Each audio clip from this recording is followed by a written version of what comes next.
that blows away the present and returns man's mind to the horrors of a world gone by. Listen to the Weird Circle.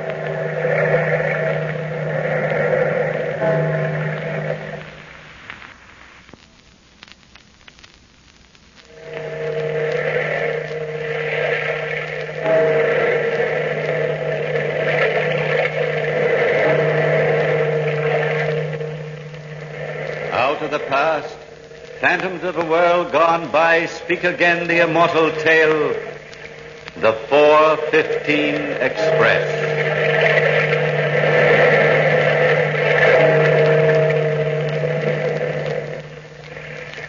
This is a report to the acting chairman of the East Anglian Railroad Company from William Langford, special agent.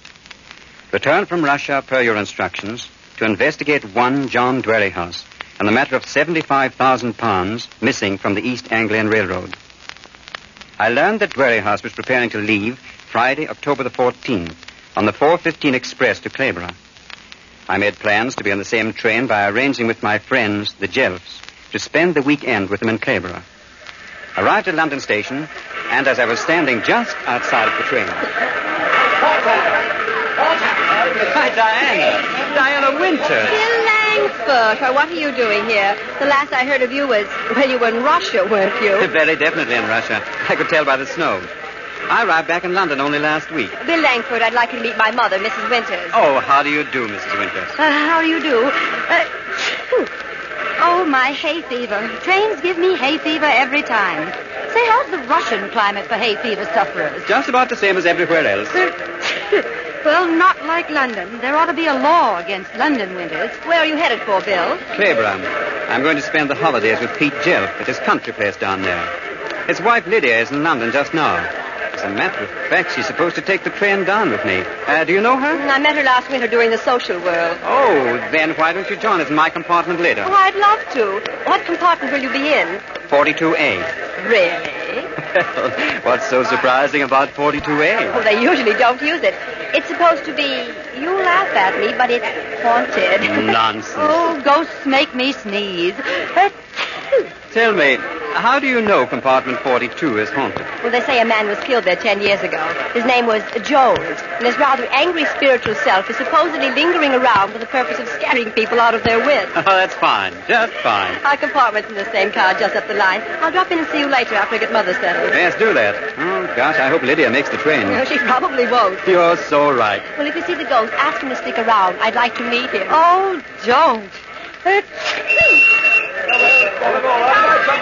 See you later, Diana. We'd better get in. Goodbye. Well, it's going to be a dreary trip, me and a ghost sharing a compartment. Oh, hello. I didn't know I was going to have a companion in 42A. Something strange about a companion in 42A? No, it's just that I expected to see a ghost. Oh.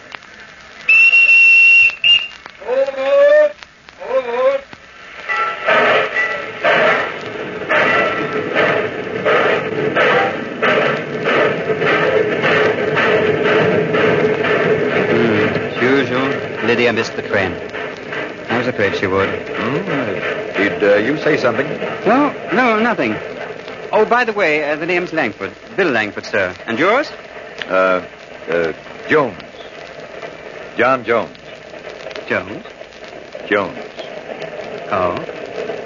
Something the matter with the name Jones? No, is there? No. One meets so many Jones these days. Does one?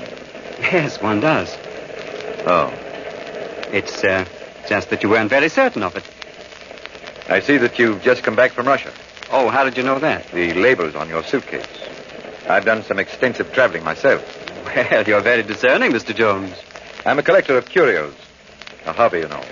I've picked up quite a few interesting things in Russia. Really? Oh, then I have something that would probably interest you that I got there. Oh? It's a gift for a friend of mine. It was an ancient Cossack money wallet, which has now been converted to a cigarette case. Oh, very interesting. Have you got it on you? Yes, of course. It's wrapped up. But I can unwrap it. It's in my pocket. Here it is. Oh, say, that's very interesting. May I examine it? Oh, yes, of course you may. It's Tremendous thing to carry about. The money must have gone in here, in the back flap. Yes, yes, it did. Sort of combination wallet and cigarette case. Well, except if you ever put money in there, you'd have a devil of a time fishing it out. Quite right, quite right. You know, it's an old Russian custom to put a cigarette in a new cigarette case before giving it to anyone. Oh, really? I didn't know that. Yes. Here, let me put one of mine in for you. Why, thank you. Yeah, there you are. A special brand of cigarette for a special case. You mustn't mind my hand. I'm particularly jumpy this evening. Nervous, you know. Here's your case, sir. Oh, thank you. I'll wrap it up again. My, it's getting cramped. A little stroll is what I need. Would you mind watching my suitcase for me? I'll be back in a few seconds. Well, certainly, Mr. Jones. These compartment trains with such narrow aisles really isn't a stroll at all. It's like pushing through a tunnel. Peculiar fellow. Hello. Oh, poor Jill. Wait until I tell him his wife missed the train. A short time ago. I'll see you around later. Hello, Bill. Come on in, Diana. Oh, thanks. I got Mother comfortably settled finally. Where's Lydia Joe? Oh, missed the train. Unless she's in another compartment. And I'm not up to hunting for her. I don't blame you. Well, Diana, I see you know the man who shares my compartment with me, Mr. Jones. Do I? Yes, you chatted with him in the hallway. I talked to the man in the next compartment. I thought I heard you talk to Jones. No, that's the man in the next compartment. His name is Augustus Rakes. You know him. But, didn't you pass a man coming through? No. That's impossible. Why? Because John Jones got up and left the compartment as you came in. I heard you talk to... Wait a minute. Let me go out and try and get him. I'm not going crazy yet. Mr. Jones! Mr. Jones! Mr. Jones! Mr. Jones! I'm positive... Well, if you don't believe me... Don't get so excited, Bill. If you say he was here, he was here. I might have missed him coming through. But you couldn't have missed him. He left just as you came in. His suitcase is right over my... Well, it was there. I knew it was there. I remember his putting it there. Maybe you saw the ghost. Oh, Bill, how unfair of you. You told me you'd hold him if you found him. Ghost, Diana, I swear... Bill Langford, oh, Bill. Lydia, when did you get in the train? Oh, I almost missed it. It was too dreadful. Oh, that's me every time. Hello, Diana. Hello, Lydia. How are you? Congested. But then everybody's congested this year. It's fashionable. Bill, darling, it's been ghastly, just ghastly. I've searched every single compartment of the train looking for you. Lydia, did you, pass a man on the hall as you came through? I'm married. I mean in this car with a gray tweed suit and red tie, sort of an old-fashioned bowler hat. Mustache, very heavy mustache. No. And he walked with a limp. Oh, well, honestly, Bill, I haven't passed anybody in this train in the last 3 cars. Everybody was sitting down. Oh, I did pass a lot of men way up a whole convention of it. No, he wouldn't have had time to walk up more than 2 cars by the time... Diana, are you positive? Absolutely. If you don't believe me, ask somebody else. Try Augustus Rakes, the next compartment. I don't mind if I do. Pardon me for a moment, will you? No, I haven't seen you in ages, Diana. Yes, it's been a very long time. Very long. How did you like the season in London last Oh, it was all right. I don't go in much for the social world. Mr. Rakes? Yes? I know you don't know me, but I'm Bill Langford, a friend of Diana Winters. Oh. I'm just looking for the man who shares my compartment. He walked down the passageway a few minutes ago and seems to have disappeared. He passed by your window. Nobody but 2 women have passed by. Diana Winters and another girl. I saw him walk towards your compartment. At least he turned in your direction. I wouldn't be sure, of course. I might have been looking in the other direction. But I didn't see anybody. Oh, thanks. Do you know who's in the compartment next to you? No, I don't. Well, I might just as well ask them. Of course, do. And if I can help you find your friend, call on me, won't you? That's strange. I wonder... There's 4 people in this compartment. Come in. I'm sorry, everybody, but a friend of mine has disappeared. Disappeared? Did anybody see a man in a gray suit pass this way about 10 minutes ago? Gray suit and red tie, bowler hat, mustache. No? No, I was looking out the window. I was sleeping. Well, not me. I was standing at the door and certainly have seen him. Standing at the door for the past 10 minutes? Rather, all the time, right at the door. I did see two women pass. How about you, mister? Who, me? I didn't see nothing. What are you going to do about it?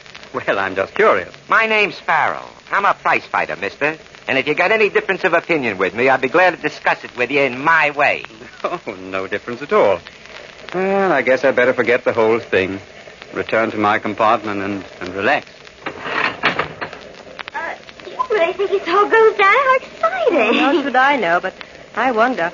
He was so certain of it, Lydia. Strangest thing I've ever heard. Of course, everybody knows the East Anglian line's haunted. Well, at least that's what they say. Oh, hello, Bill. Find any trace of your ghost? No trace at all. Oh. He's disappeared from the face of the earth. That is, if he were here at all. Oh, come. You don't believe that story about ghosts I told you? Maybe. Only if John Jones was a ghost, he was the strangest ghost I ever met. And somehow I just don't believe it.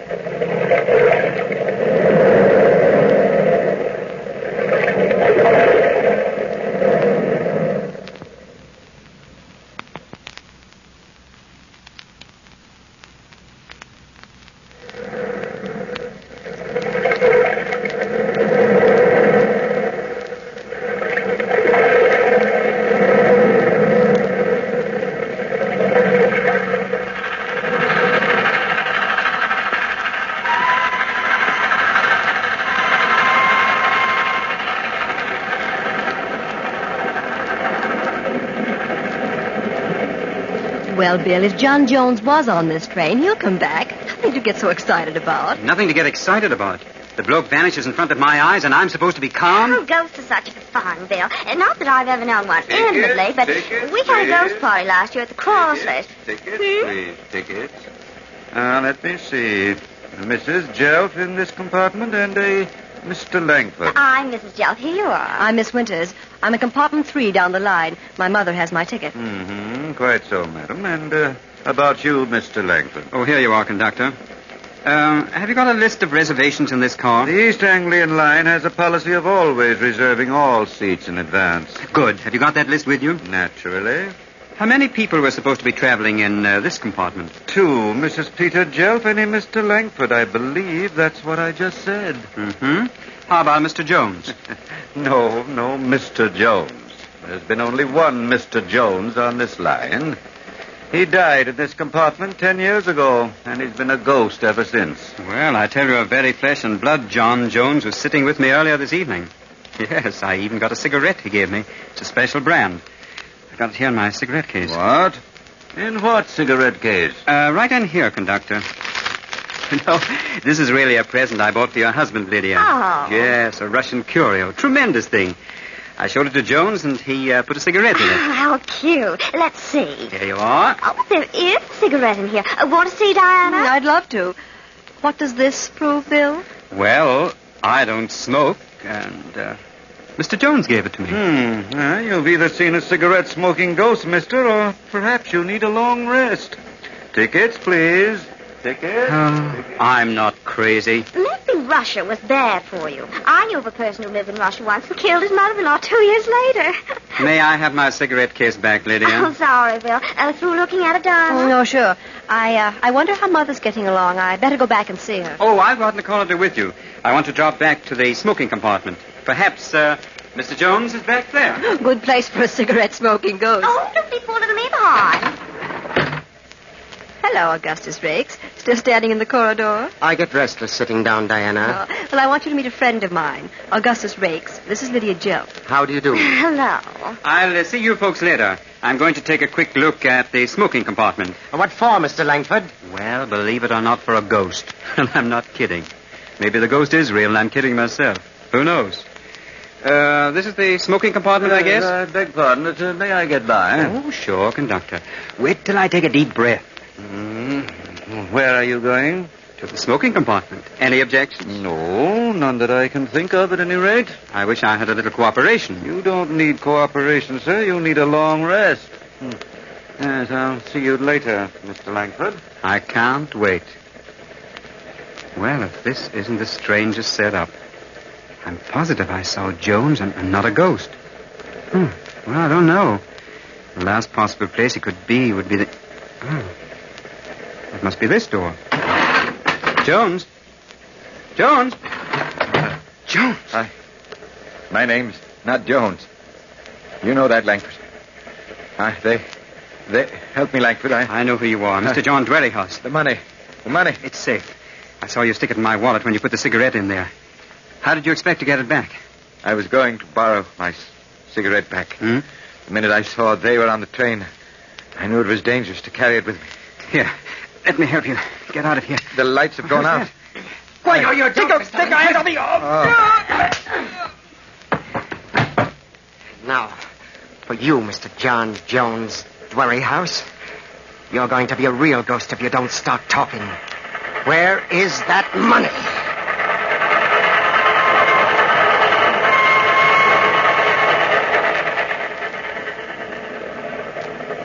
Mother always likes to exercise on trains, Lydia. I wouldn't worry about her. No, I don't like the way people keep disappearing. Your mother and Bill and that girl. Well, if you're so worried about Bill, we'll send the conductor to the smoking compartment for him. I am worried about him. He's not well, that's all. Oh, stop it, Lydia. Wait till I press the button for the conductor. Bill always was a little, shall we say unsound at times. Hello, Lydia Joe. Right, Farrell, how nice to see you. Farrell, meet Diana Winters. Farrell's a prize fighter, Diana, and a most exciting one. Have you seen Bill? How do you do? Hello, good looking. Oh, dear, you look just the way Jeff looks every time he looks at Diana. Oh, Lydia. What are you doing in this train, Farrell? I didn't expect to see you. If you don't ask questions, Mrs. Jelf, you don't get no lies. Truer words were never spoken. Were they, Diana? I wouldn't know. Well, ladies, did you call for me? Yes, conductor. I'm worried about Mr. Langford. He went to the smoking compartment a half hour ago, and he hasn't returned. Perhaps he's disappeared, too. Langford's disappeared so soon? Oh, yes. Oh, you know him, don't you, Farrell? Maybe I do and maybe I don't. And Lydia, stop stargazing out that open window. I'm not stargazing. Look out that window. It's an upside-down face. It's a ghost. This is the ghost smiling at us from outside. Look, conductor.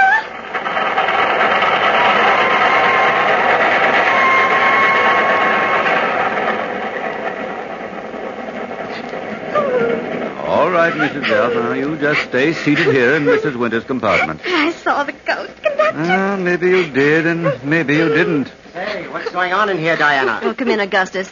Lydia claims she saw a ghost, a face suspended outside the window. Nonsense.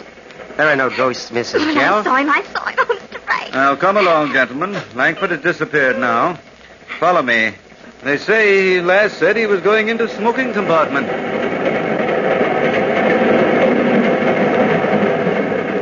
Well, here we are.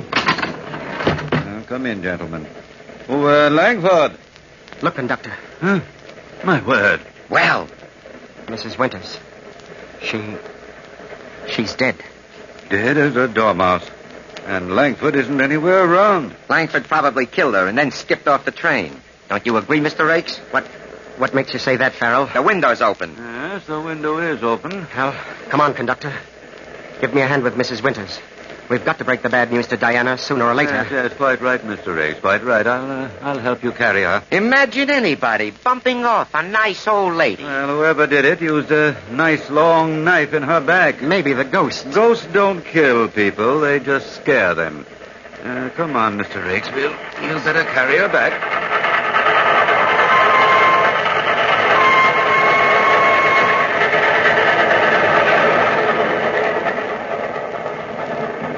Why in the world would anyone want to kill Mom? Rakes, did you? Did I... What, Diana? What do we do about Langford, conductor? We'll send out a warrant for his arrest as soon as the train stops. I don't know why he did it, but we'll find out. If I ever see him again, I'll punch his face in. Look, Bill Langford climbing down from the top of the car into the window. All right, all of you. Keep your hands raised while I get in this window. Oh. Now, it's no use, Langford. We know you killed Mrs. Winters. Keep them up, conductor. Keep them up. And you, Riggs, don't pull any funny business. Farrell. Watch him. Sure, boss. Boss? Sure. I worked for Bill Langford. I've worked for Bill for 8 years, ever since he picked me up in America when I was a bum. But what? You murderers. Murderers. Stand still, all of you. Let me go, Don't try to escape, Rakes. I'm a strong guy. Do I have to prove it? Both of you will spend rather a long time in jail for this, Mr. Oh, Langford. no, I won't, Conductor. Augustus Rakes might, but I won't. You dirty swine, let me go. What are you talking about? You too, Diana. That wasn't John Jones in my compartment, as you both know. It was John Dwerrihouse, director of the East Anglian Line, traveling incognito. He was carrying 75,000 pounds on him tonight. What makes you so wise, Langford? Because I saw him slip the roll into my cigarette case. He walked into your compartment by accident, Rakes, to get away from me. You, as bookkeeper of the East Anglian Line, were the only one who knew he had taken the money. Very clever. Yes, so you held him up. And when you discovered he wasn't carrying the money on him, you knocked him out. Oh, I would have known Dwerrihouse if I'd seen him, Mr. Langford. In fact, anybody on the entire line would have known him. He disappeared before you collected tickets. He didn't need a ticket or a reservation. He owns this company. And you, Diana, you're Rake's girl. That fast trick of yours didn't fool me for a minute. You threw the suitcase out of the window. Your mother saw Rakes carry Dwerrihouse into the smoking compartment. Rakes killed her because he couldn't take a chance. Rakes, did you? Of course I did. I wasn't going to let an old hag spoil my game. Oh, you double-crossing swine. Then Rakes hid John Jones or John Dwerrihouse in the smoker until he could get rid of him. So what? Yeah, when I went into the smoking compartment looking for the old boy, you followed me, planted a fast one on my jaw, then carried Mrs. Winters in, hoping to frame me for a murder. Finally, you dragged Dwerrihouse up on the top of the car, planning to get rid of him all along the way. You can't prove a word of it, Langford. You can't prove a word. Who can't? Dwerrihouse's body slipped over the edge, caught in a prawn, scared the living daylights out of Lydia. Oh. Yes, that was the upside-down face you saw at the window. Oh, how awful. It wasn't a ghost. No, it was no ghost. It's a good story, Langford, but you can't make it stick. Oh, can't I? When you hit me, you took my cigarette case with the 75,000 pounds in it. Look him over, Farrell. Don't put your hands on me. Shall I knock him out, boss? Yes, you had better. Here's the cigarette case, boss. Good work, Farrell. Yes, the 75,000 pounds is inside. But how did you ever know Rakes was guilty? When he hit me a while back, I played the possum, made him think I was knocked unconscious.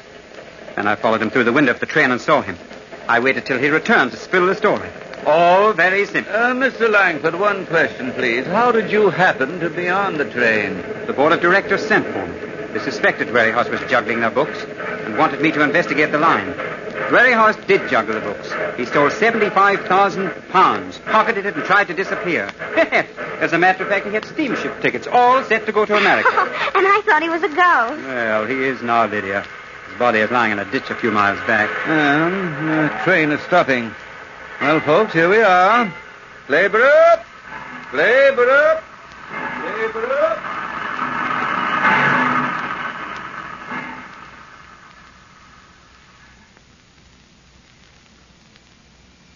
To conclude my report, the train pulled to a stop at Clayborough Station. Augustus Rakes was arrested for first-degree murder. The 75,000 pounds in question was returned as per instructions. Diana Winters was taken into custody. She had been responsible for the entire plan. It was she who had engineered the entire plot, having access to Dwerrihouse's private documents as his secretary. This closes my report to the acting chairman of the East Anglian Railroad. Respectfully submitted by your agent, William Langford.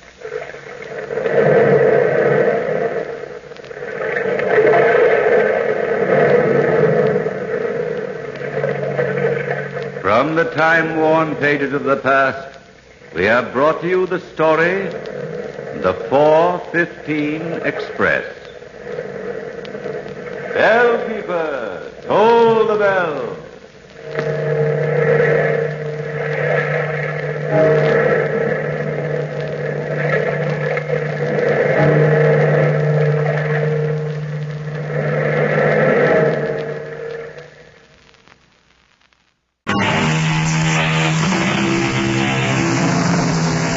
Come in.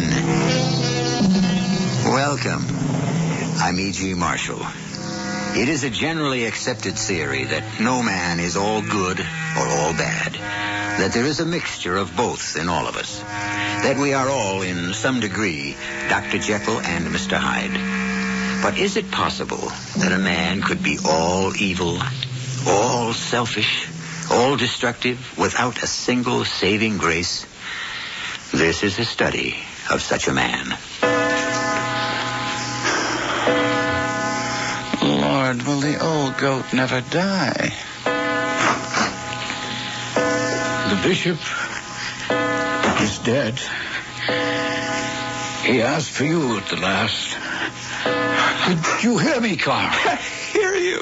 Of course I did. And now, by heaven, you're going to hear me. Asked for me, did he? The slavering old hypocrite. Carl! He could no more stand the sight of me than I of him. But now he's gone, and there's nothing to stop me. The estate is mine. The money is mine. Now I can rock the rafters, the 7 deadly sins, the 10 commandments. I'm to commit all the first, and I'll break all the second. I'm going to cut such a swath, the devil himself will envy me.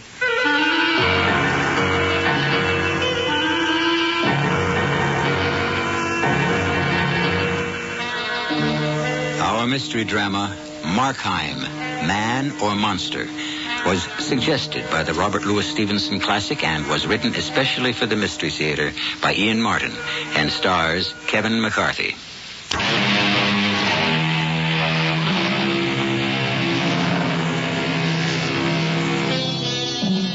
I'm going to cut such a swath that the devil himself will envy me.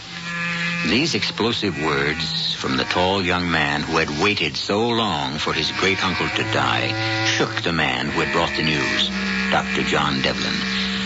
In stunned disbelief, he looked at the handsome young man still in his 30s, whom he loved as a son, while memory raced quickly through his head.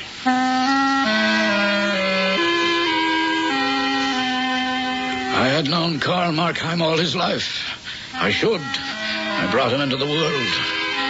Perhaps what I should be saying is I thought I had known him.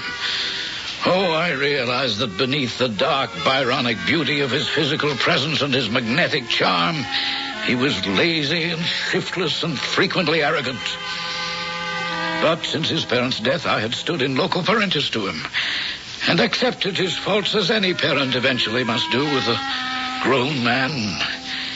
And yet, till this moment, I had failed to realize the ugly evilness that lurked deep within him. Carl, control yourself. The house is full of mourners who loved and respected the great man we have just lost. Come with me quickly into the library till you can get hold of yourself. I can control myself, Uncle John. If I could keep myself in hand, swallow my bile all those years I had to scratch for handouts, how easy do you think it's going to be for me now that I'm king of the hill? Carl, boy, save some pity and sorrow for the poor old man. He was your great uncle. He was the family nemesis. He sat on the estate and the money, pontificating on the virtues of frugality and self-denial, refusing my father his share, hounding him into mediocrity, turning him into a fawning dog, killing him in the end. And my mother with him. May he rot in hell. The bishop. Well, then, in heaven, wherever he chooses, or wherever he was led, all I care for is that at last he is dead and I am alive and free. Oh, come, Uncle, let's start the festivities. I follow my foster son from the room, my old legs unable to keep up with the vigorous stride of his younger ones. I watch him pass among the guests, a perfect picture of subdued grief and compassion, his tall figure above everyone as he moves through the crowd of mourners towards the Childers family, oldest and dearest friends of Carl's father and mother. And I cannot believe it, watching him now, the thoughts that he has put into words in front of me. Carl, my dear boy, my deepest condolences. Thank you, Mr. Childers. I'm sorry, too, Carl. I wish there was something I could do to help. Thank you, Grace. But it had to come eventually, didn't it? As it must to all men. And women, too, I suppose. Oh, never to you, Mrs. Childers. You look like Grace's sister. Oh, now, there's the wildest of compliments from a young man to a woman teetering on the edge of her prime. Now, that's true enough, madam. That you are in your prime, but far from the edge. You are very gallant. And you are very out of key for such a solemn occasion, Gertrude. Oh, I'm sorry, Winston. I certainly didn't mean to say or do anything inappropriate. When will the actual internment be, Carl? Oh, I'm afraid I'll have to ask Uncle John. He can tell you exactly what's planned. Oh, hello there, Dr. Devlin. Mr. Childers, Mrs. Childers, Grace. How do you do? Always a pleasure to see you, Dr. Devlin, even under these most unhappy circumstances. I've got to get a breath of air, Grace. You want to join me on the balcony? Oh, yes. Will you excuse us for a moment? Uncle John, I leave everything in your charge. I've got to get away, and Grace has been kind enough to offer to accompany me. Now, just a moment. I think we should let the young people have a moment alone to gather themselves together, as the rest of us must plan to do. Well, of course, darling, if you think so. You'll excuse us then? By all means. Oh, look, Carl. There's a full moon. Lover's moon. Strange thing to have to equate with death. I can't imagine death. I can't even think how it might be. No, how could you at 18? 19. Almost 20. You growing up so soon, little Grace.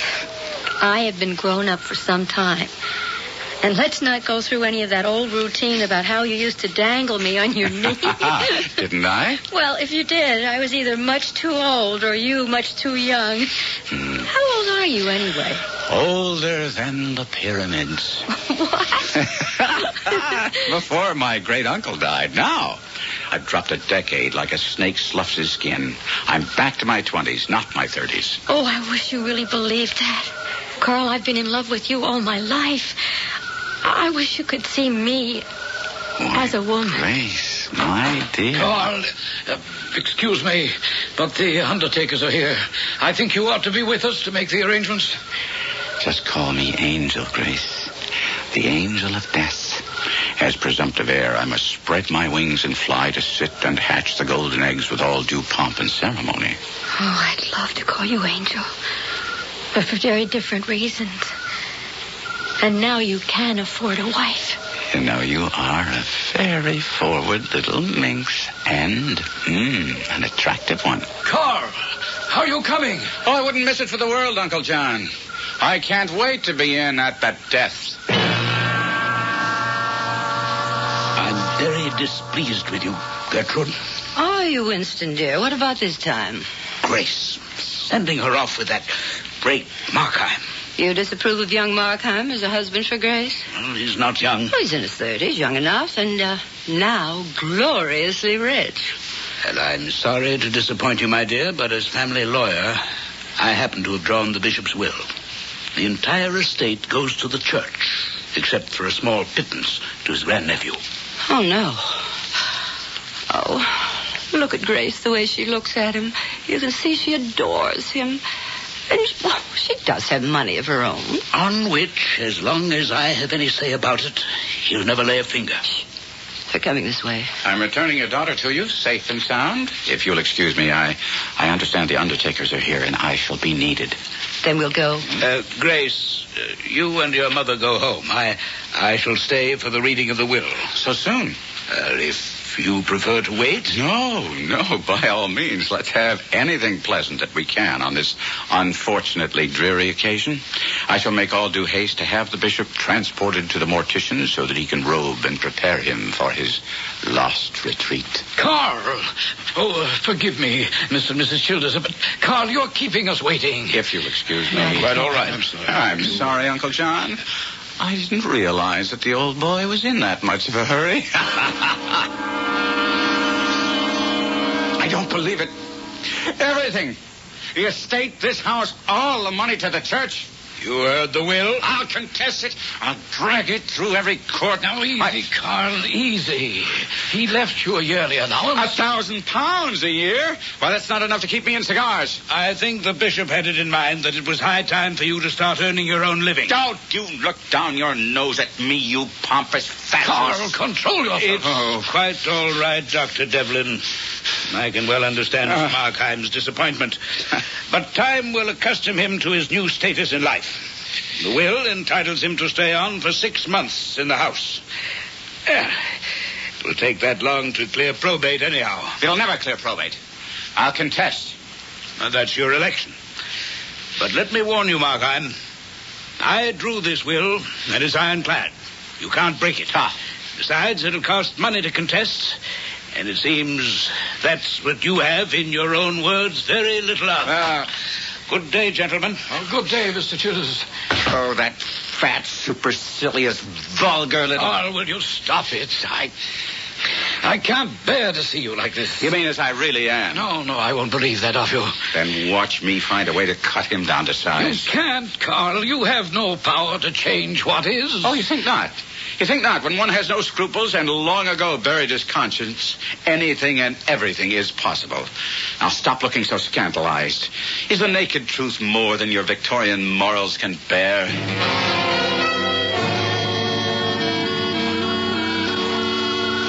Oh, I'm so glad you came to dinner, Carl. Well, how could I refuse? Except that your father wasn't quite so happy. Oh, Dad'll come around. Mother and I will see to that. I can't think why he's taken this sudden turn against you. I'll tell you why. It's because of the will. My beloved great-uncle has left me practically penniless. Oh, no. Oh, my poor darling. Oh, but you, with your wonderful brain and all your connections, you can find a way to be as rich as you want to be. Well, that takes time, and I don't get any younger. Oh, you'll never look old. I adore you, my darling. I have all my life watching, waiting for you to grow up. To be old enough to ask you to be... Well, it's all impossible now. What's impossible? For us to be married? Just because you haven't much money? Well, I have more than enough for both of us. Mine that my uncle left me. Oh, darling, if that's all that stands between us, kiss me, and we'll be married as soon as it's decent. No, sir. Never will I give my consent. You'll never get either my daughter or her money. When she's 21, I know your staying power. You'll never wait that long. You and my daughter will never be married. I wouldn't be so sure of that, Mr. Childers. I promise you that I'll give you cause to regret your attitude before all is done between us. Oh, my darling, I love you so. If this is the only way, then I'm not ashamed. I'll be proud. It's the only way, and I promise you, you won't be sorry. Oh, how could I ever be sorry for loving you? You poisonous scoundrel. Is this true, Grace?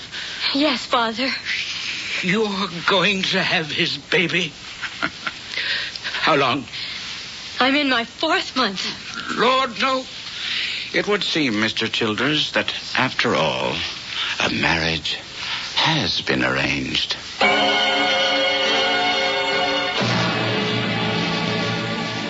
Without scruples or conscience, anything is possible. It would seem that Karl Markheim's statement is right. Let's see his score so far. Of the 7 capital sins, he has committed all but perhaps envy and gluttony. And he's only beginning to break the commandments.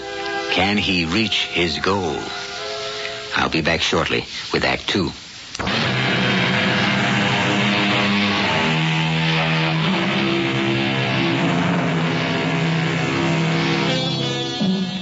A marriage was arranged, and young Grace Childers became Karl Markheim's willing bride. If some people thought it was a little close after the bishop's death, most people felt that Karl had waited long enough to take the step. The church was gracious also. For a promised yearly contribution, they granted the use of the Markheim house and grounds.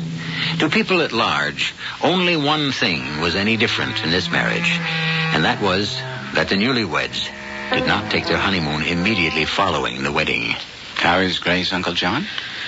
In perfect health. She'll make a wonderful mother. I have something to say about your wife's pregnancy. What's that? It's starting to show. Fortunately, however, there is a remedy. What are you suggesting? That you take your wife on an extended honeymoon in Europe. I'd say a year's visit at least. By the time you return, there'll be no embarrassment for anyone. Well, it's impossible. I don't have any money. Your wife would be glad to lend it to you. Well, except that starched shirt that she calls Papa has managed to sew it up legally, and the estate won't give me an advance. Very well, I'll arrange it somehow. I'll talk to Mr. Childers. Do you love that girl you married? You're the only one I'll give the truth. You see my reflection in the mantelpiece mirror. With this reflection, I'm happy to realize I'm breaking 2 commandments at once. What do you mean? The first and the second. Thou shalt have no other God but me, and thou shalt not make for yourself a graven image. There is my graven image in the mirror, Uncle John. Myself. What I love first before any... What is it? Who is he? I can't see him clearly. How did he... Who did you bring with you? I bring... What are you talking about? Behind you. Over your shoulder. I saw it in the mirror, a face. There's no one behind me. We're all alone. But when I turned to the mirror, I can't... I can't see what, Carl? Nothing. There's nothing there? No. I guess perhaps I've been too busy indulging the 6th of the 7 deadly sins, gluttony, in my case, the bottle. Leaving only envy. You know something, Carl? I think you need this trip as much as that dear little wife of yours does. I think it might be the best hope for both of you. I'll talk to Childers and show him that without it, there'll be the devil to pay for all of you.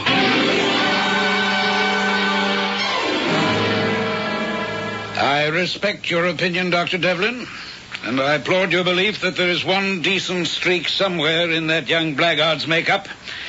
But I'll do everything legally in my power to keep his hands off my daughter's money. But it is her money. She's not of age. She's married and having a child. It seems to me age is irrelevant. What is irrelevant is my husband, Dr. Devlin. He's a century behind his times. Which is exactly why he's going to release Grace's money and stay out of this. Gertrude, I don't want you interfering. There are a lot of things you don't want, Winston, but I'm not going to stop to listen to them because it might take weeks. Now, you don't want to look like a fool. You don't want to be embarrassed among our acquaintances. What are you talking about? Well, you would call it your daughter's good name. I call it a spade. Your good name. Your reputation. Carl and Grace will have a child less than 5 months after they're married. If they have it here, you'll be a laughingstock. If they return a year, 2 years from now, from an extended trip on the continent, who's to say what age the child is? And your reputation will be salvaged, as well as your daughter's. You have no choice. She had cut to the heart of the matter, and Childers had to give in.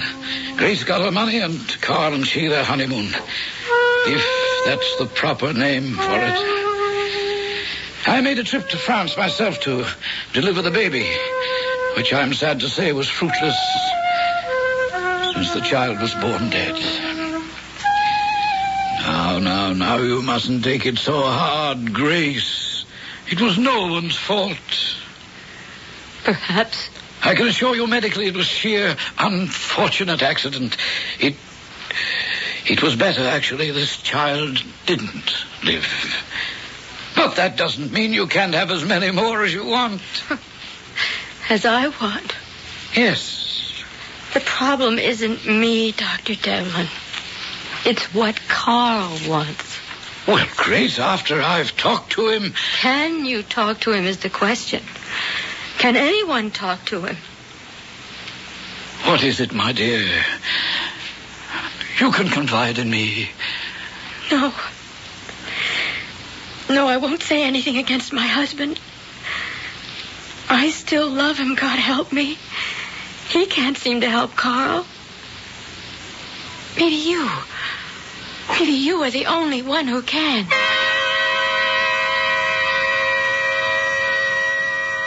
It was a sordid, sickening tale I learned from acquaintances and friends that Grace had made before I faced Carl himself.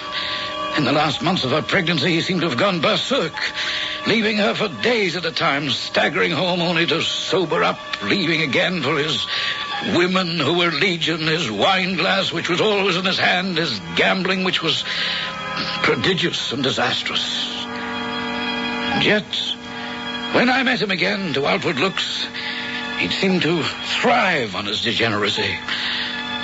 I found him at a bar, sitting on a stool facing the mirror, a glass of cognac in hand. What are you doing here, Carl? Oh, what else, Uncle John? Celebrating the birth of a new era. Karl Markheim, father. Don't tell me the blessed event has arrived. Your baby was born. Dead. Thank God. What? Ah, Karash. There goes another commandment. Thou shalt not take the name of the Lord in vain. Third, isn't it? And today is Sunday, so that does away with number 4. Are you mad, drinking at a bar while your wife lies mourning in the hospital, mourning your lost child? And more than that, I expect. Lost love that never was. But there is enough more lost. I'm broke, Uncle John. Cleaned out. No love. No child. No money. You've gone through all Grace's money in less than 6 months. Wine, women, and a little clicking ball. At least you still have your 1,000 a year. Oh, no. That's mortgaged, too. Very well, let's not discuss it here. Come, we'll get to the hospital and pick up Grace, and I'll see that all of you get home. Wait a minute. What is it now? You see, between us and behind us in the mirror, he's waiting. He's always waiting. He will not let me go. There's no one there, Carl. Not when you turn around, but I haven't the courage for that anymore. In case he might be. All right, then I'll prove it to you. I'll turn you. There. Do you see anyone? No. Then let's be on our way.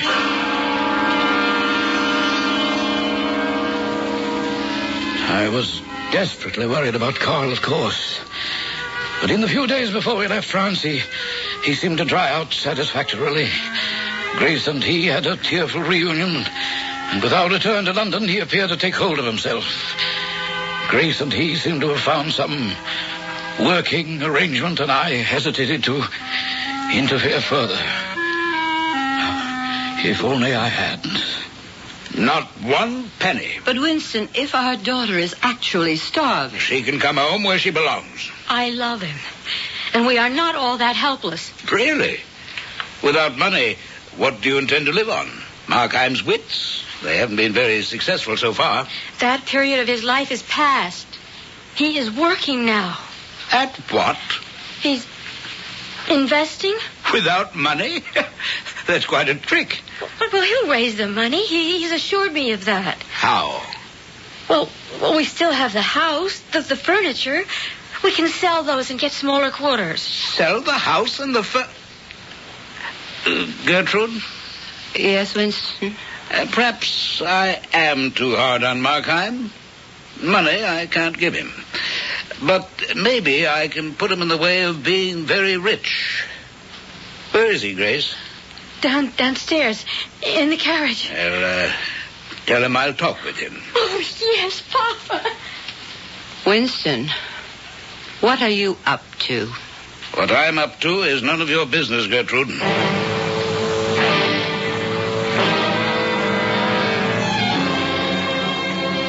I won't pretend to have any love for you, Markheim, and I've no money to lend you.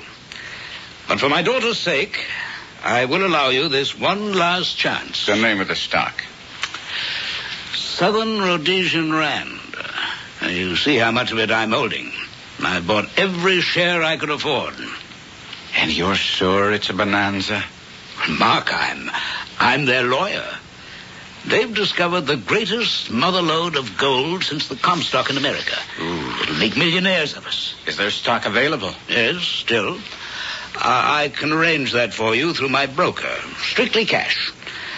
After Monday, when the news will break, there won't be a share left. You've 3 days left, remember.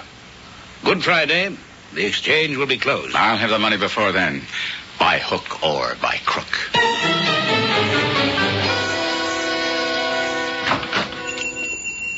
Good morning, Mr. Ross. Who is that?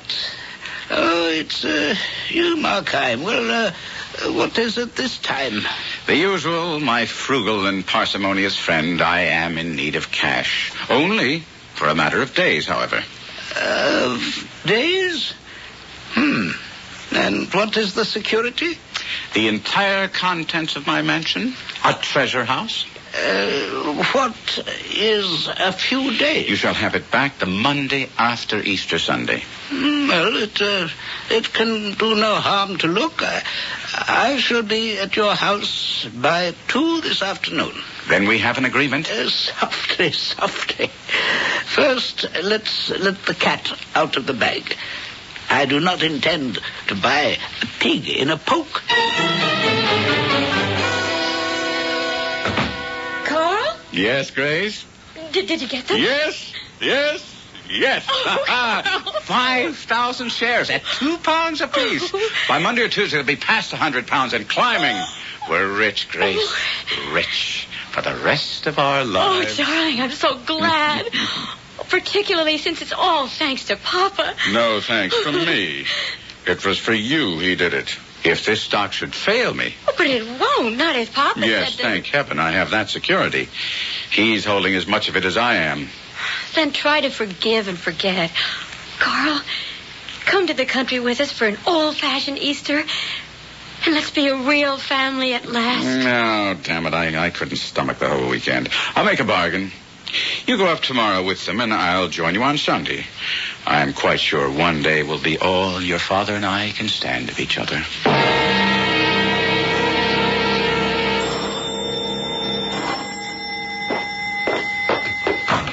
Carl? Oh, Carl, thank God I found you at home. Gertrude. Oh, my poor darling. Gertrude, what is it? Something happened to Grace? No. They've left for the country, but I had to see you the first moment he was gone. The stock. Is it true you bought it? Oh, yes. But what? Oh, Lord, what are you going to do? He's ruined you. The stock you bought was his. He swindled you into buying it. Swindled me? Yes. The company is bankrupt. Those certificates you hold are not worth the paper they're written on.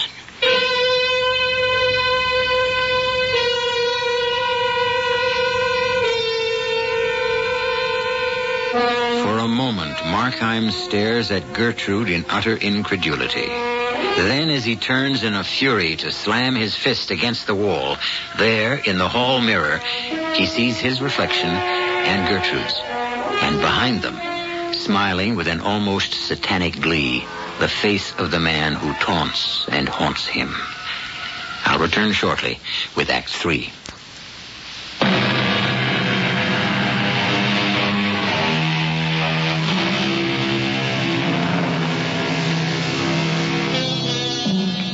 At the sight of that tantalizing mirror image, his eyes misted by the red blood of frustrated fury, Carl Markheim whirls back towards Gertrude, frozen into immobility at the door. Hands in front of him, fingers curled as if to choke and strangle.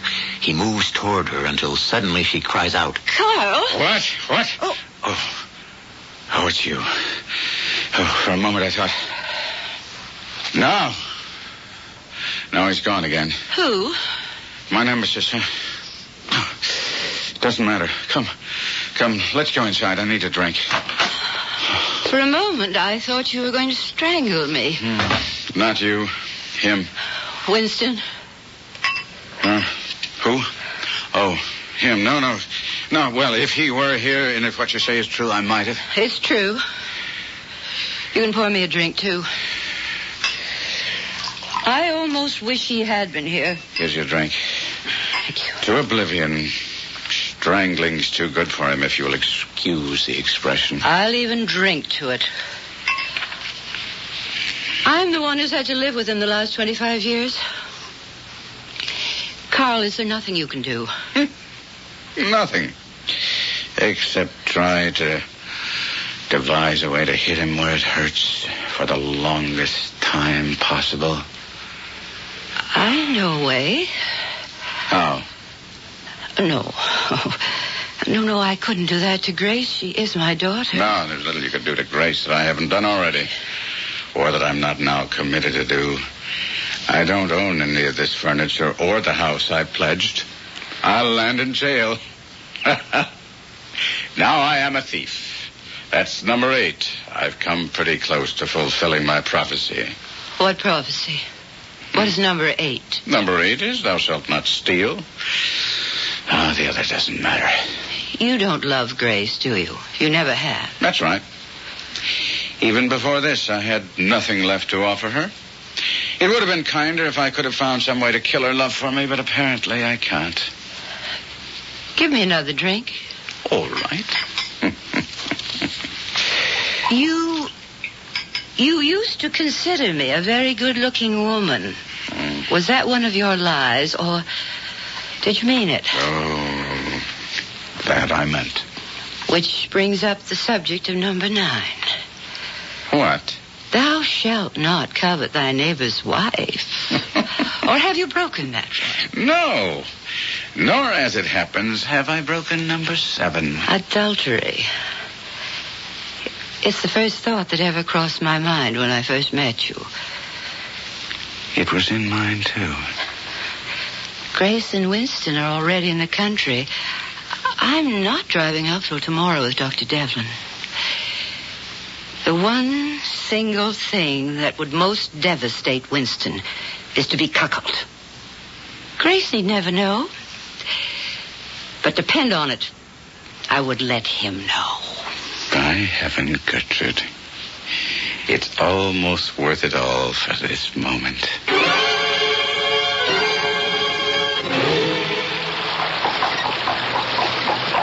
What is it, Papa? The bridge is down, those damn spring rains. We can't make it before dark. We'll have to go back. Oh, boy. Oh. Papa? Yes? As long as we won't be at Grandfather's tonight and Mama's with Aunt Tilda, let's drive straight to my house. You can spend the night and I'll make supper for all of us. Well, I don't think your husband would welcome my presence. Oh, nonsense. Now that you've made him rich. That hasn't happened yet. Oh, but it's going to by Monday. Yes, Monday's going to be a red-letter day for Mr. Karl Markheim. All right. It's almost dark. We'd better hurry.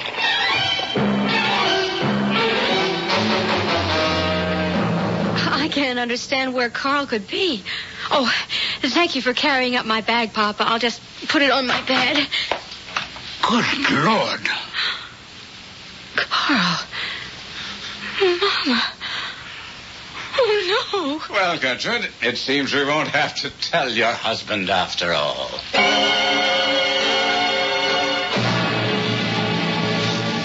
I'd never have believed it, Carl. I could believe every rotten thing about you but this. Why, you've broken Grace's heart and destroyed the marriage of my friend and your father. I broke Grace's heart a long time ago. She's lucky to be free at last. As for your friend and my father's friend... Gertrude told me what he'd done to you. And I was ready to bail you out until this last unconscionable act. I now want you to know that I'm through with you forever. You have lost the last friend you have. Except one. Who? My shadow, whoever he is. Well, Uncle John, there's one thing you have to say for me. I keep my word. How? Well, I said I'd commit every deadly sin and break every holy commandment. I've only one to go. And that I'll take care of tomorrow.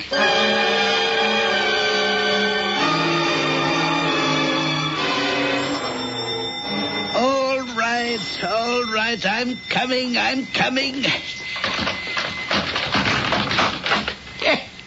I might have known. You, Markheim. Who else would have the gall? Easter Sunday. Well, come in.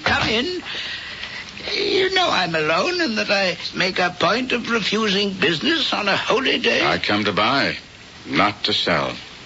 I seek an Easter present for a lady which I must present tonight. So be it. You're an old customer, so let's see. Now, here's a pretty thing, this hand glass. 15th century. See how clear it mirrors. Too clear. I see him all too plain. Look here, do you see him? Well, I see my own reflection. Let me look again. No. There he still is. By God, I'll be rid of him at last. Now, there's an unkind, unseemly thing to do to destroy so wantonly. And here is an even unkinder. You stabbed me. Why? Because I came here to complete an old vow and start a new life. Where do you keep your money? Money? No. Help me. I'm dying. Die then. I picked up the guttering candle. I wanted to flee to the safety of my bed, but I've done the deed and must reap the profit. I moved about, pocketing whatever I could find of value, all the time my mind racing, telling me I should have chosen a quiet hour, arranged an alibi, not have used a knife that belonged to me. That made me move towards the corpse to pull it free. And then I saw the keys. There was money, much money, enough money to save me, hidden somewhere in this house. I must find it. Perhaps an hour later, I was upstairs ransacking the place desperately when the voice spoke. You are looking for the money, I believe. I whirled. It was him. My mirror haunt at last, face to face in life. He seemed commonplace enough, and his voice was kind and gentle. I tried to answer, but none would come. I was frozen. You know, you have long been a favorite of mine. I have long observed you, as you were aware, and often sought to help you. What are you? The devil? What I may be cannot affect the service I propose to render you. No, never. Not by you. You do not know me yet. Oh, I know you. I know you to the soul. Know me? How can you know me? My life is a travesty and a slander on myself. I've lived to belie my own nature as all men do. Very feelingly expressed. But time flies. Shall I help you? I, who know all. Shall I tell you where to find the money? For what price? No, I offer you the service as an Easter gift. No. No, thank you. I take nothing directly at your hands. It may seem incredulous from all I've done, but I still cannot commit myself to hell. Why must you doubt that I have any heart? I was once an angel, too, you must remember. The devil. Why must all men mistake my purpose? I am here to try you, not to enslave you and drag you down into the pit. Oh, that's not necessary in my case. I dragged myself down. Because the devil is an illusion. I am all men. I dwell in all. It is you who seek me, not I you. Now, shall I show you the money? And mercy? Forgiveness? Salvation? Have you ever tried? Or asked for it? The maid. She's returned. Well, that need be no impossible fence to climb. You will open the door, tell her that you are the doctor who came because her master was taken ill quite suddenly. Once you have the girl inside and the door closed with the same dexterity as you dispatched the old man, you dispatch her. And then you have the rest of the day and night to ransack the house for the money. If you do not wish my help... This crime was to be my last. Today, out of this deed, I meant to pluck both warning and riches and a fresh resolve to be my real self. Your life hangs trembling in the scales. You cannot keep her waiting or she will rouse the whole neighborhood. Up, my friend, and act. As a man in a dream, I passed down the stairs, my hand on the dagger hilt beneath my cloak. For a moment, I stopped by the door to look in a large Venetian glass. It reflects me, Karl Markheim, alone. Alone, I stand transfixed.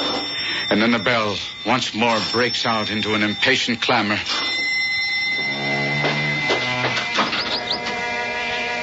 You had better go for the police, miss. I have just murdered your master.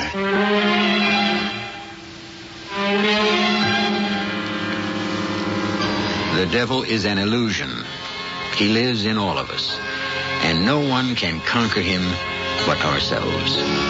This is the lesson Karl Markheim took a long and bitter road to learn. But then, salvation is never bought easily. I'll be back shortly. State Farm is there with a discount for drivers 50 and older.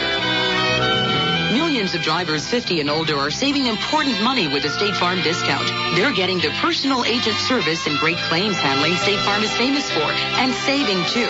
If you're 50 or older with no unmarried drivers under 25 living at home, see a State Farm agent now. And like a good neighbor, State Farm is there. The discount's not available in every state. Other restrictions apply. Hawaii, sun, sand, surf. And monster linemen battling each other at the NFL Pro Bowl in beautiful Honolulu. And you can be there, too, as the honorary coin toss official. If you win, the Campbell's Chunky Soup Heads You Win game. Get details in a money-saving coupon in this Sunday's newspaper. And let Chunky Soup be your ticket to paradise. Campbell's Chunky Soup, the satisfying stuff that keeps you going. Must be 18 or older, no purchase necessary. Offer ends July 31st, 1990.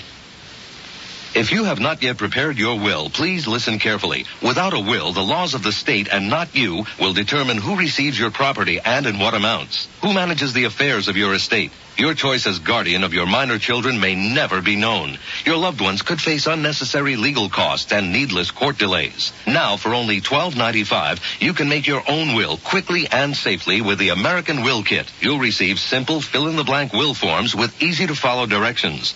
The forms were prepared by lawyers to be valid in all 50 states. Order now, and you'll also receive free of charge our easy-reading personal protection guide, giving you important tips and special information that can save you money. Now is the time to take advantage of this special mail order opportunity. To order, call toll-free 1-800-542-1212. Only $12.95 plus shipping. That's 1-800-542-1212. Money back if not satisfied. Call now, 1-800-542-1212.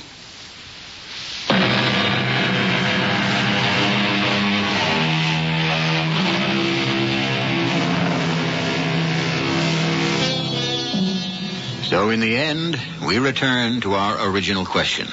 Is there any such thing as a man who is all evil without a single saving grace?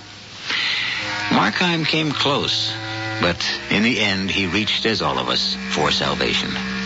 For once not asking, but offering himself as sacrifice to the mercy of God, or perhaps the devil within him. So, with a lift of hope, we end our tale. The image of God dwells within us, too. There is some small kernel of good, at least, in all of us. Our cast included Kevin McCarthy, Grace Matthews, Rosemary Rice, Guy Sorrell, and Ian Martin. The entire production was under the direction of Hyman Brown. You're listening to an early steam locomotive. A reminder of when it took forever to cross this country, and when people with epilepsy had little hope of a normal life. Today we use modern transportation, but many Americans still cling to outdated ideas about epilepsy. Ideas that haven't kept up with progress. A progress report on epilepsy. One of the most dramatic advances of recent years.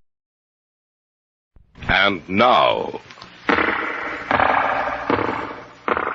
the Hall of Fantasy. Welcome to the Hall of Fantasy. Welcome to the series of radio dramas dedicated to the supernatural, the unusual, and the unknown. Come with me, my friends. We shall descend to the world of the unknown and forbidden, down to the depths where the veil of time is lifted, and the supernatural reigns as king.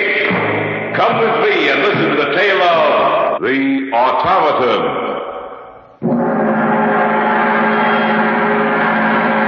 Over here is what I call its brain. Put the power on, Elizabeth. Yes, Father.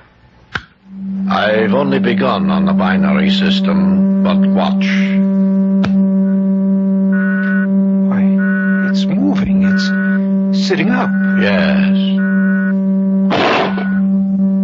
It's getting down off the table. And now you'll see a sight that no one else has ever seen before.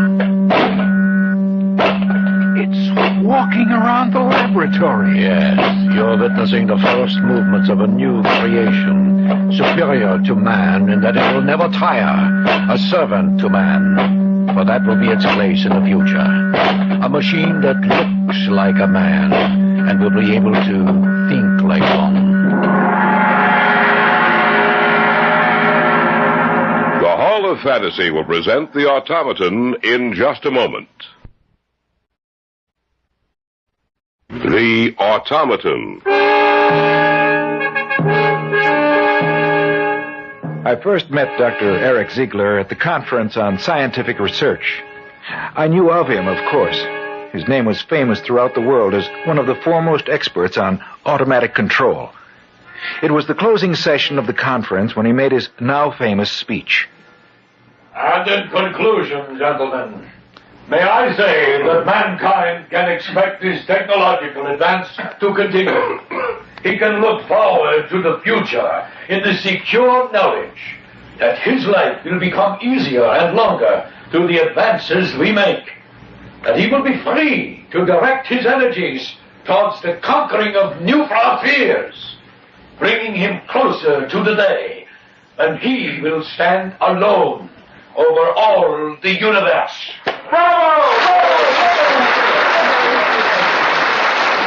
His speech so aroused me that I couldn't help making my way to the speaker's platform, pushing my way through the crowd which surrounded him in order to congratulate him. Congratulations, Dr. Ziegler. Dr. Ziegler?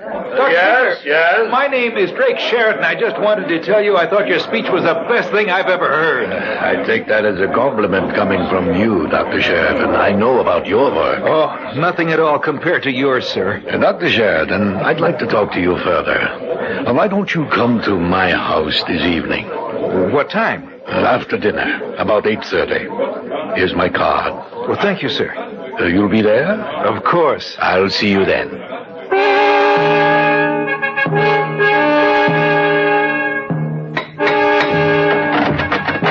Yes? I came to see Dr. Ziegler. Oh, your name? Drake Sheridan. Oh, yes. He's been expecting you. Won't you come in? Thank you. Just follow me. Was the most interesting effect of all. A new paragraph. The success of the automaton of which I am speaking is dependent upon the excellence of the brain I can give him. My work has become so... Dr. Sheridan is here, Father. Oh, excuse me. I do hope you'll forgive me, Dr. Sheridan. Of course, sir. I was dictating my report on a project on which I am now working. Please be seated. And before I forget, this is my daughter, Elizabeth. How do you do? A pleasure. Thank you. Drink perhaps, Dr. Sheridan? Yes, I could stand one. Yes. Any particular preference? No. Would you do the honors, Elizabeth? Of course, Father. Dr. Sheridan, perhaps you're wondering why I asked you to come here. I have been, but I consider it a privilege and an honor to be here. Thank you for the compliment, but it wasn't necessary. You may be interested to know that I've followed your career quite closely. And from what I've gathered, you're a very intelligent young man. Well, thank you, Dr. Ziegler. I'm not complimenting you to make you feel comfortable, Dr. Sheridan. I mean what I say. Exactly why did you ask me here, Dr. Ziegler? To talk to you. To see what kind of a person you are. And here are your drinks. Oh, thank you. Thank you, my dear. That's just right, Elizabeth. Yes. Dr. Sheridan, I'm going to be completely frank with you.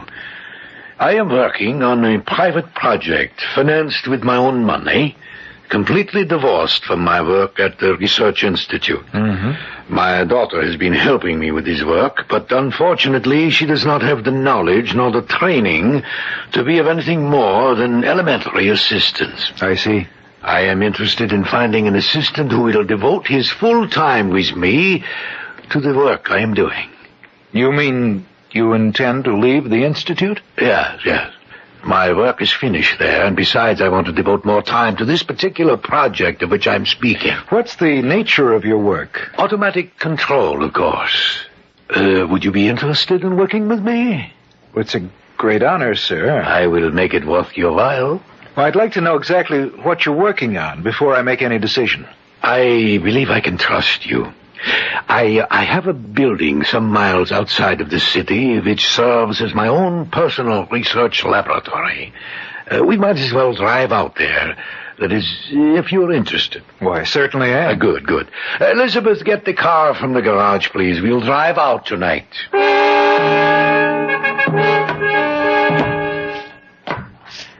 You certainly have it well equipped, Dr. Ziegler. I wanted to show you that you would be working with only the finest of equipment. Who's there? What's that? Oh, that's the watchman. It's nothing to worry about, Bart. Oh, it's you, Dr. Ziegler. I didn't hear you come in. It's all right. We'll check out with you when we leave. All right, sir. Will you open the door, Elizabeth? Of course. All right, let's go in. I'll put on the lights. Now you'll see what I've been working on for the past year. That sheet-draped figure on the table over there, what is it? My newest research project in automatic control. But what? You'll see. It looks like a human body underneath that sheet. Not quite. Here, I'll pull back the sheet. No, it isn't a human body. That's correct. What do you think of it, Sheridan? What do you think of my automaton? Is it finished? Not yet, but soon, with your help. A mechanical man. A robot shaped exactly like a human being. What better form could I give him? After all, our own bodies evolved to what we are today. Why should I attempt to improve on nature? What do you intend doing with him when you finish? Tell him, Elizabeth. Well, this automaton will be able to do all of the hard and painstaking work of mankind without ever getting tired. It can fight his wars. It can be the first to explore outer space. It can free mankind to direct his energies to other channels. I don't know. Oh, come, Sheridan. You look at the automaton as if you thought he was some Frankenstein monster. Believe me, this is the farthest thing from that imaginary creature. This is a work of science. This is not a monster created from the dark recesses of someone's imagination. This is our key to the future. We'll return to the Hall of Fantasy and the tale of the automaton in just a moment. Back now to the Hall of Fantasy and the tale of the automaton. Dr. Eric Ziegler, his daughter, and I stood looking down at the metallic figure lying on the table before us. In all respects, it resembled a man, a metal and plastic man, created by the genius of Ziegler. This is our key to the future. This automaton will free man from labor. Let him develop his mind to the fullest. How much longer do you think you'll have to work before it's finished? I can't tell. That's why I need you to help me set up the automatic self-regulation of its brain. Then you haven't developed the system of feedback yet? No. As you are aware, that is the basic machine of all self-regulating systems of automatic control. A man's mind is a complex creation. The mind of the automaton must also be complex in order that it can do the work of a man, in order that it can think and regulate itself. Why don't you show him what you've accomplished so far in the feedback system? All right. Now, over here is what I call its brain. Put the power on, Elizabeth. Yes, Father. I've only begun on the binary system. But watch. It's moving. It's sitting up. Yes. It's getting down off the table. And now you'll see a sight that no one else has ever seen before. It's walking around the laboratory. Yes. You're witnessing the first movements of a new creation, superior to man, in that it will never tire, servant of man. But that will be its place in the future. A machine that looks like a man and will be able to think like one. I shall return him to the table now. It's climbed back up on the table. And it's lying down again. All right. Turn off the power, Elizabeth.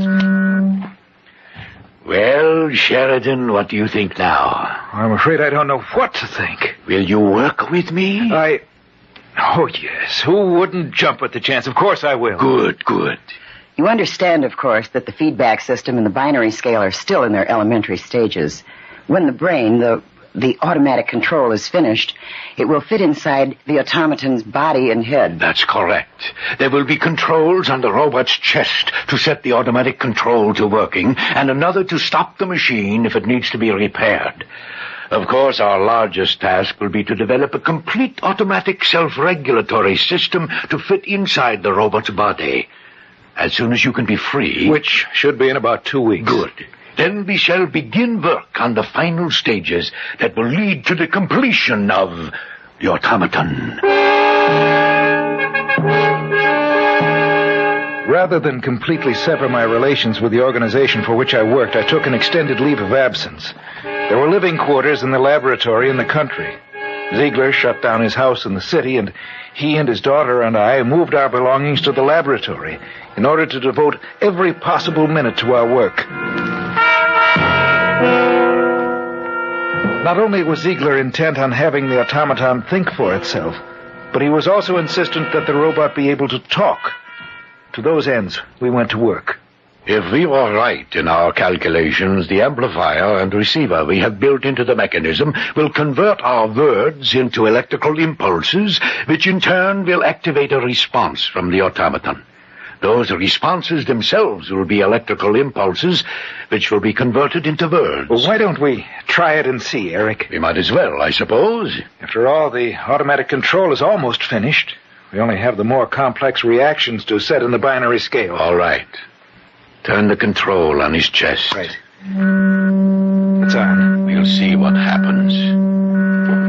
I order you to sit up. Sitting up? Yes. Jump down to the floor. I want you to answer me with your voice. What have you been created for? To kill. That's not the right reaction. What was that? Correction. To work. That's right. We must have made a mistake somewhere along the line in the reactions we set up. That to kill value is present for only one situation, for personal protection. I thought you'd come up and... What are you doing? Well, we're just conducting a test. Woman. That's correct. Woman. Stay back. Stay away from me. Elizabeth, be quiet. He wasn't going to hurt you. I'm sorry. When he started toward me, it frightened me. You see, he stopped now. There's nothing to fear. Nothing to fear. Get back. Back to the table. Lie down again. Turn off the control, Drake. Right. What's the matter, Elizabeth? You're shaking. It's just that thing frightened me so. Those lenses that it has for eyes, there's something hypnotic about them. He looks so much like a man.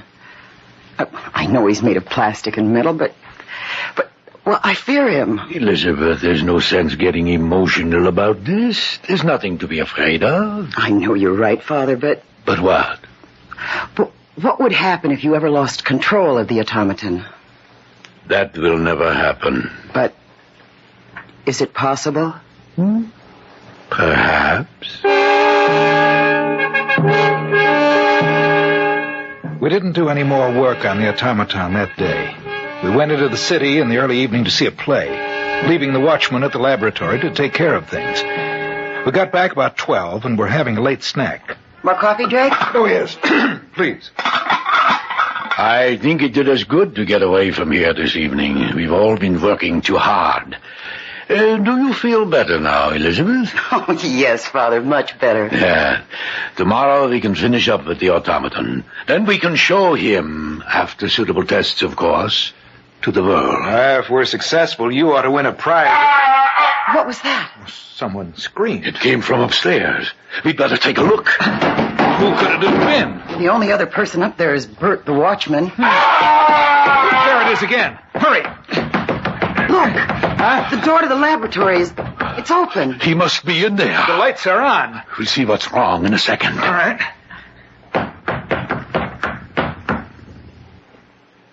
Oh, no. It's Bert. What's the matter with him? His neck's been broken. Oh. He's dead. But how? I don't know, only... What's the matter? Look, we turned off the control on the robot when we left, didn't we? Of course we did. Why? Because now it's on, Eric. The control is on. You are listening to the tale of the Automaton on this week's journey down the corridors of the Hall of Fantasy. We'll return to our story in just a moment. And now back to our story. An original tale of fantasy entitled The Automaton.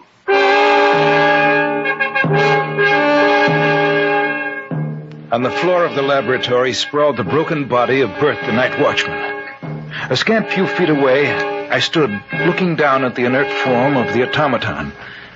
Before we had left the laboratory, we had turned off the control, and now we found it on.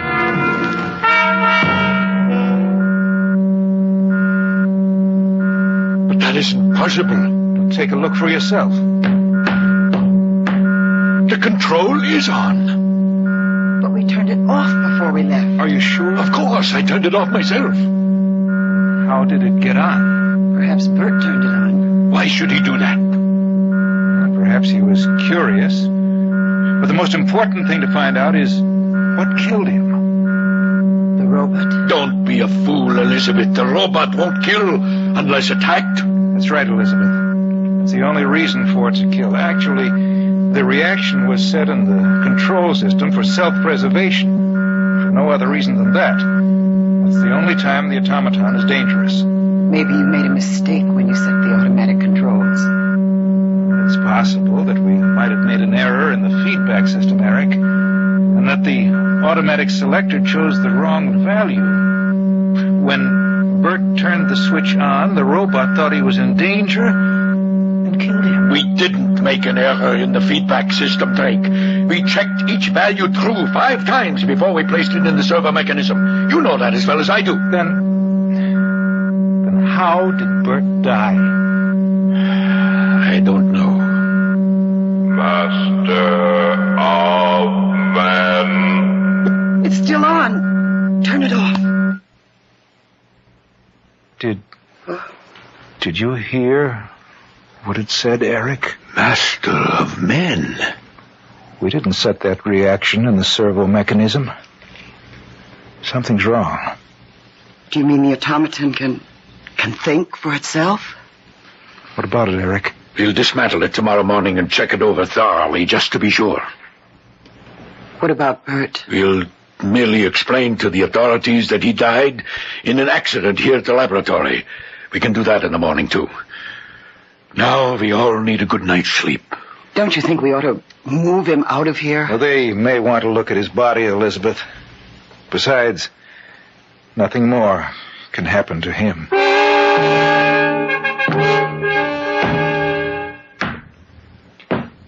Elizabeth? Who is it? Drake. What are you doing up here on the second floor outside the laboratory? I couldn't sleep. Oh. Well, neither could I. Drake, do you think that the robot can operate by itself? Why do you ask that? I was thinking, what if Bert was merely making his rounds? What if he walked into the laboratory and the robot was there, waiting for him? Well, that's not possible, of course. I wouldn't say that. Isn't it possible that you and Dad might have made a mistake in setting up the feedback system? Isn't it possible that there could be an error in the automatic control system that would allow it to operate without being switched on? Operate enough to at least turn the operating switch on? Well, it's possible that there's something comparable to a short in the control system which would mean that the robot could operate without the control being on. Yes. I want to go in there and take a look at it. Why don't you wait until morning? No, I want to see it tonight. All right. Let's go. Are you sure you want to go inside? Yes. Switch on the lights. Well, everything seems to be all right. Let's take a look at the automaton. Every time I see it, it frightens me. There's nothing to be afraid of, Elizabeth. I'm not so sure. The control button is still off. Wasn't he lying the opposite way, with his head at the other end of the table when we left? No, I don't think. Where's that hum coming from? I don't know. Sounds like the robot's power system. Yet the control button is off. Are you sure? Let me get a little closer to it. Well? The hum is coming from the automaton. That means I was right. I guess you... Drake! Huh? Look out! Master of men! The system is on. It's sitting up. To kill. We made a mistake. We must have made a mistake. It's getting down. Let's get out of here. Is it following us? No, it's just standing there. But it will be after us in a few seconds. Hurry. Let's get this door closed and locked. I can see it through the glass panel. It's starting towards the door. I heard some noise up here. What's the matter? The automaton's in operation, without the control being on. What? That's right. We must have made a mistake, Eric. The only thought that thing knows is to kill. We have to destroy it. It's getting closer to the door. That door won't hold. Let's get out of here. It has to be destroyed. But how? It weighs over half a ton. I think I have it. Stop here by this window. Oh, another crash against that door and it'll be out of the lab. What are you going to do? Its reactions are slower than ours. We'll wait here for it. It'll come walking towards us. At the last minute, we'll run to the side. I don't think it'll be able to stop itself in time. It should crash through the window and to the ground below. The 2-story drop should destroy it.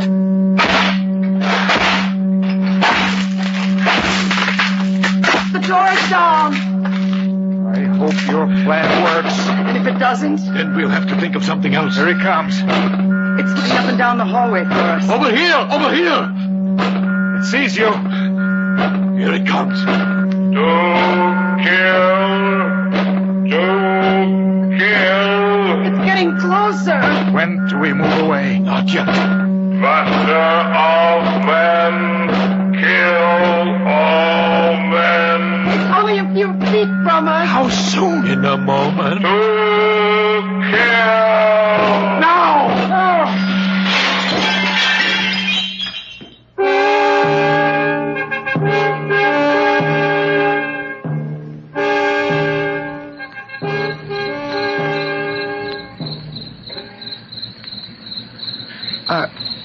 Are you sure it's destroyed? Yes. The fall completely destroyed the automatic control. You're looking at nothing but a pile of metal. What do you intend doing? Starting all over again. Somewhere along the line, we made a mistake. We have to find that mistake and correct it. We don't want a master of men, but a servant of men. Someday, I don't know when, but someday, we'll be successful.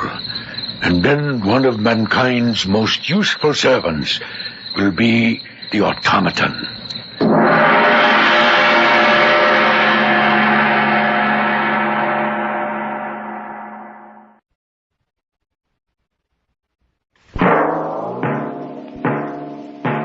So runs tonight's tale of the unusual, the terrifying, the unknown.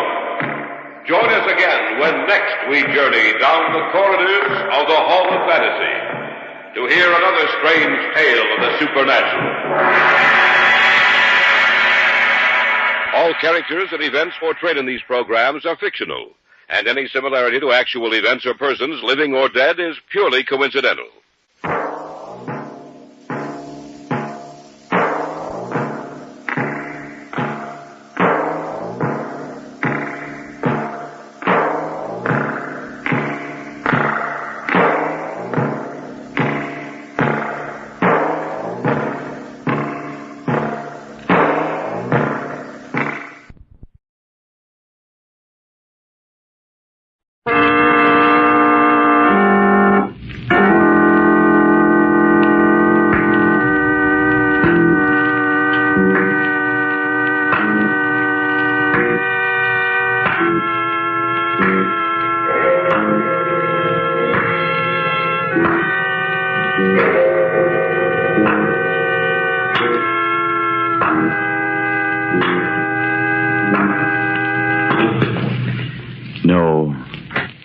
No, stay where you are. Do not break the stillness of this moment, for this is a time of mystery, a time when imagination is free and moves forward swiftly, silently. This is the Haunting Hour.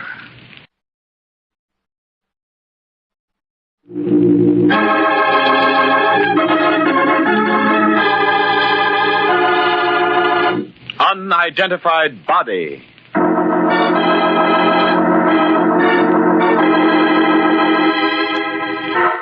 A simple situation can become quite intriguing when fate steps in and adds the necessary twists. Take the case of the notorious gang who put a crime reporter on the spot because his articles were dangerous to them. Now, add this twist. The fact that the gang has never seen the reporter. And add this twist. The fact that the gangsters flee from a gunfight, carrying with them the unconscious form of a stranger, a man they do not know, a man who happens to be Jim Briggs, the newspaper reporter they would like to lay their hands on. Who am I? Who am I? Is he on the level, Fred? I think he is, Chief. If you can only teach Schmidt to keep his hands to himself. I didn't do nothing. Shut up. I said shut up. Watch where you're driving. And you still see the cops speeding? I think we lost him, Chief. It was a close call. Too close. The town isn't safe for us. Not as long as that guy Briggs hounds us in the Daily Herald. What do we do, Al? We've got to get rid of him. It won't be so easy now. It's either him or us. Schmidt. Yeah? Take the next turn and head back to the hotel in town along Route 7. Let me tell you, Fred, this was Briggs' fault. He's got the cops worked up about us. He's got to go. But how? Where am I? What do we do with him? The way things are, we can't risk taking him to a doctor. No, we'd better... Say, wait a minute. I think I can handle him, Al, by myself. Better than a doctor. What do you mean? Just that with Trigger doing a disappearing act and lying low for the time being... You mean maybe this guy... Yeah, you get it. We can use him. Fine. Go ahead, then. He's all yours. I don't want any interference. Don't worry. I'll see that these monkeys climb up. You too, Schmidt. I didn't say it. Go ahead. Go ahead, Fred. What's the matter, fella? My head hurts. How'd it happen? I don't know. I don't know. I don't know anything. Who are you? You know me. I'm Fred Booth. Fred Booth? I don't remember. Now, look, fella, I'm going to help you. Help me? Look at me. No, look right at me. It's hard to hold my head that way. Hurts. Try. All right, I will. You don't remember anything? No. Let's see about that. Where do you live? I don't know. What was your father's name? His name was... I don't know. Now, look, fella, you're in a bad way. You've lost your memory. You've got a lot of things to learn again about yourself. Yeah, I understand. I'm going to start off with your name, and then later I'll tell you all we know about you.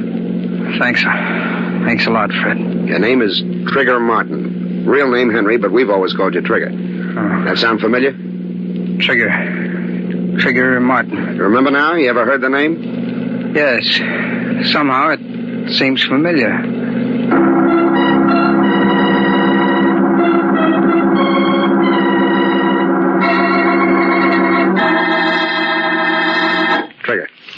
Trigger, wake up. Oh. How are you? How's your head? Oh, it's better, Fred. You've been sleeping since we got here about 3 hours ago. Here? Where's here? Oh, I remember the hotel. That's right, the Crescent Hotel. The Crescent Hotel. What else do you remember? Well, everything that you told me. Anything else come back to you? No. Are you sure? Yeah, that's all. Now, what did I teach you? My name is Trigger Martin. You're Fred Booth. Go on. Chief is Hal Drake. Guy who was driving was George Smith. Now, how about the little fella? He's called Petey. Fred. Yes, Trigger. What do we do? We? Yeah, I mean, you're the brains, aren't you? Well, yes. I'm the guy who figures things out for Al. And Schmidt? Well, Schmidt's good at safe cracking and some of the heavy work. Oh. Petey used to be a dip, a pickpocket. He's got light fingers. Nervous, but good to have around sometimes. Oh, what about me? The rest of us have pulled some pretty rough stuff, Trigger, but we've all kept our hands clean of your line. Uh-huh. What is my line? It's murder, Trigger. Murder.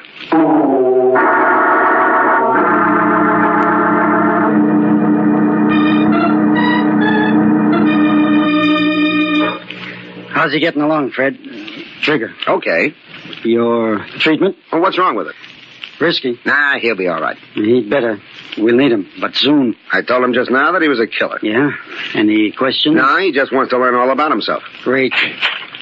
Would you be liking your rooms cleaned now, Mr. Drake? Sure, anytime, Mrs. Calder, but since when do you open doors without knocking? Well, if you're not up at this time of day, you ought to be ashamed of yourself. Oh, it's not that, Mrs. Calder, but sometimes we have business conferences and can't be disturbed. Oh, business, is it? Well, I've got a couple of dollars put away I'd like to invest. Mrs. C., you're a great kidder. And why should I be kidding? I'd like to live in style like you and Mr. Booth and the other gentlemen. Finance is hard work, Mrs. Calder. You'd better stick to cleaning. And that's just what I'll be doing if you gents will let me. Well, I'll start in this inside room and... Mrs. Calder, I don't think you better go in there, not for a couple of days. No? One of our associates is in there sleeping. Mr. Smith? No, a new associate. He was hurt a little. In a hunting accident. He's got to have rest. Oh, you... I'm thinking you just like to be living in a dirty room. Well, I'll be back later then. I think you'd better. And remember, don't go in there. I'll not be forgetting, Mr. Drake. Chief, we ought to get out of town. Really hide out. They can't pin anything on us yet. Besides, I like to live nice. I like to live. What's eating you? You don't have a murder rap against you? So what? Trigger's the only guy in this mob who ever had the chair to worry about. Now... Al, calm down now. You saying something about me, Chief? Trigger, you ought to be taking it easy in your own room. I tried, but every time I lay down, my head started. Something hurting you, Trigger? Not exactly hurting. What then? This business. What you told me before about my killing people. I don't like it. What's the matter, Trigger? You going soft? Maybe I am. You know what happens to pals of mine that goes soft? No, I don't. Nothing much. Nothing much that you'd care to hear about, and we don't even notify their families. I don't know if that'd make much difference to me. I can't even remember my family. You can't remember lots of things, but they happened, so what? So I want to quit. Trigger, I want to quit, do you hear? I don't know what I did before or how I felt before, but I know I couldn't go around knocking off guys just because you put the finger on them. Not now. Maybe the sock on the head softened me or made me yellow or reformed me or whatever else you want to call it, but I just couldn't kill a guy, and I know it. Not now. There's something inside tells me. What are you going to do about it, Trigger? There's nothing to prevent me from walking out of here. Why, you... Take it easy, Al. Well, look, Trigger. How many guys have you knocked off? I don't know. I can't remember. Can't remember anything except what you told me. Now listen to me, and listen carefully. I know of 6. Me? 6 murders? Yeah. And I don't know how many before you started working for Al. I heard you'd done plenty. Sure, you can walk out of here if you want to, but it won't do you no good. I don't get it. 6 murders. Practically every cop in the country's got orders to drag you in dead or alive. And with your rap as a cop killer, they're going to shoot first. Now, you want to walk, or do you want to play ball? Oh, I'll stay. I have to stay.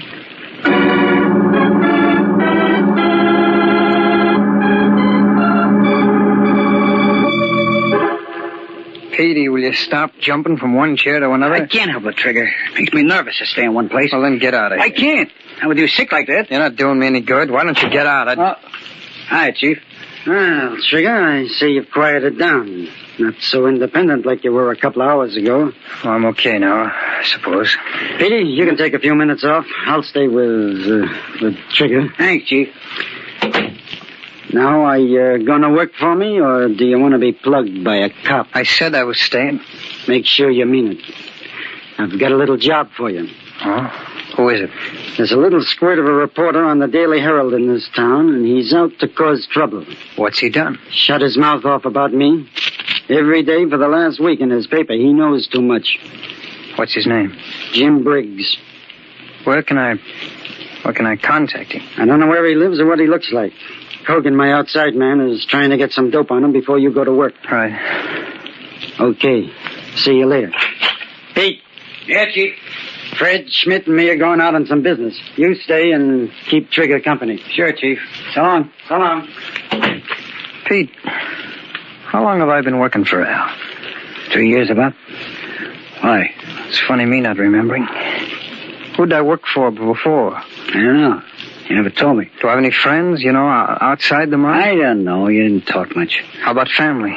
I guess you got some. Where do they live? I don't know. You ever see me with a girl or anything? Why are you asking all these questions? Come on, Petey, tell me. I don't know nothing, I tell you. I don't understand, Petey. Can't you tell me anything about myself? Will you quit pestering me?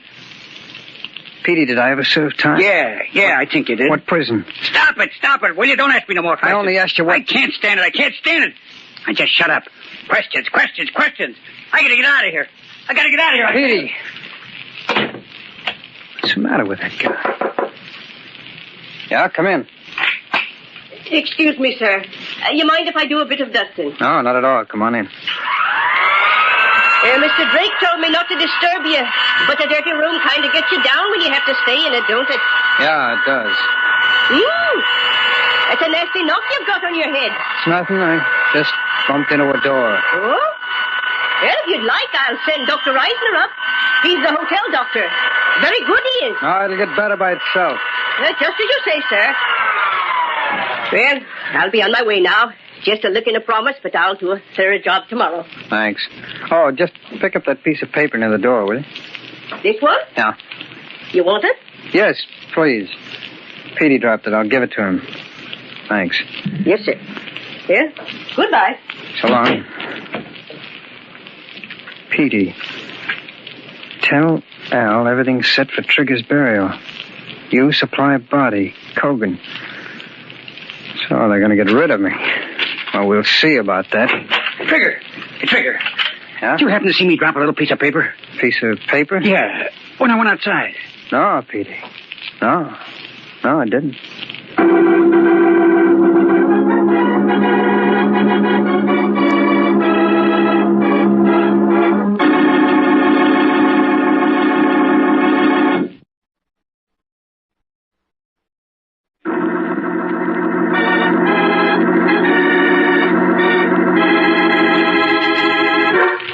Our story is about a mine from which all memory has been erased. Its owner was brought to the headquarters of Al Drake's notorious gang in the Crescent Hotel. There, his history was taught him by Fred Booth, brains of the gang. There he was told that he was Trigger Martin who had killed many men. Even though he felt he could not go on with his murderous career, he knew he was bound to it by his past. But then he intercepted a message that indicated he was to be killed. Everything's set for Trigger's burial. You supply body. Why do they want to kill me? The cops I can understand, but me, their own pal. I've got to get out of here. I've got to escape. I've got to. Trigger. What do you want? Snap out of it. I wasn't doing anything, Schmidt. You're sitting there thinking I don't like it. Oh, what do you want me to do? Talk. Talk? I don't feel like talking. Petey says you drove him nuts with your talking. Now you're quiet like a boneyard. Come on, talk. All right, I'll talk. Do I have any family, Schmidt? I didn't say for you to ask questions. That's all I've got on my mind. Well, keep to yourself then. You don't like staying here with me, do you? Al told me to. He said you shouldn't be left alone. I'll be all right. I won't try to get away. I didn't ask you that. Oh, go ahead, Schmidt. I'll be okay. I'll play some of the records. I don't want to get into no trouble with that. You won't. Go on. Go on. Take a little time off. Thanks, Trigger. I'll see you. Pick a good loud record. Stardust, St. Louis Blue, Darktown, Strutter's Ball. Look at this. Personal Recording Studios, Boardwalk, Atlantic City. Regards to Al and all the gang from Gloria and Trigger. This I gotta hear. Gloria.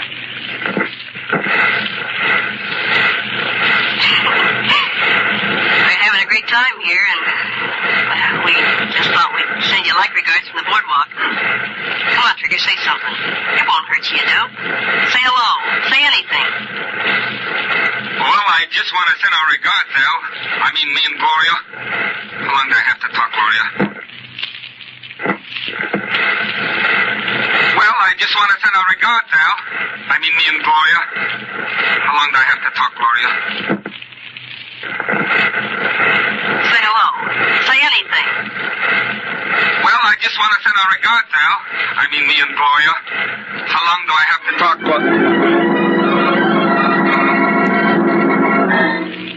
I'm not Trigger, then. I'm not. But who am I? Do they know who I am? Why are they trying to tell me I'm Trigger Martin?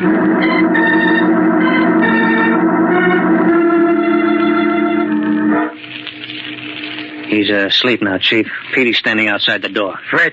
Yeah? I don't like it. Why not? It's too smart. It won't work. Oh, what's worrying you? Someone's going to miss him. That means trouble. Maybe he don't know anybody in town. That chance. Get him out of here tomorrow. Kill him. Not me. I don't like murder. Look, Chief, the guy is sold completely on the idea that he's Trigger. Gives me the willies there. Trigger waiting to be buried, and this guy thinking he's him. Oh, stop acting like Petey. Look, the guy gets in our way when we're doing a job. Schmidt knocks him out with his clumsy mitts. We can't leave him around. None of us wants to bump him off unless we have to. Then I come to the rescue. We should have left him there. If I'd known he'd lost his memory then, I would have. But this way, he's going to bump off Briggs, and we'll be in the clear. It's a perfect setup. You hope. Sure it is. I'll figure it out for yourself. I don't know, Fred. I only wish I knew who he was.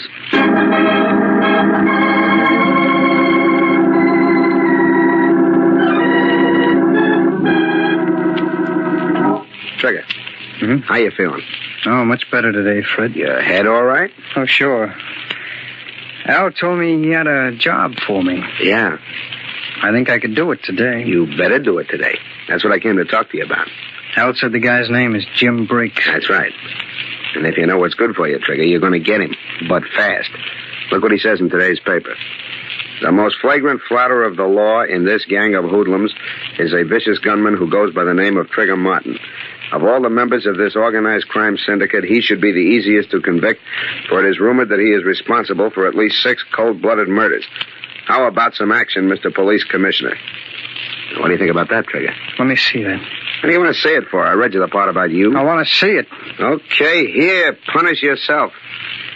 The most flagrant flouter of the law in this gang of hoodlums is a vicious gunman by the name of Trigger Martin. And how do you like that? That guy's going to see that you burn unless he gets shut up.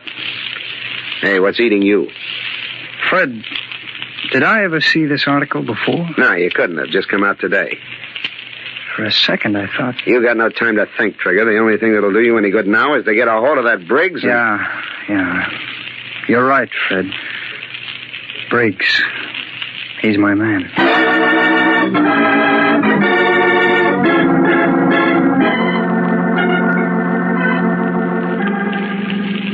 Listen, Al, I've been waiting 3 hours. I can't stand it. I gotta get into action. Take it easy, Trigger. Let me track the guy down. That's Petey's job. Yeah, as soon as he's got the dope, I'll give the go sign. But, Al, I'm a dead duck if I don't nail Briggs, and soon. Yeah, you will be. But we can't afford to make any mistakes. That's what I've been telling him, Chief, but he got all worked up about those newspaper articles. Save it, Trigger, until... Well, that must be Petey. Open up, Schmidt. Okay, Fred. Well, Petey. Any luck? I just get a line on this guy, Briggs. Go ahead. Don't rush me, Chief. Makes me nervous. Come on. The Herald got him in from Chicago to do this job on us. He's new to town. That's why we don't know him. Yeah, I guess so. Where's he live? He's got his office set up and his room's in the same place. Sends his stuff to the Herald over the phone. Petey, where does he live? Gee, Chief, didn't I tell you? 41 McDougal Alley in the basement. One of them garden apartments. Did you get that, Trigger? Sure. 41 McDougal Alley in the basement. Okay, that's right. And here's your gun. Now get going.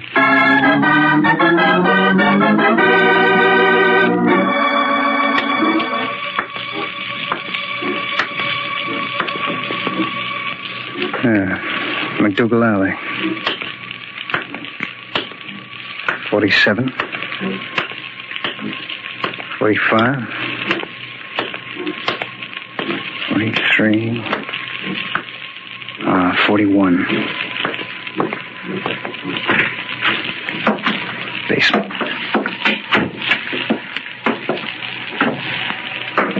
Careful. Maybe a trap. Don't forget they've been lying all along. Careful. Careful. It's the door. Door to his apartment. Maybe he'll help me if he doesn't shoot me first. I'll try the door. It's not locked. It's dark. I'll light a match. Jump it, Regan. Okay, Crider. Let me go. No, you don't. Let me, Crider. Let go of me. Watch it, Regan. He's got a gun. I see. Good work. Right on the head. He's out. Well, that'll take care of him for a while. It was a close call.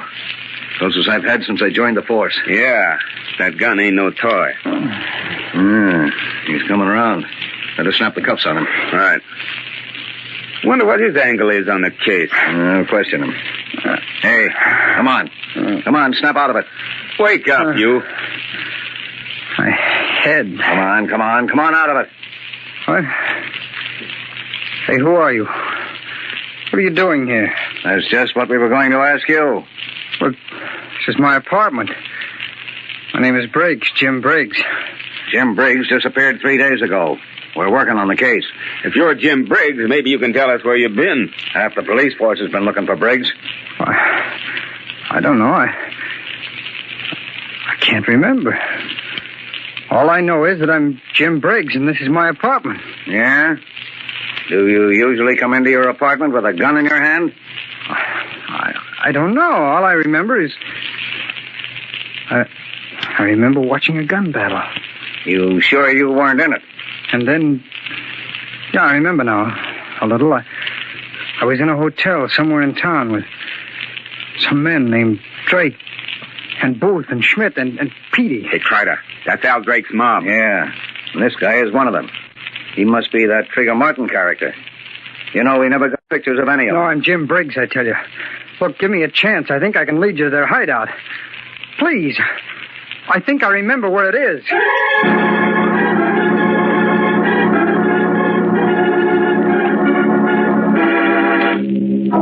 Okay, Fred, this was your idea. He'll come back, Al. I got that guy completely bamboozled. Now, listen, Chief. I don't want to stay here and be trapped. They'll get us. They'll get us for sure. Petey, shut up.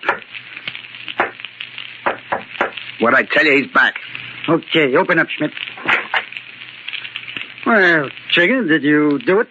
You told me to kill him, didn't you? Stop the dramatics. Of course I told you. Well, I did it. I found the guy in his apartment. He was working at a desk. He looked up, and I gave it to him. Let's have your gun, Trigger. My gun? What for? Come on, hand it over. I threw it away. I don't believe you. Schmidt, grab him. No, you don't, Schmidt. Put up your hands. All of you. Now, Trigger, no point in getting jumpy. How long do you think you'll get away with Cut it. You know I'm not Trigger, and I know. Whoever you are and whatever your game is, no one person doesn't stand a chance against four. You won't get out of here alive. I think I will. Petey, open that door, quick. Yeah, right away. Come on in, Crider. All right, you guys. Bundle these hoodlums into the wagon. Did you get what you wanted, Crider? Perfect. Direct evidence tying Drake to an attempted murder. We've been trying to get that for years. Great work, Mr. Briggs. Briggs, Booth, you idiot. We had the guy all the time. Sure you had me. I didn't know it, and you didn't know it. Hey, that'll make a swell feature story. The case of the unidentified body, written by the corpse itself.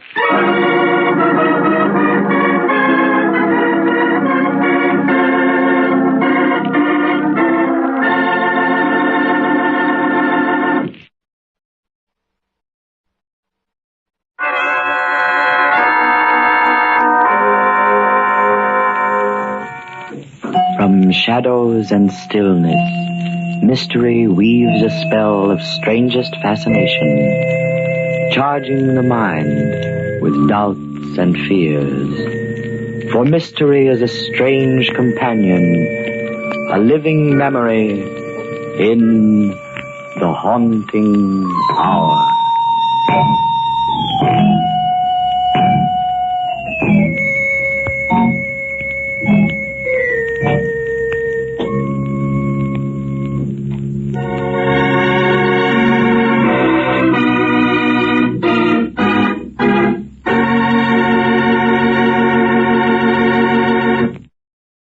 The Mummers in the Little Theater of the Air.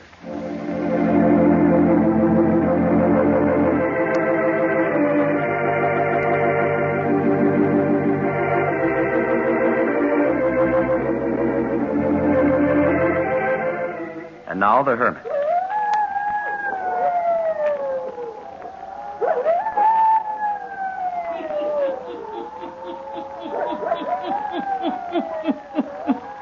Ghost stories. Weird stories. And murders, too. The hermit knows of them all. Turn out your lights. Turn them out. Have you heard the story?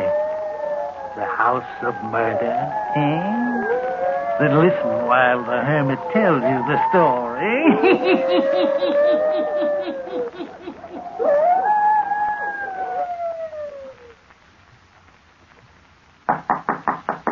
Yes, come in. Mr. Burton, I'd like my wages, if you please. What's that? Yes, Mr. Burton. Well, Millie, you're dressed to go out. My breakfast hasn't been served. That's right, Mr. Burton. I'm leaving right now, and I'd like my wages, if you please. Oh, this is preposterous. Oh, it's something bad, all right. You can't go without giving me more notice than this. I'm sorry, but I can't stay. What's it all about? This house, Mr. Burton, it's this house. It's truly haunted. Nonsense. It's just because we've only been in the house for a few days. It's strange to you yet. But don't get over being strange. It gets worse every night. Oh, ridiculous. Well, you can say all you want to Mr. Burton, but I'm leaving. I'll work for you in the city. I've been faithful to you for a good many years, and I'll go right on being faithful if you'll move back to the city again. Millie, I can't run my life to suit those who work for me. I purchased this house in the country in order that I might have peace and quiet for my work. There's a little peace here. Every night the sounds. And last night I... Oh, I don't want to talk about it. Please, Mr. Burton, I've got to be leaving this morning. How are you going to get into town? I took the liberty of calling one of the stores, and the owner's sending his son out with a car. All right, Millie. As soon as you give me my wages, I'll wait outside. I'm afraid to stay inside any longer. Why, of all the absurd... If you value your life, you'll get out, too.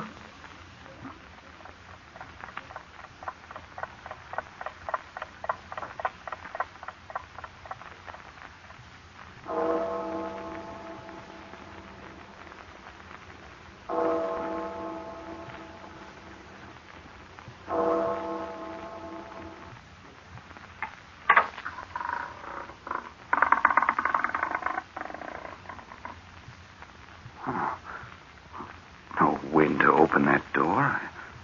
I must have left it unlatched. Feels just as if someone was in the room here with me. No, it's as if something brushed past me. I could swear I felt it touch my shoulder. Oh, ridiculous. Pages turning. Pages of my ledger turning. Just as if a hand moved the pages. Wind couldn't cause it. There isn't any wind in here. Oh, I'm dreaming things. It's utter nonsense. Millie's got me all upset. Oh, my test tubes. My experiment. The test tubes knocked to the floor. I'm not dreaming this. This is too real. I need Karma. He'll solve this. Hello. I want to put in a long-distance call. I'd like to speak to Lyman Carmer in New Carden. Yes. Yes, you've got it right. Lyman Carmer in New Carden. The telephone number is...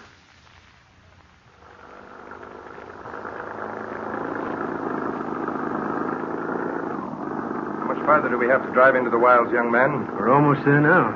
For the life of me, I can't figure why Jim wants to hide himself away miles from civilization. Well, this new man ain't been out there but a few days. A few days too many, if you ask me. I drove out here yesterday. I picked up a woman who'd been working out there. I wanted to go back to the city. Not Millie. Seems like that was the name she gave. Well, what's up? I couldn't rightly tell you, mister. Just couldn't tell you. Jim seemed to be strangely urgent about something last night. Look, mister. You can see the lights of the house now. See about 8-10 right away through the trees. Oh, yes. What sort of a place is it? Oh, it's quite a place, mister. Really something in its day. Old house, Yes, sir. I guess no one's lived in it for years. Old man Chimler knows it. He's lived in town as long as I can remember. This is the drive leading up to the house. Lined with trees on both sides. House never gets no real daylight into it. Here we are, sir. I'll get your bag. Oh, never mind. I can take it. You young men? Oh, thank you, mister. It's more than it's worth. That's all right. Anything I can do for you, just call the general store and ask for Mark. Thanks. I'll do that.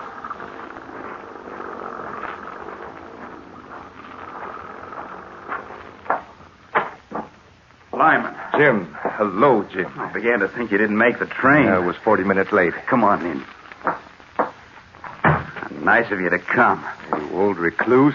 The idea of picking a spot no man ever heard of. Bring your things into the sitting room. We'll go upstairs later. All right.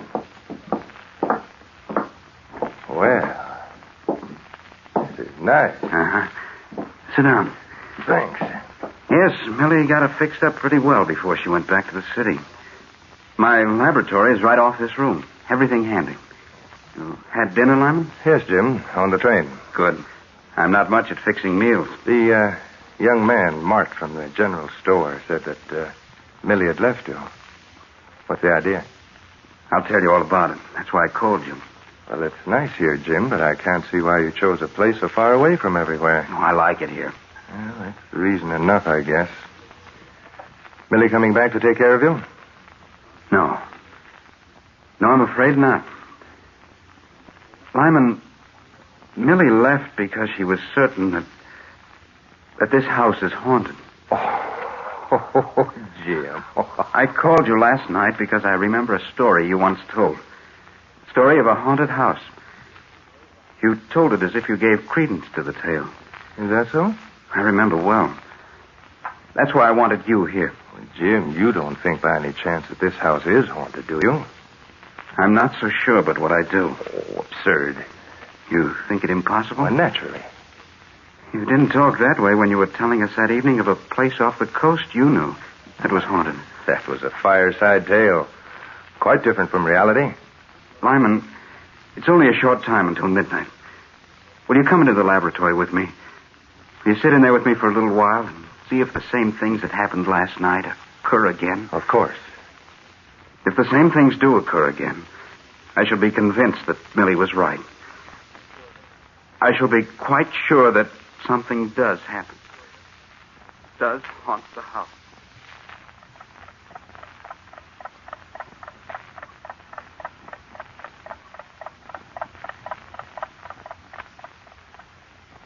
Nearly midnight, Jim. Did you check the door into the laboratory to see if it's closed tightly? I checked it. You're convinced it's securely fastened? Yes.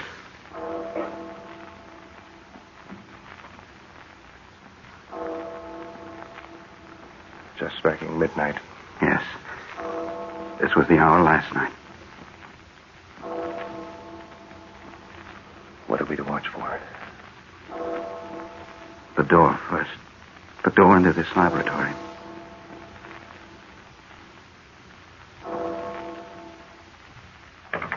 Listen. It sounded as if someone has his hand on the doorknob. Look. Wait. as it did before. There's no wind tonight. No, last night. Lyman, do you feel the presence of someone in this room? Someone besides us? No, I don't. I do. What is it? Once again, it was as if something brushed past me. Touched my shoulder. What's that? Look. Look over on the table. Watch my ledger.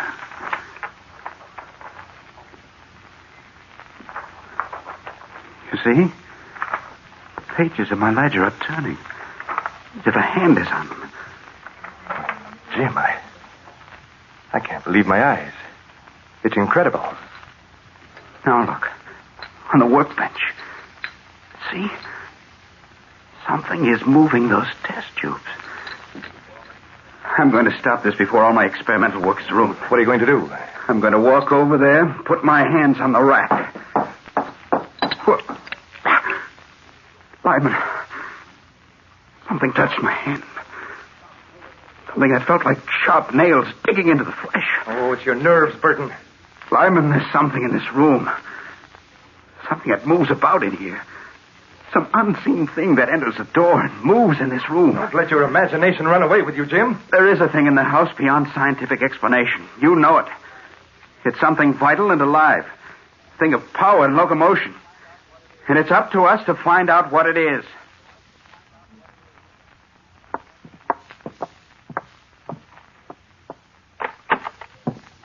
Well, we might as well look through this room.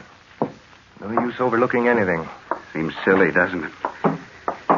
We're not going to find anybody in these rooms. Didn't you say that Millie heard things upstairs? So she said. She complained the very first night we were here that someone entered her room. She didn't see anyone? No. She didn't see any more than we did just a while ago downstairs. Now that the incident of downstairs is past, it seems to me that it never happened. Perhaps it was your power of suggestion that made us both think we saw movement. Well, nothing out of the ordinary in this room. No. Well, what do you say we forget it and get some sleep, All right. We're not going to discover anything tonight, I guess. Did you talk to the man who sold you the house, Jim? Jim? Yes. Sure. He brought me out here after I'd chanced upon the place. We went all through it together. Of course, he didn't say why the house had stood unoccupied for a long time. Yes, he did.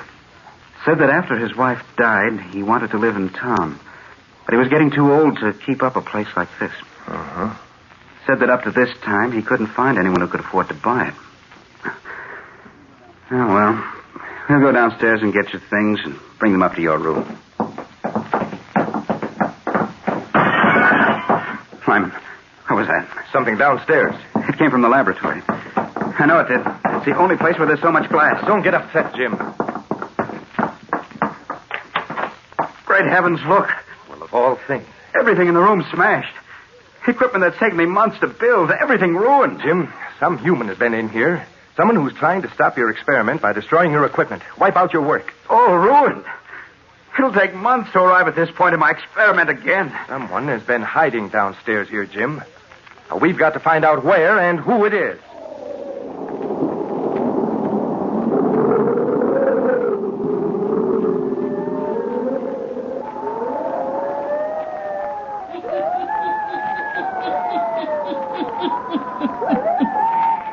Is it a human being who hides in the house, intent upon destroying all that Jim Burton creates in his laboratory?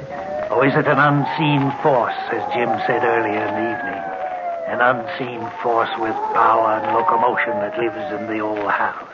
The hermit will tell you before the night is done.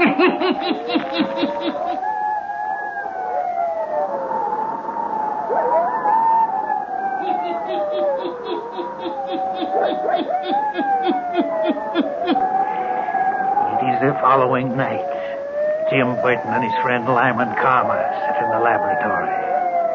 Just a few minutes ago, the clock struck midnight. Right now, Burton is busily engaged building up step by step the experiment which has been ruined the night before. Lyman Karma sits watching him.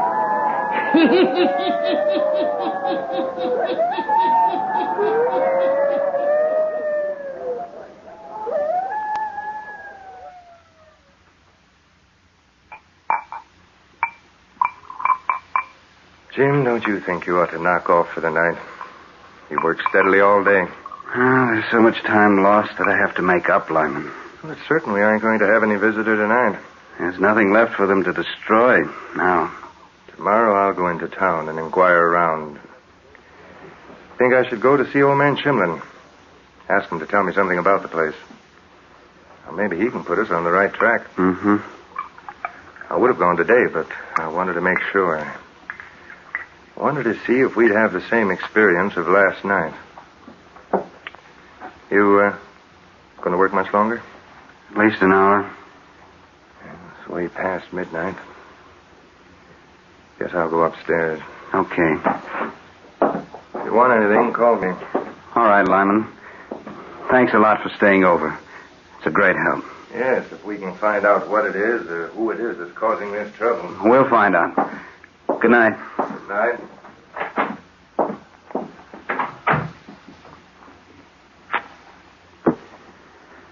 Let's see. Next step is to unite the two chemicals to form step B. Where's that ledger? Yes. And the next step I performed was... Oh, wait. Pages in the ledger. Page 5, 6. A page is missing from here. Every step I'd worked out and put down is torn out of this book. Oh, what is it? What is it that dogs my trail and won't let me do this work? Step by step, I'll have to work it all over again. What? Someone at the door again. Is that you, Lyman?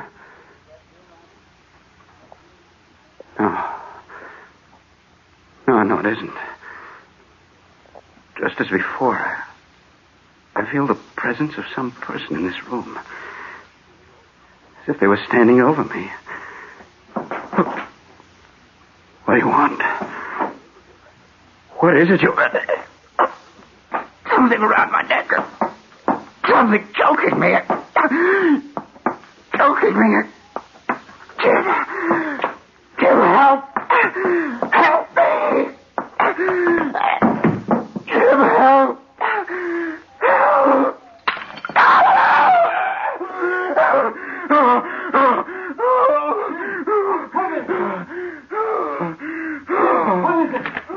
What's happened? Fainted. Fallen to the floor. Jim. But... Great heaven. His whole face is burned by the stuff he was working with. Hello? Oh, for heaven's sake, hurry. Hello, operator. Send a doctor to the old Chimlin place right away. Hurry. There's been a terrible accident. Man's face is almost burned away.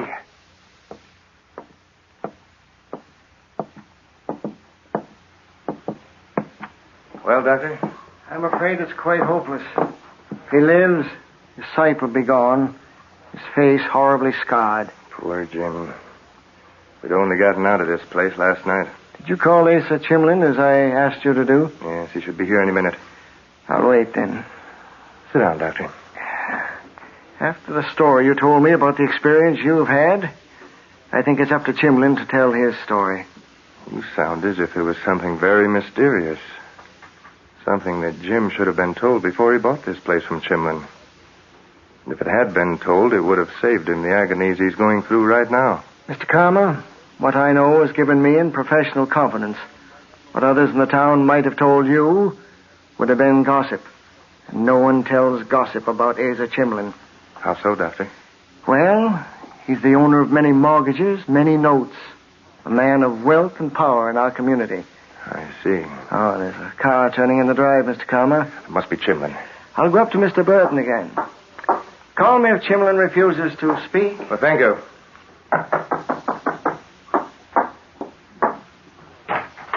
Hello, sir. Oh, hello, Mark. Where's Mr. Chimlin? No, he didn't come, sir. He called at our house and got me to drive out and bring you this note. Oh, come in. Why, I reckon I better not, sir. Oh, why not? I reckon I just as leave stay outside of this house, if you don't mind. Oh, come on in just a moment while I read this note. Nothing can harm you in the daytime. Well, all right. Just till you read the note. Come in here. Sit down while I read the note. Yes. Oh. Well. Mart, what made you say you'd rather not come inside this house? Oh, I can't say, sir. Really, I can't. Mr. Chimlin would get even with my dad if I said any more. You see, he about owns our store. I wouldn't tell Chimlin. Come now. Well, sir, you see, the Chimlins, their daughter, she wasn't quite right, and she died out here. And Mrs. Chimlin, she hanged herself. Folks have always been scared of this house because of that. I see. Why did Mrs. Chimlin hang herself? I don't rightly know. Well, perhaps the doctor can tell us. Hello, Mark. Hello, Doc. Chimlin didn't come. Sent this note saying he would refund Mr. Burton's money and take the house back again. Says nothing more. Mm-hmm. But Mart here has volunteered to tell me that there were 2 deaths in this old house. One, a hanging. That's right. Mrs. Chimlin? Yes. And the girl? Her case was hopeless. 18, she had a mind of a child of 4. They took her everywhere, but to no avail. Time after time, Mrs. Chimlin pleaded with me to put the girl to sleep, to end her misery. But I couldn't do that. She hated me for it. Her hate grew until her mind was unsettled. One day, she took it upon herself to end the girl's life. Then, realizing what she'd done, she hanged herself in the room Mr. Burton has been using for his laboratory. If Mr. Chimlin knew we told us, Doc... Oh, that's all right, Mart. If there is any truth in the fact that an unseen force lives in this house, and you'll see how hard it is for me to believe that, then why did it seek vengeance on Mr. Burton? I have never believed in supernatural force any more than you. But remember, I've seen it at work in this house. And as for seeking vengeance on Jim...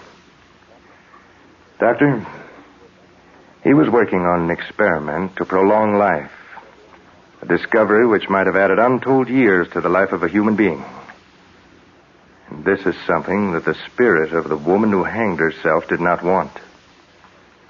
That's why it destroyed the experiments. And that's why it destroyed Jim Burton. He died just before I came downstairs.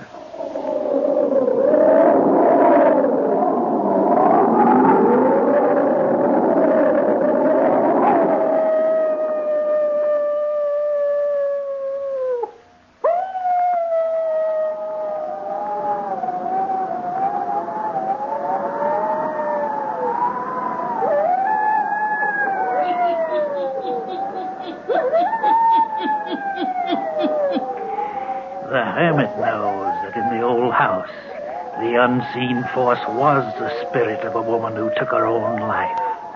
A woman who could not rest in her grave. A woman who returned to destroy anything that might prolong life. Yes. She killed Jim Burton by the power of supernatural force. Turn on your lights. Turn them on. I'll be back. Pleasant dreams.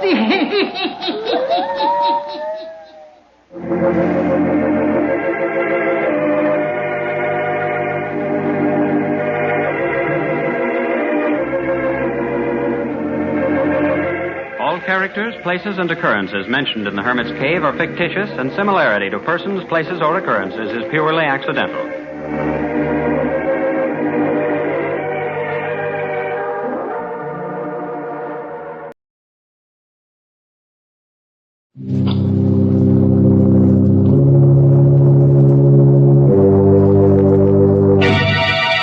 Lipton Tea and Lipton Soup present Inner Sanctum Mysteries.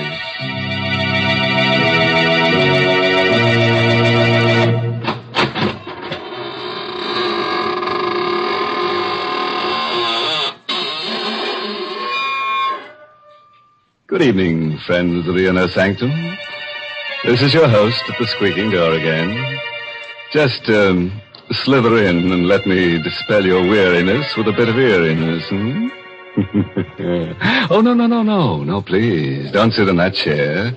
I'm saving it for rigor mortis to set in. Oh, dear. I see this is going to be one of those nights when my favorite character gets killed. Yes, Mary, but don't scream blue murder because this is a corpse of a different color. Well, if it's going to be that kind of a story, I'd better tell folks about something cheerful first. Yes, I mean Lipton tea. Lipton's is such a friendly, welcome drink. And that's because of its brisk flavor. Now, that word brisk is important. It means that Lipton tea always tastes fresh and full-bodied, tangy and vigorous. It's never flat or wishy-washy. That's the reason why Lipton seems to make good food taste better, and why Lipton tea is the perfect beverage to serve when you're entertaining friends. So even if you're not a regular tea drinker, you should try Lipton's. That brisk flavor makes all the difference in the world. And now let's leave the world, temporarily, of course. Tonight's story is called The Lonely Sleep. It's an original radio play by Christopher Mayle, who scribbled it during a nightmare. And our star is Carl Swenson, who plays the role of Archie Gold. Murder is a specter which nudges all of us, anywhere. Most of us will never murder, but can any of us say we never will? Certainly Archie Gold, 30-ish, bald and mild-mannered, never thought he would murder. Archie was the window display man for Greg's department store. At night, the store is a fantastic nightmare of eerie shadows, covered showcases, cavernous depths, and dank, stale odors, with only his own hollow footsteps for sound, because windows are dressed at night. It's night now. And Archie's busy in his storeroom crating his favorite mannequin for shipment to the mannequin factory. Being a lonely man, he talks to the mannequin. And being in love with Esther Newman of the store's accounting office, he naturally calls his favorite mannequin Esther. You've been very mean to me, Esther. The last time I asked you to go out with me, you snickered at me. That's not nice. That's why I had to do this to you. Archie tucked Esther's smooth pink torso into a crate. There. Perfect fit, darling. Perfect. Then Archie wrapped Esther's slim legs and arms in excelsior, tucked them into another crate. So, you wouldn't put your arms around me, darling. Well, you won't get another chance. Then Archie picked up Esther's pretty head and placed it on his workbench. Oh, Esther. I'm so lonely. Why don't people talk to me? Why can't I be popular? What's wrong with me? Why don't you go out with me? What Archie never dreamed was that the real Esther Newman was at that moment slamming the last of her monthly report books closed, clicking off the light, and starting out of the finance office toward the rear door of the store. Oh, Esther, I want to tell you. She stopped by Archie's half-open door when she hears his voice. No, listen to me, Esther, darling. I am making enough money here to buy us a little place over in Jersey. See, all my life I wanted to love someone like you. You're so beautiful. You will marry me, won't you, darling? Why, Archie Gold. Sitting there proposing to a dummy, and the dummy's name is Esther. What a coincidence. Well, Esther, you worked late? I didn't know. No. I mean, yes, I give the mannequins names. It's sort of a game. Yeah, game. That's it. Well, they don't talk back anyhow. No, they don't talk back. But they're sort of kind. They smile at me. And, see, I'm lonely. Mm-hmm. I work all night. And Esther, will you go out with me Sunday night? Mm-hmm. Please. Just dinner and the movies. Are you kidding? Why don't you ask your dummy friend? Hey, say what a swell idea. She won't eat much. You can maybe get her into the movies for half price, and when you kiss her goodnight, Archie, she won't slap your face. Why are you looking at me that way? You shouldn't laugh. You're crazy. You're trying to scare me. Yes, that's it. No, you're not. You are crazy. Don't come near her. Archie! You shouldn't laugh. Archie, don't. You shouldn't laugh. My turn to laugh. See? My turn.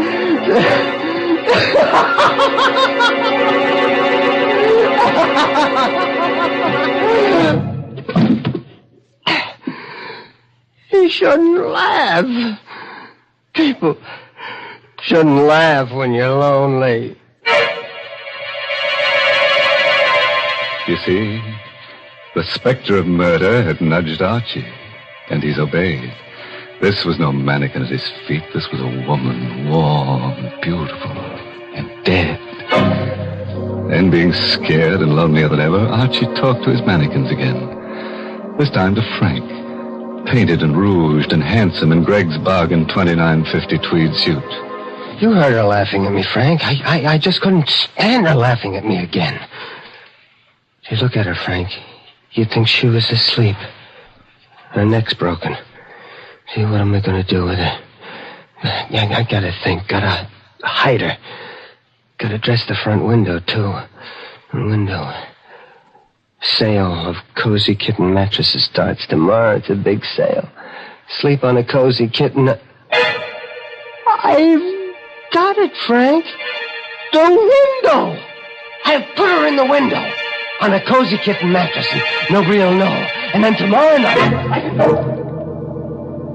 So Archie used some pancake makeup, bringing life to Esther's salivating cheeks and purple lips. He placed her dead weight in a hard truck. He rolled her to the lighted window. An hour later, Esther's corpse, covered with gleaming white sheets and sleazy satin quilts, smiled in peaceful bliss at the empty street. Archie found his work well done. Nothing more to do now. Just wait. I'll go home. And wait. That's a good window. You look very pretty in bed, Esther. I've been watching you, young fella. Saw you do the whole thing. What's the matter? I scare you? No, officer. I didn't know. Yeah, I've been in the doorway across the street watching you. A lot of work to making up one of them windows, ain't there? Yeah. You saw me do the whole window, you mean? Uh-huh. Oh. So I put the mattresses in, make the bed, put the signs in, then fix the lights. Then you put the girl in the bed and fix her face up. Yeah, it's a nice job. Yeah. Say, you look bad, son. Yeah. Anything wrong? You sick? Huh? No. I'm just tired. All through for the night? Yeah, I'm all through. Good night, officer. Good night, young fella, and don't worry about your girlfriend. I'll keep an eye on her every night.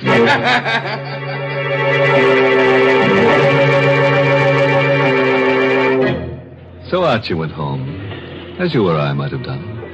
And because he'd been too busy setting his little post-mortem stage, the impact of his crime began to seep through only as he neared his rooming house. Maybe the girl in the doorway he passed started him thinking because she laughed.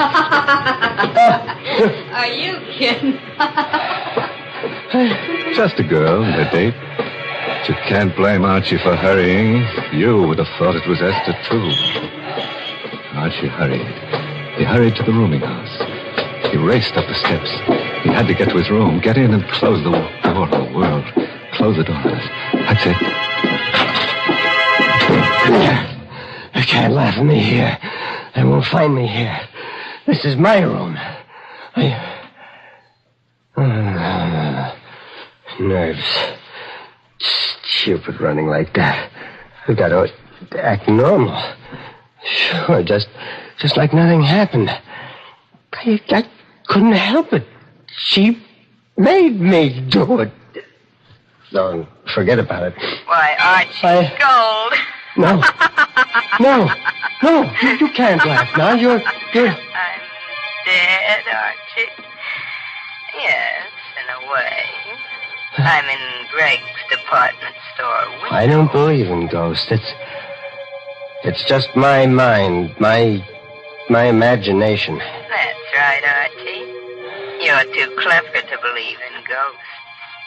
I'm not a ghost, Archie. I'm in your mind. I'm part of you now.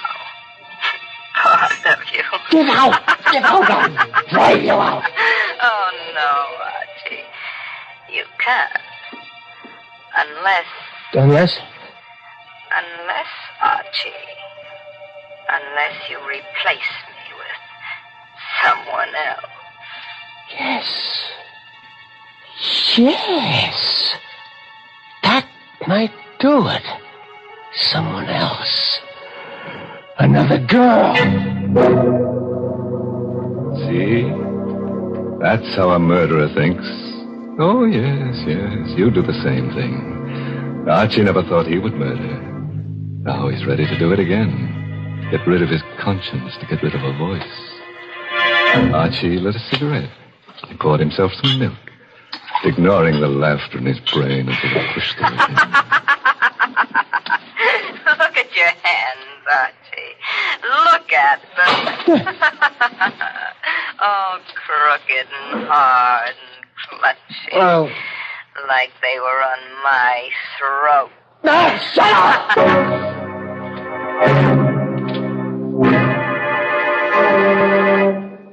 Archie threw himself on the bed and jammed the pillow against his ears.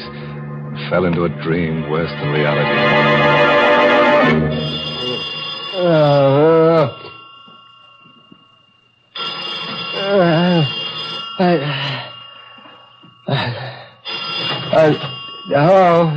Huh?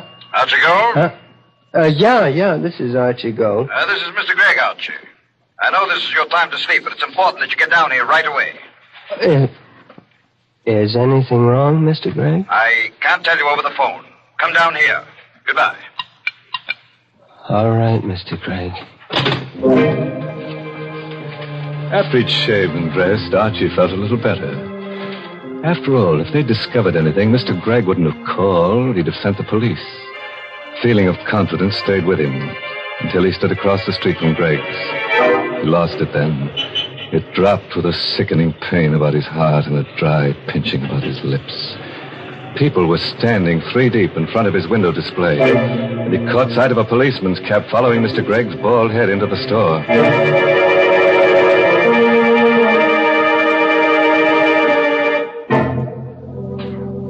Well, were you thinking of going window shopping tomorrow?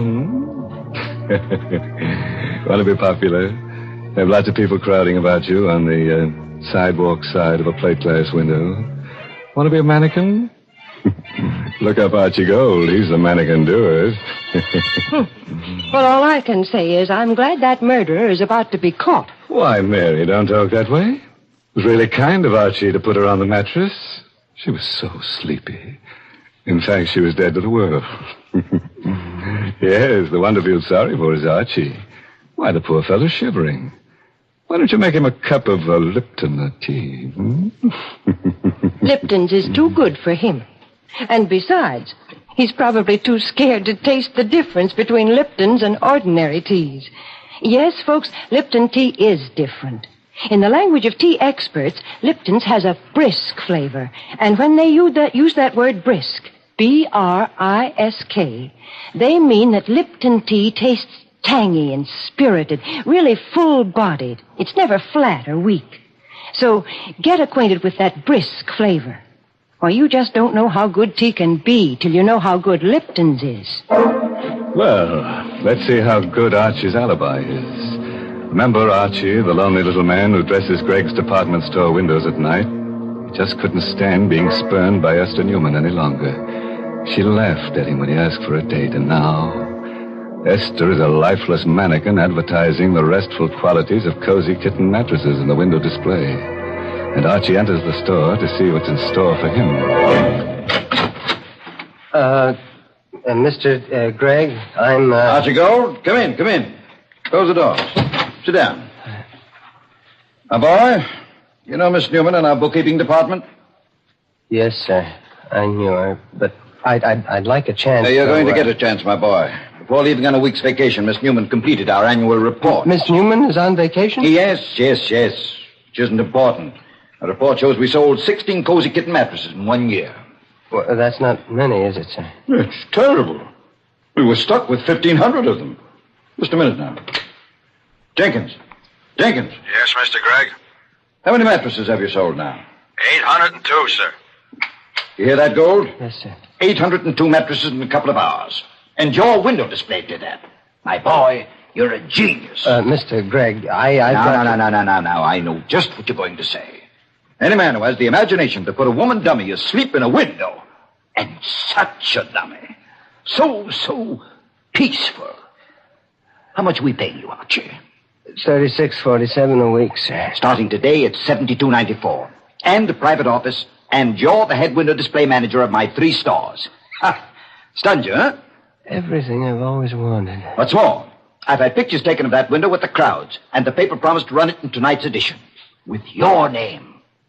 Good? Yes, sir.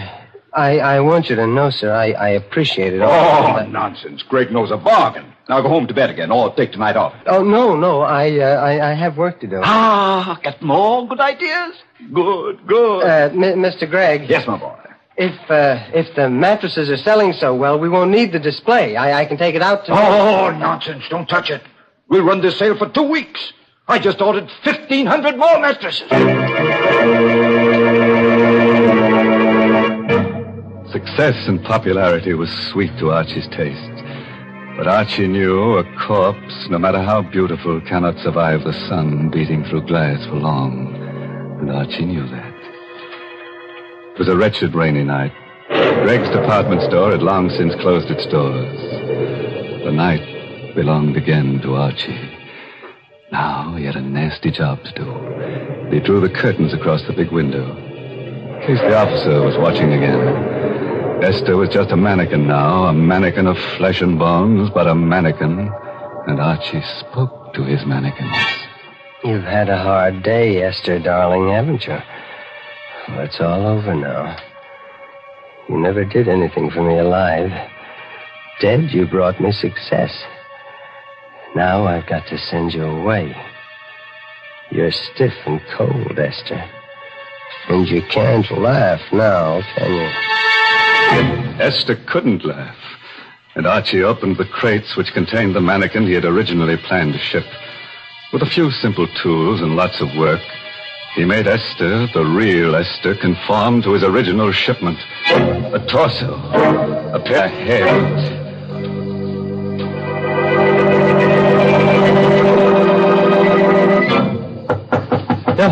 Who? Oh, that's the alley door. Somebody's there. Gee, a cop, maybe. I've got to act natural. After all, she's well hidden. Could I come in? Please, I'm so wet and tired. Girl. It's a girl. Yes. Come in. Get out of that rain. Thanks. Why, you poor kid, you're soaked. Come into the workshop. I've got a heater in there. Gosh, thanks. She was sent to me. Someone to take Esther's place.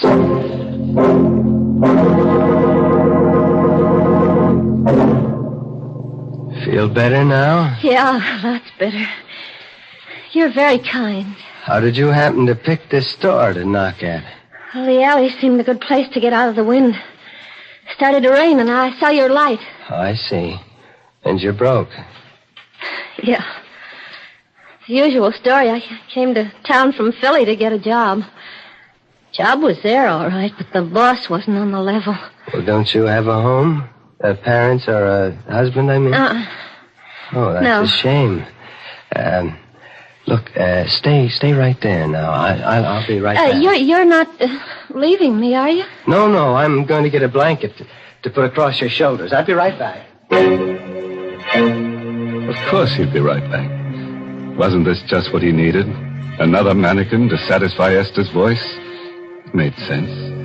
The second time, it's easier. It always is. Don't move, May. Huh? I'll put it across your shoulders. All right. You're a very lonely man, aren't you, Mr. Gold? How do you know that? Because I like you. How does that prove I'm lonely? I like lonely people. Why? Because I'm terribly lonely myself. I got some coffee in the thermos here. I'll get you some. I like it here. I like to look at the mannequins, especially that handsome one there. What do you call him? What do you mean, call him? Well, you must talk to them. I would. You're wonderful. You understand. Yeah, I do. I do talk to him. His name's Frank. Frank, meet May. May, this is Frank. Hello, Frank. I'm sleepy, Frank. Oh, May. Why did you come tonight? Why couldn't you have come 2 nights ago? You're sleepy? Mm-hmm. I'm warm and sleepy. Look, I have 3 hours before my window has to be finished, and I have an errand that'll take me about an hour. You climb into the bed in the window and... People will see me in the window. No, the curtains are drawn. I'll wake you when I get back. All right. Looks like the kind of bed I could sleep on forever. Ever. Doesn't always work out the way you plan it, see? Archie didn't want to murder Esther, but he did. Archie wants to murder May, but he'd rather not. Well, Archie drew the satin quilts over May. She smiled, closed her eyes with a murmured thanks, and was asleep. Archie knew now he loved her, that he must never listen to her speak again. While Archie carried the crates containing Esther's remains into the station wagon in the alley, a little man with a sad, droopy face and a derby hat argued with the night captain of the local police station. I tell you, I know what I'm talking about. I stopped at Greg's window 4 times today. I know a corpse when I see one. Well, I saw that window, too. That's a dummy in that bed. I know a dummy when I see one. I don't doubt that, Captain. You've had more experience with dummies than I have, but I've had more experience with corpses than you have. That's a dead girl in the bed. Now, what makes you so sure? I've been an undertaker for 40 years. My name is Huzak. My establishment is down the block from Greg's store on 10th Street. Okay, we'll check. Operator, get me Mr. Gregg. Yeah, Greg's department store. Of course it is home. What else at this hour?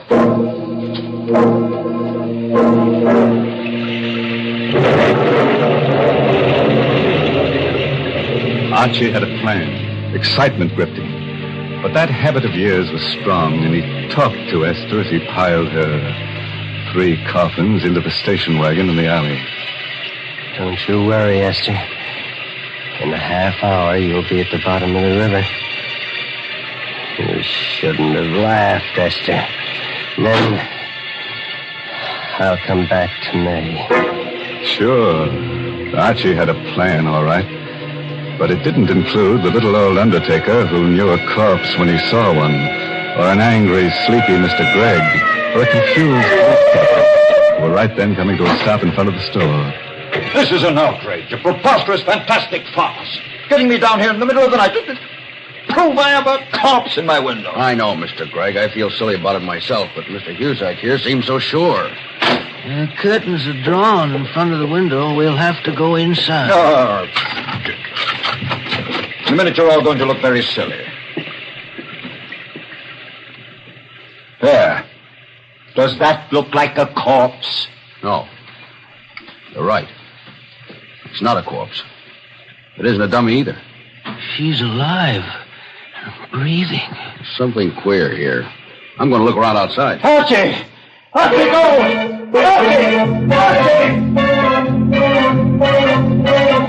Archie didn't hear himself being paged. But at the entrance of the alley, he saw the police car in front, and he heard the police captain shouting from the sidewalk.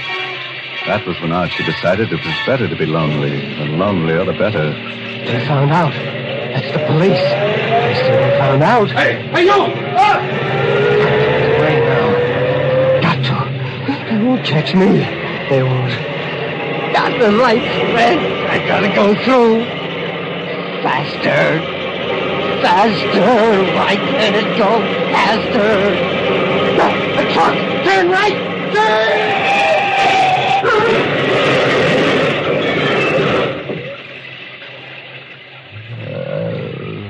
No one ever heard Archie's last words.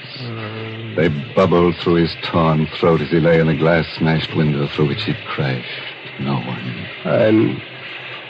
I'm so lonely. May. So lonely.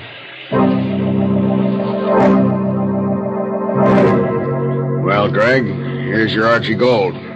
Bet those crates will be interesting. Awful. Yeah, quite a mess. No one was cruel enough to point out a gruesome bit of grisly humor. The lonely little man who'd spent so much time in display windows had created his final masterpiece. Archie had decorated his last window in Cusack's funeral parlor.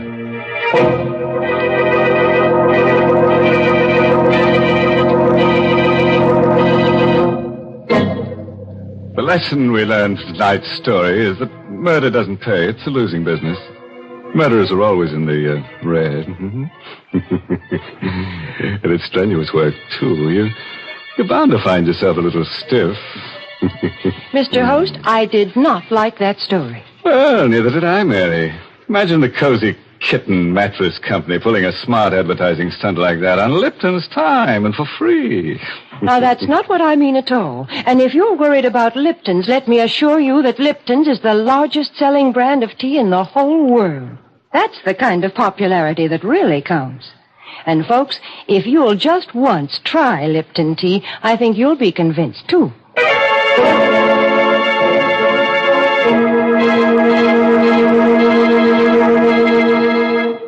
Well, I have to run along now, folks. Got some shopping to do in Greg's department store. What? Oh, I know it's late, but, you see, Archie and I shop at night to avoid the shrouds, you know. By the way, this month's Inner Sanctum mystery novel is Puzzle for Wantons by Patrick Quentin. Oh, and here's a special announcement. Next week's Inner Sanctum story, directed by Hyman Brown and brought to you by Lipton Tea and Lipton Soup. Next week's story is about a man whose dreams always come true. All he has to do is to dream that somebody's being murdered and...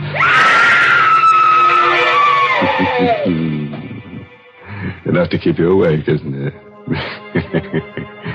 Well, until we meet again next Tuesday, you dream of me and I'll dream of you. Now it's time to close the squeaking door, so good night. Pleasant dreams.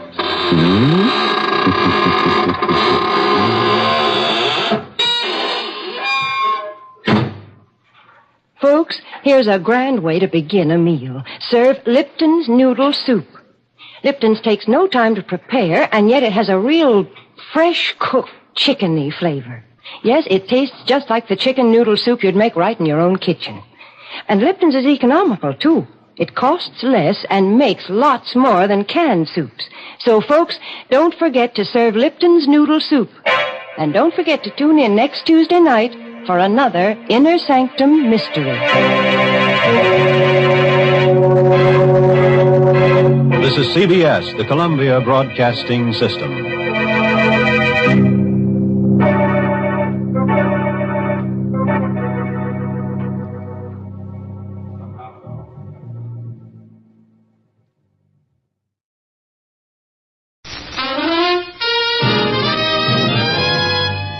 Now we present Herbert Marshall as The Man Called X, the Saturday night feature on NBC's 5-show festival of comedy, music, mystery, and drama, brought to you by the makers of Anacin for fast relief from pain of headache, neuritis, neuralgia, and by RCA Victor, world leader in radio, first in recorded music, first in television.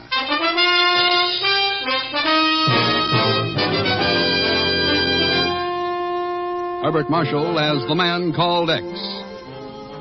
Wherever there is mystery, intrigue, romance, in all the strange and dangerous places of the world, there you will find The Man Called X.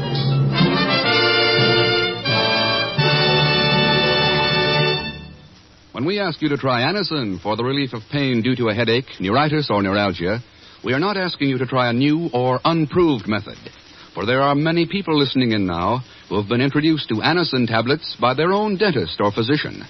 You who have received Anacin this way know the effective, incredibly fast relief these tablets bring. Anacin is like a doctor's prescription. That is, Anacin contains not just one, but a combination of medically proven active ingredients in easy-to-take tablet form. People by the thousands are using modern Anacin today instead of other ways. Doesn't their experience seem worth following? Try Anacin the next time you suffer pains from headache, neuritis, or neuralgia. You will be delighted with the results. Ask your druggist for Anacin today. Anacin is spelled Anacin.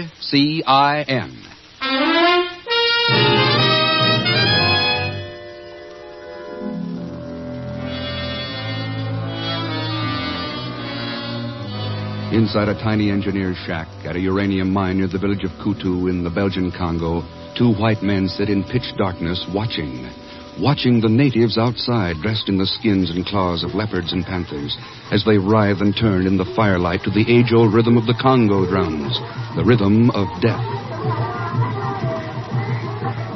I tell you, Dubeck, I don't like it. Those devils are working themselves up to no good out there. Oui, I know what you mean, mon ami. And after what happened at Bosoko. Yeah, and Ajolu and Ikela. But what can we do about it? After Wait, all... look. Oh, yes, I see. They wave now the spears like a dance of war. What do you mean spears? Those are guns. Guns? C'est impossible. Do you see the glint of them in the firelight? But how could they have guns? I don't know, and I'm not going to stick around to find out. Guns like a dojour. Come on, we've got to get out of here while we're still in one piece. But where? Behind us is the jungle, and in front... Listen to them. I'll chance it through the jungle. Here, help me with this window. Now, if we can make it to the river and the old power boat, we... Oh, Dubeck. Fred, mon ami, you are hurt. Go on. Keep going. Run for it. No, I cannot leave. Thurston. Ken Thurston. What? What? New York. Thurston. The Maclo. Fred! Fred!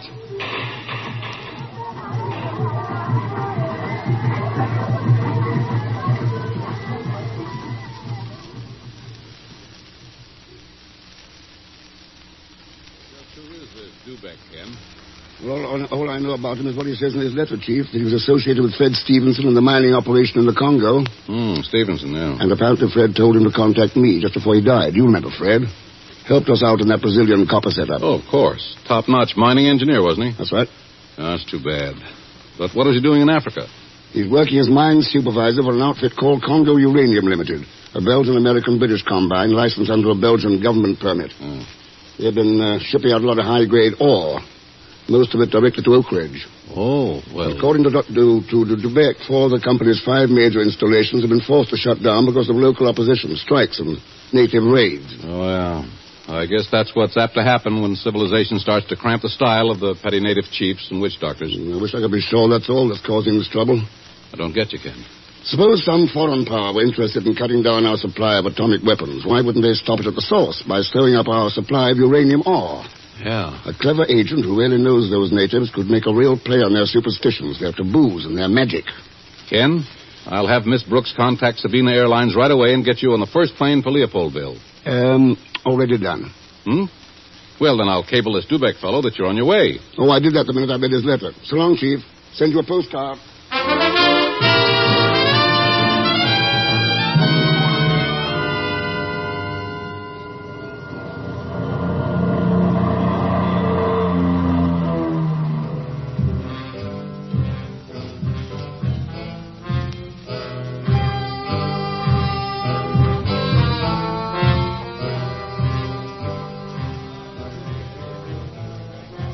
The Royal Albert offers little luxury, Monsieur Thurston, but it is the best we have in Leopoldville. Now, if you will come with me to the bar, perhaps a vermouth cassis? Well, I'll settle a dry martini with an onion. C'est bon. But our bartender Galou is a full-blooded Bakongo tribesman. Galou? I do not think he will understand the martini. However, let us sit down and try. Yes, let's. Monsieur Dubeck. Ah, Galou. A vermouth cassis. Martini avec l'oignon pour Monsieur Thurston. What? Galou, you have a good memory, how are you? But... Galou have good memory for good ami, Monsieur. Martini avec. You have been here before, Monsieur Thurston? Oh, a couple of times. Then perhaps you know what our trouble is all about. No, but I'd like to find out. Why not start at scratch, Lubeck? Then we start with the natives. The natives on whom we must depend to work the mines. But it may be you know them as well as I, monsieur. Go on, Lubeck. We have all thought of them as just a sulky child. Monsieur Jerry Pickens has often said... Jerry Pickens? Yes, the what you call cockney trader at Lucala. He says they are nothing but children. Treat them that way and they are all right. And that is what I used to think myself.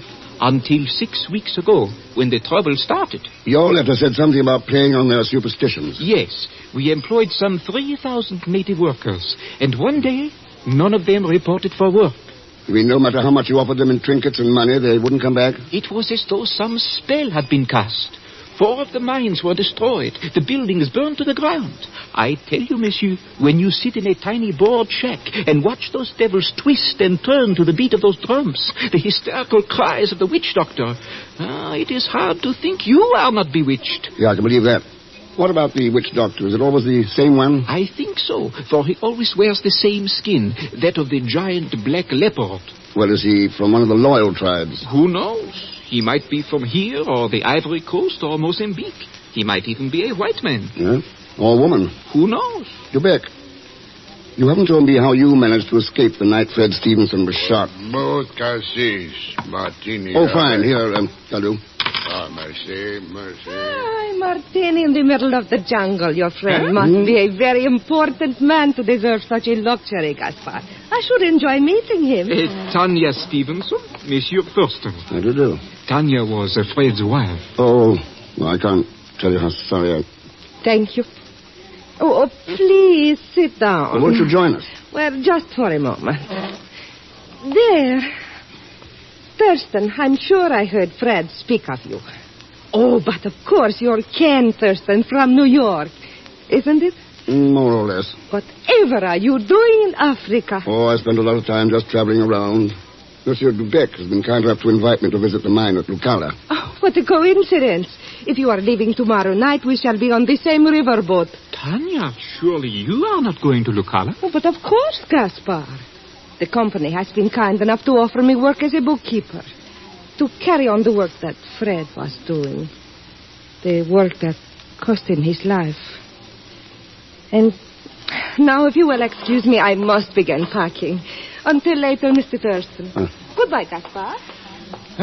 A man can never understand a woman. And he is a fool to try. Any woman, Dubec, or that one in particular? That one especially. While her husband was alive, she refused to go near the mines. She hated Africa and begged him to give up his job. She even threatened to divorce him if he would not. And now... Yeah. I see what you mean.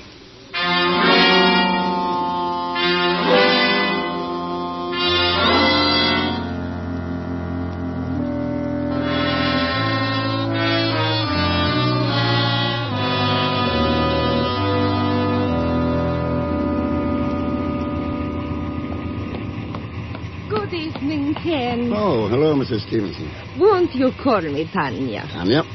Russian, isn't it? Why, yes. Quite Russian. Of course it is. Oh, this trip up the river is really quite fascinating, isn't it? The jungle in the moonlight, the birds, the sound of the animals. Oh, fascinating. You really think so? Well, of course. No, I see. Gaspar has been telling you about me. Well... It is true. I despise the Congo. Everything about it. It is a land of heat, and disease, and darkness, and death. And yet you're staying here. Why? What choice is there? Fred left me no money. I have no friends, no family, nowhere to go. Not even a passport. Well, as the wife of an American citizen... I have made application, but everything takes time, Ken. So I have taken a job with the mining company. There was nothing else. Right now it might be a good idea. Take your mind off Fred. Occupy your time. I shall hate it. The mines killed my husband. I warned him, begged him to leave, but he would not listen. The mines kill everything they touch. Remember that, Kim. Don't stay at Lucala. Go back to America as quickly as you can. The devil's there. Sounds like a... Yes, that's the Geiger counter. Oh, yes, one of the passengers. A silly little man who says he is looking for uranium. Oh, no. Excuse me, Tanya. You won't forget what I told you. No, I won't forget. All right, Pagan. Oh, hello, Mr. X. What are you doing on this boat? Well, I've been riding up and down this river for the past 10 days waiting for you. I know every nick and cranny. I was visiting my cousin in Brazzaville when I heard about the trouble in the uranium mines. So I said to myself, Mr. X will be turning up and needing my expert assistance. No, thanks. But it won't cost you a thing. Well, maybe just a fare back to United States. No dice, Pagan. All right. If that's the way you feel, I'll go along for free. It isn't that as though I have broke or something. When 10,000 smackers right in my lap... 10,000 what? Sure, didn't you know? That's what you get for finding a uranium mine. What do you think I rented this gadget for? Any uranium found here belongs to the Belgian government. But they can't do that to me, Mr. X. It's an American.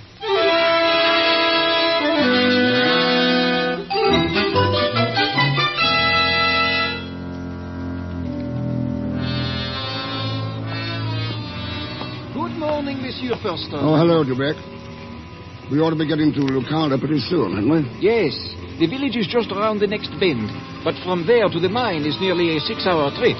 I see. Dubeck. Yes? Is that the village up ahead? Why, yes, it... Monsieur Thurston, that's smoke. There must be a fire. There was a fire. What? Lucada's been burned to the ground.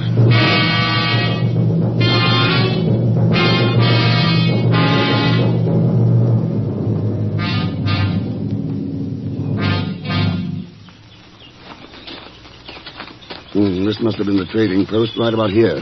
Sure. There's what's left of the sign. Jerry Pickens, proprietor. Now, you see what I was talking about in the boat, Ken.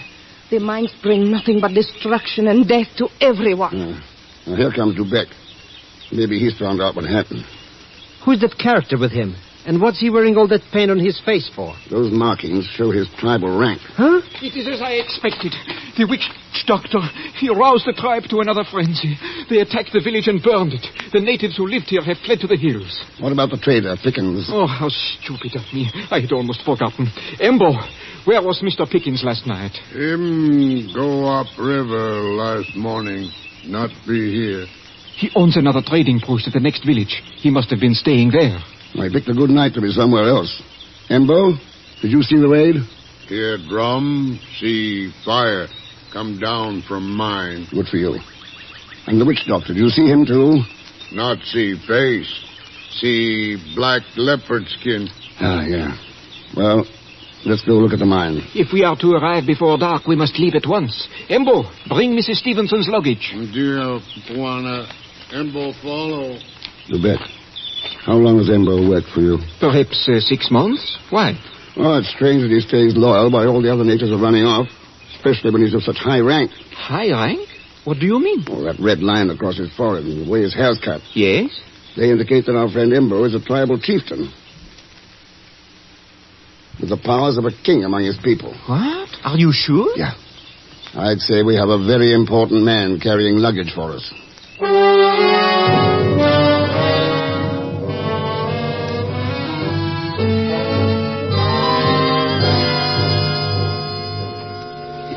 Do we have to keep going so fast, Mr. Thurston? We've been walking all day and I'm getting tired. You invited yourself on this safari, Pagan. I don't like that Ember character behind us neither. He looks like he would double-cross his own grandmother for $1/2. Hello. Who's on the meat? Jerry Pickens. Oh. Been trying to catch up with you chaps all day. Oh, hello, Mrs. Stevenson. Heard you was coming up to work at the mine. Sorry. I don't believe I've had the pleasure of meeting you, sir. This is Ken Thurston, Jerry Pickens. My pleasure, sir. Surely we've met before, maybe at Leopardville. Oh, I don't think so, Mr. Thurston. At least it ain't likely. Ain't been there for the last 6 months. Spends all my time trying to keep my trading posts running. Not that it's done me much good. I am most sorry about the fire at Lucala, Mr. Pickens. We saw what has happened. Ain't it a crying shame? There's not 5 shillings of salvage left. I just takes one look and decides to hightail it after you. How'd you find out where we were? Some of the natives come sneaking back. They've been watching you from the hills and tipped me off. I practically had to run all the way to catch up. We had better move on. It will soon be dark. Embo? Dio. Embo lead way now. That won't be necessary. Embo, we... Seeing dark. Embo will lead way. All right, whatever you like. But we must hurry. Hey, Mr. Thurston. What's that noise? Talking drums, Pagan. The natives are sending some sort of message. Embo. Yes? What do the drums say? I, not know. Of course you do. What do they say? I no want to tell. Embo, answer Mr. Thurston's question. Drums say, evil one in jungle, very evil, destroy mind tonight. Destroy power of evil one. Evil one? What does that mean, Embo? Drums say, man called X.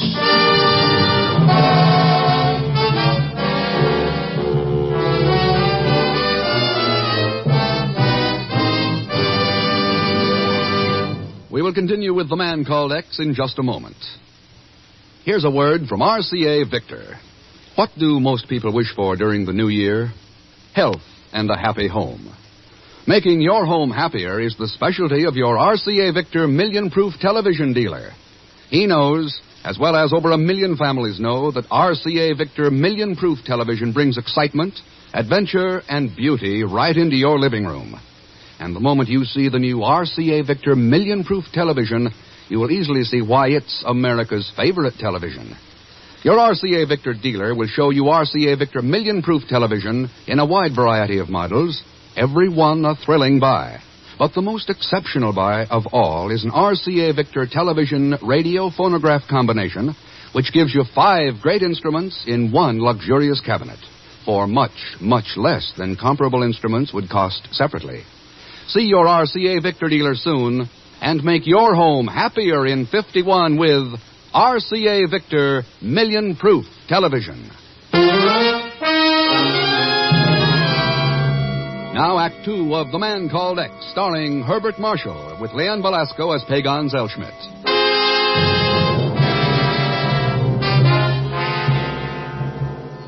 Ken Thurston has reached the uranium mine near the village of Lucala, deep in the Belgian Congo. In the distance, native drums reiterate their baleful message, and Ken knows that a leopard-skinned witch doctor who has roused the natives against the mines and focused their hate by witchcraft is waiting to kill him.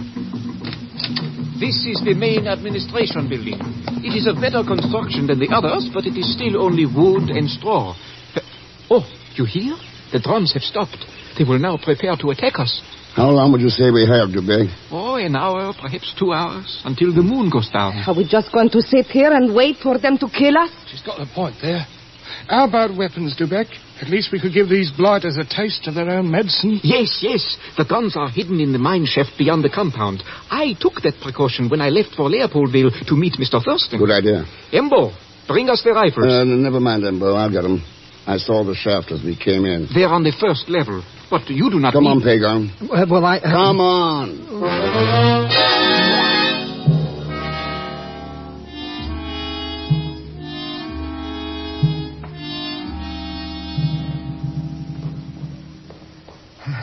So this is a uranium mine, eh? Well, maybe we'll to stop and take a few samples. Hey, maybe there is $1 billion worth in here. Shut up and flash that light over here. Well, what do you know? A pile of rifles, just like Mr. DeBeck said. Yeah. Only one trouble, these guns are empty. How do you like that? What are we going to do now? I'll take these rifles to the others. You wait here for about 5 minutes and then join us in the administration building. Wait here? But, Mr. X, I don't like this. You're in one of the richest spots in the world, Pagan, so relax and enjoy it.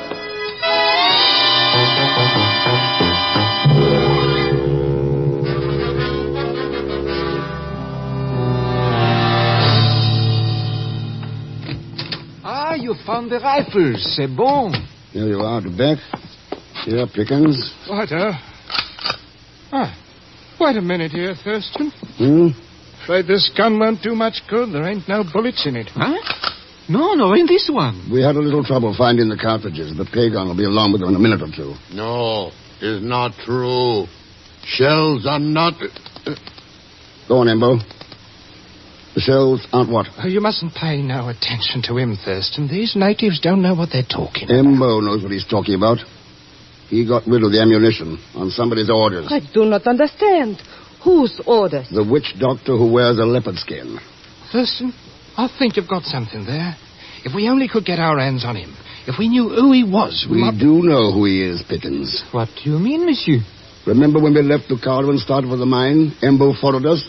But as soon as Pickens joined the group, Embo insisted on marching in the lead. Yes, I thought it strange at the time. It wasn't strange. The natives of the Congo tribe believe that it's wrong to walk in the footsteps of a witch doctor. They believe the witch doctor stamps down evil as he walks along, and anyone who touches his tracks will pick up that evil. That's why Embo wouldn't walk in back of Pickens. Pickens? I'd heard about you, Mr. X. Heard you was plenty smart. But I didn't expect you to figure out things this fast. Not that it makes much difference, you see. This here pistol has got bullets in it. Huh, I'm sure it has. Embo, tell your tribe we've made prisoners of the evil spirits that's cursed your land.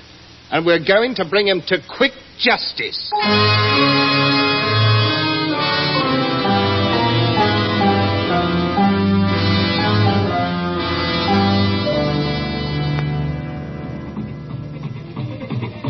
Why are they keeping us in this hut, Mr. X? Well, I imagine they're preparing the fires, Pig, huh? Fires? Yeah, these natives think that the only way an evil spirit can be destroyed is by flame. You mean if I ask what's cooking, the answer will be it's me? Come now. Everything ready. You really intend to burn us, Embo? Freddy hasn't got much choice, Thurston. Evil must be destroyed. Natives won't have it any other way. That's the native religion, I know that. But what about the preliminaries? Preliminaries? Sure. The accused is entitled to trial. Trial by poison. Huh? You've had all the trial you get, Mr. X. As witch doctor, I'm the only judge here. I says you're guilty. What about it, Embo? If we really are evil ones, the trial will prove it. And if not... Him speak true. Old wise men always test by poison. I'm your wise man now, Embo. And I say that... Embo still chief. Embo say evil wants to have trial. Huh? You fix poison. Come. Now. All right, but it'll only prove what I've been telling you all along. I don't get it, Mr. X. What's all this talk about poison? The natives who practice black magic... Black magic? ...believe in what they call trial by poison. Yes, I have heard of it. The accused person and several other members of the tribe drink a mixture concocted by the witch doctor. Then the guilty one falls to the ground in agony, while the others apparently feel no pain. What a trial. It don't make sense. Psychology, Pagon, like all witchcraft. Say, you're right, Thurston. Sure. The so-called poison is just strong enough to cause a little nausea. But the guilty one exaggerates the sickness in his mind and thinks he's really been poisoned. Well, I'm glad to hear that, Mr. X. You know, I was afraid I might lose you. Not a chance of that, Pagon. You see, you'll have to drink the poison, too. Yeah.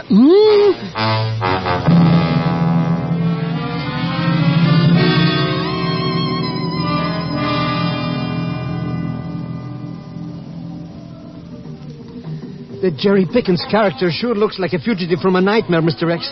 He even forgot to take the head of that leopard skin coat he's wearing. Yeah. But hey, why he's keeping dancing around that pot and scraping pieces of bark into that boiling water? It's not sanitary, and we got to drink it. That's the bark of the blood tree. These natives think it makes the poison I told you about. Mr. X, if you don't mind, I don't feel very thirsty. Mr. Thurston, blood water is ready. We are ready, Embo, and unafraid. For our hearts are free of evil doing, aren't they, Pagon? Yeah. Oh, yes, sure. You, Chief Blood Devil, you drink first. I, Chief, drink with you. And 3 elders from village. Wait, Embo.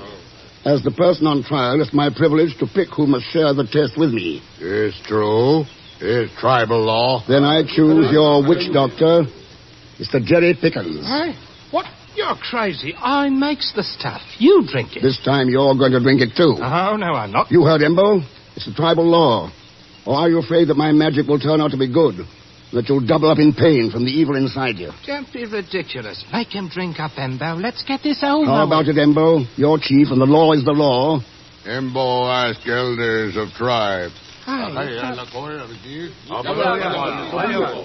Elders say witch doctor drink, or no make true medicine. All right, but he takes his first. No. If you not evil, blood water no hurt. You drink first. No, I won't do it. You go on, Jerry. You're an intelligent Westerner. You know it's under the bark of a tree, isn't it? I tell you, I won't touch the stuff. Drink. No. I won't do it. You can't force me to. Get away from me. Drink. No.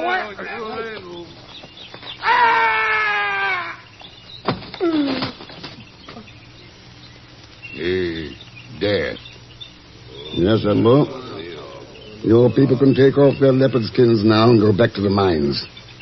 The taboo is over. The evil spirit that cursed the jungle is gone. It's good, Wanamakubra. It's good. Mr. X, that Bloodwater sure finished off that Pickens character. You see, monsieur, why I tell you we must almost believe in this witchcraft? It wasn't witchcraft that killed Jerry Pickens, Quebec. The stuff in that cup smelled to me like potassium cyanide. What? Pickens realized that bark mixture wouldn't affect me because I knew what it was all about. And the test would prove me innocent. But Mr. X... He couldn't risk that.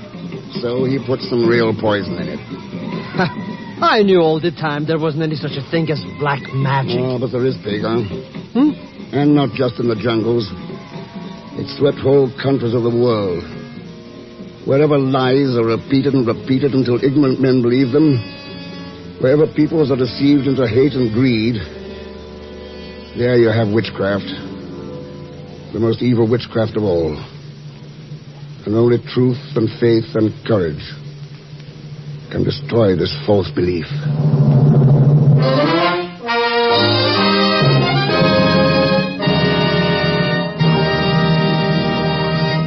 Now, here is our star, Mr. Herbert Marshall. Thanks for being with us.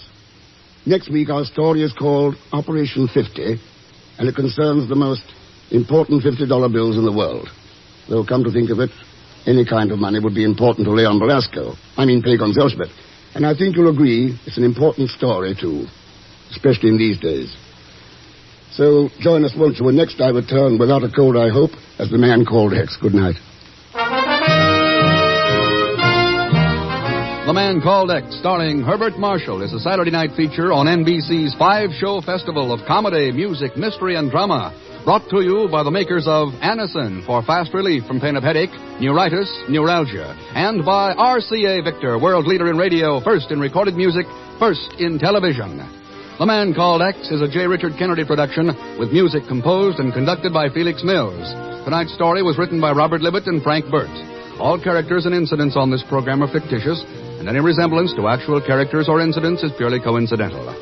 Be sure to listen tomorrow evening for The Big Show with Tallulah Bankhead and a great parade of stars, the Sunday night feature of NBC's All-Star Festival. And until next week, same time and station, this is Jack Latham saying good night for The Man Called X.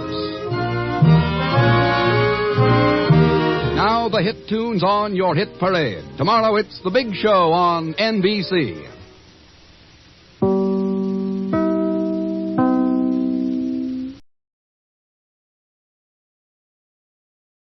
Manhunt. The clue of the gloomy room that led to Manhunt.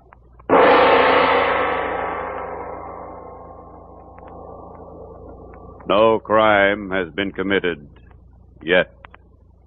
No murder has been done yet. No manhunt has begun yet.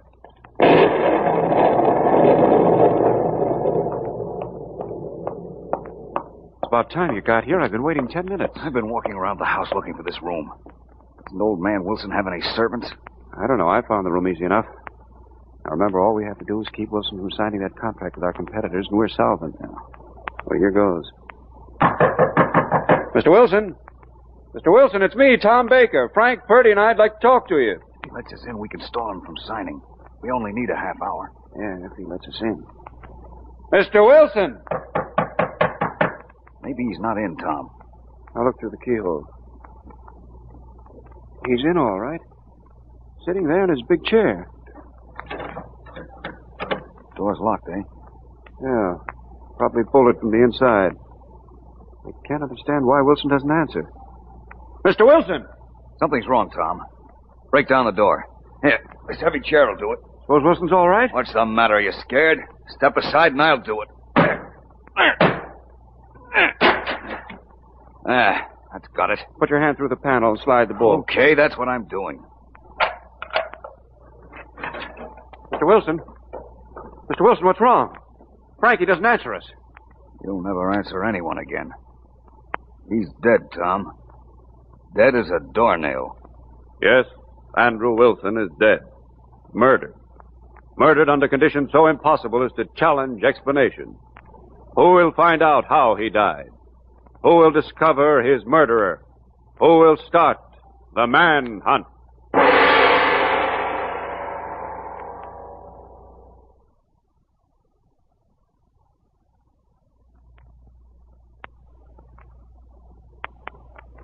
Manhunt and the clue of the gloomy room.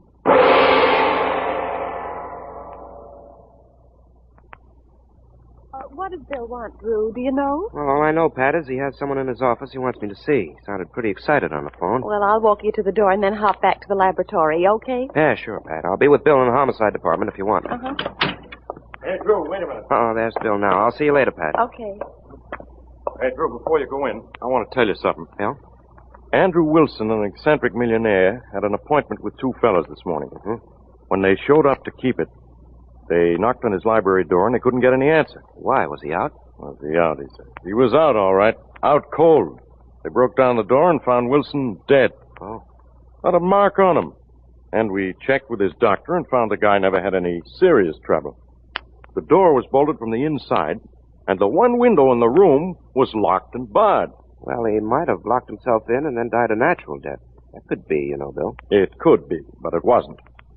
What I came out to tell you is we're holding an autopsy, and Tom Baker, one of the men who found Wilson, is in my office. Come on in. Yeah, okay. This guy Baker's got a wonderful story, Drew. Claims that if Wilson signed a certain paper, he and his partner would be bankrupt. Well, if Wilson was murdered, that's plenty of reason for killing him, huh? Yeah, it certainly is. Glad you sent for me, Bill. All right, let's go in. Ahoy, I'm Drew Stevens. My name's Tom Baker. I was telling Sergeant Morton my partner and I were calling on Mr. Wilson this morning. He knows. I told him. Well, Mr. Baker, when you discovered Mr. Wilson was dead, what did you do? Well, our first thought was to call the police. We ran downstairs to find a phone. Oh, no phone in the room? No, sir. I know the police aren't sure yet that it was murder, but I am. And I know who murdered Wilson, too. Oh, who's that, Mr. Baker? My partner, Frank Purdy. Maybe I shouldn't say this, but Frank is a little hot-headed. It was important that Wilson wouldn't sign a certain paper. If my partner knew that Wilson was going to sign it, I'm sorry to have to say this, but he'd kill Wilson to prevent it, providing he thought he could get away with it. Well, thank you very much, Mr. Baker. That's very helpful. I'll answer that. Yeah, Morton? We have your address, Mr. Baker? Yes, I left it here with Sergeant Morton. Well, thank you. We'll be in touch with you, and thanks very much for your help. I'm just doing my duty as a citizen. Exactly what I thought. Goodbye, Mr. Stevens. Goodbye. Yeah? Okay, goodbye. That was the medical examiner, Drew. Uh-huh. The autopsy's over. Wilson was murdered, all right. Poison gas in his lungs. Poison gas, eh?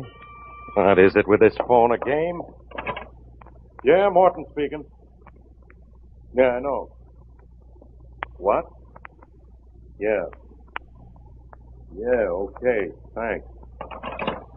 What were you saying, Drew? Oh, I wasn't saying anything, Bill. As long as the medical examiner says Wilson was gassed, then our recent visitor here certainly put the finger on his partner, Frank Purdy. You think so? Well, listen. That was Frank Purdy on the telephone just now. He called to tell me that if we found Wilson had been murdered, then it was his partner, Tom Baker, who did the murdering.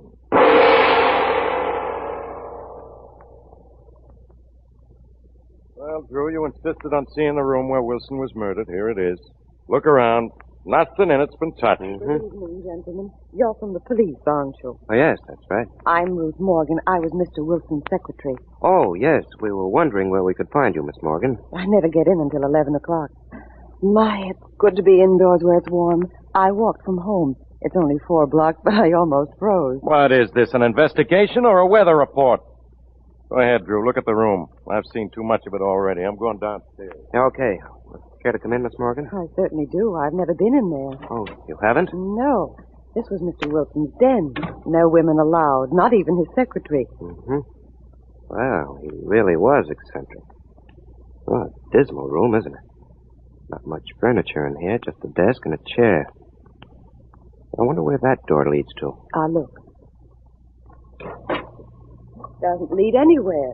It's just a book closet. Well, this gets more complicated by the minute. What do you mean, complicated? Well, just this. Mr. Wilson was gassed to death as he sat in that chair. But there was no trace of gas in here when the partners broke in. Somebody might have aired the room out, it's true. But the door was bolted. And there was nobody in here when Baker and Purdy discovered the body. And the doctor says that the time of death was only a few minutes before they broke in. That does sound impossible. Yes, that's what I'm trying to say. There were no fingerprints in the room. And the bars on the window haven't been tampered with. Say, that window's pretty high up. I wonder how it was opened when he wanted air in here. That window pole in the corner, probably. Oh. This one, eh? Well, this proves nothing. What's this? What's what? Little mark on the pole. And I think that because of something on this window pole, I've really got something on Wilson's murderer. I've got Baker and Purdy and the Morgan girl in the next room, Drew. Now tell me why I had all 3 of them brought down to headquarters. Oh, I guarantee, Bill, that only 2 of them will leave, okay? Okay. Oh, yeah, here's a picture of whatever it was you found on the window pole.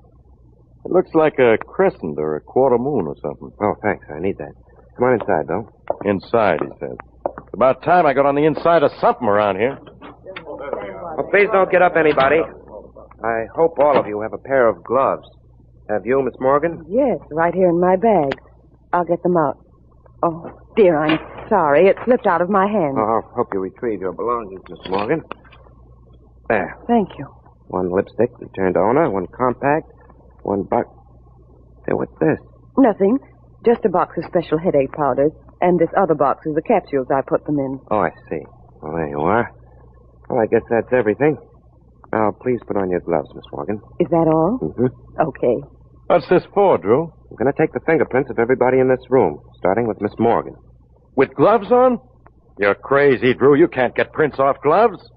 What do I ever listen to you for? Now, hold it, Bill. If you please, Miss Morgan. Sorry to have to get ink on your gloves, but it's really very important. It's all right. They're an old pair. What do I do? Run your index finger over this ink roller. Mm-hmm. That's right. Now press it on this slip of paper. Yeah.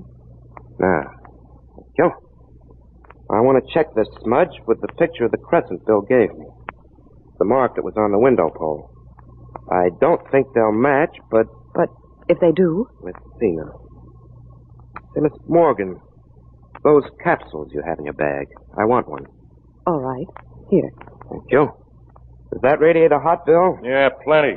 Which is more than I can say for you. All right. I'm going to lay this capsule I took from Miss Morgan on this radiator. All right, but why? You'll see. There, look.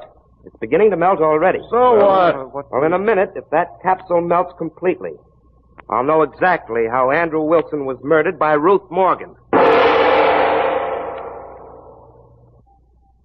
Look, Drew, we know Ruth Morgan killed her boss because she'd been stealing from him and he was going to examine the books. She admits that. But how was it done? And how did you know? Well, to begin with, Bill, Ruth Morgan made a slip when she handled the window pole in Wilson's library. She had never been in that room before, remember? But what about it, Drew? Don't be so vague. Okay, Pat, I'll tell you the story as it happened. Ruth Morgan put some liquid gas in one of those gelatin capsules I found in a bag. Then she placed the capsule on the library radiator. Oh, now we're getting somewhere. I follow that. Okay, genius. Then she hid in a book closet with a wet handkerchief on her face. Oh, so the gas wouldn't affect her. Right. Wilson came in, bolting the door behind him. He sat down in his chair, and the gas hit him. You see, the capsule had melted, leaving no trace. But it had left the room full of vaporized gas. Hey, even I begin to get it. Then after Wilson was dead, the dame put on her gloves, grabbed the window pole, opened the window to air out the room, then closed it again. And went back in the closet where she was hiding when the partners broke down the door. Right. Well, after they left to go downstairs and telephone, she slipped out the back way and went back to her own house. Okay, but what about all this hocus-pocus of the window pole and taking fingerprints with gloves on? That wasn't hocus-pocus, Pat. You see, Ruth Morgan had a little rip in the seam of her gloves, and just a corner of her finger touched the window pole. But that corner left a print. Well, she was wearing the same gloves today, and the print I took from them showed that part of her finger. The same part of the same finger that appeared on the window pole. Uh-huh. And inasmuch as she had said that Wilson never allowed her in his library, she must have been in there only that one time, huh? That's the way it figured, Pat. Oh, and she seemed like such a nice girl, Drew. Too bad after she decided to murder Wilson, something didn't happen to make her change her mind. Not to change her mind, Pat. If she wanted to get away with this, something should have happened to make her change her gloves. And now, the MOLLE Mystery Theater, presented by MOLLE. MOLLE, the heavier brushless shaving cream for tender skins.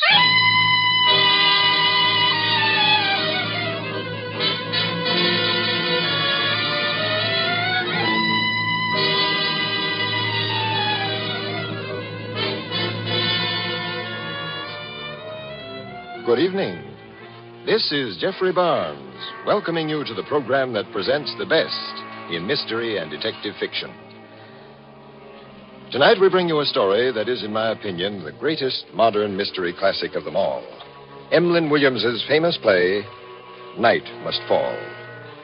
Virginia Field, star of the hit Broadway play Doughgirls, and just back from Hollywood, where she completed the Paramount picture The Perfect Marriage, will play the part of Olivia Grange, the young Englishwoman who is so hypnotized and fascinated by the strange, half-mad Danny. Danny will be played by a fine young actor just returned from Army service, Ian Martin. So here it is, Night Must Fall, starring Virginia Field as Olivia and Ian Martin as Danny. Well, gee, am I in the play too, Mr. Barnes? Oh, no, Dan, that's another Danny, a tough guy. Well, tough guys aren't always so tough. Why, do you know that lots of them are almost sissies when it comes to shaving? But not the man who shaves with MOLLE, the heavier brushless shaving cream. Because with MOLLE, it's smooth. So smooth. It's slick. So slick. It's a smooth, slick shave you get with MOLLE. MOLLE, the heavier brushless cream for tender skins. That's right. MOLLE is the shaving cream that's heavier. The cream that's perfect for a wiry, hard-to-cut beard or tender skin. Because MOLLE is heavier, it not only softens your whiskers, it stands them up straight while your razor whisks them off 1, 2, 3. So you shave faster, closer, easier, and you shave painlessly with MOLLE, the heavier brushless cream for tender skins. MOLLE. Now for tonight's MOLLE mystery, Night Must Fall.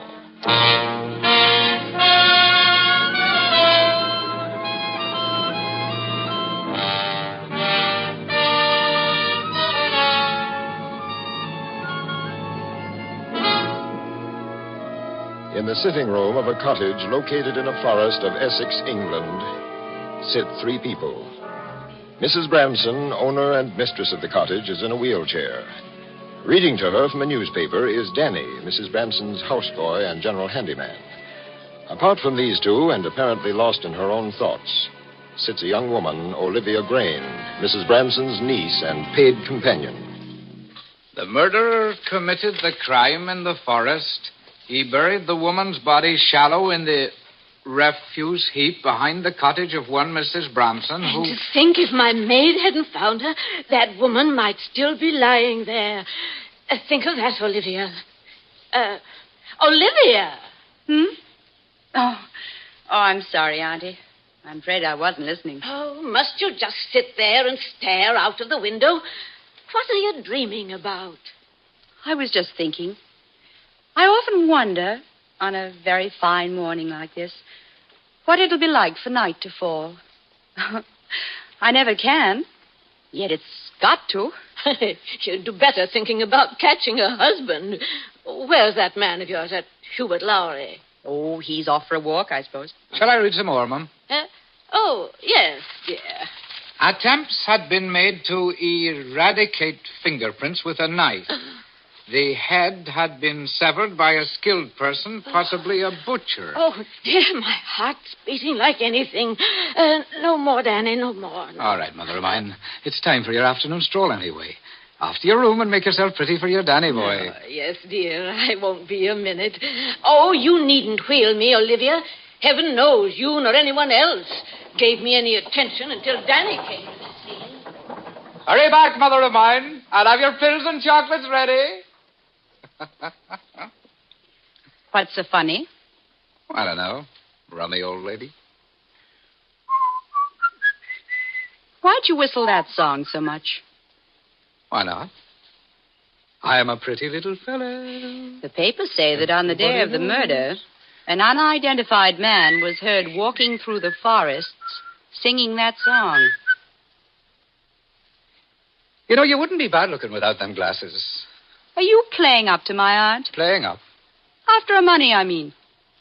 You stand a pretty poor chance there, you know. What do you bet? You never take that cigarette out of your mouth? Oh, you don't like me, do you? No. Everybody else does. You're very conceited, aren't you? Yes. And you're acting all the time, aren't you? Acting? Acting what? Look at the way I can look you in the eyes. I can stare you out. I have a theory. It's the criminals who can look you in the eyes. And the honest people who blush and look away. Oh? You are acting, aren't you? Yes. Yes, I am. You worked at that summer resort where the murdered woman lived, didn't you? Oh, yes, I used to take cigarettes and drinks to her. She was a very lively one. I got to go now. Mrs. Bramson will be waiting.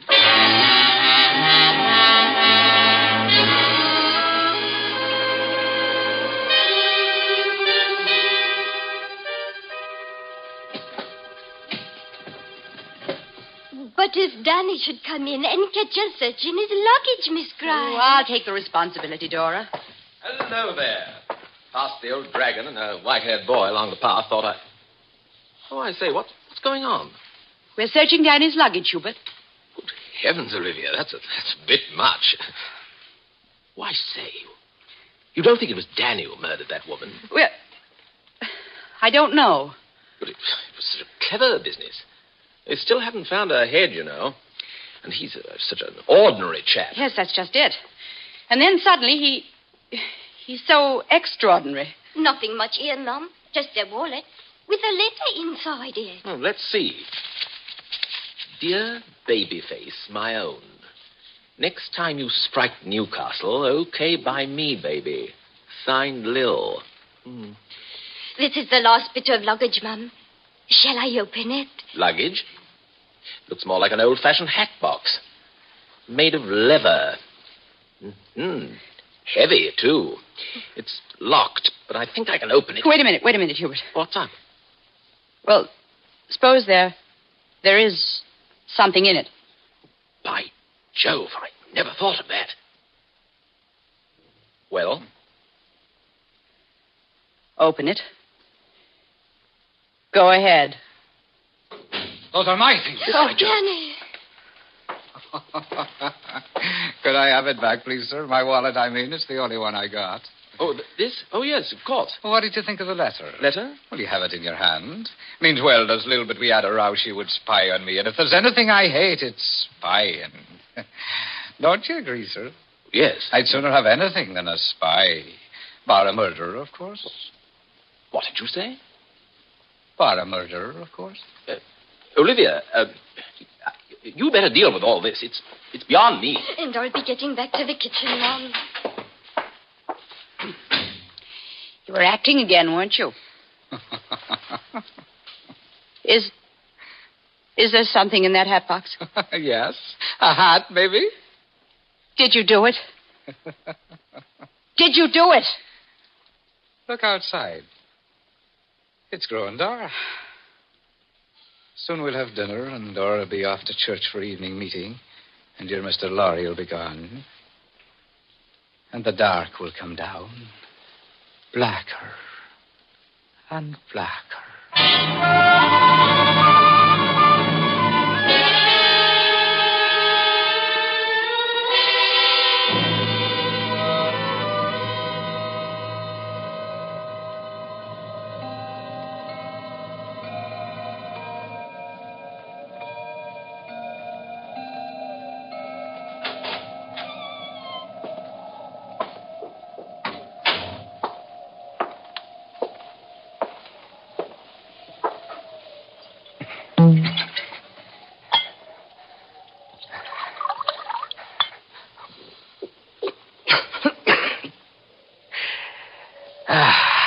did that.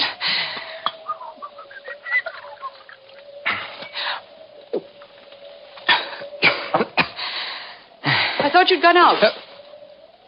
Oh, it's you? Well, you're the quiet one. I've been drinking and I feel fine. Have one? I prefer talking. Oh, talking's daft. Doing's the thing. You do live in your imagination, don't you? Yes, it's the only way to bear with the awful things you have to do. What awful things? I haven't had as much to drink as all that. What was your life like at that summer resort? Why are you always concerned with me and my doing? I'm not. It's just that you never talk about it. My life? Yes. Well, the day don't start so good with a lot of spoons that's been in the mouths of gaping fools that looks through me like I was a dirty window, hadn't been cleaned for years. Orders, orders. Go here, do this. I was never meant to take orders, never. And just when I think I got a bit of peace, there's somebody locking the door. Won't let me go out. Talk. Won't fork out with no more money. At me. Calls me everything. And screams. So nothing keeps that mouth shut. Go on.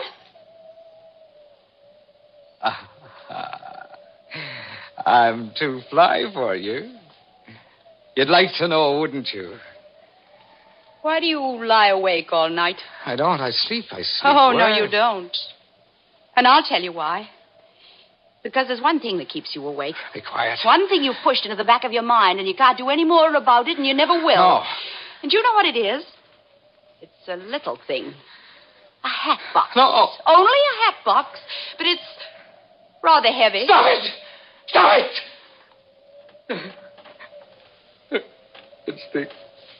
It's the only thing that keeps me awake. Mind you, the only thing. But I don't know what to do.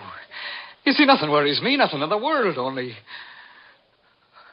I don't like a pair of eyes staring at me with no look in them. I don't know what to do.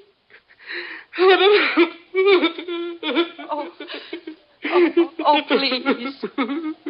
Please. Oh. Anybody home? It's that man from Scotland Yard who was here before. Inspector Belsize. All right. I'll deal with him. I'll manage myself all right. You watch me.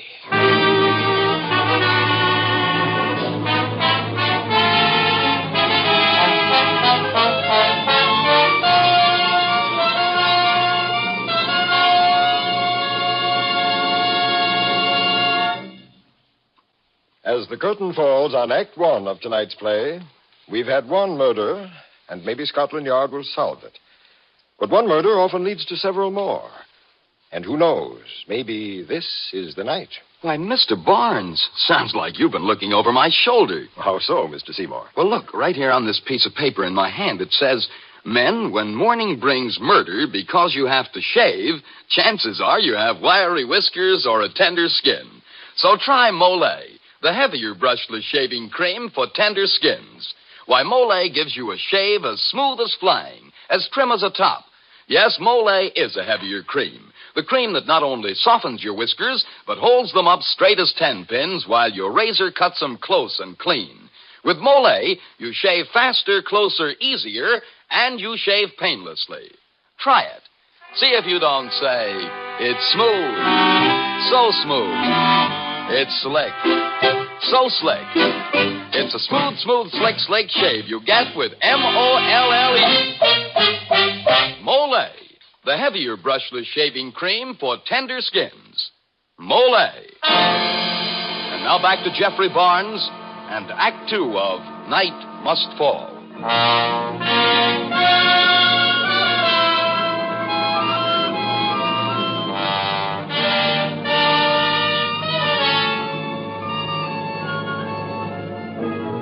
The dwellers of Mrs. Branson's cottage have been thrilled and frightened by the finding of a dead woman near the cottage.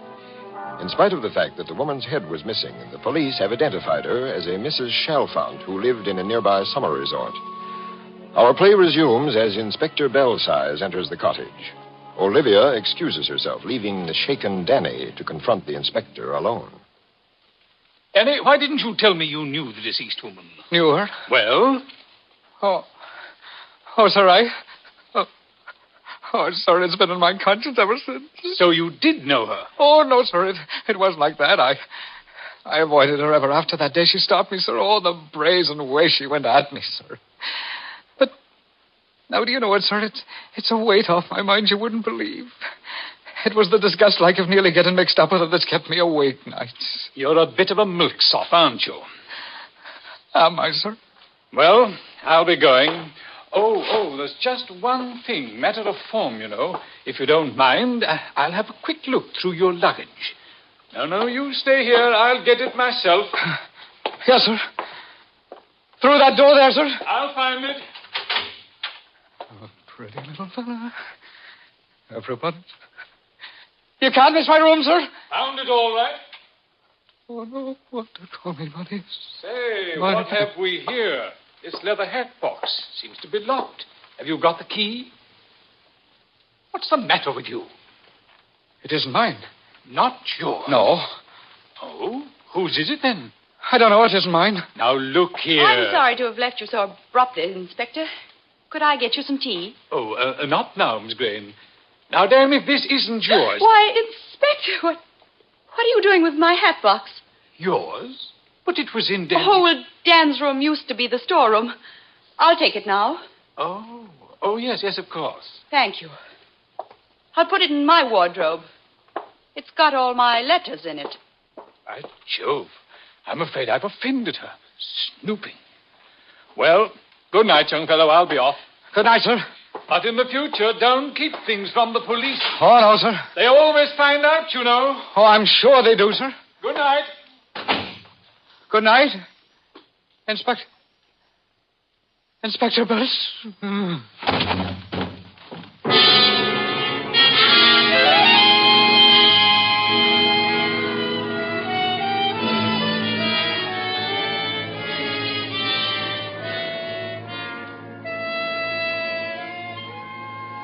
And I tell you, Mum, when I walked in from church and saw Danny lying on the floor, everything went topsy-wopsy. I can't understand it. I guess the poor boy's been working too hard. Well, I'll be running along now, Mum. It's getting late, and my old mother will be worrying if I'm not there by 10. Oh, should I take Miss Olivia a tea first? Miss Olivia isn't here. She's left. She left? Yes, some ridiculous nonsense about not spending another night here. Seems she made arrangements to stay with Hubert Lowry and his sister, if you please. But, Mum, there has been a murder. Well, I've got Danny to look after me. He's strong as an ox and no silly nerves about him. Well, good night then, Mum. Good night, Dora.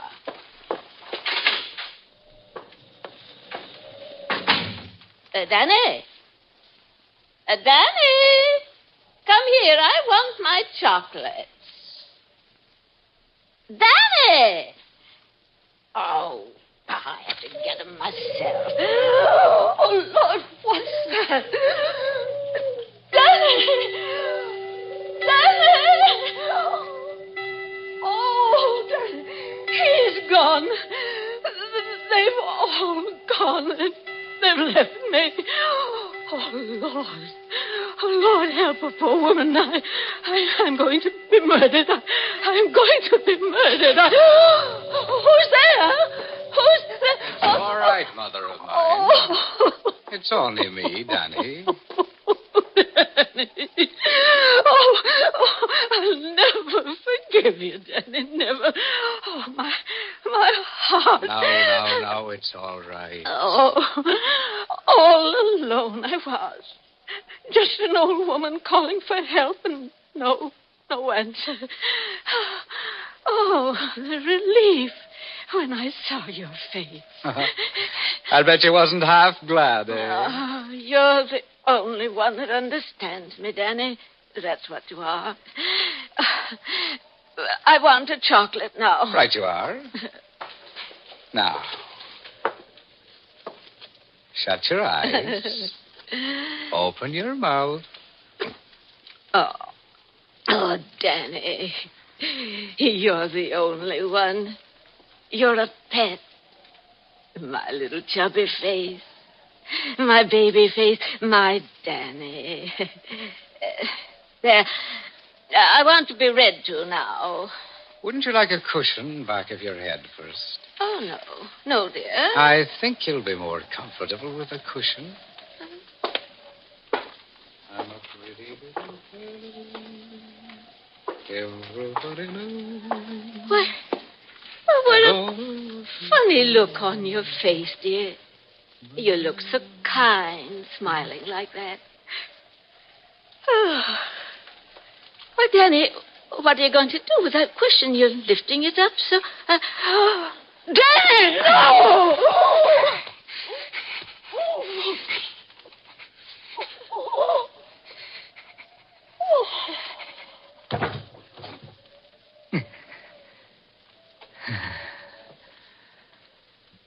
I don't know what you call me, but I'm mighty like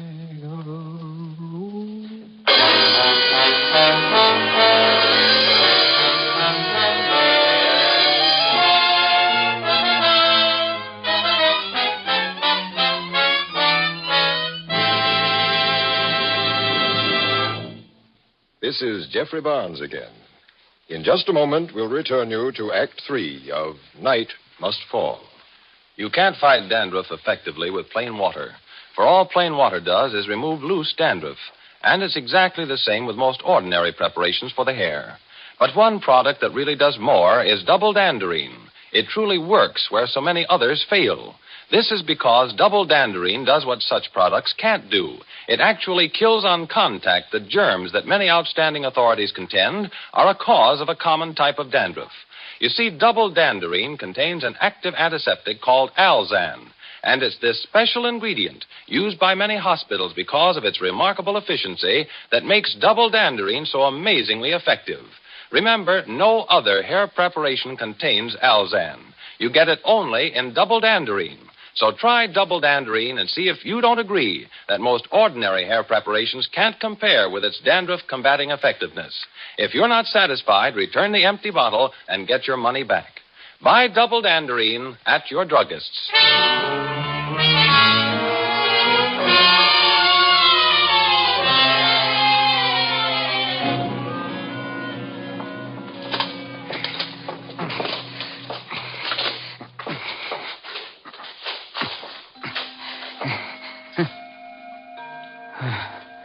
10:30. I must hurry. Hurry and break up this chair. Then the fire. And they'll think she died in it. Who's there? Oh. You've come back. I've never seen a dead body before. I nearly fell over it in the hallway. Like a sack of potatoes. I thought it was at first. I came back expecting... I don't know. And here I find you smoking a cigarette. It's so ordinary. What did you come back for? To find you out. I've read a lot about evil. I never expected to come across it in real life. Oh, you didn't have to read so much. I never got through a book yet, but I'll read you all right. Read me? Your mind. You haven't had a drop to drink yet. You feel as if you had. You never knew there was such a secret part inside of you. All that book learning and moral me eye here and social me eye there. You took that off of the edge of the wood, same as if it was an overcoat. And you left it there. Oh, I hate you. Hate you. Oh, no, you don't. You feel the same as I do, sometimes excited and light as air. Why, this is my big chance. You're the one I can tell all about myself. You said just now murder's ordinary. Well, it isn't ordinary at all, see? And I'm not an ordinary chap. There's one big difference between me and other chaps that try this game.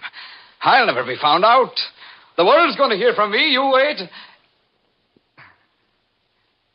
But you can't wait, can you? You mean you're You're going to... Yes. Aren't you frightened? You ought to be. Don't you think I'll do it? I know you will. I just can't realize it. You see, I make up my mind to do a thing, and I do it. And I'm going to take care of you right now. What's that light in here? It's a light in the woods. Somebody's shining in here. Somebody must be watching the house. No, it can't be. Nobody's watching. I'm the one that watches. They got no call to watch me. I'll go out and tell them that. I know I'm watching. What is it? Behind them trees. Hundreds back of each tree. Thousands of eyes. The whole world's on my track after me. The whole world's after me. Why, you've stopped acting at last. You're real for the first time. Frightened. Just like a child. Everything's slipping away from under my feet. Can't you feel it? Starting slow, then hundreds of miles an hour. I'm going backwards. And there's a wind in my ears, a terrible blowing wind. Everything's going past me like the telegraph poles. All the things I've seen faster and faster, backwards. Back to the day I was born. I can see it coming the day I was born. I'm going to die. No, you're not. No, it'll be all right. You won't die. I'll tell him I made you do it. I'll tell lies. I'll do anything. All right, Danny. Stand up, put out your wrists. But she isn't dead, Inspector. She just went out there in the hall. I don't know why. She's sleeping, maybe. Maybe just sleeping. This will take care of you. There. No, Inspector. No, I made him do it. No. I'm the fella. Anything I'm concerned in, I run myself. If there's going to be any putting me on a public platform to answer questions, I'll do it myself. I'll manage all right. I get you. Like a bit of limelight, eh? You're not going to believe what she said, are you, Inspector? No. Plenty of women who don't know any better get hysterical about a lad in your position. You'll find them queuing up all right when the time comes. Will they now? Come along. I have a motor waiting. You know, I'd like something now I never wanted before. A long walk all by myself. And just when I can't have it. That's contrary, isn't it? You, miss. Come here a minute now. Danny. Remember me. Remember me with this. There, my girl. Never say you've not been kissed. Well, I'm going to be hanged in the end. But they'll get their money's worth at the trial. You wait.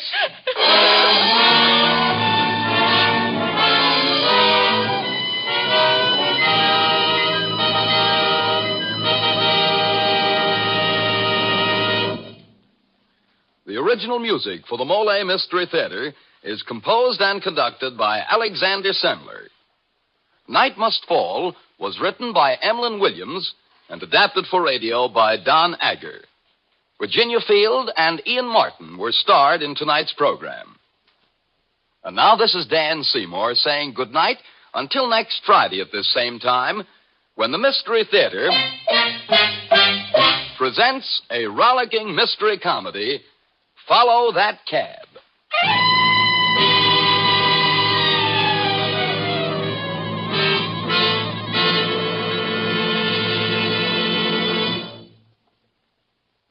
This program came to you from our NBC studios in Radio City, New York. This is NBC, the national broadcasting company.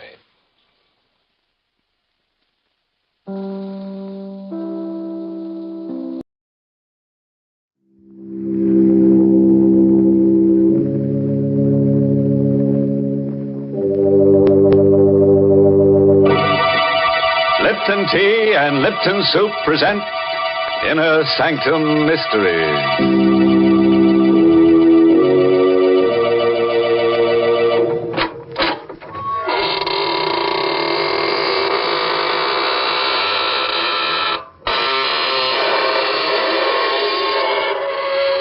Good evening, friends of the Inner Sanctum.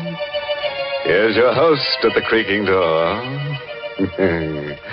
Through these portals pass the world's most horrified people. Oh, what's the matter? Did my happy medium startle you? Sorry, I keep him around to get in the right spirit, you know. Oh, by the way, if you feel a cold, thin sliver of steel across your neck in the next half hour, sit perfectly still. Someone's got an edge on you. Gracious, Mr. Host, I'm afraid I'd have to move fast. Oh, Mary, you must sit still. You wouldn't want to lose your head. Well, I'll remember your advice, Mr. Host. But right now, I have some advice for our Lipton listeners. You know, a teapot can't talk. But if it could, I think it would tell you the same thing that I do about making tea.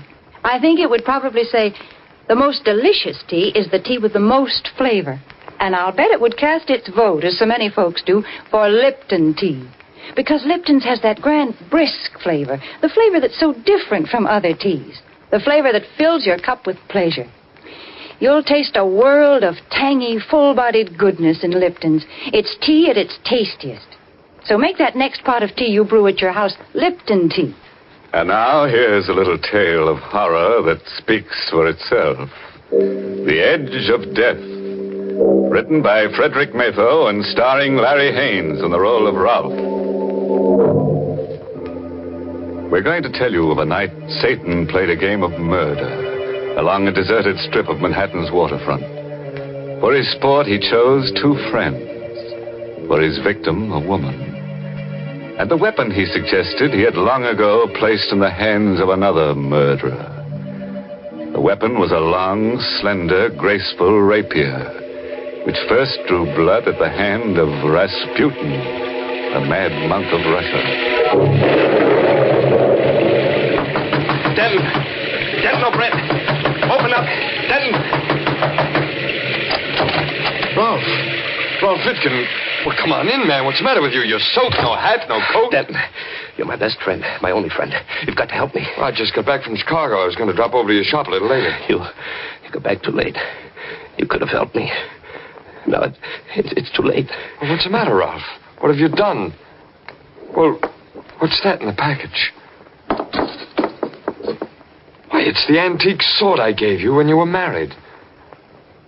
Ralph! Naked steel always looks different. Coated with blood. Ralph, you fool! You didn't... Yes. I just pierced a woman's heart with that rapier. About 15 minutes ago. Warned you about your temper ever since we were kids. You almost killed me once, do you remember? You warned me about my hobby, too. You said I had a psychosis. That's what we psychiatrists call it. Your unnatural love of steel blades, your worship of ancient weapons and tempered steel. It's off balance. There's nothing in the world more beautiful than a piece of true hand-forged steel. It's an art as old as man. Yes, I know. We've been over all that before, but now you're a murderer. And I want to know everything that happened. It's too late, Denton. I only came... Maybe I can dig something out of you that might help your defense. Now, Ralph, close your eyes. Close your eyes and let your mind wander. Tell me the first image you get. Tell me every detail, no matter what. I see the wedding. Here at your house. The guests have left. Ingrid is blonde and beautiful in white satin. She's standing beside me. And you come toward me with a package. Denton, oh, it was so good of you to make such a beautiful wedding for us. You are the best man ever. Oh, no. Maybe the second best man ever. Ralph was best today. Well, you gave me some stiff competition, Denton. I've got another wedding present for you, Ralph. I waited till now to bring it out because I didn't think the others would understand. Here, open it. Well, do you like it, Ralph? Is it a good one? This is a good one.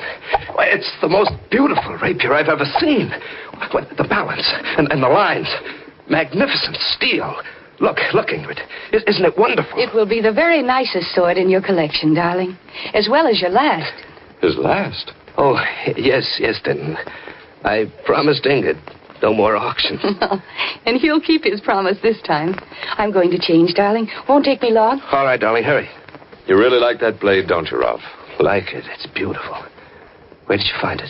Well, I saw it yesterday in a small, junky antique shop in the village. Little Russian fellow runs it. Oh, did he tell you anything about the blade? I mean, where he got it? No, but he said it was Russian. He said the hilt was black lacquer on rosewood and the steel was superior. He said something there. He mumbled on about wanting to get rid of it before the full moon. Something about it being an evil thing. He claimed it once belonged to Rasputin, the mad monk of Russia. Say, I wonder if it did. I doubt it. Anyhow, he finished by saying that whoever owned it would have evil luck, and failing to get rid of it before the full moon, would die by violence. I'll take it back to him if you like, Ralph. No, not on your life, then. But don't mention that nonsense to Ingrid, will you?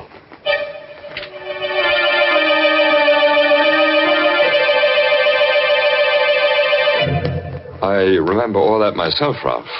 I left for Chicago that night. Now, what's the next thing that comes to your mind as important? Well, about 3 weeks ago, I was working on some knives in the shop. Ingrid had left. I was alone. The shop door opened, and she was there. She? Who, Ralph? Stasha. She was beautiful. Tall. White as marble. Dressed in black. And beautiful. I beg your pardon. What did you say? Oh, I'm sorry. You said beautiful. There's no cause to be embarrassed. I have heard this said before. What can I do for you, Miss... Kasov. Stasia Kasov. You own something that I would like to buy. What is it? A rapier. A Russian rapier. I saw it in your window as I passed. It's not for sale. Oh, really? Are you sure? I will pay you well. Say $100. Sorry. Very well. Perhaps you might change your mind. Here. Here is my card. Come and see me if you do. Well, thanks, but I... Shall we say before the next full moon, Ralph?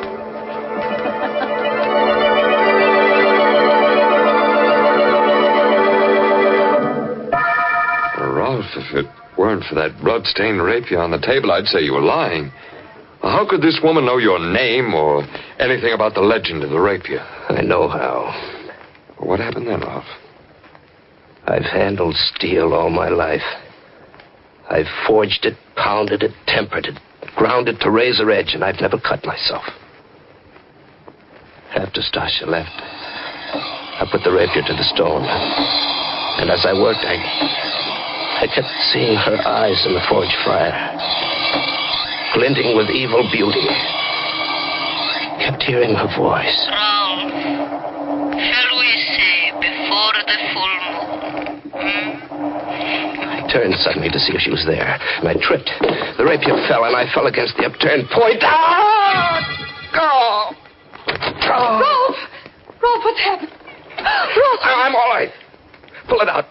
Straight out. Oh, no. No, I can't do that. All right, I'll do it then. I'll do it. Oh. Rolf, your arm is all blood. Oh, it's not bad. It just passed through the flesh. Call Dr. Burns. Oh, those stupid knives. Why don't you get rid of them? While Ingrid phoned, it crept over me the deadening certainty that my fate was tied to Stasha Kasov's. That death was lunging at us with Rasputin's rapier. And I was unarmed. I told Ingrid about the woman. I told her about Stasia's offer of $100 for the blade. I shouldn't have. And to turn down $100 for it? Ralph, that's the limit. Ingrid, I can't expect everyone to understand some things about my character, but I do expect you to try. I think I do understand, Ralph. I think you didn't want to sell that thing because you want that woman to come back. That was your first quarrel, Ralph? Yes. There were lots more. Things got worse. We quarreled a lot. It wasn't Ingrid's fault. I was changing. I kept thinking of Stasia. Her eyes mocked me. I tore up a card in anger, but I'd memorized the address. It was an old Dutch mansion on Litmus Street. I had to see her again. There was a light in the house. And oddly enough, the front door was open a bit. I rang a long time, but no one answered. I obeyed an impulse and walked in. There was a coal fire going in the high-ceiling living room. It cast dancing shadows on a life-sized oil painting above. A cold hand gripped my heart when I saw that painting. It was the painting of a man in a monk's habit. And his gnarled hand rested on the hilt of a jeweled rapier of exquisite beauty. Yes, the man in the picture is long dead. But his mad spirit is in this room. It laughs from within you, Rolf Wittkuhn. It has seized your body. Stasia.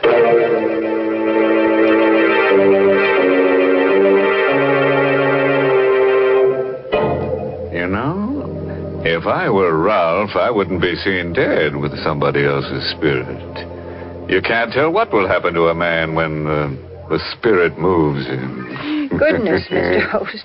That sword has certainly brought Rolf bad luck. Yes, Mary. It got him in trouble right up to the hilt. And we're only halfway through the story. Oh, yes, there's still a lot more excitement to look forward to. And I think looking forward to things is so much fun.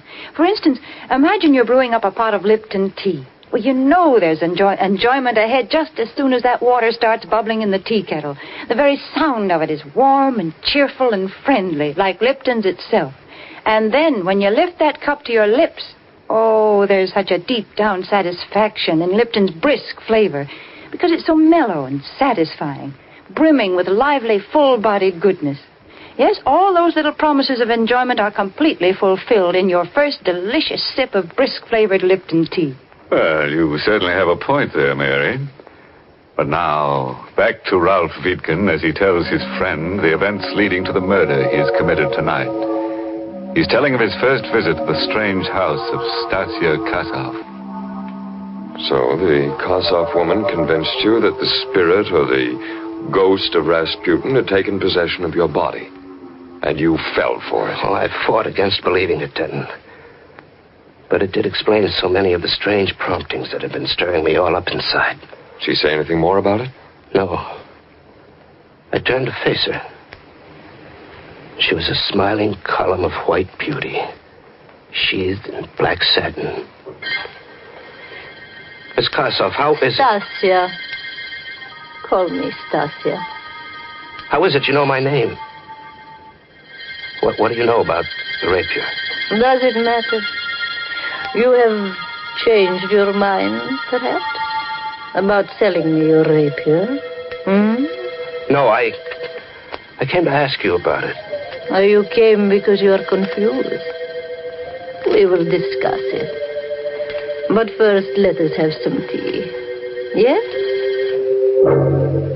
I examined the room while she was out of it. On the wall across from the fireplace were 5 oil paintings. All of them portraits of men. At first, I thought the light was playing tricks. It wasn't. Each face was painted with closed eyes. Each was a study in sleep or death. You like my painting? Come and sit down. We'll have tea and talk. Who are those men you painted, Stasia? The 5 men you see in those paintings, each own the rapier you now possess. Good Lord. Then they're... Dead.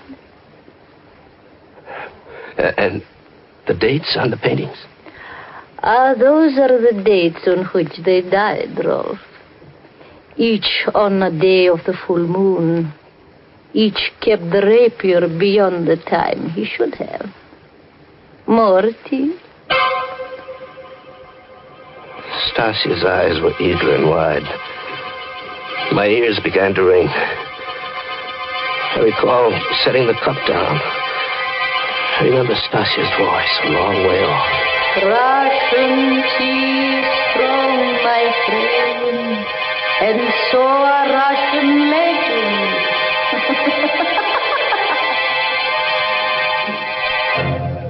This is all so fantastic, Ralph.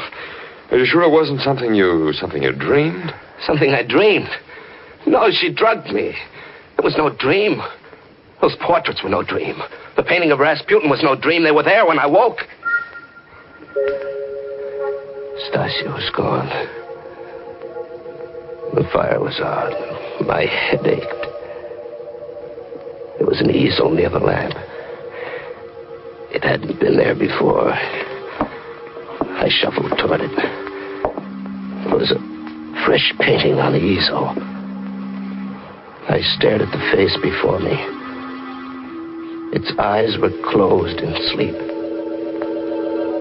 The face was mine. There was a date painted in it. It was January 15th. What? Yes, that's tonight. I couldn't find Stasia, so I dashed out of the house, cursing like a madman. It was 4 a.m. when I reached home.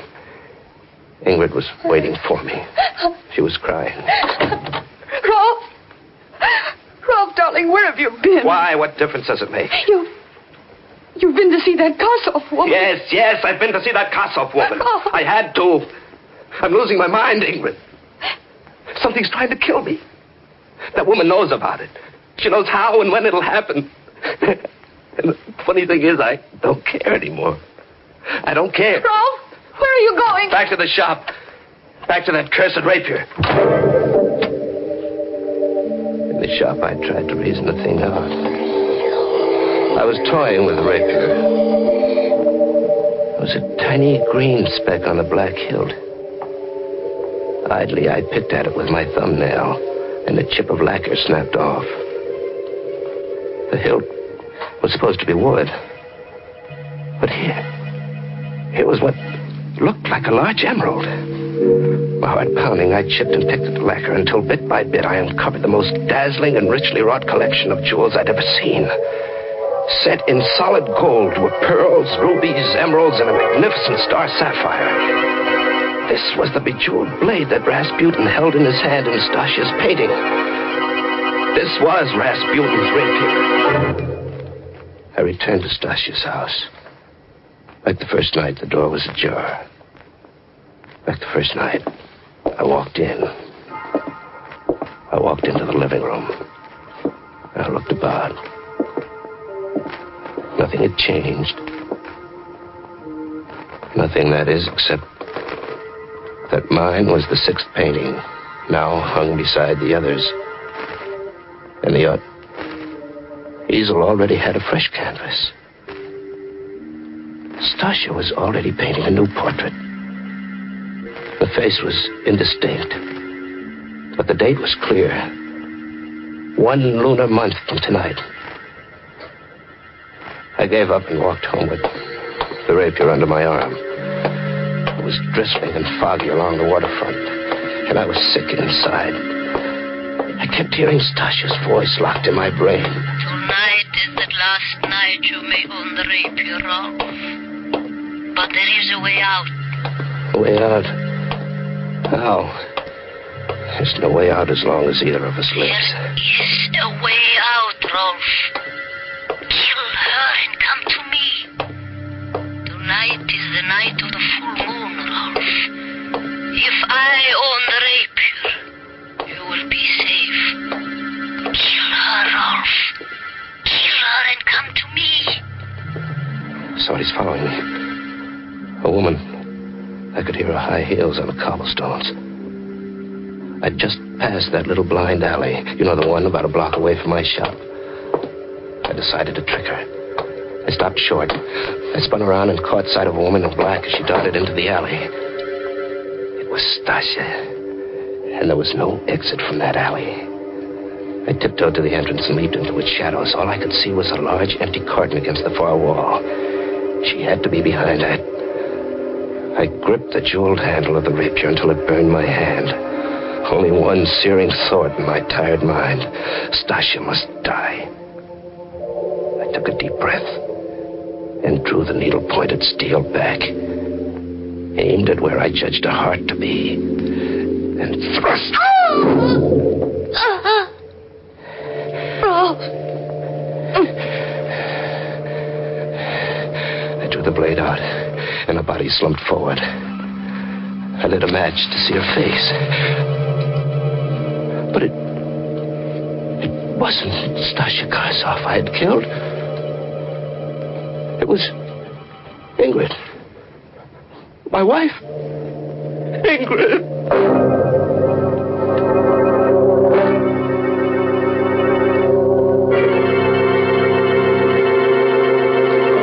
It worked, Stasia. It worked. My plan worked. Ralph reacted just as I planned it. You mean he did it? Killed A her? psychological masterpiece. He told me the whole story at my office 10 minutes ago. He killed her thinking it was you. And now that she is gone, you are happy. You will love me and forget her then. Oh, perfect, perfect. She picked that stupid fool instead of me. Now she's dead, and he'll die too. Oh, Denton, I'm so glad. I would do anything for Everything you. went like clockwork.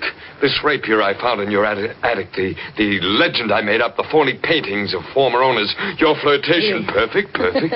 The perfect murder, I've done it. Did my acting please you, Denton? Oh, you were magnificent, but there's only one weakness to my plan, Stasia. What is it?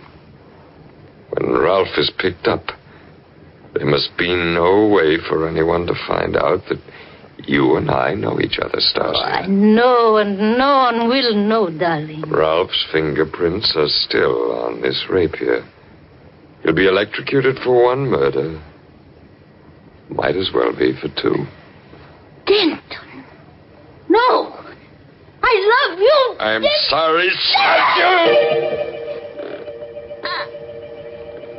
I love you. Still. I will wait for you. Very neat stroke, then. Ralph! I heard everything you said, Denton. But I didn't have to, I knew. No, don't move. The gun is faster than a rapier. How did you know, Ralph? Something I said tonight? No. No, something I saw. Stasia loved you. The painting I saw on her easel tonight, the one I told you she'd begun, was your portrait. The only way I knew was because, as an artist, she was conscious of the scar on your forehead. She painted that in first. The scar you gave me as a kid. Oh, you've a lot more brains than I gave you credit for, but at least we'll burn together. Sorry, Denton. I'll have to decline that honor. Ralph! Ralph, am I too late? Ingrid, no, you're dead. Ralph! Everything you told me at my house tonight was a lie. No, Denton. Your plan almost worked. I told you the truth. Except for the part about murdering Ingrid. You should have studied psychiatry, Ralph. I did, Denton. I had a good teacher. You.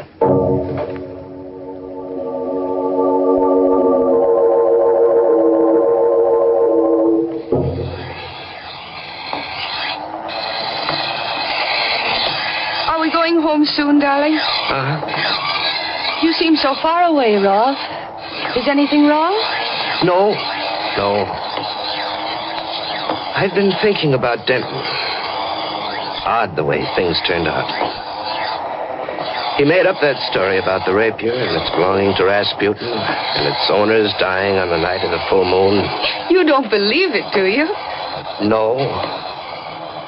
But what he thought was a cheap blade turns out to be a priceless treasure. It matches the one Rasputin held in his hand in the painting. That was coincidence, darling. Come on, now put your work away. Let's go home. It's late. Mm-hmm. Such a beautiful night, Rolf. Let's walk home. All right. You know that painting Stasia started of Denton, the one that gave his plot away? Yes? It had a date on it. I wonder what ghostly hand guided her brush as she wrote that date. Why? The date she wrote was today's. There's a full moon. And tonight was the night Denton was electrocuted.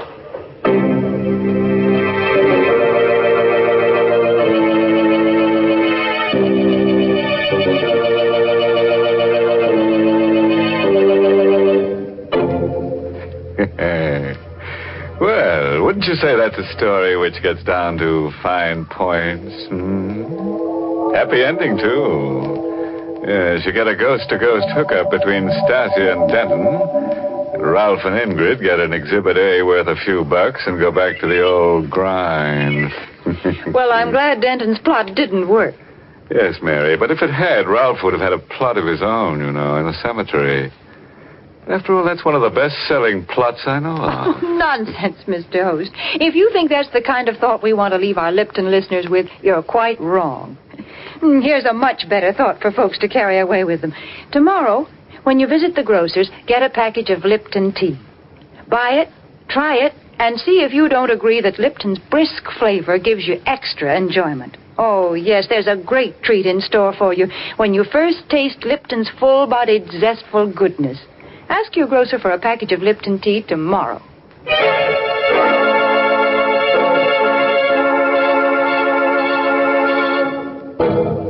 And now, friends, in case you're wondering, we do have a moral for tonight's story. It's short and sharp. Knife can be beautiful if you keep your temper. And look out for people with an axe to grind. They may be trying to get ahead of you.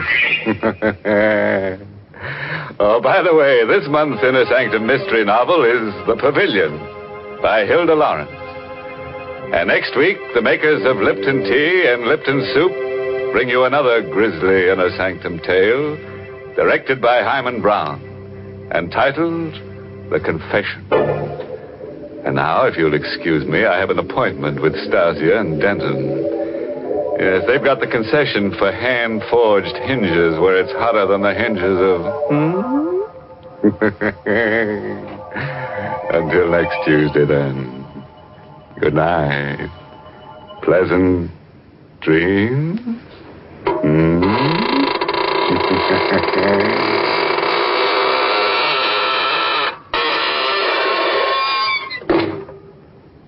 Got tomorrow's meal on your mind? Well, how about letting me make a suggestion? Now, here's a real menu masterpiece that the whole family will love. It's Lipton's Noodle Soup, a grand soup chock full of wonderful, fresh-cooked, chickeny goodness. Lipton's Noodle Soup is prepared with ease, ready to please in just a few quick minutes. It's economical, too. It costs less and makes lots more than canned soups. So ask your grocer for Lipton's Noodle Soup Mix. And don't forget to tune in next Tuesday night for another Inner Sanctum mystery. This is CBS, the Columbia Broadcasting System.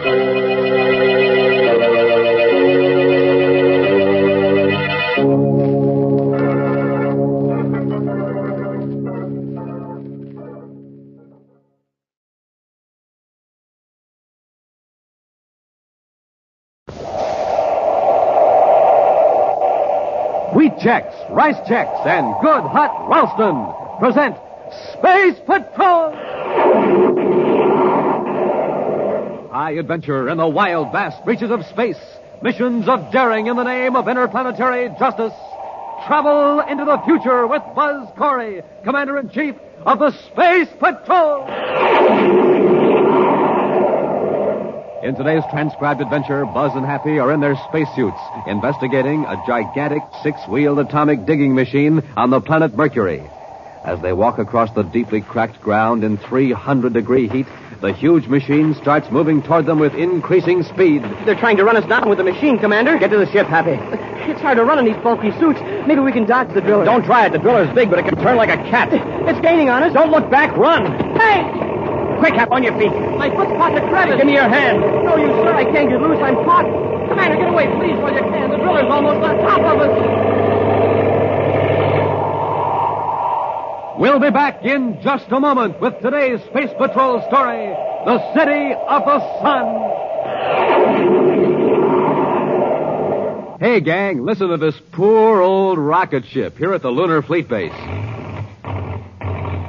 You know what the trouble is? That rocket's trying to run on ordinary fuel. Now, here's that same rocket ship loaded with super fuel.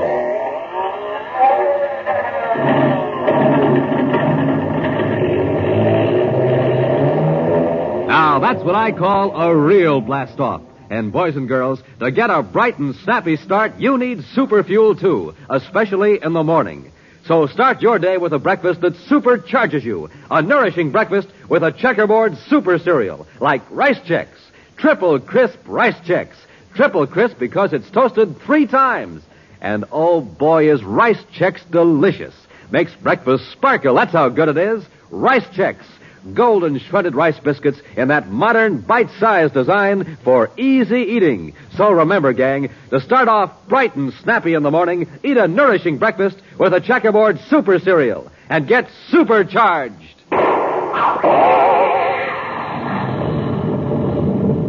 Today, try your spoon out on Rice Chex.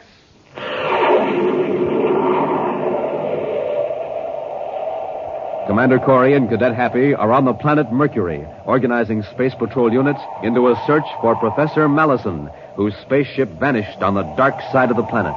But now, a second emergency on another part of Mercury sends Buzz and Happy racing to the hot side of the tiny planet, to Solaria, the city of the sun. Who's behind the sabotage, sir? I don't know, Happy. That's what we've got to find out. But I've got a pretty good idea what the motive is. What's that, sir? Solaria has suddenly become very important because of the mineral deposits that have been found about 60 miles south of the city. South? That means it's hotter than the Solaria area. Well, how do they work it? With robot-controlled mining equipment operated from Solaria. And with spacesuits, a few technicians can work in 2-hour shifts on the mining site itself. Oh, and whoever sabotaged the power plant doesn't want those mining operations to continue. Probably cuts into their own source of revenue. I suppose this is more important, but I sure would have liked to locate Professor Mallison first. We've got the search units well organized, Happy. They'll comb the entire dark side of Mercury with infrared viewscope scanners. Well, do you think the professor could still be alive, sir? He's been missing over 4 days. That would be a long time to hold out in sub-zero temperature on the dark side of the planet. Well, how about the spaceophone signal picked up yesterday, though? That was from Mallison, wasn't it? It was his code, all right. But it was an automatic signal. It could have been sent from one of the small rockets Mallison had aboard his ship. When released, it automatically sends back information on cosmic radiation, temperature, and Mercury's own magnetic field. Oh, that's what Mallison was studying? Yes. Even if we locate the rocket, it wouldn't mean it's anywhere near Mallison's ship.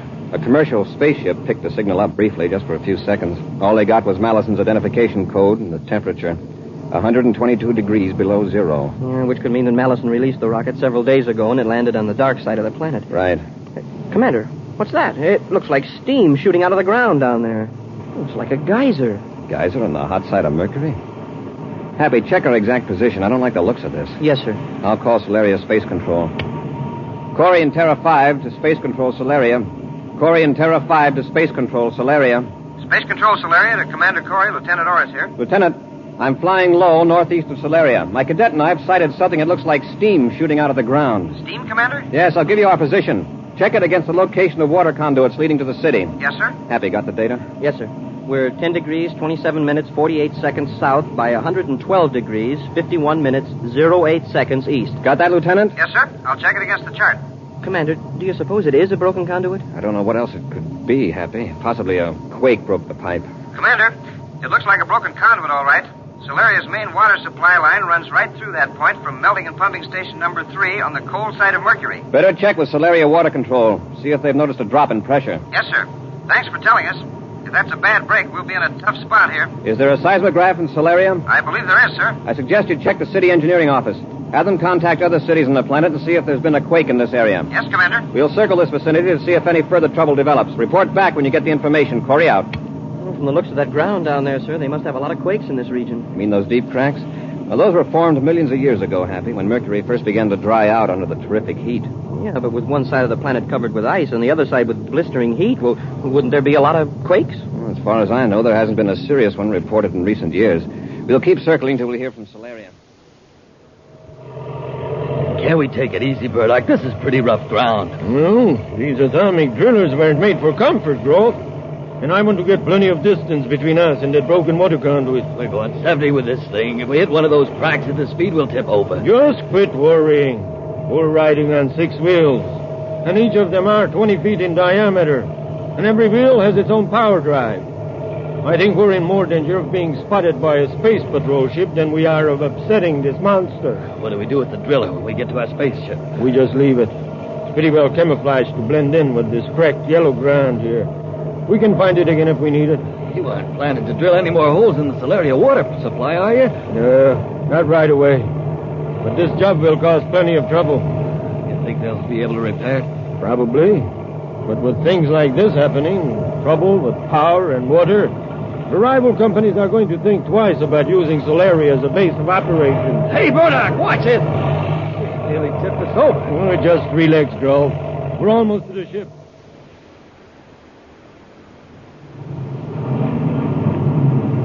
Well, sir, it looks like the conduit broke in just that one place. That's lucky, but even at that, it'll take several hours to get men and equipment out here to repair it. Space Control Solaria calling Commander Corey aboard Terra 5. Corey here. Go ahead, Lieutenant. A maintenance crew is getting ready to leave Solaria now, Commander. They know the location. Oh, good. We'll head for Solaria. What about the seismograph reports? No quakes have been detected anywhere on Mercury, sir. The chief engineer doesn't understand how that conduit could have broken. How's your water supply? Pressure has dropped to less than a quarter of normal, sir. We're already on a strict water rationing. Nearly all industries have been ordered to shut down for 24 hours. Will it take that long to repair the damage? At least. Oh, Commander, Colonel Henderson thought you might be interested in a report on Professor Mallison. Well, yes, I am. Have they found him? No, sir. But another automatic signal was picked up by a cargo ship, apparently from a grounded instrument rocket. It isn't much help. What do you mean? It's sending inaccurate information. The cargo ship pilot got a rough fix before the signal stopped. It's on the hot side of Mercury, but the temperature data was 122 degrees below zero. Same as the other report. The sending mechanism must have been damaged when the rocket landed. Yes, sir. Thanks, Lieutenant. I'll contact you when we reach Solaria. Corey out. All right, Happy. Get on vector for Solaria. Yes, sir. Hey, wait a minute. Look down there on the ground. What is it, Commander? See those gouges? A sort of crisscross pattern. Yeah, 2 rows of them. They're tracks. What would make tracks that far apart? Some heavy earth-moving machinery, probably. Oh, from when the conduit was laid. I don't think so. Focus the viewscope toward the steam spout. Yeah, see? The tracks end right near the place where the break is. Say, that's right. Follow those tracks in the other direction, Happy. Hey, they lead away from Solaria. That makes them interesting. Any surface equipment out here would be more likely to come from Solaria than anywhere else. We're going to find out where those tracks lead. Just a few minutes more, Grove. Our ship's on the other side of the Jacket Butte. I'll sure be glad to get out of this driller. You're mighty peculiar, aren't you? You don't like spaceships either. Who says I don't? Well, didn't you get space sick the other day? Well... Or was it because I shut down the lab ship? You shouldn't have done that, Burdock. He wasn't bothering us. He was on some scientific mission. Well, it's just too bad. He came snooping around just as we blasted off from our hideout. We didn't have a chance. Don't be so squeamy. By acting quickly, we probably kept the Space Patrol from spotting us near the power relay station and... What's the matter? The viewscope. It's a ship. Yeah. It's flying low, right toward us. Think they see us? I don't know. Hey, why'd you stop the driller? Because if we're moving, they might spot us. But with the sides and top of the driller camouflage, they might not notice.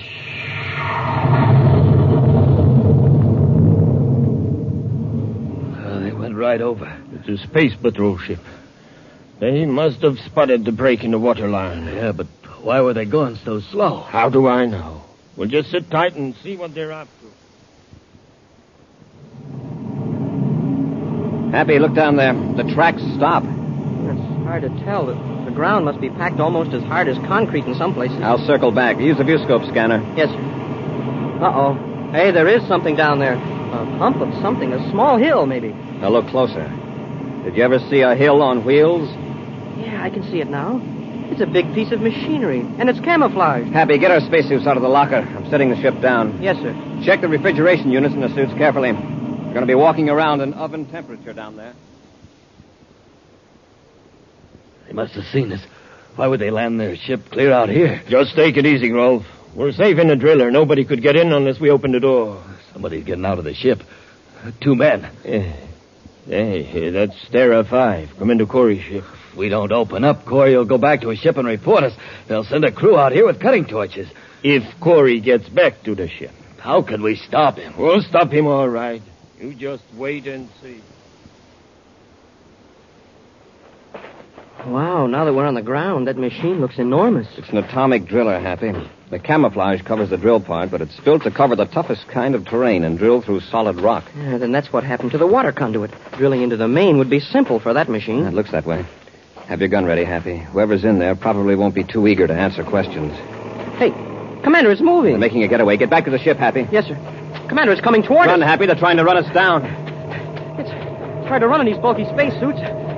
Maybe we can dodge the driller. Don't try it unless you have to. That driller's big, but it can turn like a cat. The ground's so full of cracks and ditches. Commander, it's gaining on us. Don't look back. Run. Hey! Hap, on your feet, quick. My foot's caught in the crevice. Give me your hand. Run for it, Commander. They can't get both of us. You've got to get away. No, give me your hand, Hap. No, you, sir. I'm caught. Commander, look out. The driller's right on top of us. You've got to leave me. We'll be back with Space Patrol in just a moment.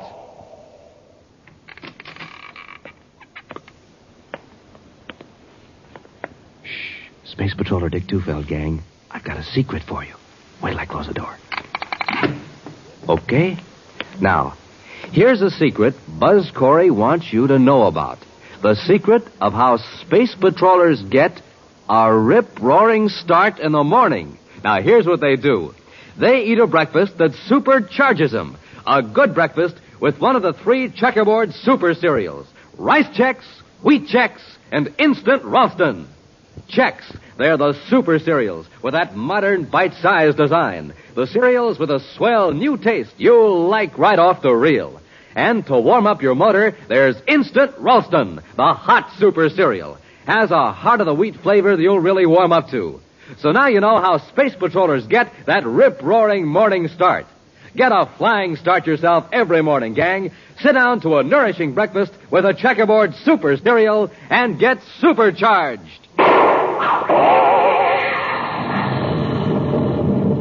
Rice Chex, Wheat Chex, good hot Ralston, the super cereals. Flying low above the hot side of the planet Mercury, Buzz and Happy have sighted a gigantic atomic drilling machine. The driller is driven by Burdick and Grulf, who have bored a hole in the water conduit leading to Solaria, a city in the sun-baked Mercury desert. Buzz and Happy don spacesuits to investigate a cleverly camouflaged drilling machine. Suddenly, the driller started up, rolling across the cracked and fissured earth on its 6 giant wheels. Happy caught his foot in a large crack in the ground. And now, as Buzz tries to pull Happy free, the enormous driller roars down upon them. It's no use, sir. It's still right after us. It's going to crush us. Fall flat. Dive into that crevice quickly. Yes,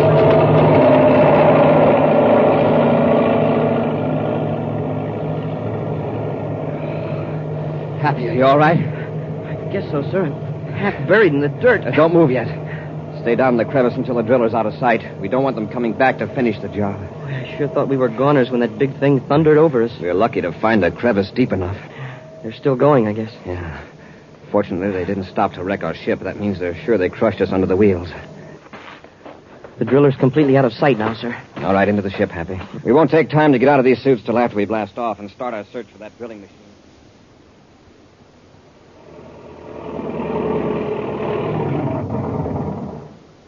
Well, here we are. Here's your spacesuit, Burdock. Get into it and let's get to the ship. I see you're all ready. Yeah, all but the face piece. You know, sometimes I get the impression you don't enjoy riding in a driller. Let the funny stuff. Let's get out of here. How do we know Corey didn't send a space phone message before he got out of his ship? You're right, Grove. But before we leave, I'm going to set a magnesium bomb and leave it in here. What for? I'll make sure that this drill is useless to anybody else. And it'll leave this cab in such a mess that the Space Patrol can't find any fingerprints. All right. All right, but let's get at it. There's something up ahead, sir. Looks like smoke. You're right, Happy. It's the drilling machine that's on fire. It's not moving. Hey, do you suppose whoever was in it got out? Well, let's hope so. Wait a minute. By the color of the smoke, that must be magnesium. It must have been deliberately started to wreck the control mechanism. But where's the driver? Take a look at that scorched area on the ground a few yards from the driller. A blast-off scar. Our driller operator had a spaceship hidden here. Turn on the viewscope, Happy. Maybe you can pick up a trace of him. And I'll contact Space Control Solaria. Commander Corey aboard Terra 5 calling Space Control Solaria. Commander Corey calling Space Control Solaria. This is Space Control Solaria, Commander. Lieutenant Orr speaking. Lieutenant, relay this bulletin to all Mercury Space Patrol units. Yes, sir. A spaceship of unknown type just blasted off from the vicinity of the broken water conduit. Interrogate all spaceborne private craft. Ground all suspicious ships and hold the occupants. I'll relay that message, Commander. Can you give any sort of description of the ship? No, we merely saw the blast-off scar. Looked like it was from a small space cruiser. That water main break was deliberately sabotaged. An atomic driller did the job. Atomic driller? Yes. We found it abandoned near the break. Tell Colonel Henderson I want investigators sent out to examine it. They'll need firefighting equipment. Yes, sir. Make an immediate check of all known atomic drilling machines on Mercury. Where they are and who has them. Yes, Commander. How's the water situation in Solaria? It's even more serious than we thought, sir. We're setting up cargo ships to bring some in from other cities. Commander, a Venus-bound passenger ship reported seeing a wrecked lab ship south of Solaria. The pilot thought it might be Professor Mallison's ship. South of Solaria? How far south? 15 DU, sir. That's the hottest part of the planet. Even if the ship wasn't badly damaged by the crash, it looks bad for Mallison. The same passenger ship also picked up Mallison's automatic code, sir. And another temperature report. 122 degrees below zero. Below zero? That seems impossible. Have you sent any units to investigate? Not yet, sir. Colonel Henderson... Yes, I know. You've got problems of your own, Lieutenant. Give me the location of that crashed ship. I'll investigate it myself. And 87 degrees, 16 minutes, 43 seconds west. Burdock, you suppose that's a ship you shot down? Shut up, Ilris. I got their frequencies, both of them. Got it, Lieutenant. One more thing, Commander. The passenger ship pilot isn't sure, but he thought he saw something moving near the crashed ship. It doesn't seem likely. No, it doesn't. But I'll get there as quickly as I can. Corey out. Corey alive? Yeah, it was somebody else we ran over with the driller. Cut it off. If that is the first ship you shot down, then there's someone still alive. There couldn't be. That was 4 days ago. And even in the best space suit made, nobody could live 4 days in that heat. What are we going to do? We're going to make sure. Maybe we can get there before Corey does. And if not, we'll cut Corey's investigation short. Burdock, maybe we didn't kill those men with the driller. Maybe it was Corey and somebody else, and they escaped somehow. Well, if he did, he wouldn't escape this time. You marked down those coordinates, didn't you? Yeah, they're right here. All right. I'll take the controls. You get on the viewscope. We don't want to get close to another ship, especially Corey's. We're nearly to the location, sir. Drop her down a few thousand feet, Hap. Yes, sir. Hey, this part of Mercury looks even worse than where we were before. Rougher terrain. Yes, and it's even hotter. Close to 500 degrees. Now, listen. Get that down, Hap. Yes, sir.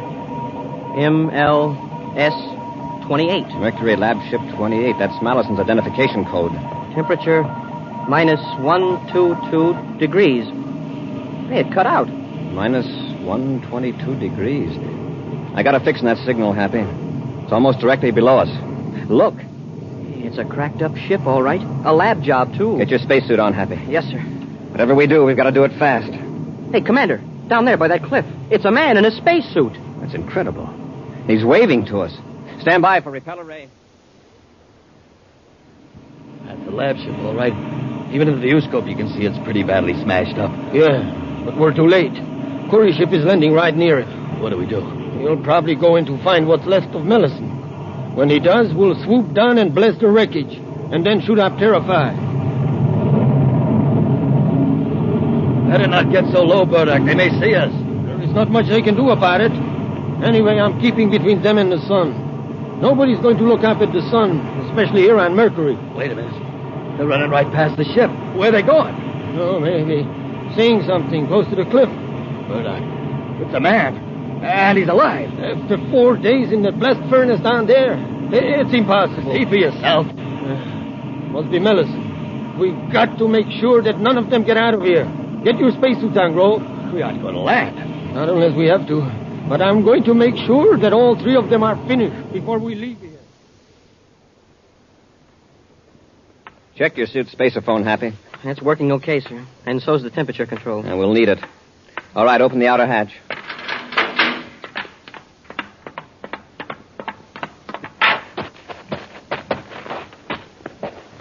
Allison's acting pretty strange, sir.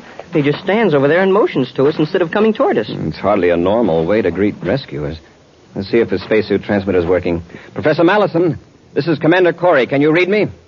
He's just waving more excited than ever. Professor, if you hear me, hold both hands over your head. He's doing it. Apparently he can hear us, but his transmitter's out. I thought I heard something in the earphones just for a second, and another voice. Professor, is there some reason why you want us to come over there? If there is, hold your hands straight out at your sides. Yeah, that's what he wants us to do. We better do as he asks. But how did he manage to survive in this heat? Commander, it's a cave. Yeah, I see.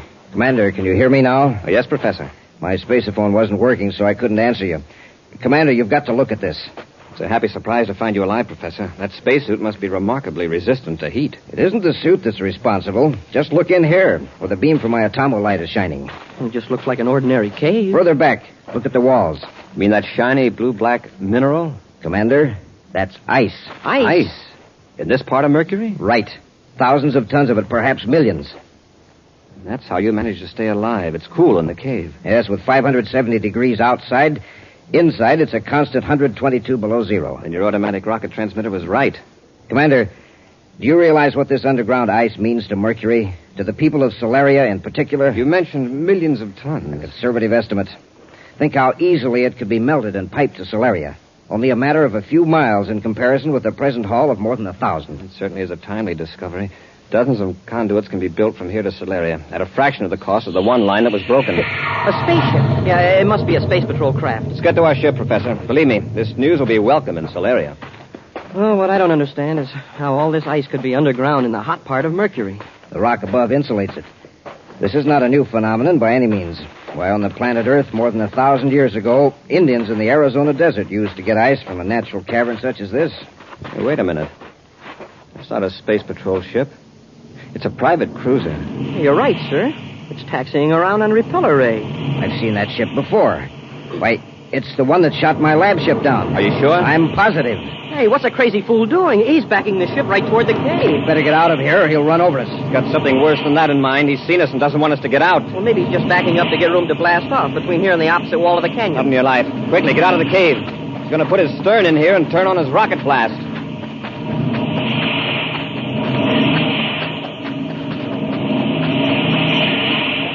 It's lucky we saw him in time to get out of the cave. Now get behind this rock. Maybe he won't see us from the ship. Hey, you're right, Commander. He's pushing the tail of his ship back in the cave with blasts from his forward rocket. He really intends to see that we don't get away from here.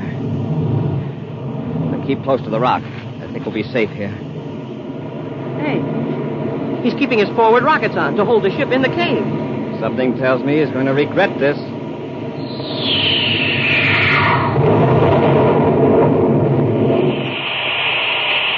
Wow, the ship's wrecked. It shot right across the canyon into the opposite wall. His hand must have slipped off the controls. No, Happy. The heat from his rocket exhaust turned the ice into steam, and it popped the ship out of the cave like a cork. We'd better get over there, Commander. They may be badly hurt. If they haven't got spacesuits on, they haven't a chance. Commander, I see somebody getting out. Yeah, there are two of them. And they do have spacesuits on. Let's get them. By their attitude, I don't think we'll have any trouble. No, sir. You know, during the last few minutes, sir, I really realized what a wonderful thing water is. That's so? Yes, sir. In the form of ice, it saved Professor Mallison's life. And when those two fellows turned it into steam, it simply cooked their goose. An exciting preview of next week's new Space Patrol adventure after this important question. Have you sent for your Space Patrol spaceophone yet? You better hurry!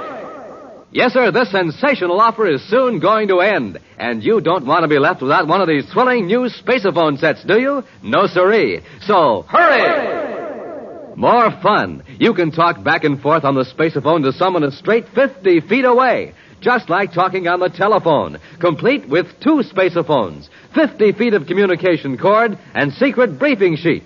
Now remember, These are official spacephones, made especially for you on Earth. Real beauties, too. Gleaming blue and yellow plastic. Look exactly like the spacephones Buzz Corey and the gang use. So don't wait a single day. Hurry! Yes, sir, you have to hurry, because this offer soon comes to an end. To get the complete Space Patrol spacephone set, do this.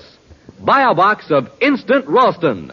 Then, with your name and address, send 25 cents in coin and an Instant Ralston box top to Space Patrol, Box 686, St. Louis, Missouri. This offer good only in continental U.S. and may be withdrawn at any time. That's Space Patrol, Box 686, St. Louis, Missouri. And now for a preview of next week's exciting Space Patrol story. Buzz and Happy have just entered a spaceship in Neptune City Spaceport in search of a traitor against the United Planets. They pause in the open hatch a moment. He may be up forward, tampering with the controls. Wrong guess, gentlemen. Commander, look out! Here we are, Cadet. I've got a ray gun. Yeah, well, I've got it. I warned you. Cardo, put down that gun. Don't try to get to your feet, Commander. What are you doing in this ship? Preparing it for its last voyage. There's an explosive hidden aboard. Time to go off 2 hours after blastoff. And you, my friend, will be aboard. Be sure to be with us next Saturday for the exciting story, The Queen of Space. Boys and girls, this is your commander. Do you know how life-giving oxygen is carried to the cells of the body? By the bloodstream. So when a person loses a great deal of blood in an accident or in sickness, there's not enough blood left to do that job. Result? The person dies. So, will you help me save lives by joining the Space Patrol Blood Boosters? It's fun, it's patriotic. So join the Space Patrol Blood Boosters today. Space Patrol, an original Mike Moser production starring Ed Kemmer as Commander Corey and Lynn Osborne as Cadet Happy, was written by Lou Houston and directed by Larry Robertson. Other players were Ken Mayer and Norman Jolly. Dick Tufeld speaking. Now, don't forget to tune in next Saturday and every Saturday when Wheat Chex, Rice Chex, and Good Hot Ralston again present the new exciting Space Patrol. And be sure to see another exciting Space Patrol story on your local ABC television station. Consult your local paper for time and channel. Space Patrol comes to you transcribed from Hollywood. This is ABC Radio Network.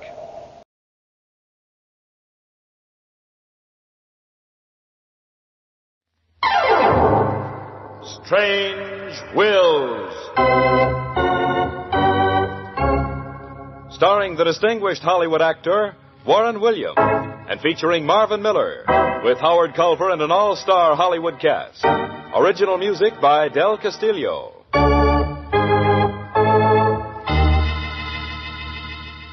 Dead men's wills are often strange. We cannot attempt to understand them or try to find the answers. We can but tell the story. This is Warren Williams bringing you the story, Death Has 10 Words. But first...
And now, Death Has 10 Words, starring Warren Williams as John Francis O'Connell.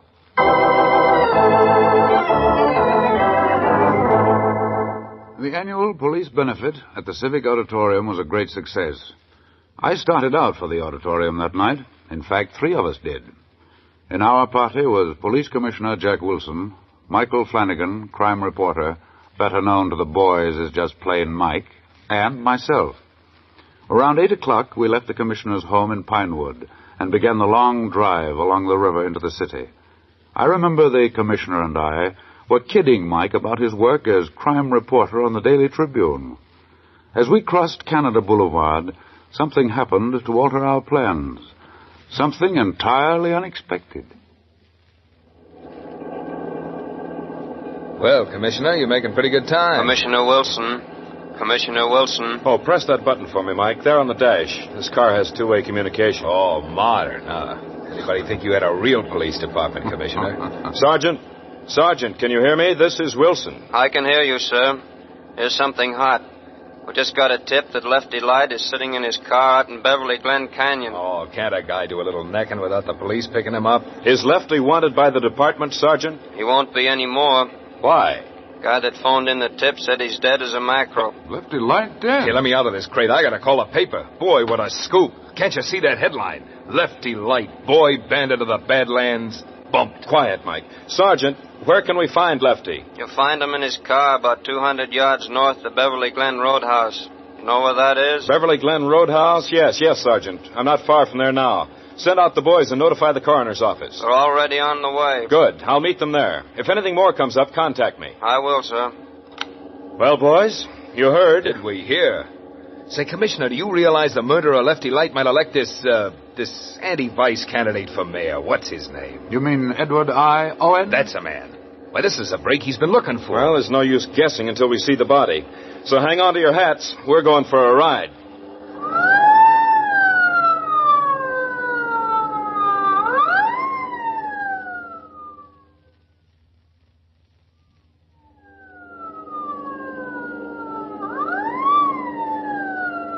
Hey, look, Commissioner, up ahead, crowds of people. Yeah, I see them. This must be it.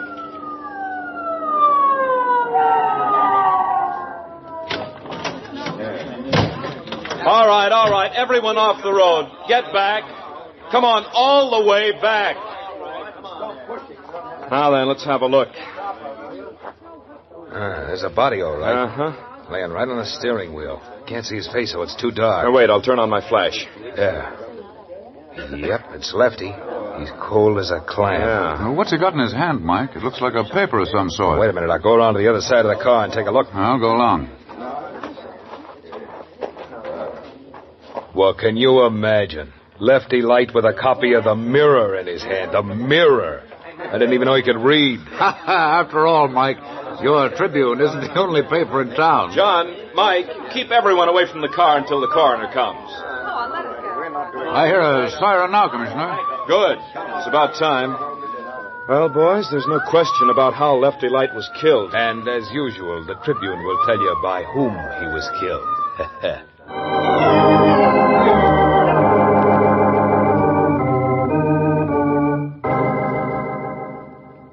Much later that night, Mike Flanagan, the crime reporter, came over to my apartment. I could tell by the look in his face that he had news. He had 3 slugs poured into him. That's official, right from the coroner's feed box. That's no news. Come on, Mike, what's on your mind? I brought along something for you to see. Here, take a look. What? Another mirror? It's the one Lefty had in his mitt, remember? But why bring it here? What's so important about it? Open it up. Well, if you insist. Well, there's something written on it in pencil. Okay, John, read it. To Kitty L. Letterby. Everything I own. Gabriel Lefty Light. Good heavens, Mike, it's a will. A last will and testament. You don't have to be a lawyer to figure that one out. But how did you get it? Why didn't you turn it over to the police? It may have fingerprints. I've already checked. But, Mike, this will have to be filed in probate. It will be. But first I want to think about it for a while.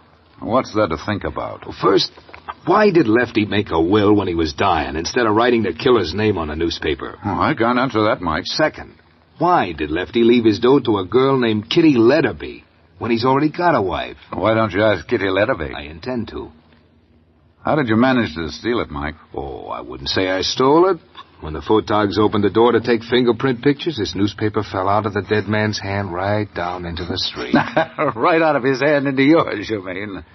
It's an old newspaper man's trick, Mike. Well, as soon as I find out a few answers, I'll deliver it to Commissioner Wilson personally. Now then, how about a ride? A ride? At this time of night? Where to? To get the answer to one of the questions. I've located this Letterby dame. Already? Why not? That's part of my business. Where is she? She's a cigarette girl over at the Blue Fountain nightclub. But isn't it too late to see her tonight? If we see her now, maybe her resistance will be low. Ah. I want to talk to her. But plenty.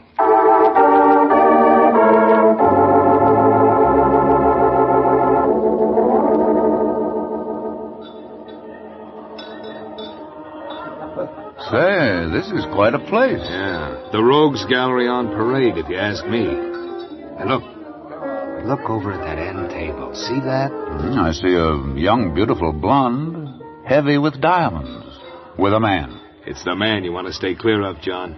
It's Spiderlegs Kratz. Spiderlegs Kratz? Yeah. Isn't he a sort of rival gangster to Lefty? He controls the biggest mob in town. He's a beer baron of the West Coast.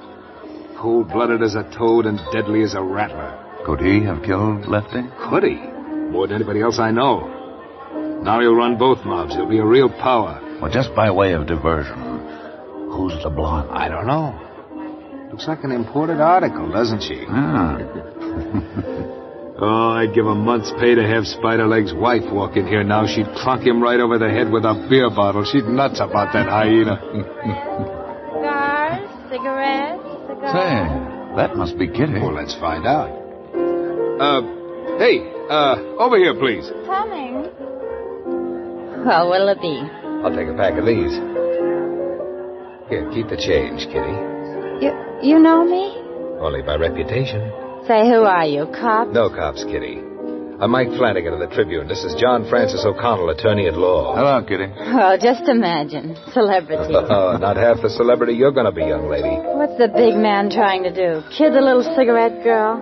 Look, tell me something for your own good. Maybe. Were you Lefty Light's sweetheart? Say, who do you think you are? I've got a good mind to wrap this tray right around your neck.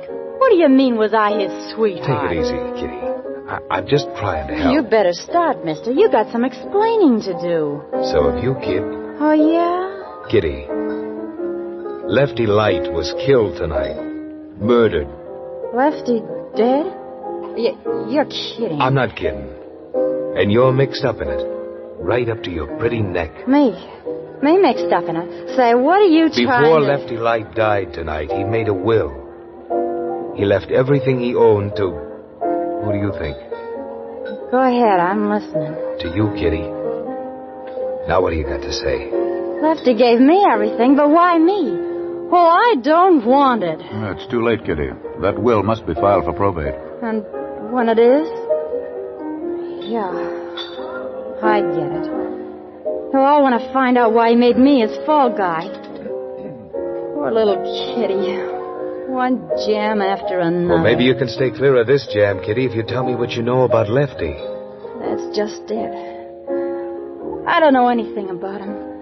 I only seen him once or twice in my whole life. That's the truth, mister. Did you talk with him? Sure, he liked to talk. But you can't hold that against me. Listen, kid. Did you ever see Lefty and Spiderlegs Kratz down here together? Are you kidding? They had a big argument right in that booth over there only last week. Oh, what happened? Nothing, but for a while it looked like one of them was going to come out feet first. And all of a sudden, Lefty got up and walked out. Go ahead, kid. Well, on the way out, he looked at me for a minute. His eyes were cold. Then he said something about me taking a good look at Spiderlegs because the next time I saw him would be in the morgue. Well, then he went away. What about the next time? That was just night before last. Lefty came in around 2 o'clock. The place was almost empty. He sat down in the same booth. I remember he was in good spirits, laughing and joking. Oh, that was the night he kept writing my name on the tablecloth. Writing your name, huh? Tell me about it, Kitty. Well, he called me over to buy a cigar. And then as he paid for it, he looked up and said... Say, kid, did your mother ever tell you were cute? Yes, she did. So did a lot of wolves. Like me, for instance? Or maybe some of them weren't so nice about it. Oh, that's worth a $5 bill to Lefty Light. Lefty, you better save your money. Someday you're going to need it. For lawyers.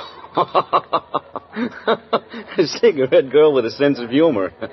Well, what do you know? Say, tell me something. Yeah? What's your name? Phone number 2? No, kid. No phone numbers. My little book is full. Now, come on. What is it? Kitty. Kitty. That's a nice name. What's the rest of it? Well, what do you want to know for? I go for names, kid. I play with them, Doodle. Well, it's Kitty Lorraine Letterby. Kitty Lorraine Letterby. Yeah, wait, I'll write it down on the tablecloth. Kitty Say, how do you spell your last name? Leddderby. Leddderby.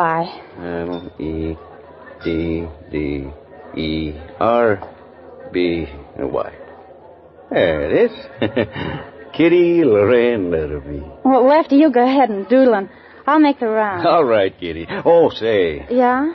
Is the fin I promised you. That's for being a nice girl.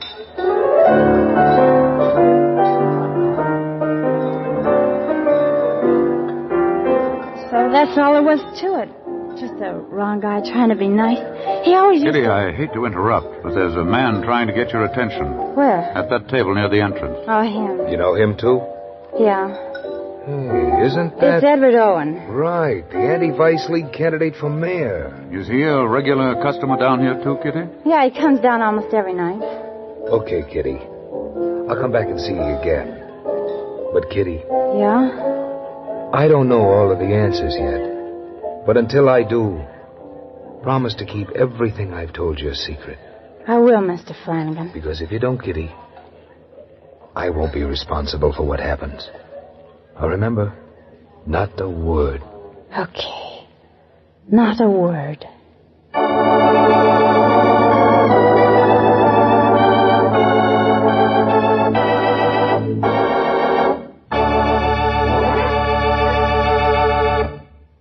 Act 2 of Death Has 10 Words, written by Ken Crepine and directed by Robert Webster Light, in just a moment.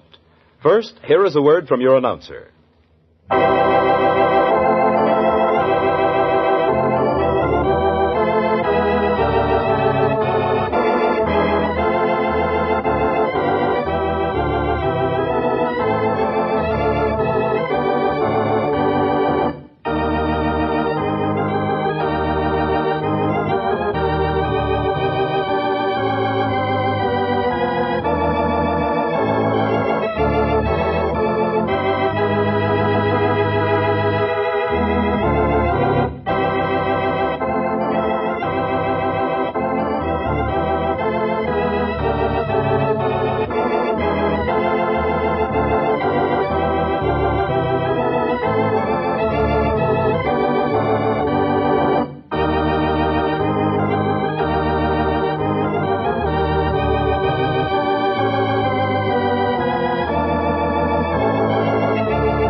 Now, Act 2 of Death Has 10 Words, starring Warren William as John Francis O'Connell.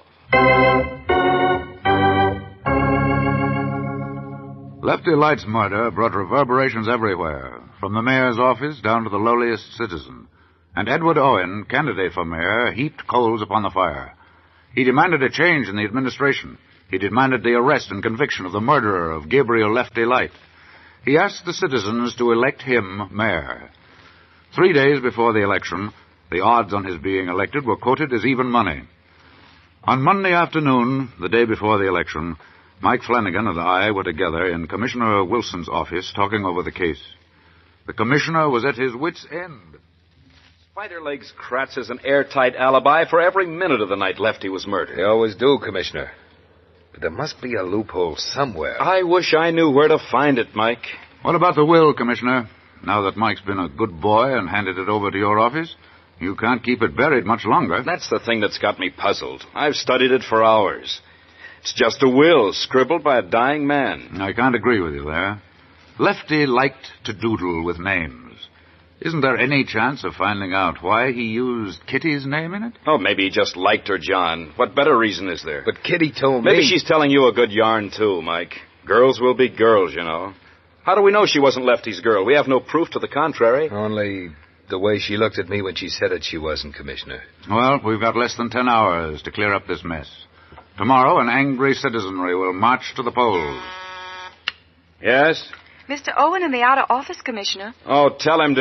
Wait, Commissioner. Let him come in. He's just a pest for my money. Didn't you ever hear of pest control? Maybe he'll tell us something we don't know. All right. Have him come in, please. Yes, Commissioner. Mike, we're just wasting our time. He's just here to blow off steam. Come in, Mr. Owen. Thank you. You've met Mr. Flanagan of the Tribune, Mr. O'Connell, the probate lawyer. How do you do? Mr. Owen. How do you do, sir? Chair, Mr. Owen. No, thank you. What I have to say, I can say standing up and to your face, Commissioner. Go right ahead, then.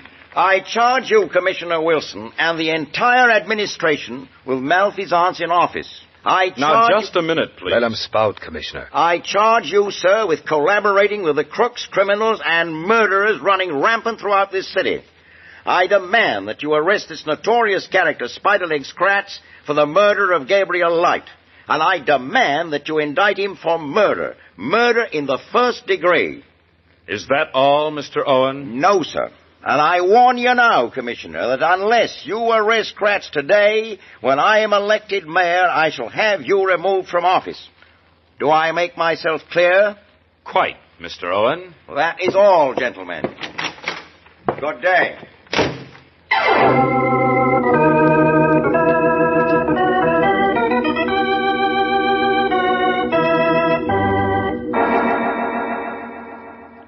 A little later, Mike Flanagan phoned me at my office. He'd been looking for Kitty. She was gone. Not a trace of her could be found. Had she been kidnapped or murdered by the killer of Lefty Light? Or had she fled to escape further questioning? I wondered.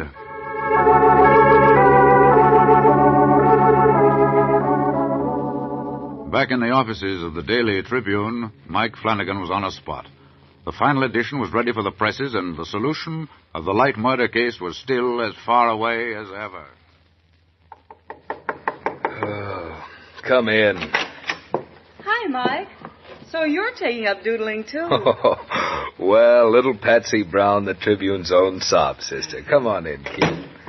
Sprinkle a few tears in my beer. You're slipping, you big He-Man reporter. Haven't you broken the case yet? Not only not broken it, but nowhere near it. Here, come on over and sit down next to me. I need sympathy. Okay. Gee, your desk looks like a crossword puzzle. I feel like one.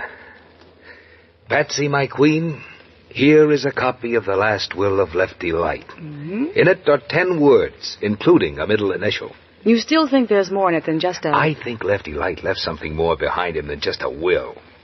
But no matter how I arrange the letters, nothing happens. Kitty L. Latterby. Everything I own. Gabriel Lefty Light. Huh. Looks all right to me, Mike. Maybe I'm off on a tangent. Have you separated all of the letters? 1,000 times.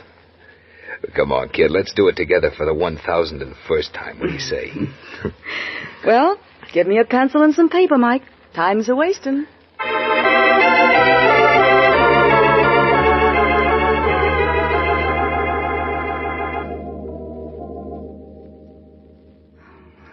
It's no use, Mike.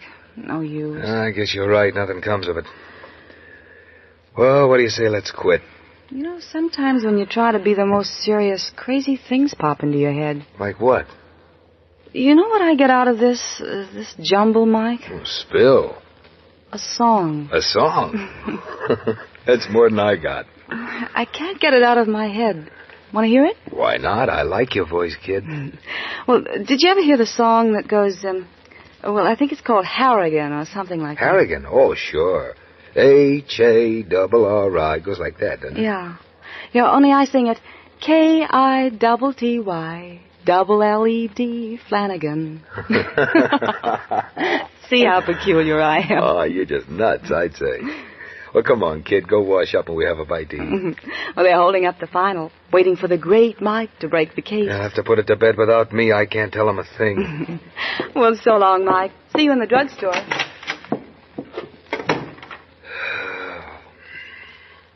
K-I-T-T-Y, double L-E-D, Flanagan. K-I-T-T-Y, double L-E-D. Double L-E-D. L-L-E-D. K-I-double-L-E-D. Killed. Killed. I got it. Oh, let me see. Letter B.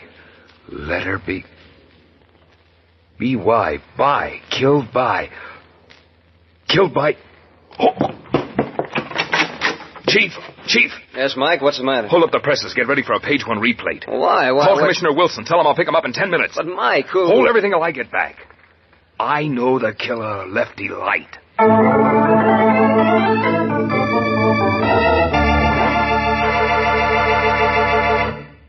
In just a moment, we will bring you the strange ending of Death Has 10 Words. First, a brief message from your announcer.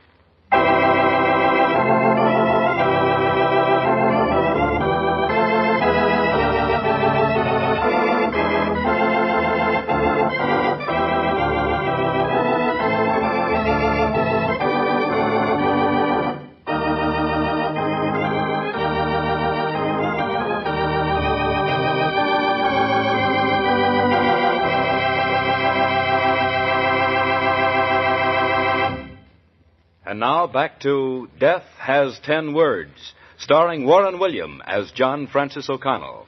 Step on it, Commissioner. Step on it. We're doing 80. Do you want to fly? It's only 3 more blocks. There's a house. Turn in the driveway.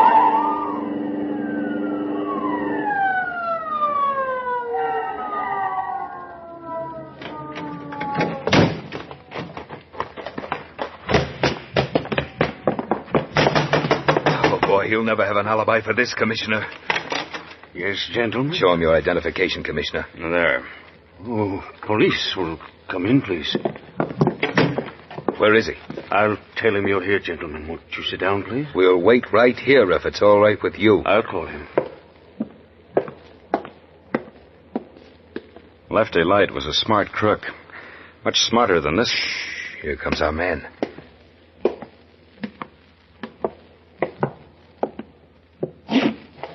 Good evening, gentlemen. We wanted to have a little talk with you, Mr. Owen. Oh? Has this Kratz fella confessed? No, and I don't think he ever will. And why are you here? We've just succeeded in deciphering Lefty's will. What's that got to do with me? He named his murderer in his last will. Want to hear about it? Why not?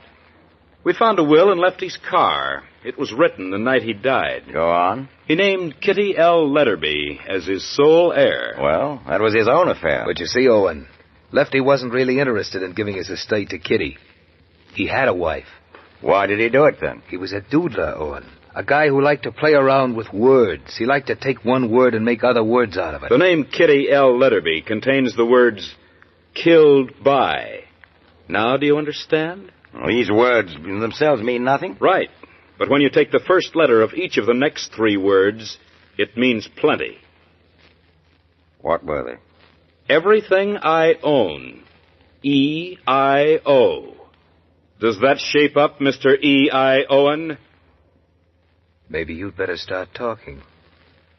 What is there to say? Seemed to have it all figured out. Why did you kill him, Owen? Oh, Lefty Light and I once served time in Illinois. Later, I came out here and I got a fresh start. And then you met him again. That's right. Once I started making money, he blackmailed me. When I ran for the office of mayor, he threatened to expose me. I had to kill him. He sat in his car in Beverly Glen Canyon. He begged me for time to make a will and said there was a girl. He wrote his will on that piece of newspaper. I read it. I saw Kitty's name, and I shot him. I killed him. What did you do with Kitty? Where is she? Oh, she has nothing to do with this. Leave her alone. All right, Owen. Let's get going. Not so fast. You see this gun? Don't be a fool, Owen. You can't get away. If either of you makes a move to stop me, it'll be your last.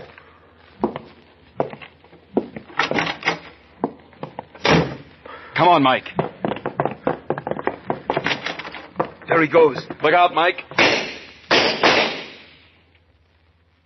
You got him, Commissioner.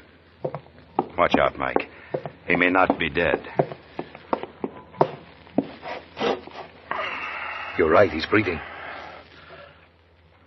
You haven't much time, Owen. Is there anything you want to say? Kitty's innocent. She worked for me in the nightclub. She got information for that campaign. Where is she now, Owen? Is she alive? Yes. I sent her away. Don't cause her any more trouble. She's had a lot of tough breaks. What are you so worried about, Owen? Why does Kitty mean so much to you? Kitty was my wife.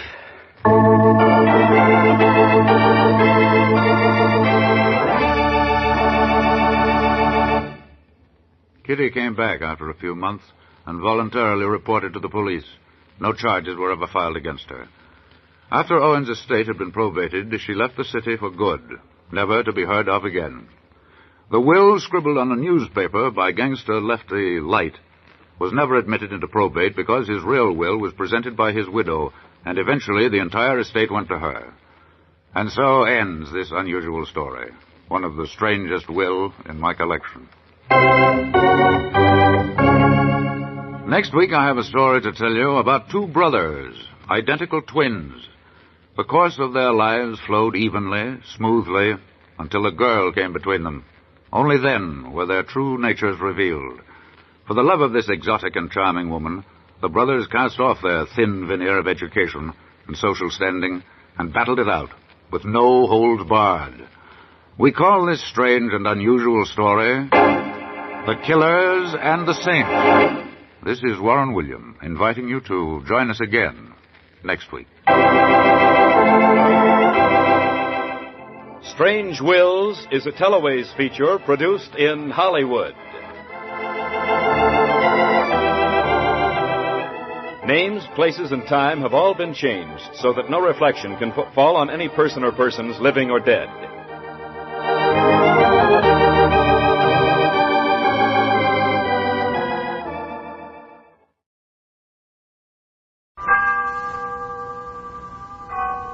Autolite and its 96,000 dealers bring you Mr. Joseph Cotton in tonight's presentation of Suspense.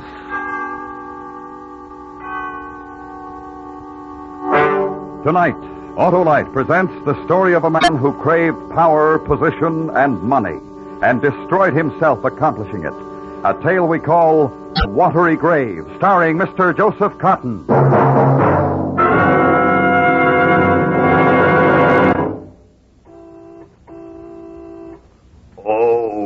Mr. Wilcox. Why, it's Oscar Otto. You're looking way below par. I feel that way, too. Well, let Dr. Wilcox have a look. Well, Oscar, I'd say you're suffering from a case of worn-out spark plugs. Let's visit the nearest Autolite spark plug dealer. He and his exclusive Autolite plug check indicator will quickly show if I'm right. And suppose you are. Well, if that exclusive Autolite plug check indicator shows that your spark plugs are worn out, or wrong for your style of driving, the Autolite spark plug dealer will install a bright, brisk set of ignition-engineered Autolite spark plugs to give you smoother performance, quick starts, and gas savings. Okay, let's go. But how do I find the location of the nearest Autolite spark plug dealer? Why, that's easy. We'll call Western Union by number and ask for operator 25. She'll gladly tell us his location. Let's go, Oscar, because from bumper to tail light, you're always right with Autolite. And now, with A Watery Grave and the performance of Mr. Joseph Cotton, Autolite hopes once again to keep you in suspense. How did it happen when everything was so good? How did it get destroyed in 5 short hours? How did I start to die?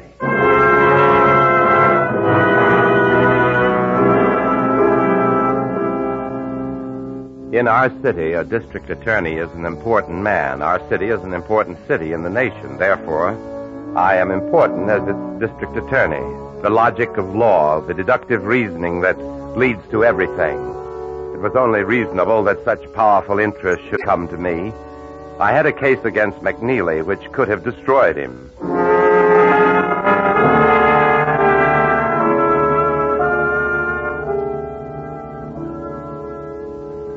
What is it, Mr. McNeely? I'm not in the habit of making these calls myself, Mr. Callan. That's obvious, but then you're not in this position very often either. It's a daring thing you've done. Only a question of getting a sufficiently strong case against you. I've broken other district attorneys for attempting it. Well, they never had the evidence I do. I don't think you'd want to try breaking me. I can send you to prison for life. You're right. And yet, where I can't destroy you, I can prevent you from advancing, getting to a greater position, a more prominent position in political life. What does that mean? It means that it's no longer a question of can you be bought, but how much you want. I've waited a long time for this moment to be able to bargain with you. I respect your strength and perception. It's worth a great deal to me, Mr. Callan. There's the matter of my chief witness. If I don't prosecute you, he'll go to the state district attorney, perhaps to the federal government. And that is part of what you will give me in exchange for the wealth you're going to receive. Who is your chief witness? I can guarantee you he'll not testify. I would rather give myself my own guarantee on that matter.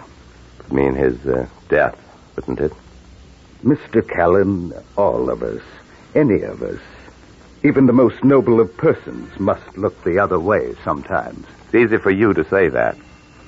It's easy for you to do. To look the other way becomes the easiest thing in the world after a while. All you have to know is why you're doing it and what you have to gain. How does one look the other way? How does one achieve the facility for turning around at precisely the right moment? A trip to Europe. My wife has always wanted to go to Europe. She likes things like that. His name? Trip to Europe is something that is dreamed of. Spoken of it often. His name?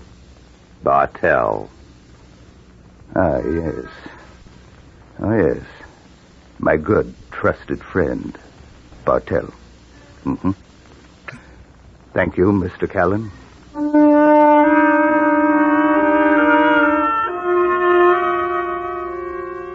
Who was Bartell? A man from the streets who had muscled his way into life. Who was Bartell? Circumstance had made him a witness to McNeely's worst plans. Destiny had placed him in a position of value to the district attorney's office. This valueless man, Bartell, happenstance and coincidence had made him the keeper of dark secrets and illegal events which could have smashed an empire. An empire I was now partner to merely because I told them a name and looked the other way.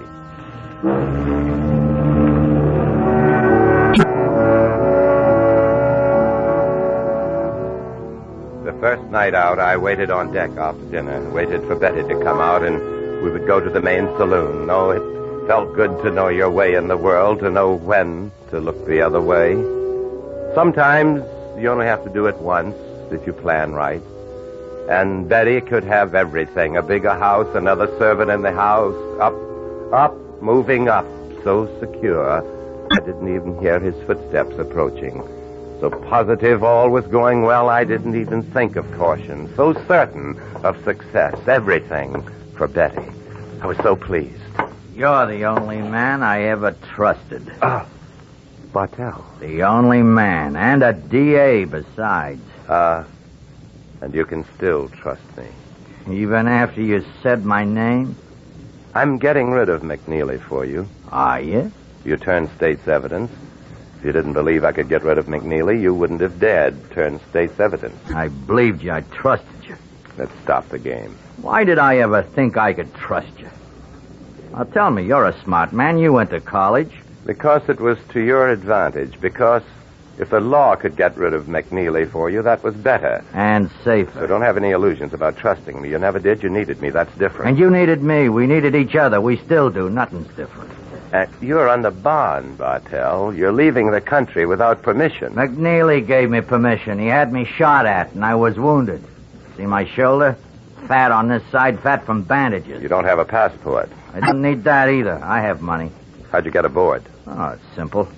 Easy to stay hidden for a day. The second and third day, that's something else. I can fix it so you won't be let off, so you'll be sent right back. Mr. Callan, I can put you in prison if I'm sent back. My word would prevail against yours in any court of law. Maybe against my word alone, but not McNeely's hired gun, so both our words against yours. You have him?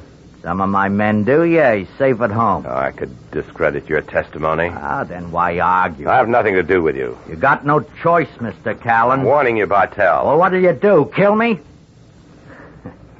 You're not the kind who thinks like that. You kill by law, the legal way. And I'll find a way by law. Once I'm in Europe, they have different laws. All right. I'm a realist, Bartell. So? I only take calculated risks. What's your price? I have more money than you do, Callan. You couldn't buy me. Then what do you want? But you have more prestige than I do. You're liked. You know your way around the talkers. Well, talk me off this ship. You're impossible. Find a way. You'll be discovered before we dock. Not if you put me up in your cabin. Bartell, wherever I'm involved, I'll listen and meet a man halfway. But me alone, not my wife. If you involve my wife, I won't do a thing for you. Not if my wife's involved in any way. Not a thing. I'm in a squeeze, Callan. I'm finished unless you help me get into Europe. But you'll be finished with me. I got enough power for that. I'll find a way. All right, I'll go with you. No. Meet me here in 1 hour.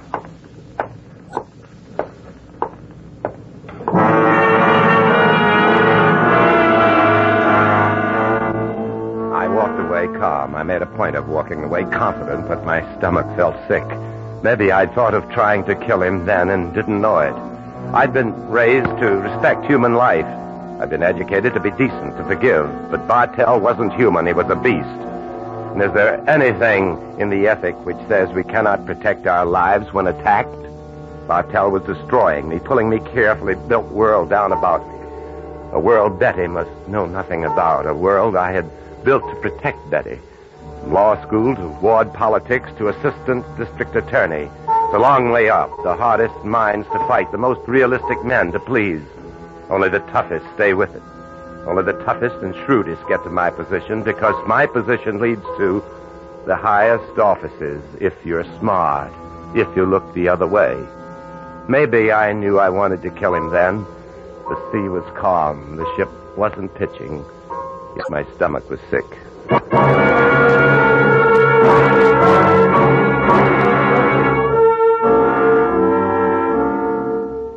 Half an hour was gone and still no plan. Where to go, who to turn to, what to ask. Nothing, anywhere. My mind posed questions for which there were no answers. Would I lose all I owned in the world? Problems for which there were no solutions. If I lost everything, would Betty go too? Were the two things inseparable? My success and Betty? I'll be ready in a minute. Robert, is that you? Who is it?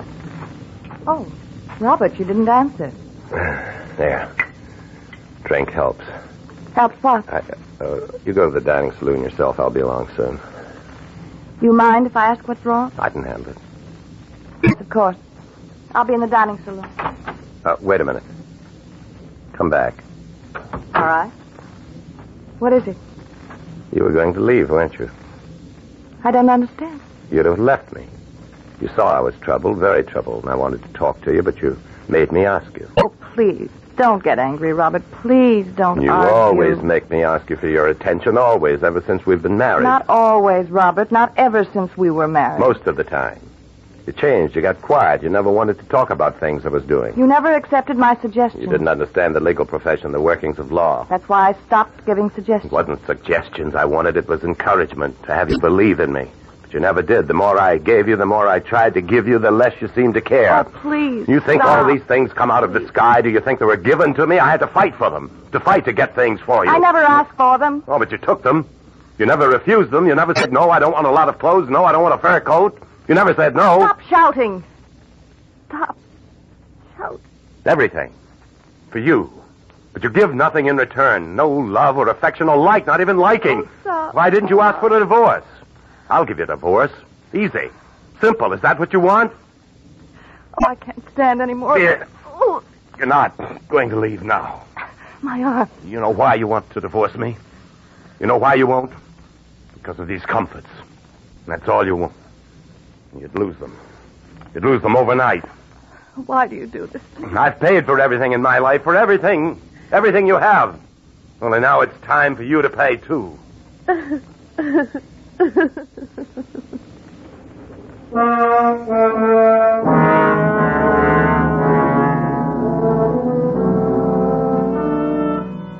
To kill a man is the easiest thing in the world to do. To kill a man who would take your wife from you. I know the logic. I know it's wrong. Bartell wasn't taking my wife from me, but he was taking position and wealth, and those things kept my wife to me, I thought. I knew. Bartell had to be destroyed, and she would have to be partner to it. That way she'd never leave. That way I'd achieve everything. That's why I told her the story as if I'd memorized it, as if it was the only thing I'd ever thought about, as if Bartell's death was the last obstacle in our life. No, Robert.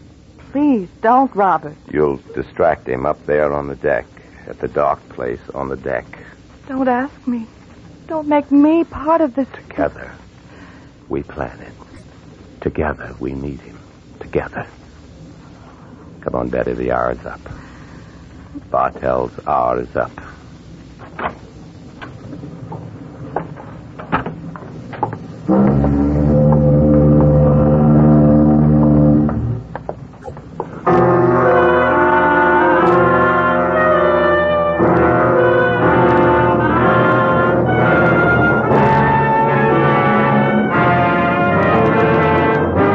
Autolite is bringing you Mr. Joseph Cotton in A Watery Grave, tonight's production in radio's outstanding theater of thrills, Suspense.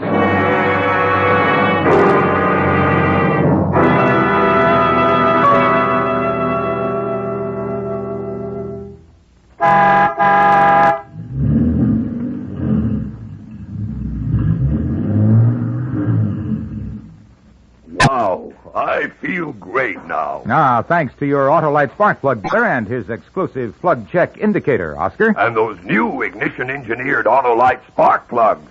They're right at home in my ignition system. That's because Autolite spark plugs are designed by the same Autolite engineers who design the coil, distributor, and all the other important parts of complete ignition systems used as original equipment on many leading makes of our finest cars, trucks, and tractors. What type Autolite spark plugs did I get, Mr. Wilcox? The new Autolite resistor type, Oscar. They give double life, greater gas savings, and quicker starts as compared to spark plugs without a built-in resistor. And the Autolite resistor spark plug is only one of a complete line of ignition-engineered Autolite spark plugs designed for every use. So, friends, take a tip from me and see your Autolite spark plug dealer. Have him check your spark plugs. And remember, from bumper to tail light, you're always right with Autolite.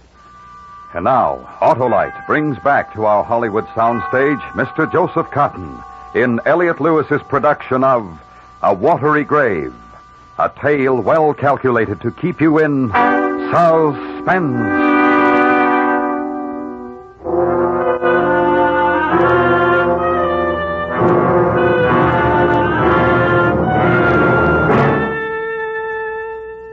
How did I start to die?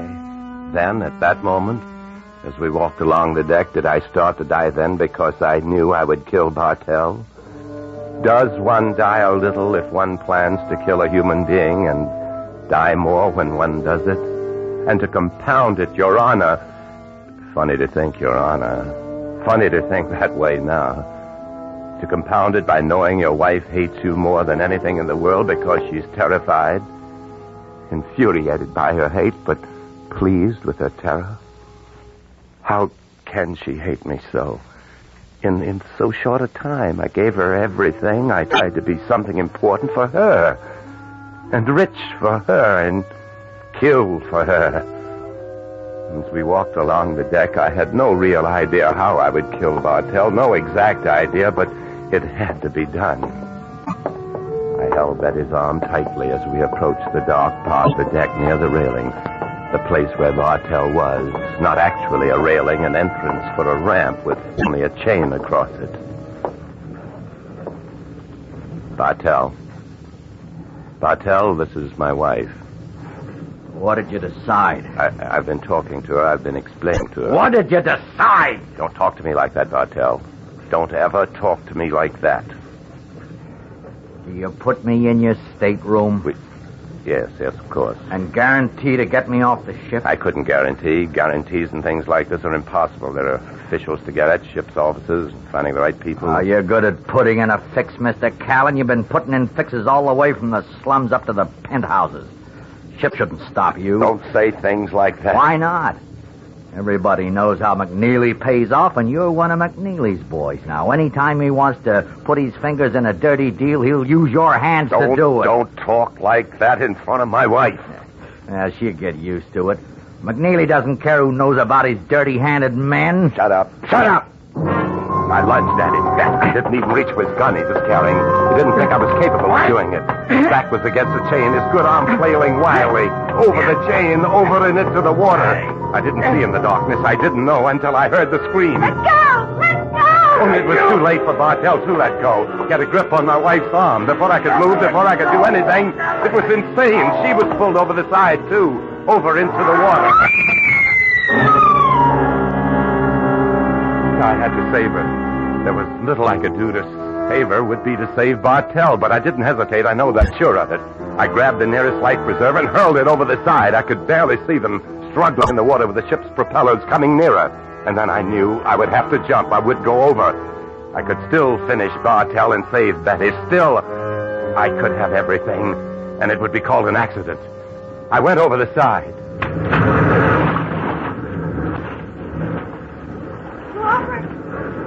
Get the light! Lie flat! Don't try to swim. The wash from the propellers. Help! Robert, help! Don't fight. Float on the back wash. Float.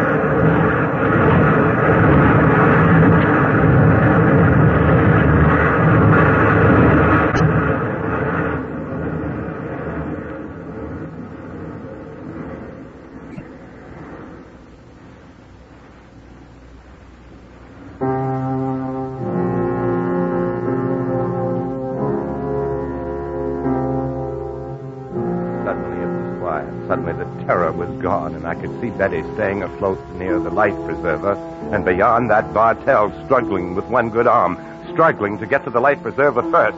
I forgot about Betty. I forgot everything except that I had to get him before he took the life preserver. You'll never get it. Keep back! A gun! I have a gun! Nothing now. Robert! Robert, don't! Keep away from me! Now. Keep away! Now, Bartell. Now try to talk. Hands! Sure! Now, tell your story underwater. No! Tell it. Oh, no! From the sea. Tell your story.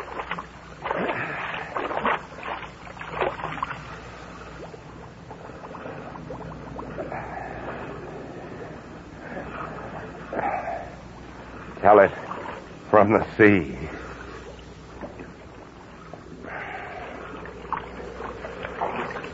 You murdered him. It was Bartell us. Take the preserve and hold on to it. Don't you understand? It was Bartell or us. I never knew you. Well, the ship will turn around and pick us up soon. You must understand. I never really knew you. It takes something to kill a man. Bartell was the killer. A ruthless man. I know. I was the one who forced him to turn state's evidence. Something horrible in you. Maybe that's why we've been growing apart. Maybe I saw it but didn't recognize it. I'd never seen it before. You see it every day in the eyes of the people. That's a lie. Look at the murders. Look at war. Can't make people kill each other if they don't want to. Could you? How could you? I'll never forget the look on his face when he knew he was going to be drowned. That you were going to do it. But, sir... Oh, crying. Crying for him. Crying for a hoodlum, a killer. Crying for a gangster. Yes. Tears for him. Oh, I don't deserve it. Why should he be cried over? Why him? You never wept for me. I weep for you, too. I don't need pity. I don't need your pity. I'm not giving you pity. I'm trying to find a way to forgive you. Yeah. Hold on to the life preserver.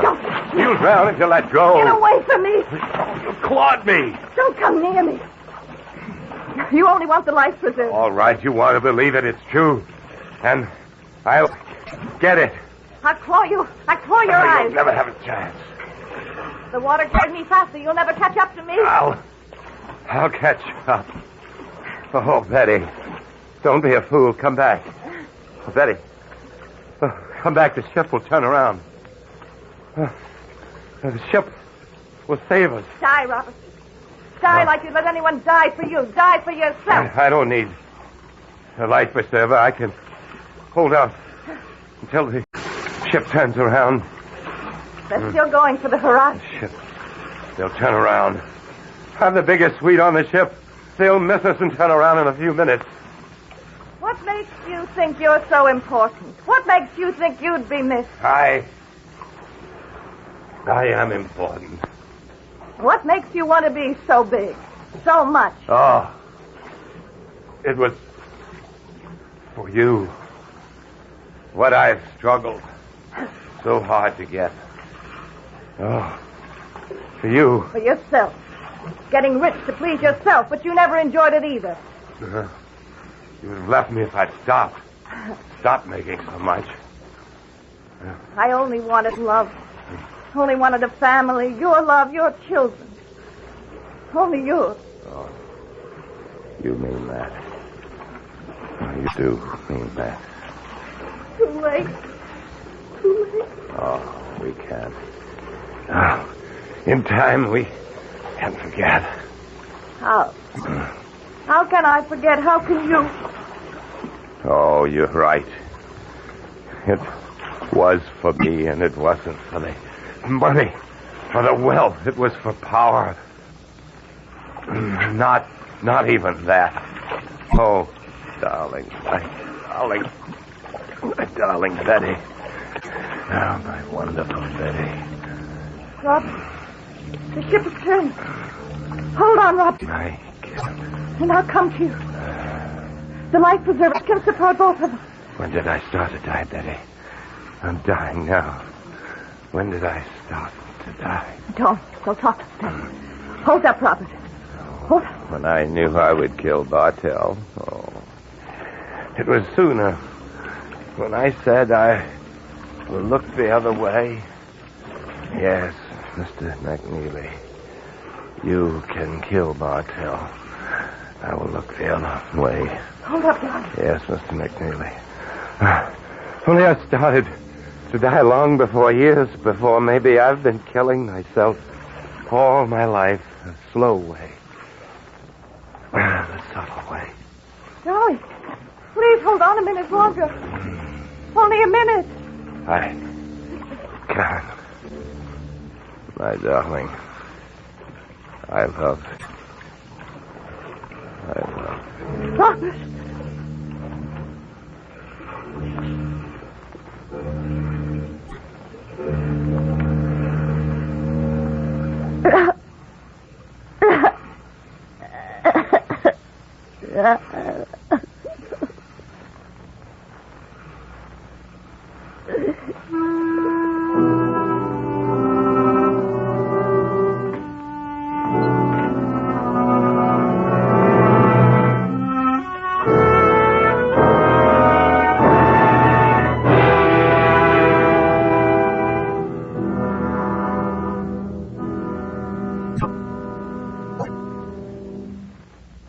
Suspense. Presented by Autolite. Tonight's star, Mr. Joseph Cotton.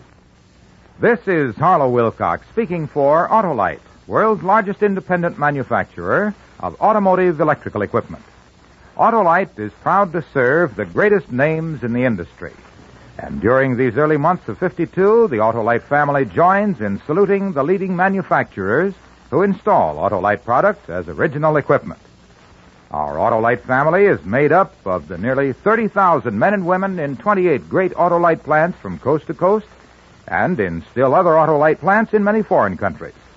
It also includes more than 18,000 people who have invested a portion of their savings in Autolite, as well as 96,000 Autolite distributors and dealers in the United States and thousands more in Canada and throughout the world. Our Autolite family will salute the leading truck manufacturers who use Autolite products on the next Autolite Suspense television program. If you live in a television area, check the day and time of Suspense on television so that you'll be sure to see this program. And remember, be with us next week for another thrilling Autolite Suspense program on radio.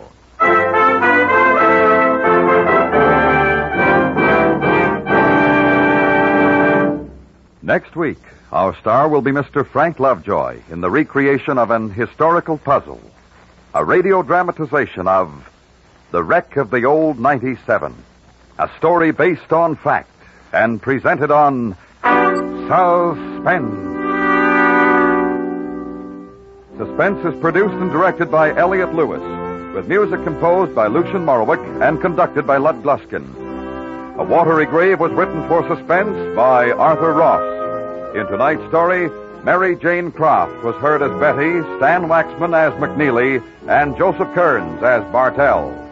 Joseph Cotton may soon be seen in The Untamed, a Universal International picture co-starring Shelley Winters. And remember, next week on Suspense, Mr. Frank Lovejoy in The Wreck of the Old 97. Last July, the nation's worst flood in a decade smashed through Kansas and Missouri. The Red Cross was on the job to relieve the suffering and shelter the homeless. This was only one of 300 domestic disasters in which the Red Cross gave aid last year. To carry on its vital work, the Red Cross needs your financial aid now. Give generously. This is the CBS Radio Network.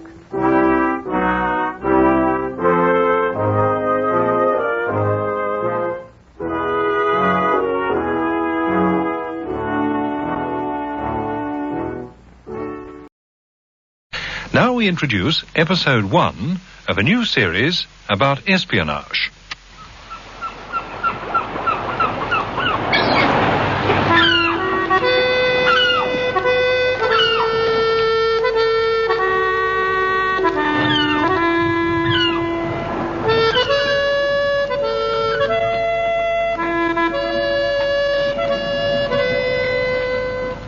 The Dark Island by Robert Barr. A story of espionage in the remote islands of the Outer Hebrides.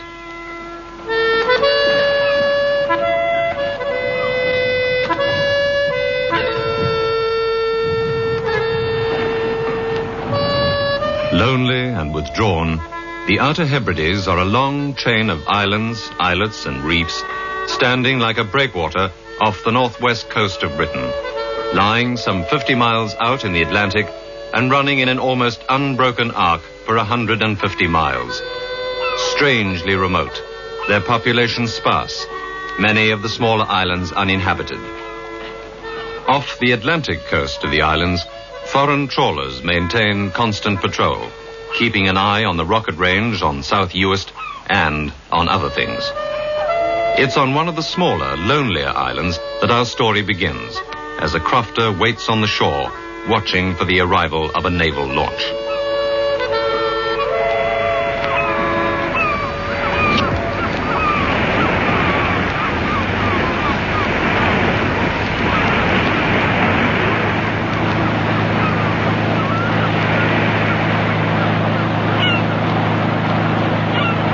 Mr. McLeod? Aye?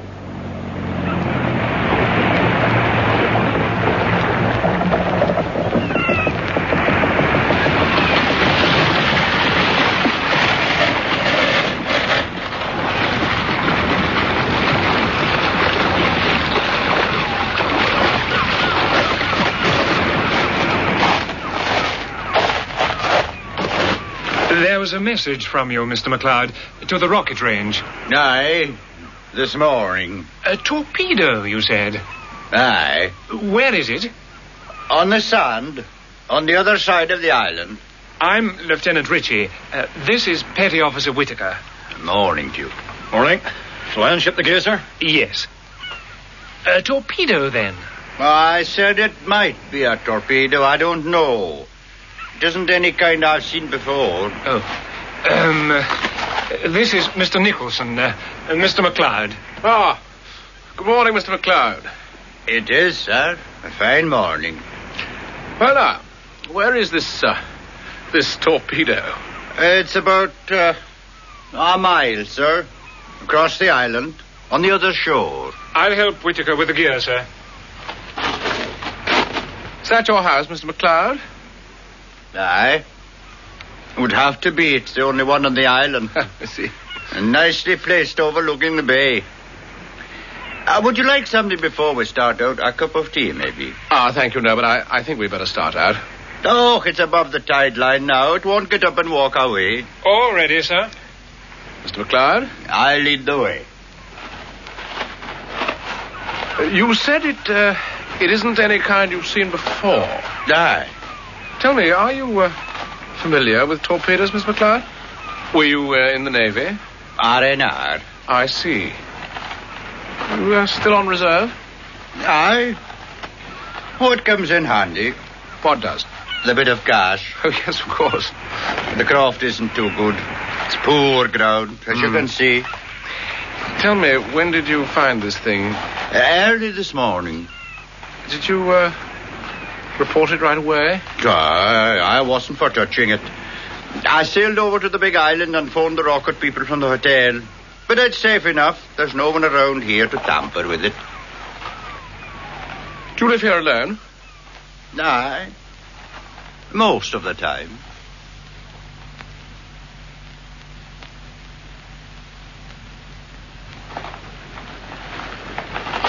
There it is. Oh, yes. Like I said, in the sand. And just above the high water line. Lieutenant? Yes, sir. What do you think? I need a closer look, sir. Not one of ours, sir. No. Live? I don't know, sir. Might be a practice job. How could you tell? Only by taking it apart, sir. Do you want to take some photographs first? Yes, I think I'd better. I'll get the gear down. Tell me, Mr. McLeod, could it have drifted in, do you think? No, it didn't drift in. Anything drifting wouldn't have come up on the shore. That came here under power. You think so? I know so. That's why I didn't touch it. We're ready, sir. Do you know, Mr. McLeod thinks it came under its own power. Then we'll bank some sand around it and try it. If you'll both keep back a bit, sir. Right. Do you know these islands well, Mr. McLeod? And the tides and the currents. I know where things would drift to. I'm going to rock it a bit, sir. Just keep back. Right. Lend a hand, Whitaker. Aye, aye, sir. Roll it.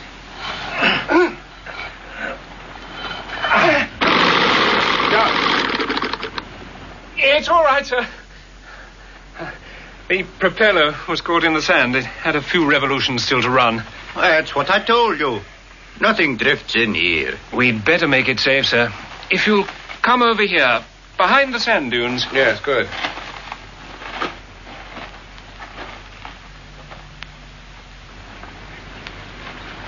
This should be safe, sir. You can watch from here, and Whitaker will lay a phone line to you, sir, for when we begin to tinker with it.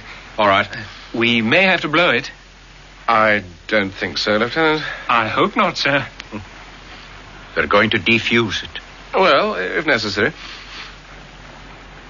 Since we have to wait, we can get to know each other. My name's Nicholson. You're McLeod. Ian McLeod. Crofter. Aye.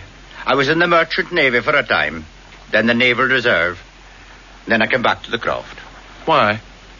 My father died 3 years ago. So I came back. But you say the ground's poor. Tell me, are you married? No. At last would come here to live. I see your point. Tell me, have you any idea when this thing came in? Well, it wasn't here yesterday when I came by. Must have come in the night. From its position, it came in on the top of the tide and ran right up in the sand. Mm-hmm. The tide was full at 2 o'clock this morning. It's foreign, isn't it? Russian. The phone line, sir. Reaches all right. There's plenty of spare. Ah. Would you like to try it, sir? Yes, thank you. Hello, Lieutenant? Yes, sir? Can you hear me clearly? Quite clearly, sir. Good. I'm almost ready to start. I've had a look at it. There doesn't seem to be any way of detonating it. Is it a torpedo? Oh, it is, sir. But I think it's something else as well. Are there any identifying marks? No, sir. There's a marked absence of them. What should be the warhead looks rather strange. The motor is still live and ready to run. I'll deal with it first. Let me know when you're ready. I'll give you a buzz, sir. Thanks. Take it, would you, Whittaker? Sir? I was asking if you thought it was foreign. Why should we think that? These trawlers, Russian trawlers, playing about out there. Well, they're fishing, aren't they? Yeah, fishing. And watching the rocket range and other things beside. All that signaling. Out there is the open sea, Mr. McLeod, the Atlantic Ocean. There's nothing between here and America. I know that. Officially, they're fishing. Aye, officially. I know what that means. There were two of them out there last night, signaling to each other or to somebody else, nattering away like a couple of old women. And this morning, that thing lands up on the shore. And what do you think they were doing? Trying to sink each other? Or trying to sink your island? It was running fast when it came in here. Lieutenant, sir. Thank you. Yes? I've dealt with the motor, sir. I don't think it'll start up again. I've frozen the warhead just in case. The center casing seems very thin. Oh, Whittaker will take some notes, sir. Yes, go ahead. I'll listen. Overall length is 6 foot, exactly. Length of what appears to be the warhead, 24 inches. The motor unit is 19 inches. 4 fins, each 9 inches. A 3-blade propeller of phosphor bronze. The circumference is constant from warhead to fins, 33 inches. The center unit seems to be of a light alloy. And fin. There seems to be a joint. I think I can prise it open. Starting on the joint now. About 1 foot from the motor unit. It's giving a little. I think it's quite safe. I think it's coming. Watch out. What's happened?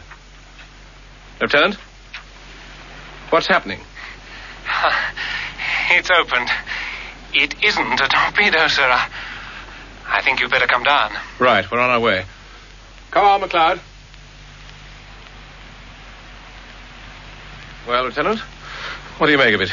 I think it's a container of some kind, sir. Layers of oilskin. Look at this.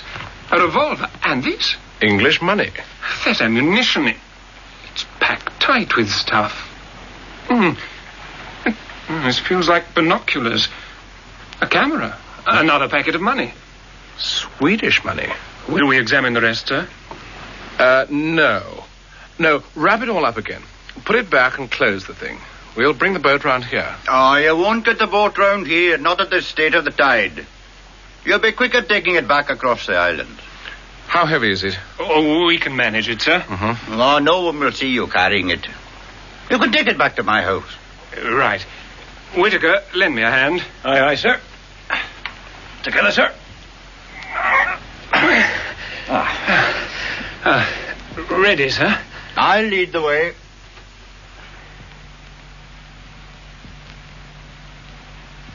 Here we are. Do you want to bring it in? No. Take it out of the boat, Lieutenant, carefully, and let me know when you're ready. Yes, sir. All right, Whittaker? Just about, sir. You'll come in while you're waiting. Oh, thank you. So, this is where you live. Aye. Oh, it's comfortable enough. You can keep an eye on your boat from the window. Oh, yes, I can, thanks. So, there was money in it? Yes, there was money in it. You better not let that get around. Mr. McLeod? Aye? You're still on the Naval Reserve, aren't you? Yes. Then you know about the Official Secrets Act and what it means. I think I'm a way ahead of you. Will you have something? Some tea, maybe? Or some of this? Ah, yes, thank you. You still say it wasn't from one of the trawlers?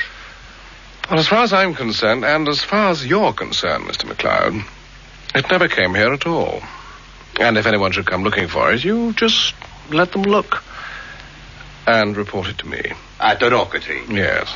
You take water with it? Oh, just a little, thank you. Well, you've a fine collection of books. Now, most of them were my father's. Uh-huh. And this? No, the fowling piece is mine. Do you use it often? Oh, in season. You know, if I were you, I'd carry it around with you. I think you may have some visitors to your island. Looking for something? Yes, or asking. Your drink, Mr. Nicholson. Your health. Thanks. Ready, sir? Right. Well, thank you very much, Mr. McLeod. I may come back and see you again. You'll be more than welcome. If I'm not here, you may find me over at the wee hotel. Right. You'll be going back to the rocket range now? Yes, I will. Goodbye. Goodbye. Well, that's what we found, Major Williams. It's quite a little do-it-yourself kit, isn't it? Yes. Camera, binoculars, 2 revolvers, ammunition, British money, Swedish money, cassettes of film, bottle of liquid. I've no idea what that is. A passport. A passport, eh? Yes. There's not much help there, I'm afraid. It's a Finnish passport stamped for entry into Sweden, but otherwise it's blank. No name, no photograph. And a piece of music. Tell me, do you read music, Major? Afraid not. Your call to London, sir, to the Brigadier. Put it through, Sergeant. On the scrambler. Sure. Well, I used to be able to read the stuff. Let's see.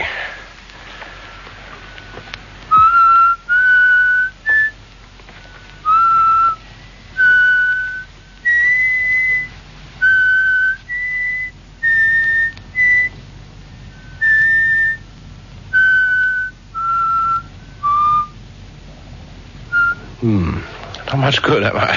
Frankly, no. Someone must know what it's all about. I wonder if they've started looking for it. Oh, excuse me. Yes? Brigadier on the line, sir. Williams here, sir. About the message I sent. I've read your message, Williams. Quite a find. We're very interested. Is Nicholson with you? Yes, sir. Then I want you to bring the lot to London. Bring it, sir. That's what I said. Bring it. Nicholson can stay and continue inquiries. I want you here to answer questions. I'll expect you today. Yes, sir. He doesn't waste time. Sergeant? Sir? Book me a flight from Benbecula today through to London. Have all this stuff crated. No, wait a moment. Have the motor unit disconnected, and it should all fit into a trunk. Personal baggage. Yeah, you'll book it as personal baggage, and I'll travel with it. Very good, sir. Was London expecting something like this? Yes, I think so. I think I've got this now. It goes like this.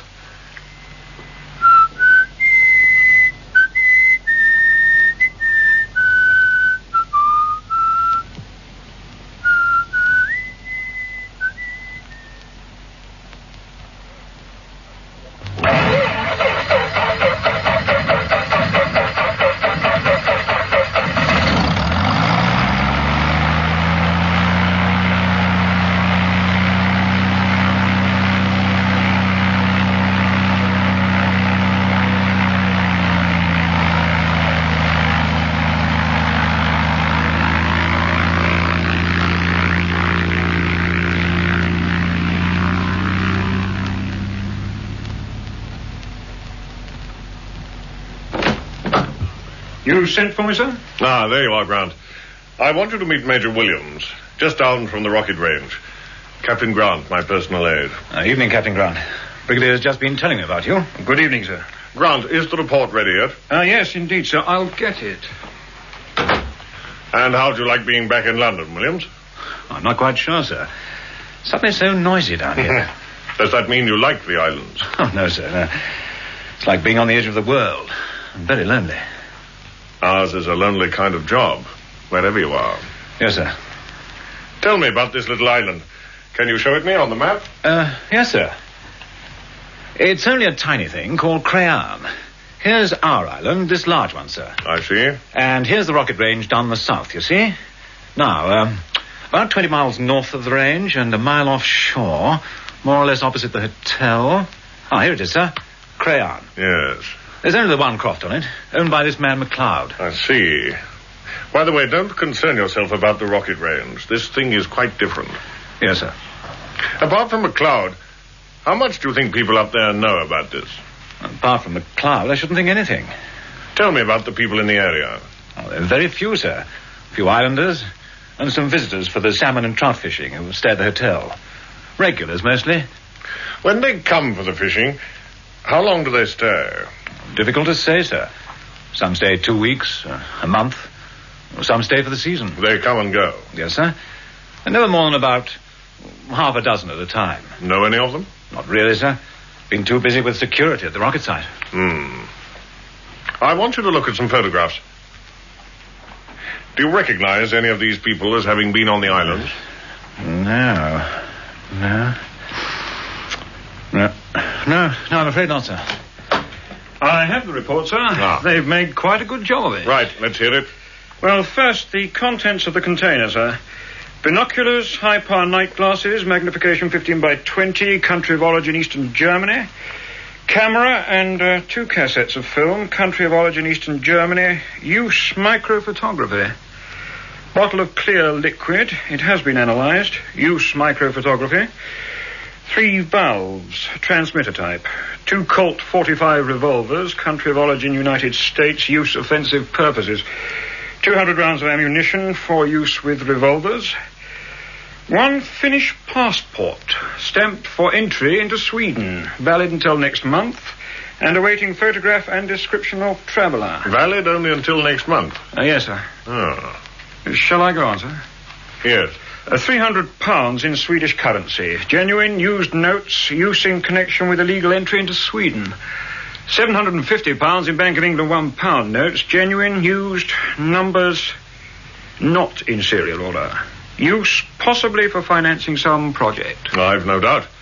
Some projects that may require financing in this country and may require offensive weapons and connected with someone who expects to be away from here and into Sweden within the month. There's more to come, sir. Now, just a minute, Grant. What do you make of it, Williams? Has it to do with the island, sir?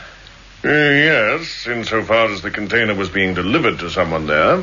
But I think the implications must be wider, don't you? By the way, what do you know about this man, McLeod? Well, it was he who told us. But we are having him vetted. Yes. Go on, Grant. Well, you remember Nicholson said the torpedo motor still had some distance to run when it fetched up on the beach. The boffins have done a good job on the motor unit. And they've found what they think is a slight error in the setting of the gyroscope. Now, it's not much, but if you'll look at the map they've drawn, sir. Yes.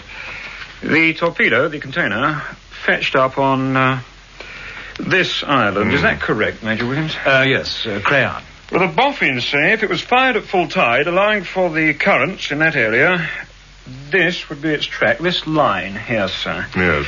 Which suggests it was fired from this position at sea. Now, sir, they further suggest that if there had been no error in the gyroscope setting, if it had been true, there would have been a slight divergence, and it would have followed this track in the direction of this other small island. Can you read its name? Well, it looks like Durocha. It's Gaelic, sir. Dolacha. It means the Dark Island. The Dark Island? Yes. It's rather an eerie place. No one lives there. Then it's a very likely theory, isn't it? The container was intended for an island where no one lives, to be collected by someone. I think it's just a bit of luck. You will tell Nicholson that we don't think this is the first container to be delivered in this area. It's just the first we've found. Yes, sir. You will impress that on him. Someone is looking for it. Rather anxiously, I hope. You will tell Nicholson that we must know who is looking for it. And that is now his principal job. What about the piece of music, sir? That's probably just a password. Tell Nicholson that he must watch that island.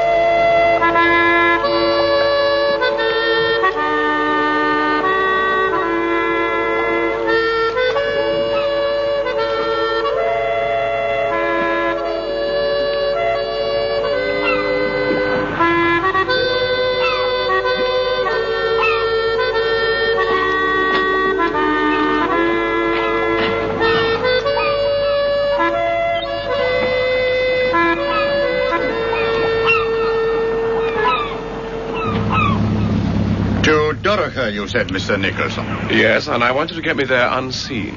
Oh, from this side we shouldn't be seen too easily. But if anyone's there, we've not much hope of getting in without being heard, at least. Well, we'll just have to take that chance. If we are seen, you'll just say that you're showing me around. The map shows a long beach on the Atlantic side. Yes, Trial. I beg your pardon? It means the White Shore. Oh, I see. That's what it's called. Do you know anyone who visits the island? Oh, sometimes Alec Thompson brings a visitor over, but that's very rare. Alec Thompson? Aye, he works for one of the fishing syndicates. Takes visitors about. Mr. Nicholson. Yeah? I was wondering... Look, if we're going to work together, and I rather think we are, isn't it time we drop the Mr.? I mean, apart from anything else, it might be less notice among your friends if you called me Jim. Aye, it would. And if I called you Ian. Aye. Now, we might have a bit of luck and get in unnoticed. We can beach her here. Good.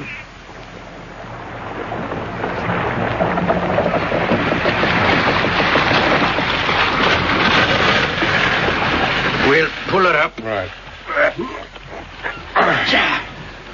She'll be all right here. I'll take you an easy way to the other shore.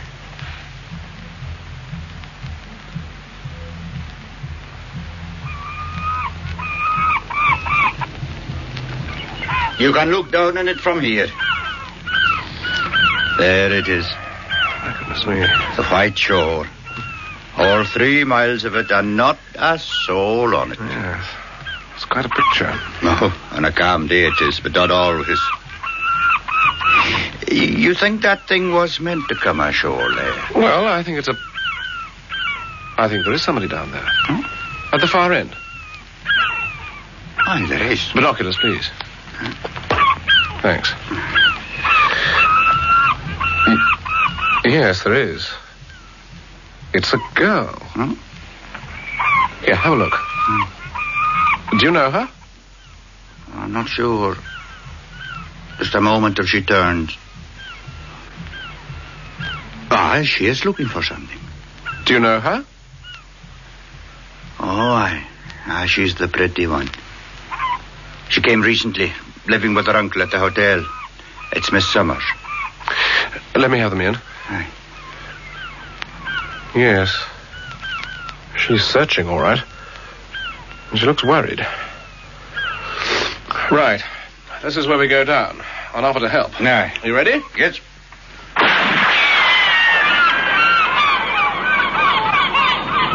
You will stay where you are.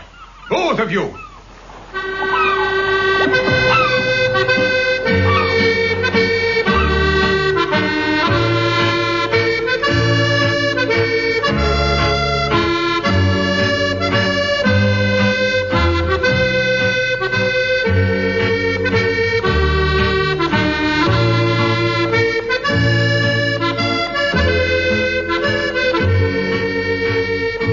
That was the first episode of The Dark Island by Robert Barr, with Edward D'Souza as Jim Nicholson, Geoffrey Frederick as Bill Grant, and Bryden Murdoch, Ian MacLeod.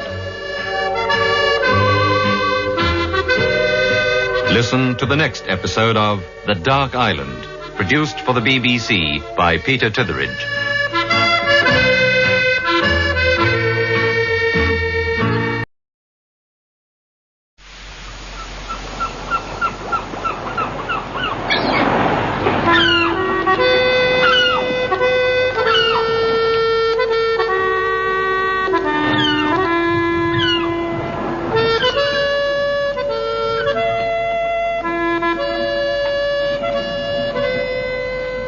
The Dark Island.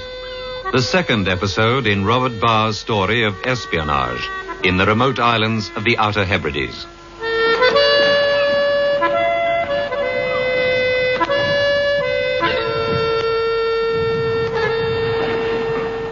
On instructions from London, an intelligence officer, Jim Nicholson, and the crofter, Ian MacLeod, have visited the deserted island of Dorocha, the Dark Island, to see if a search is being made for a strange torpedo and its contents of revolvers, passport, and foreign money.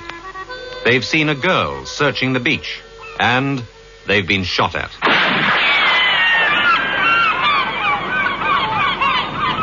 You will stay where you are. Both of you. Do you know who he is, Ian? Aye. It's Alec Thompson. I see. And here comes that colonel. What in damnation are they doing here? Visiting. Do you always shoot at visitors? What happened, Thompson? It was a mistake, Colonel. I saw something move in the heather. I thought it might be a rabbit. There will be no shooting. No, Colonel. Well, that's a relief. Can we get up now? Yes. Oh, thank you. If there'd been an accident, sir, it would have been your own fault. No visitors are allowed on this island. Well, at least you might have the grace to apologize for the shooting. All right. If that's what you want, Mr. Nicholson. And this is... I know, Mr. MacLeod. Where is your boat? On the other side. I'd be obliged if you'd return to it. In future, you will ask permission to come here. Oh, I saw your niece down on the beach. I think she was looking for something. I was just going down to help her. Thompson, take them to their boat and see them off. Yes, Colonel. Come on. Thompson? Yes, Colonel. Unload that gun. Yes, Colonel. Come on. Thompson, unload that gun. In my own time. Where's your boat? Down in the cove. I'm surprised at you coming here, Ian. I was showing my friend the islands. I saw no harm in it. You were very quick with that gun, Alec. Oh, a mistake. Just a mistake. They happen. Hello there. Oh, good morning. Oh, what happened up there? I heard a shot. Mr. Thompson mistook me for a rabbit. Oh. Are you all right? Fortunately, it's a very poor shot. We are now being marched to our boat. Alec. Your uncle's orders, miss. I'm sorry about this. My name is Nicholson. Jim Nicholson. Oh, Mary Summers. How do you do? Alec, you lead the way. Yes, miss. Come on, Ian. Don't waste time, miss. He wants them off. Oh, don't pay any attention to him. I'll stick with you. I saw you down on the beach. I was on my way to help you. That was kind of you. Tell me, what were you looking for? My dog. Oh, I see. He ran off among the dunes. Alec, keep a lookout for Scamp, will you? And don't go firing that gun at him. No, miss. Was my uncle rude to you? Well, he was rather sharp, yes. He likes being alone. Do you live here? No one lives here. We're over at the hotel on the Big Island. Hmm? We live in London in the winter and come here for the summer. My uncle likes it. Do you? I think it's boring. Are you staying long? Yes. Well, then you must have dinner with us at the hotel. Oh, thank you. Get to know Uncle. He's really rather a sweetie. Well, he sounded full of fire and brimstone. Tell me, do you know why? He just doesn't like visitors on his island. Oh. Tell me, is there anything else you want to know? I think I'm overstaying your welcome. Still, we're almost there.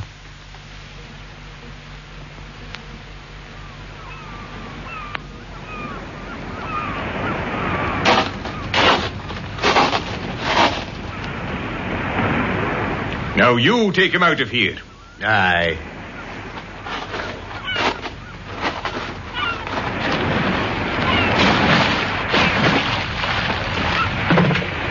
Goodbye, Mr. Nicholson.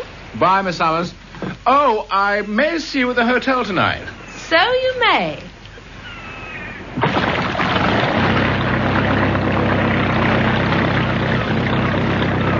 So, That was Alec Thompson. Aye. They were looking for something. Yes, they were. But they won't find it. No. Well, I've got a date with the lovely Miss Summers. So I expect I'll be seeing you later tonight. Where do we go now? To the rocket range. I better make a report.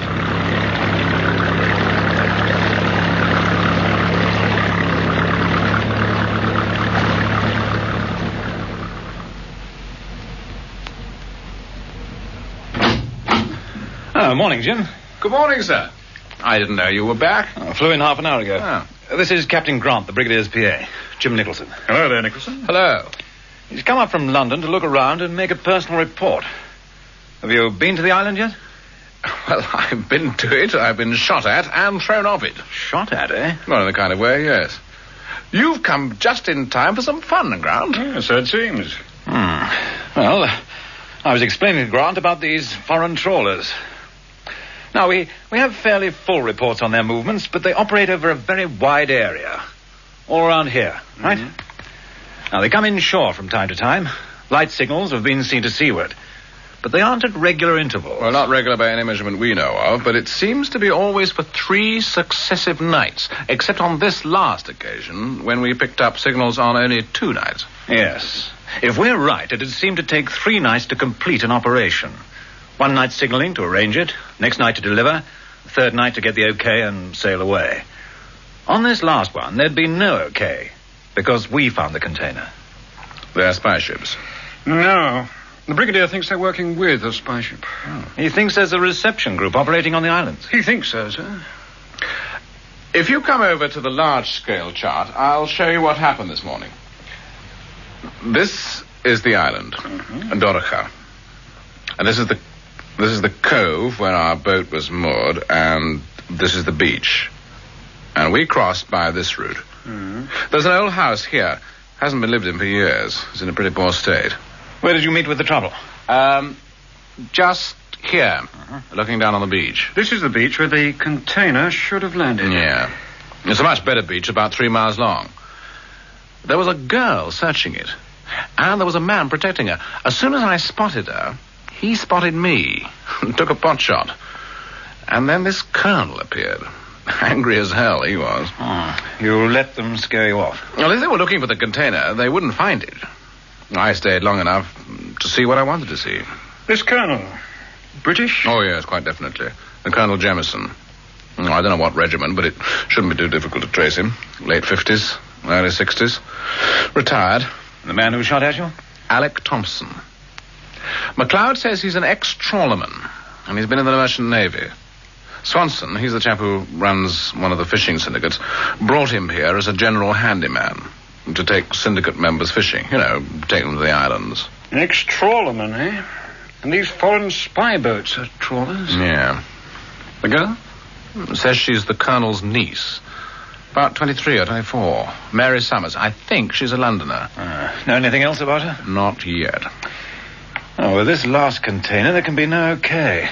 So they'll be back again. It's going to cause someone a lot of trouble. Does this thing lead to London, Grant? If you consider what it contained, British money, Swedish money, revolvers and ammunition, spares for a transmitter, materials for microphotography, a blank passport, it leads somewhere. To London?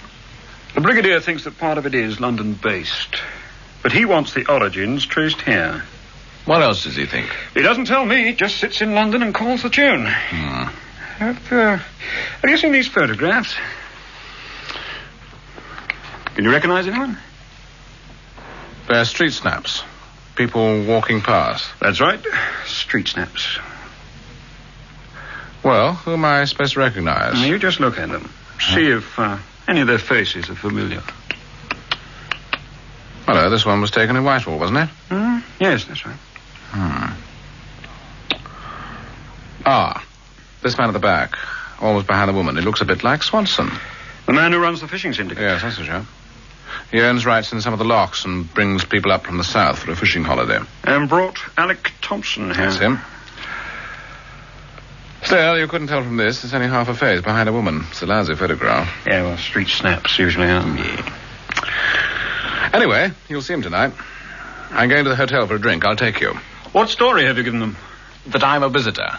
Just looking around. We'd like you to be a visitor too, Grant. You should book in at the hotel. All right, sir. I'll take you there tonight.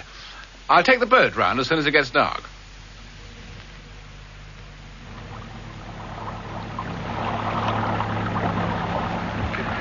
How far is it? No, not so far. In fact, it's in that direction, but we have to swing round this way. Why? Skerries. Little islands. All sorts of hazards. If it was daylight, you'd see them. This is the safe route. Is it always so dark at night? It's always as black as your hat. How do you find your way around? First lesson in local navigation. Yeah? As you come into the Sound, you pick up the light of the McNeil craft. That was the light on the left back there. Oh, yes. You pass that on the port side and give it about, 10 minutes until you pick up the light of the McDonald craft. And now you know that is on the headland, and you swing west to pass it. That's it, straight ahead. The light of the kitchen window. Yes, well, supposing they weren't at home. Well, that would be too bad, wouldn't it? Straight ahead is America, and these trawlers. You must teach me the local rules. Oh, it takes years. How long are you here? Well, in this godforsaken place, any time is too long. You, came up to look at me. Well, if you want a straight answer, yes. Do you mind telling me why? Well, since we're equal rank, I'll tell you. The fact is that the Major doesn't seem too bright. You mean for this job? Yes. And me? I think the Brigadier will be satisfied. Oh, well, that's good to hear. What's he like? The Brig? Yeah. Oh, he's all right. He knows what it's all about. Well, then why doesn't he tell us? Well, because he has the big picture. Oh. In intelligence, you don't tell the underlings. We are here to observe and report. Now, tell me more about your local aids to navigation. Well, we've passed the kindly light of the McDonald's. Who happen to be at home? Exactly. And we now swing northwest and keep going until we sight the lights of the hotel. I can see them now. Where? Out there. No. No, the hotel's up that way. There was a light out there. Hold the tiller. What are you doing? We stay here and watch.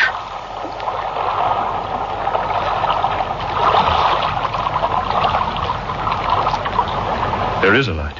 It's due west. It's one of those damn trawlers. She's signaling. How far is she? About 3 miles, maybe 4. Signaling in groups of 4. Have you got a pencil? I'll write them down. Yeah. 4 whites, 2 reds. Mm-hmm. White, a red. Here it comes again. 4 reds. Where are we? Look, can we get a fix on her? Oh, I know where she is. But there's a chart under that cushion. Now, look. We're here. Take this compass and get a fix. Hold it. Someone's replying. Where? To the south. Now, that's the fix we want. Can you get it? Yes. The reply's in groups of 4. I've got the bearing. Are you sure you know where we are? Yes, to a pinpoint. Well, that's it. Over. Short and sweet. What do we do now? If somebody's out on the island signaling, we get to the hotel and see who's missing. How far? We're almost there.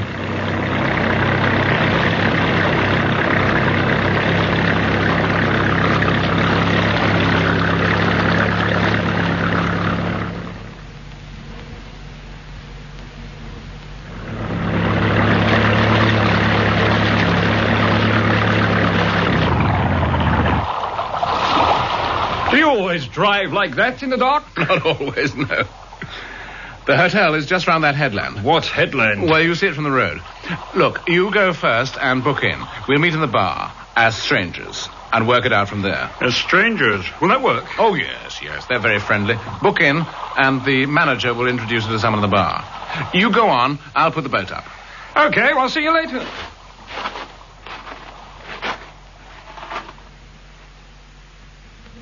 Good evening, sir. I'm the manager, Macaulay. I was wondering if you had a room for tonight. Are you one of Mr. Swanson's syndicates, sir? No, I'm just on holiday.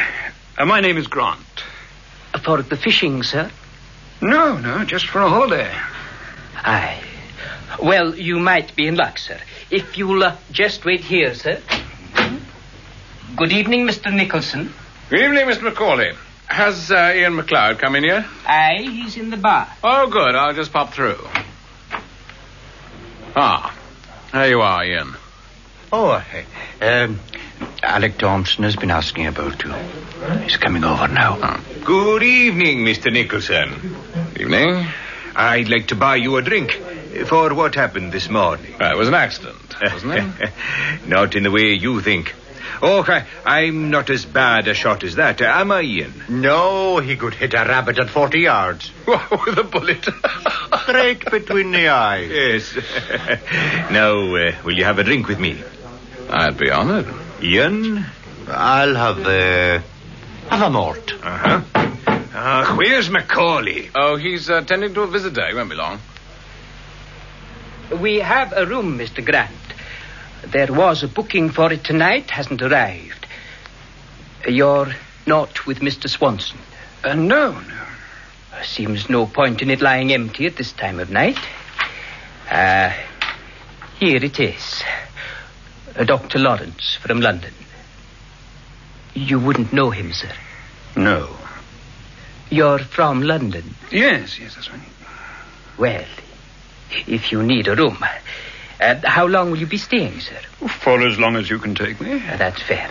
Just you sign here, sir. Room number 6. Will you be going straight to your room, sir? I'd like a drink first. I'll take you to the bar and introduce you. You'll find them a nice lot of people, but it's all talk about fishing. Come on, Mac. We're waiting. All right, Alec. What is it? What is it, Mr. Nicholson? Oh, scotch, please. 3 scotch, and 1 for the Colonel and 1 for Mr. Swanson. That's 5. I'm making apologies all round tonight. It was a costly business, wasn't it? It was. May I introduce a visitor, gentleman, just arrived? Mr. Grant, from London. This is Mr. MacLeod. How do you do? Mr. Nicholson. Mr. Thompson. Mr. Grant. Oh. Thompson.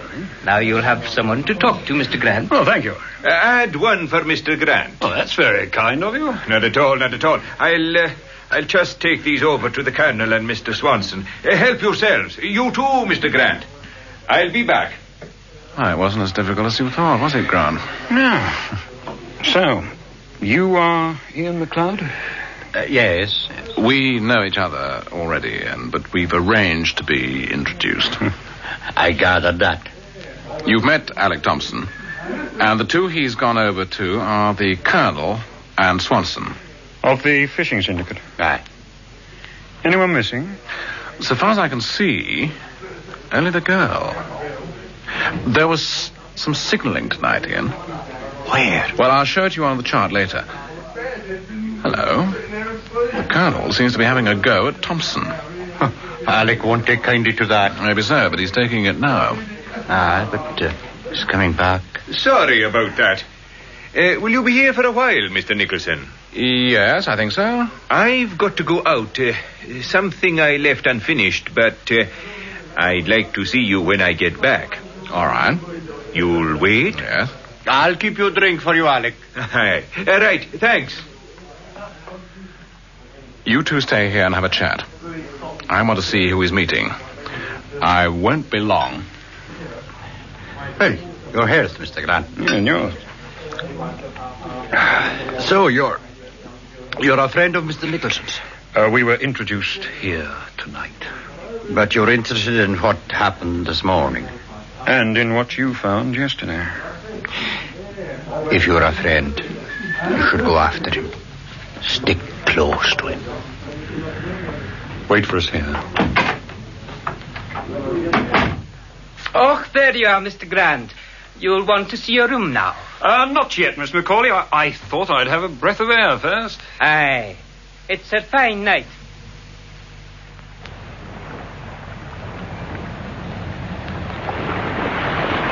Where are you? Here. It's as black as your hat. Like I said, it always is. but you'll get used to it. Can you see the edge of the shed over there? No. Well, you will in a minute. Can you see the car parked down by the shore? Hmm? The side lights are off. Oh, yes, I see it. It pulled up just as I got out. Switched off its lights. Someone is watching or having a talk. Oh, God, it's chilly out here. Seen Thompson? Not a sign.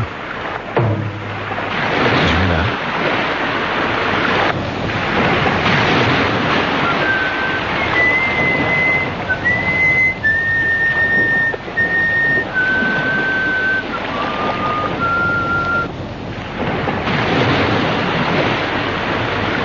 That is. Piece of music in the container. Something's up. Brigadier thought it might be some kind of signal.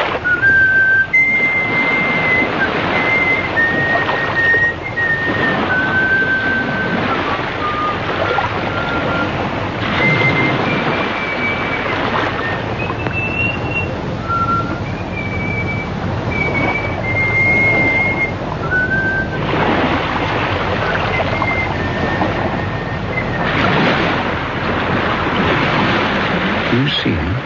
No.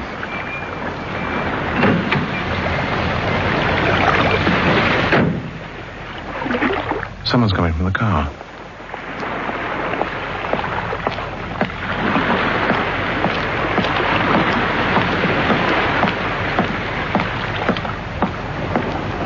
It's the girl, Mary Summers. She was watching from the car. Talking to someone in it.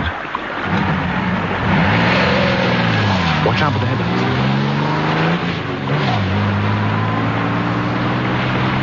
You watch for Thompson. I'll see what the girl was up to.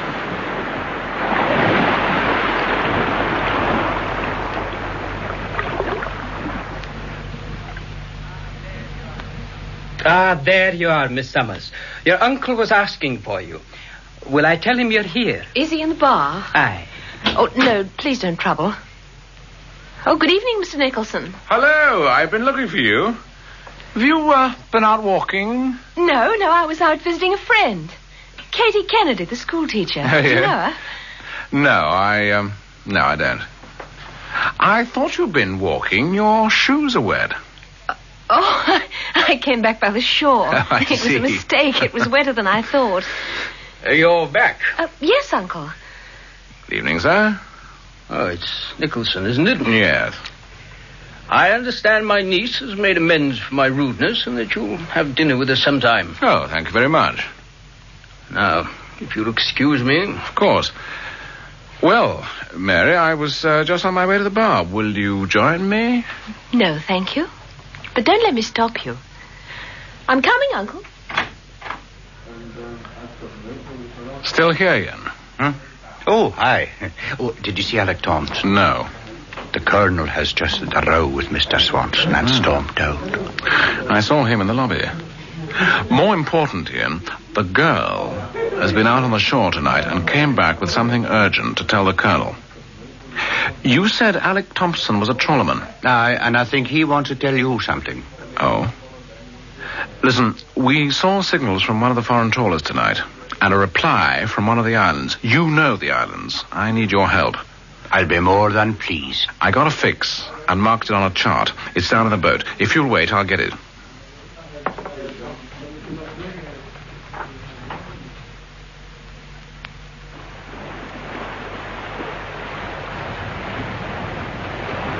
Where are you? Over here. Oh. Have you seen anything? No. Well, let's get the chart from the boat. Ian will help us fix the island they're using. Come on.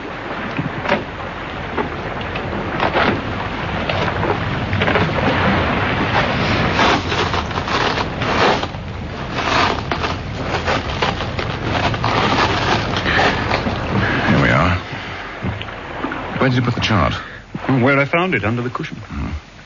I'll hold it steady, if you'll get in. Hold a minute. What? It's our Pauline. It was up in the bow. Yeah. It's been moved. There's something under it. We'll see what it is. It's a man. He's dead. Who is this? Alec Thompson. He's been killed and put in your boat. Someone's coming.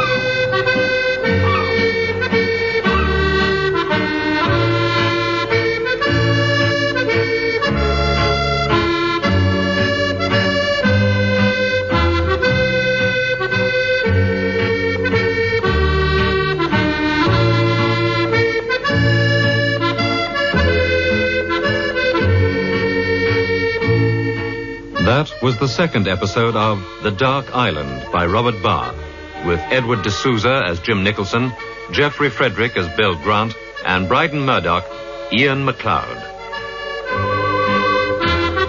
Listen to the next episode of The Dark Island, produced for the BBC by Peter Titheridge.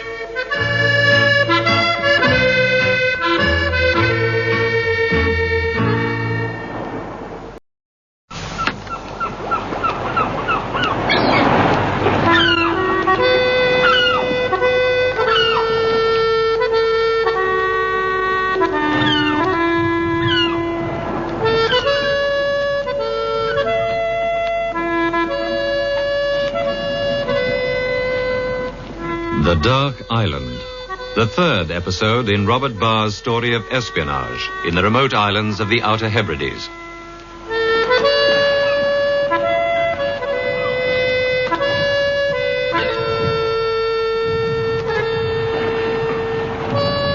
Nicholson and Grant have intercepted coded signals from a foreign trawler and a reply from one of the islands. In their search for the possible signaler, they find Mary Summers missing from the hotel. Later, she returns to report to her uncle, Colonel Jameson. Still later that same night, the colonel's bodyguard, Alec Thompson, who had shot at Nicholson on the Dark Island, is found dead in Nicholson's boat. He's dead. Who is it? Thompson? Someone's coming.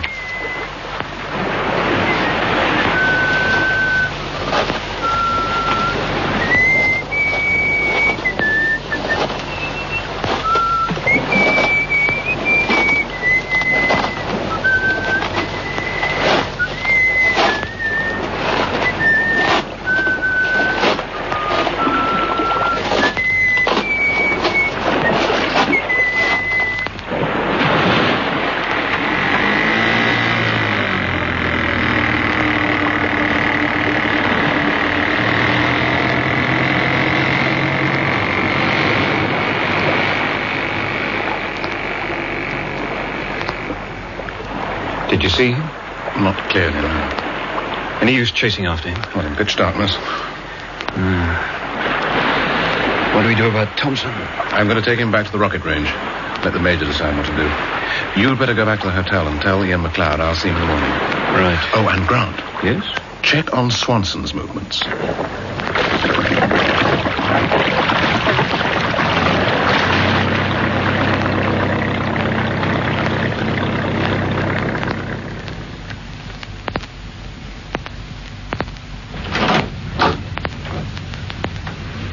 Morning, sir. Have you seen the Major? Yes, I have, Sergeant. Mr. MacLeod is waiting for you, sir. Oh, show him in, would you? And, Sergeant, let me have the large-scale map. Yes, sir. Would you go in, Mr. MacLeod? Come in, Ian. Oh, leave the door a moment, would you? Well, how did the Major take it? About Thompson? Well, he's worried about having a corpse on his hands. But that's his problem. Our problem is the signal post. The chart, sir. Oh, thanks. Now, Ian, you know the islands well. Aye, well enough. So, you can help me with this. Grant and I were about here when we saw the light signals out at sea. A trawler? I should think it was a trawler, about 5 miles off, and signaling in groups of 4. Aye, I've seen them at it once or twice. When? Oh, some months ago. On nights when the tide is full. It was full last night? Yes. Did you ever see a reply from the shore? No. Well, we did. And we took a bearing on it. South-southwest of us. 231. Will you mark it, Ian? Yeah. How far from you was this signaling? On the land? Well, it was quite dark. Maybe about 3 miles. Is it anywhere near your island? No, near the Dark Island. South of it. The only land on that bearing is Cantrai. Can what? Cantrai. It's the name of a beach. Mm-hmm. Here, this long one here. Yeah. You seem to go in for long, empty, deserted beaches up here. What kind of signal was it? From the shore? A very strong beam. They must have used a powerful signal lamp. You couldn't get a big signal lamp and the power down to that shore and back. Oh. Not at night. Then we better go and take a look. Captain Grant has arrived, sir. Morning, Nicholson. Morning, Mr. McLeod. Morning. Worked it all out between you? Not yet, no. Was Swanson at the hotel when you got back?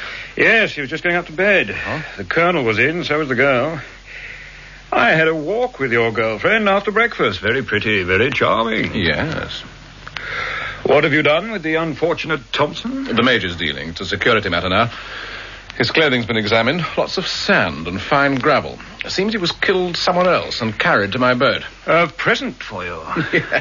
From someone who knows who you are. Or thinks he knows who I am.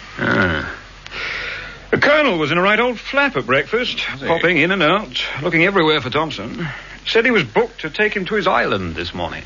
Was it genuine, or was he putting on a show? Oh, I think it was genuine. He was bucolic, about to burst a blood vessel. They were both very anxious to get to the island early. To continue the search? I think so. Did Swanson seem to know about Thompson? I didn't see him. He was up early and away. Was he? Can't the girl handle the motorboat? Well, she says she can't. Then why didn't you play the gentleman and offer to take the Colonel and the girl to the island? Well, to be shot at? Not likely. I leave that part of the operation to you. Thanks very much. Meantime, we're left with this wretched bearing. The reply to the trawler last night was from this shore. Ian was just telling me about it. Aye, I was saying it's a wild shore, the whole stretch of it. It's dangerous to get at or get away from. No one in their senses would go there at night. Not from choice. Why not? Well, there are only certain sets of the tide when you can get onto that part of the coast at all. Darkness would make it more dangerous. Then if it's not from choice, it must be from necessity. Is this the position you think the trawler was in last night? Yeah. That's the spot the boffins worked out, when the trawler was firing that torpedo container. Now, to hold a precise position in the darkness and against these tides, she'd need 2 signal points ashore to take bearing from, right? Yes. So this beach must be one of them from necessity. What necessity would that be, Mr. Grant? The necessity of delivering these things to the Colonel's island. Daraka. And that means the Dark Island, you say? Aye. Then we'd better shed a bit of light on it, hadn't we? Before we go there again, Grant, I think I'd better search for this signal post on, what do you call it, Ian? Cantrai. Cantrai. You'll never get there by yourself. I'd better take you. All right. We'll go now. You can't. You'll have to wait. Why do you say that, Mr. McLeod? The way the tide is today. All this area here, it looks like sand on your chart. It's quicksand. You'd go into it right up to your ears. It isn't firm until the tide is almost out. And if you're going there to search for something, you may have to stay on the shore till the morning. Right. So, what time do we go? I'll pick you up here at 3 o'clock. That'll be splendid. Bye, Mr. Grant. Oh, goodbye. Oh, thank you, Ian. Goodbye. You may have to stay there until morning. Well, it's what I plan to do anyway. They were searching for the container yesterday. They didn't find it, so they had to signal last night. They'll be searching again today, so I want to be out there, too, watching for them. Well, I'd better make a report to the brigadier. Oh, I'll get the sergeant to... No, I booked it when I came in. She'll be good through man. soon. Look, if you might be staying out there until morning, I've brought up 3 little gadgets for keeping in touch. Oh. One for the Major, one for you, one for me. Well, it's a neat little thing. What is it? What is it? It's a radio. All 3 on the same wavelength. To talk, you flick this. Look, there were transmitter parts in that container. The trawlers will be keeping a listening watch. All taken care of. There's a built-in scrambler. You just talk in the clear. Now, for this operation, the call sign will be Starfish. The Major will be Starfish 1, you'll be Starfish 2. Starfish 2. I'll be Starfish 3. Right. Your call to London, sir. The Brigadier's on the line. Oh, thank you, Sergeant. Morning, sir. Grant speaking. Morning, Grant. Have you settled in? Yes, sir. And things have started to happen. Oh? One of the syndicate men was killed last night. The one who shot at Nicholson. Alec Thompson. What? Thompson? Yes, sir. Major Williams is dealing with it at this end. Thompson was an ex-trawlerman. He'd been in the Merchant Navy. I'd like a check made on him. And also on a man named Swanson, who runs a fishing syndicate and brings visitors up here. Eric Swanson. He's foreign-looking. I imagine the Eric might have been spelt with a K. Eric Swanson. Yes, sir. And would you also check on a man from London named Lawrence? Dr. Lawrence. He was booked into the hotel by Swanson, but he hasn't arrived yet. I got his room. Dr. Lawrence. Christian name? I don't know, sir. And I'd also like a check on a girl named Mary Summers. Mm-hmm. She's from London, aged about 24. Says she's Colonel Jameson's niece. I'll have them all checked. Grant, now that you've met this Jim Nicholson, what do you think? Oh, first class, sir. I think you'd approve. He's going out today to check on one of the signal posts with the man McLeod. Then see he's properly protected. Yes, sir. Have you anything on Colonel Jameson yet? Not yet. George Hammond's running the check. I'll send for him. If there is anything on Jameson, I'll phone you back. Goodbye, Grant. Bye, sir. Well, what's the news? Right? Oh, the Brigadier's sending for Hammond. Hammond? Yeah, George Hammond. Who's he? Oh, he's the brain who does all the checking in the department. That and a few intelligence appreciations. And what will his appreciation be on Colonel Jameson? You will know in good time. Now, let's have another look at this chart.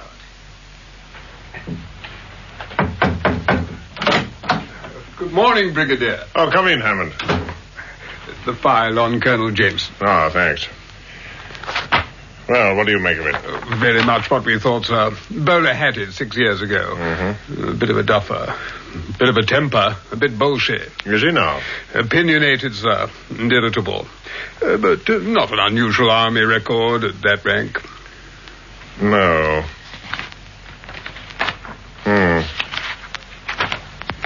It doesn't account for him being up there on an island of his own, moreover. Perhaps this does. Oh? A little book on birds. Birds? Good Lord. He published it privately a year after he was bowler-hatted. It suggests he's a bit of an expert.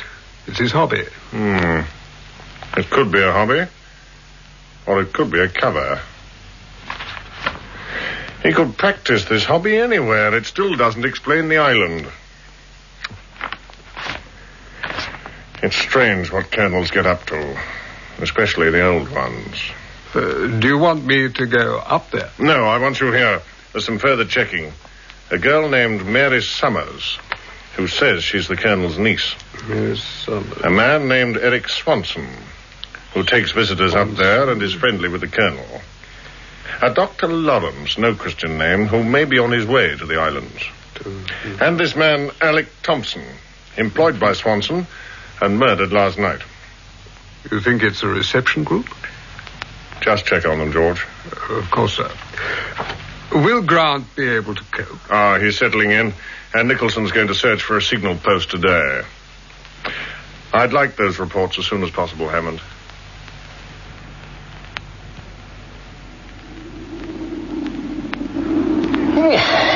Has this gale never stopped blowing? Oh, there's always a bit of a breeze up here. Breeze? Aye, you get used to it. We'll strike a wee road in a minute and there'll be a bit of shelter and we can have a rest. But we have to keep going. Oh, what a slave driver you are. Here's the road now. Be a bit easier. And there's an old car. Aye, here it is. You can get in out of the wind for a minute. Right. That's better. Well, now, how much further is this sinister beach of yours? Can try. Yeah. About another hour. And it gets rougher all the way. Are you sure you want to stay there through the night? Yes, Ian, I am sure. Why? You may change your mind when you get there.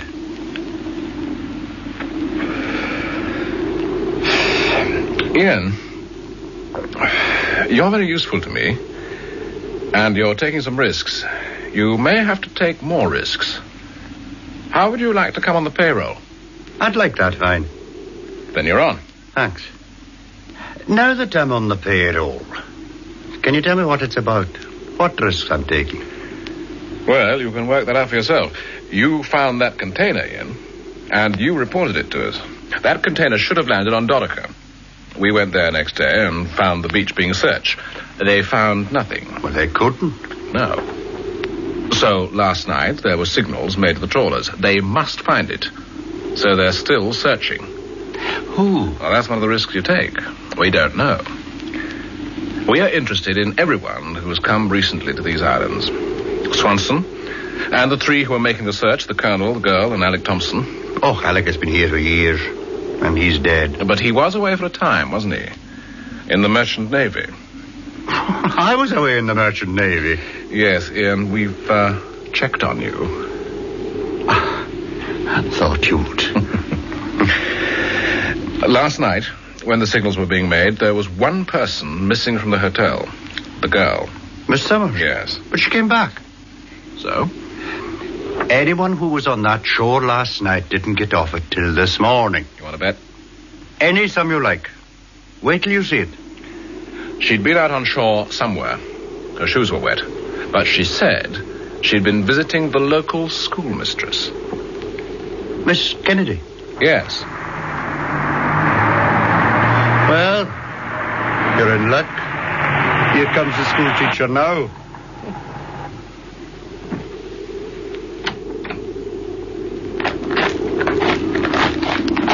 Oh, it's you, Ian. Hello, Katie. This is Mr. Nicholson, Miss Kennedy. Good afternoon, Mr. Nicholson. How do you do? And what brings you up here, Ian? I was showing Mr. Nicholson the island. Oh. Are you on holiday, Mr. Nicholson? Oh, just for a few days. Ian's showing me the sights. Well, goodbye, Mr. Nicholson. Goodbye, Miss Kennedy. I hope the wind goes down. So do I. Goodbye, Ian. Bye, Katie.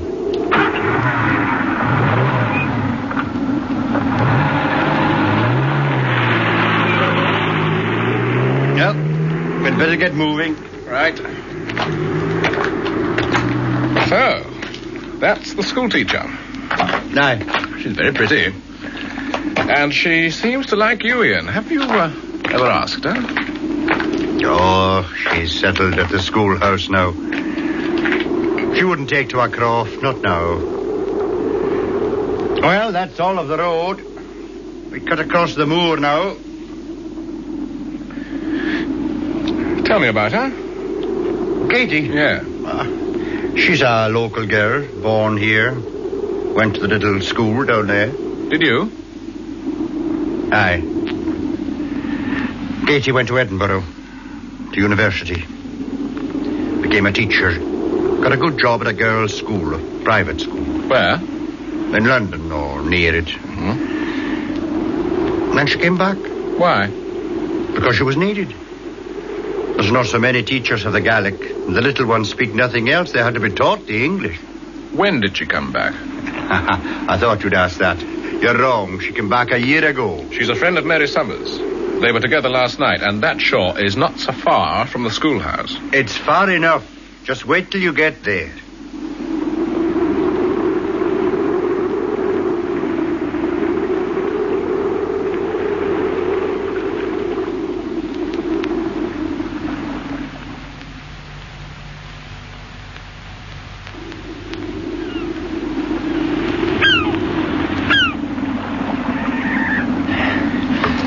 Well, this is it. This is what you marked on your map. Can try. Would you like to have lugged our signal lamp and the power for it all this way? Not much, no. Could the signals have been made from a boat? Just off the shore there? No. You couldn't hold our boat off there. Not on last night's tide. Why not? Because you couldn't. There were 2 young lads came up here last summer. They were told never to take a boat out off the west side. They were university lads, and of course they knew better. And one morning their boat was found upturned on Sula. And the lads? The tide runs fast here, Jim. And the undertow was strong. They'd be carried south and then out to sea. The boat was on the surface, so it fetched up on an island. It's a dangerous shore, Jim. Are you sure you want to stay here? I've got a search to make. Then you'll be here until the morning. What do you mean? Now, I better explain it to you. In an hour's time, this spot behind us here will be filling with the tide. Yeah? Now, the sand will look firm, but don't go onto it. Don't try to cross it. It's quicksand. By 9 o'clock, the tide will be coming in on the other side of you like a flood, around you and behind you. In the dark, you won't find your way out. If you must stay, it's best that I leave you and come back in the morning to see that you're safe. Well, that sounds good, Sensian. Will you do that? Aye. Be back as soon as it's light. Oh, I've brought you a flask of whiskey. Ah. I'll leave it with you. Thanks very much. One other thing. The weather could turn bad, and there's no decent shelter. Look at your chart again. Mm-hmm. Not far from here, there's something marked Cumulus. There it is, you see. That little mark. Oh, yes. Just up the shore. Oh, yes, I see, yeah. The thing I'm telling you about is an old Viking grave, a kind of shallow stone thing. If it gets too cold or too wet, you could always crawl into it. It sounds almost too comfortable. Oh, you might be grateful for it. Unless a sheep has got there before you. Now, don't you move off the shore. In the morning, I'll come for you. Goodbye, Ian. And good luck.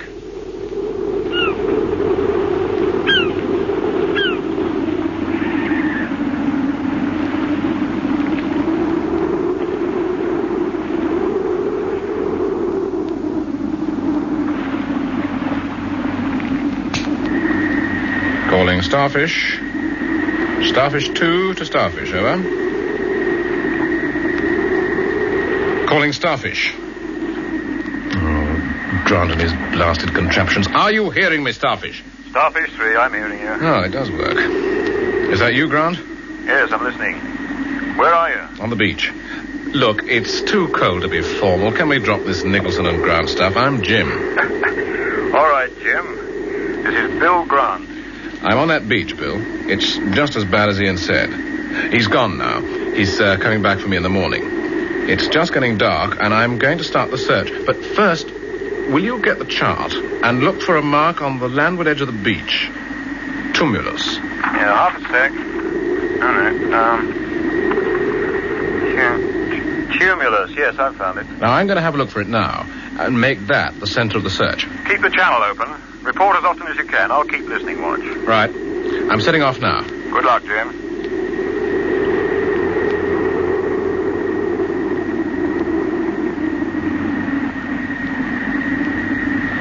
Bill? Yes, Jim. I'm listening. I found it. I'm at that spot on your map. It's a kind of old Viking grave. There's a small tunnel.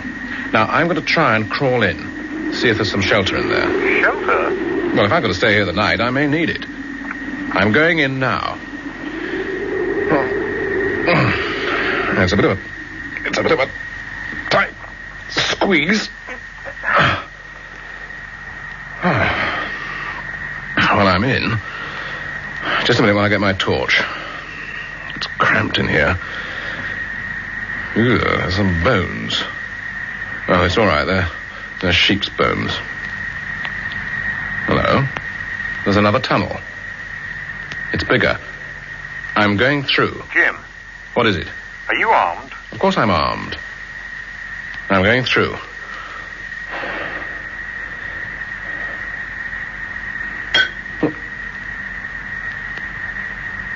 I'm in a small workshop. Keep listening. It's dug into the sand dunes, shored up with timber. There's a workbench, and on it is a heavy signal lamp and cable. A lot of tools, spanners and things. Bill? Yes, I'm listening. Do you remember the motor part of that torpedo? The boffin said it had been specially made. Yes, I remember. Well, the motor part of one of them is here on the bench. It's wired up. It can be used as a dynamo for the signal lamp, or to run a transmitter. Jim, leave everything as it is and get out of there fast. Get well away and keep a watch on it. I'm just going to examine that motor. Get out. It's dark now. Get well away from it. All right. Goodness me, it's a bit of a tight fit. I shall have to lose some weight. Are you up? Yes, but I think I'm too late. There's a longboat drawn up on the beach, and there's a man guarding it. He's got a dark peak cap, Baltic style, dark sea jersey, dark trousers, sea boots, and he's holding a rifle. There is a longboat. He didn't come alone. No. How dark is it? Almost pitch dark, but there's a moon coming up. I should be able to spot the others. Get well away from there. It won't be easy, but I'm going now.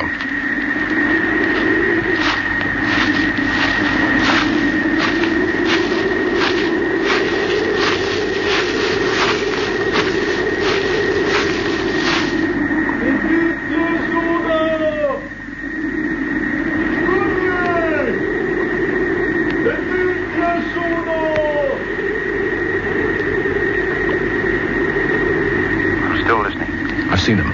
3 men with rifles. They're spread out, making a search.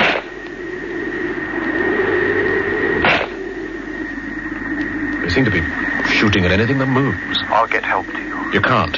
The tide's running now, and it's behind me. You can't get to this shore now. Not till morning. Keep down, Jim. Do you know what they're looking for?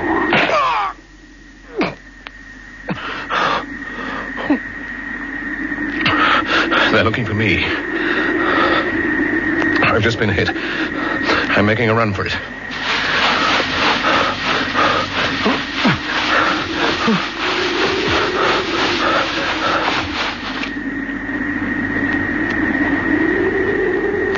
I'm still listening. Are you hearing me, Jim? Jim, come in, Jim. Yes. Yes, I can hear you. Are you hit badly? Yes, I think so.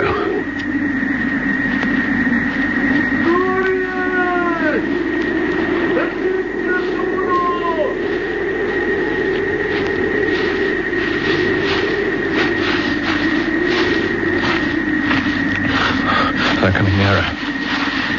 I think they found me.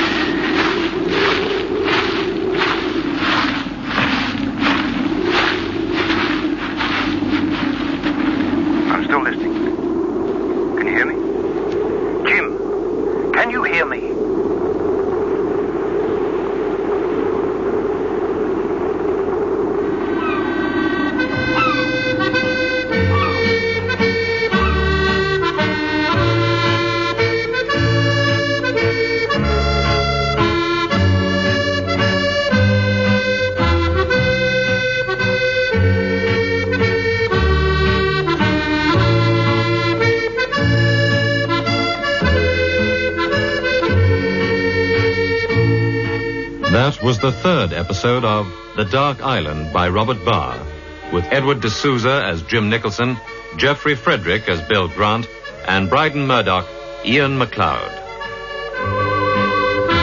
Listen to the next episode of The Dark Island, produced for the BBC by Peter Titheridge. That's true.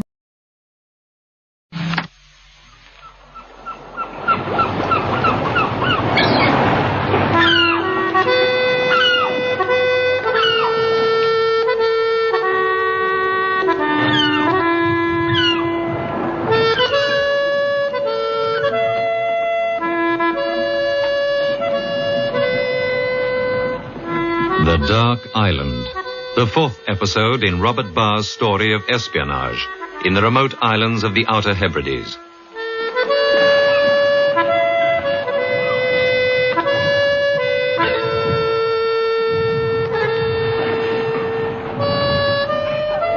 Nicholson has found a signal post in an old Viking grave on a lonely and dangerous shore, Can Trai.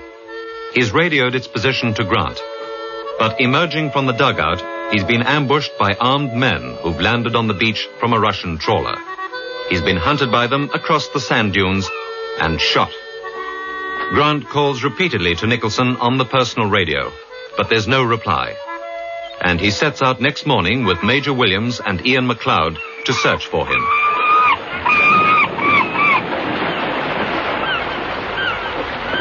Ian! Over here. Have you found any trace of him? No. There's always the chance they took him away with them. Yeah, there's always that chance. If he was here, as you say... He was here, at this spot, when he was first hit. Well, in the dark, it would have been best for him to run that way through the sand dunes under cover. Yeah. How far do you think you'd have got before you lost contact? Well, it was only a few minutes. Well, I'll search in that direction. Oh, the Major's coming. I'll carry on. Captain Grant. Yes, sir. You've been inside the grave? Not yet, sir. Well, it's just as Nicholson described it to you. A complete signal post dug into the sand dunes.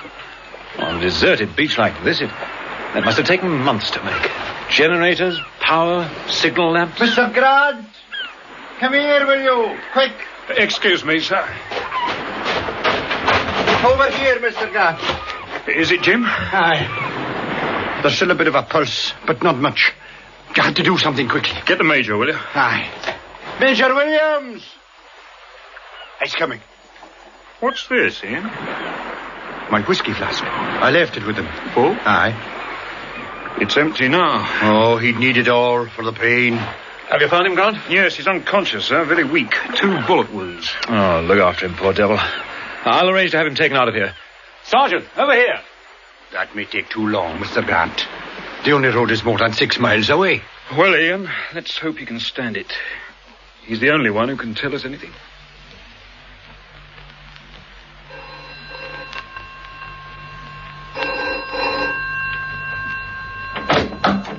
London, sir. The Brigadier. Thank you. Williams speaking, sir. Did you get my report, sir? I've just received it.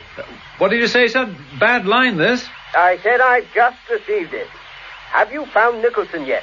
Yes, sir. He's in hospital now. The doctor's report's not too good, as well as can be expected. Who is this damn doctor? Dr. Mackenzie, sir. I've had a word with him on security, but something else has happened, sir. What? Nicholson described 4 men as being with the boat, 1 on guard and 3 hunting him. Well, we have one of them. Good. He stayed on the island, went to the schoolhouse and asked for asylum. Did he? Yes. A young lad, about 20. Could you send an interpreter, sir? Yes, of course, as soon as I can. Good. Only Grant isn't too strong on Russian, but meantime, he's going to have a try.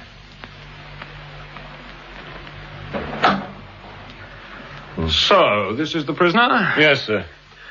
All right, you stand up. He doesn't understand English, sir. We've tried. We'll see. What's your name? I am a seaman, sailor, here for freedom. That's all he says, sir. I am seaman, sailor, here for freedom.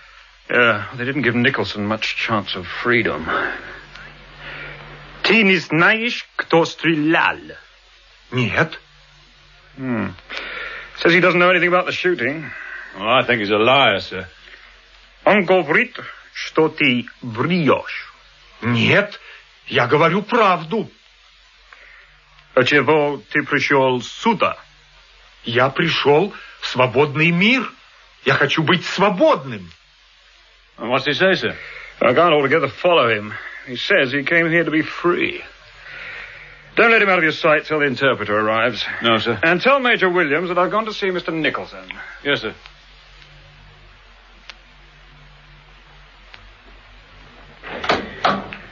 Mr. Grant. Oh, thank you, Doctor.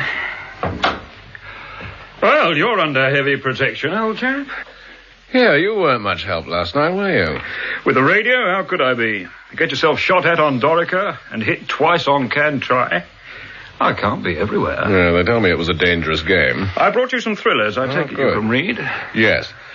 Look, now that I'm full of bullet holes, perhaps your brigadier will allow you to tell me what it's all about. I'll tell you without his permission, but let's take first things first.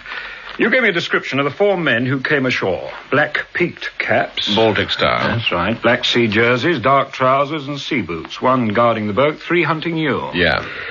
We have one of them. Dressed as you said. A young lad, aged about 20. Young? Yeah. Oh, that'll be the one who was guarding the boat. He looked like a lad. The others were big chaps. They were spread out, making a sweep. Why didn't they find me? You were in a sort of hollow in the dunes. You'd finished a flask of whiskey. yes, I remember that. It was so damn cold. Tell me about this young lad, Bill. Oh, we're waiting for an interpreter. Seems he's stayed ashore. Gave himself up in the morning at the schoolhouse, asking for asylum. For the schoolhouse? Does that mean something to you? It might. Now, answer my question. What's it all about? Yeah. Well, it's been a puzzle for a year, Jim. But the pieces are beginning to fit together at last. The finding of the container was a very important piece. First piece? No, not the first. We'll come to that. It's been known for several years that some of the foreign trawlers patrolling off the Western Isles are spy ships. They stay put out there in all weathers, whether there are fish there or not. They have a right to be there. They're on the high seas. Ostensibly, they're fishing. Actually, they're watching the rocket range. Now we know that some of them are engaged in a very dangerous operation. The finding of the container told us that. So did the signaling. And the attack on you. There's someone in touch with the trawlers. I know that. It's a reception party of some kind. Yeah, there has to be a reception party. But for the moment, we must let them get on with it because there's something more important at the end. For a long time, and with infinite patience, we've been trying to break the spy rings inside the UK. Now, from time to time, we've had some success. But in other equally important directions, in this last year, we've had failures. Come up against a blank wall. How's that? Well, we'd penetrate a network, link by link, and then, unexpectedly, the next link in the chain, the important one, would just vanish. Now, in this game, both sides usually know what's happening. One side takes steps to stop the bolt holes. The other side tries to arrange new ones. We thought we'd stop them all. But suddenly these people, the next in line, would just vanish. No trace of them at airports or at any frontier on the continent. I see. When you found this container, it had 2 important items. There was the usual money to pay the reception committee and spares for transmitters and so on. But there was also foreign money and a foreign passport. The passport was not for leaving Britain, but it was for entry into another country. Yes, I think I've got it. Yeah. Whoever the passport was meant for is simply to come here, get aboard one of the trawlers, be taken straight behind the Iron Curtain. Exactly. It's no longer necessary for a spy to risk crossing frontiers. An escape route. Yeah, a reception party, an escape route, and very well organized. That container wasn't the first to arrive. There was part of one in that signal post. No doubt when we find the other signal post, there will be part of another. How many more have come? Well, I don't know. Well, the islands are so deserted, so remote, it would be easy for anyone to come here. From anywhere. And be taken away. All arranged by the reception group. We've 2 good suspects. Swanson, who brings people up here for fishing trips. The Colonel, who owns a quiet island. His niece, Mary Summers. Alec Thompson, who was a trawlerman. And who was killed. Yes. Oh, Jim, take a look at these photographs again. Tell me if you've ever seen any of the people in any of the pictures on these islands. Come in, Ian. Nice to see you. The doctor said I could see you. How are you feeling? Oh, not so bad. I have to thank you for coming back for me. Well, I warned you, but I said I'd come back. Oh, I've brought you a present. Oh. I filled the flask for you. I think it saved my life, Ian. Aye. So I want you to keep it. Thanks very much. Look, Ian, while you're here, would you take a look at these photographs? They're just street snaps, people passing. I want you to look at each snap and tell me if you've seen any of the people before. No. Is this one Mr. Swanson? Behind the woman? Do you think it is? Could be. Not very clear. Oh, yeah, I know these two lads. It's the two I told you about, Jim, the university students. Oh, yeah? The ones whose boat was found upturned on Sula. Where did you get this, Mr. Grant? Tell me about them, Ian. Well, they came here last summer for the fishing. Mr. Nolan and Mr. Peters, on holiday from the university. They wanted to take a boat out one evening off the west shore. I warned them, but they wouldn't be told. Next morning, the boat was found upturned and smashed on Sula. And the two lads? Well, drowned. When was this? Last summer. A year ago? Aye. Thank you, Ian. Jim, that photograph was taken 3 months ago. What? In Warsaw. In Warsaw? Let's see. Their names are Nolan and Peters, but they were not university students. Thank you, Ian. Look, Jim and I have got something to talk about. Don't mind just... Oh, of course, eh? Will I be seeing you at the hotel? Yes, this evening. Look after yourself, Jim. Come and see you tomorrow. Bye, Ian. And thanks again for the flowers. It was nothing. When did he tell you about those two lads? Last night. It was just a cautionary tale about how dangerous the western shore is. We were close on their tails about a year ago. They just vanished. It seems they came up here and are now safely away. And their boat was returned, smashed. I thought Ian was just trying to keep me off that beach. Yes, so did I. You suspected him? Yes, I did for a time. The way he came back this morning to search for you. He's worried, having left you there. I trust him. Well, you'll have to. We won't get far without him. That's true. Well, it's no longer a supposition. He's given us the first positive lead. Yes. We have a passport that was sent for the next one out, just waiting for a photograph and a name, and there is a Dr. Lawrence due up here at any time. Do you know him? No, the name means nothing as yet. But I think it's time we put the passport to work. I'm going to see your friend, Miss Summers. Bill? Yeah? You think the passport is for Dr. Lawrence? Well, he hasn't arrived. It could be used for anyone the syndicate thinks is in danger. I am going to put Miss Summers in danger. I thought you didn't take risks. Well, if you will get yourself into trouble, old chap, what else can I do?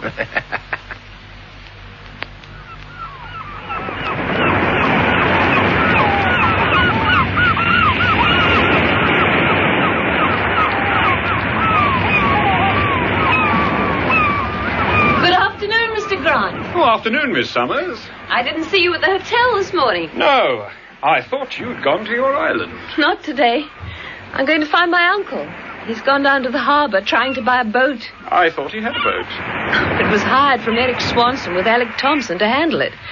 Now that Alec's gone, Swanson won't let him have it. So he's going to buy one? Yes. Let's walk along the beach. Right.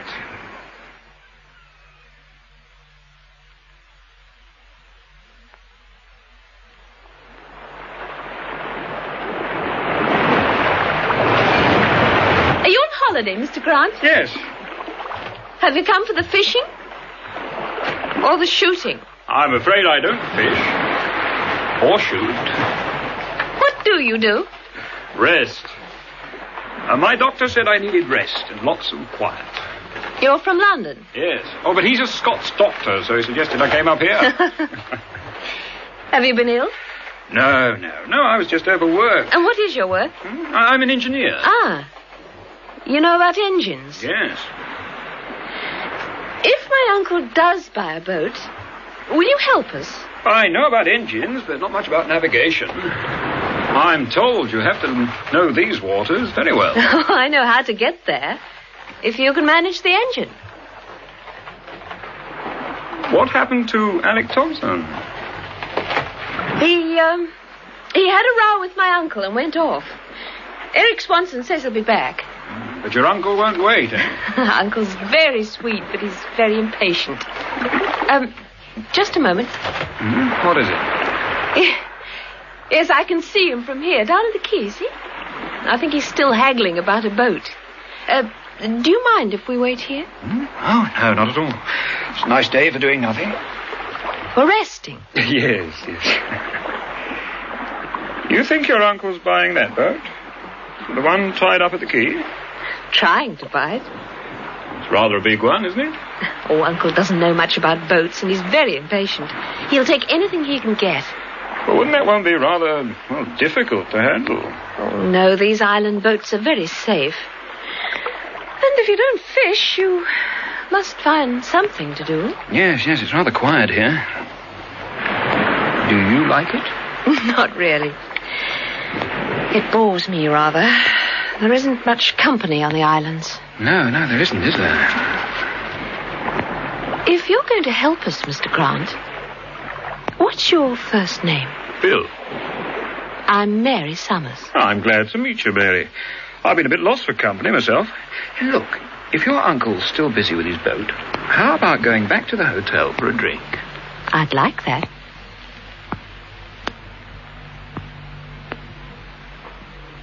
Mr. Nicholson. Yes, Doctor? Major Williams to see you. Oh, splendid. Let them all come. Are you sure? You've had 2 visitors already. Oh, I feel all right. Show 'em in. As you wish. Major Williams. Thank you. Well, how are you feeling, Jim? Getting better by the minute. Oh, good. Brought some of your things. We took everything from your pockets that might identify you, and, I thought you might need some of them now. Cigarettes, lighter. Ah, thanks very much. Oh, did you bring the chart I was marking? Yes. Here it is. Good. Yes, here's the signal post I visited. It's the one the signals were made from to the trawler. Now, if the Dorica Beach is the target point, the trawler would require 2 signal posts, one north and one south of the position, in order to get a proper bearing on the beach by night. Well, the one we found is to the south, so the other one should be to the north, and it shouldn't be too difficult to plot. Yeah, I agree. We jumped ahead of you. Did a bit of chart work myself this morning. I looked for another suitable point on shore and for another old Viking grave. And there it is. It's perfectly. Good Lord. It's on the Colonel's Island, on Dorica. That's right. To the north of the beach where the container was supposed to land. Are you going to search it? No, not yet.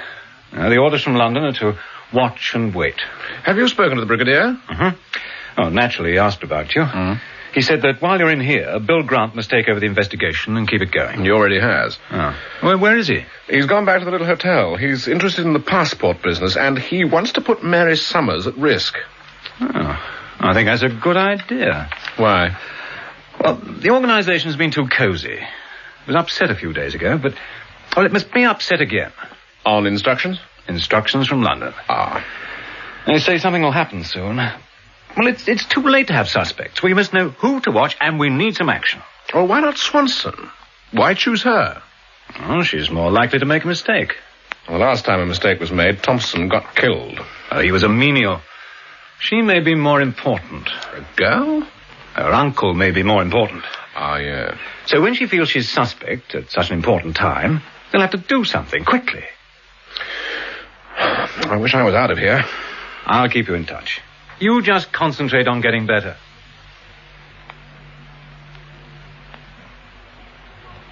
And you'll be staying for another week, Bill? Oh, perhaps a little longer. Well, here's to your rest cure. Thank you. Excuse me, Miss Summers. Yes? Your uncle has just returned. He wants to see you in his room. Now? Aye.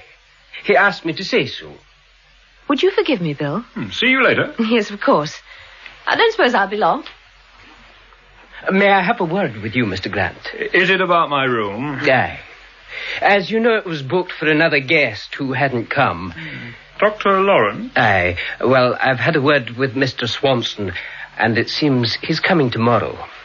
So after tonight... I have to move. Now, don't worry. I'll find you a place. Oh, that's very kind of you. Ian McLeod's in the bar. He was asking for you. Oh, thanks. I'll join him. Oh, there you are, Bill. You were looking for me, Ian? Aye. Will you have one? Not just now, thanks. I've been having one with Miss Summers. Oh, a nice lassie. Yeah, she is. I've some news for you, Bill. I was up at the Lochen earlier. Lochen? The wee loch, doing some fishing. And I was using a net. It got caught on something and I pulled it ashore. I think it's part of one of these torpedo things. A container? Yeah. Have you got your car? It's outside. I'll take you there. It's only 3 miles inland.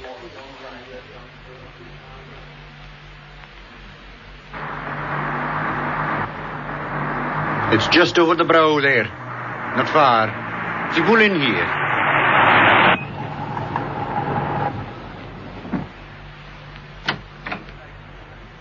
I tied a line to it and threw it back.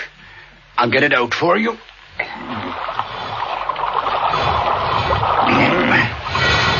There you are. What do you think?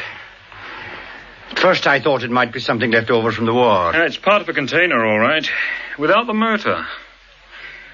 Could you judge how long it's been in there? Oh, well, by the look of it and the weed growing on it, I'd say it's been there through the winter, 8 or 9 months. So they've been at this for a long time. Aye. Look, Ian. Tonight at the hotel, I want you to help me with something. I'd be more than pleased to. There may be a bit of a risk. What sort of risk? Well, as a fisherman, you should know. When you set a trap, you can get caught in it yourself. Oh. Let's throw this thing back in the water.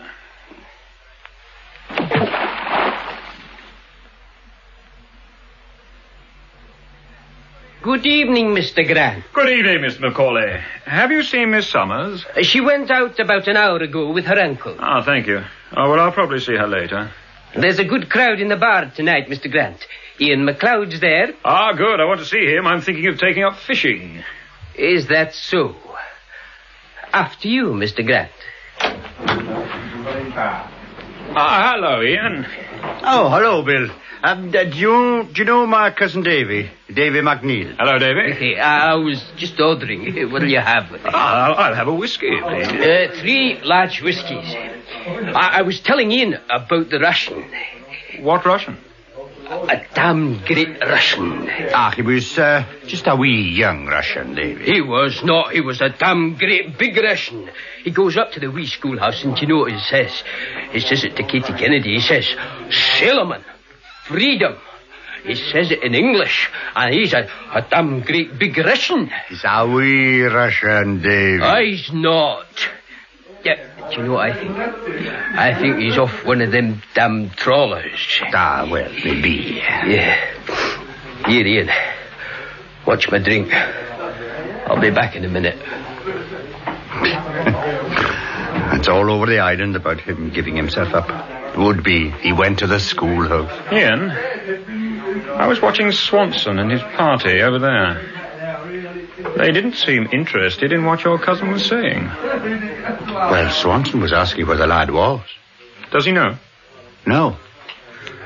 While they're down here, and while the Colonel and Mary are out, I want you to slip upstairs with me to my room. This is it? Yes.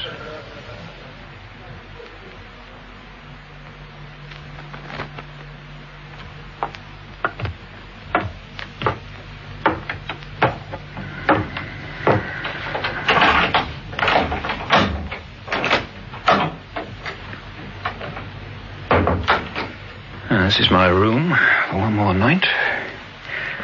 I want you to wait here and listen. I've something to do with this. A passport? It was in the container, a foreign passport. No photo, no name, but visaed. I'm going to plant it in one of the bedrooms. Now, let me get this right. Swanson's room is next door. Then the Colonel's room. And opposite the Colonel's the girls, right? Can you handle a gun, Ian? Yes. Yeah. You may need it. Slip the safety catch when I go out and keep listening. When I get back, I'll tap twice on the door.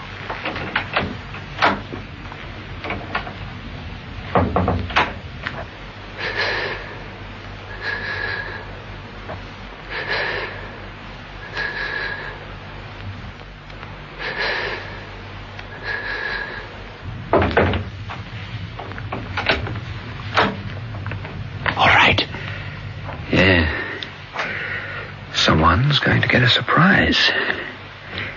And I want to know what happens. Leave the door ajar. Good night, Mr. Swanson. Good night.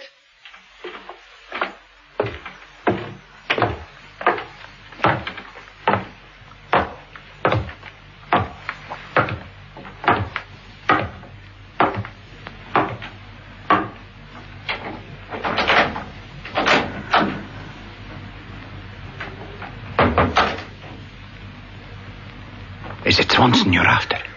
You may be the first to know. Give me the gun, Ian. Now, I want you to leave. Will you be all right? Yes, I'll be all right, sure. What are you going to do? Just stand here and listen. And take what action may be necessary. Good night, Ian. Good night. Go quietly. Bye. Good luck, Bill.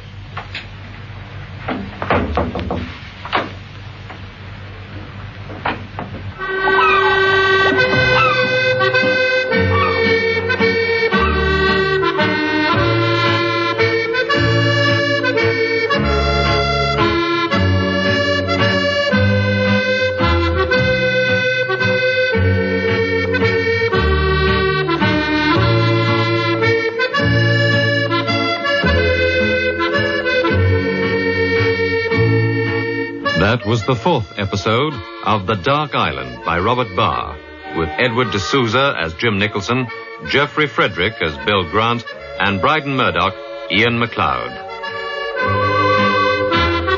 Listen to the next episode of The Dark Island, produced for the BBC by Peter Titheridge.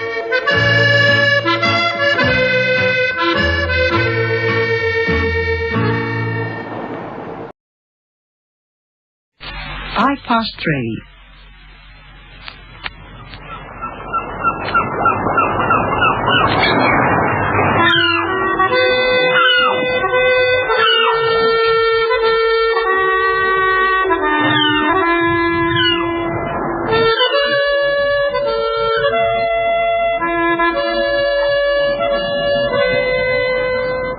The Dark Island, the fifth episode in Robert Barr's story of espionage in the remote islands of the Outer Hebrides.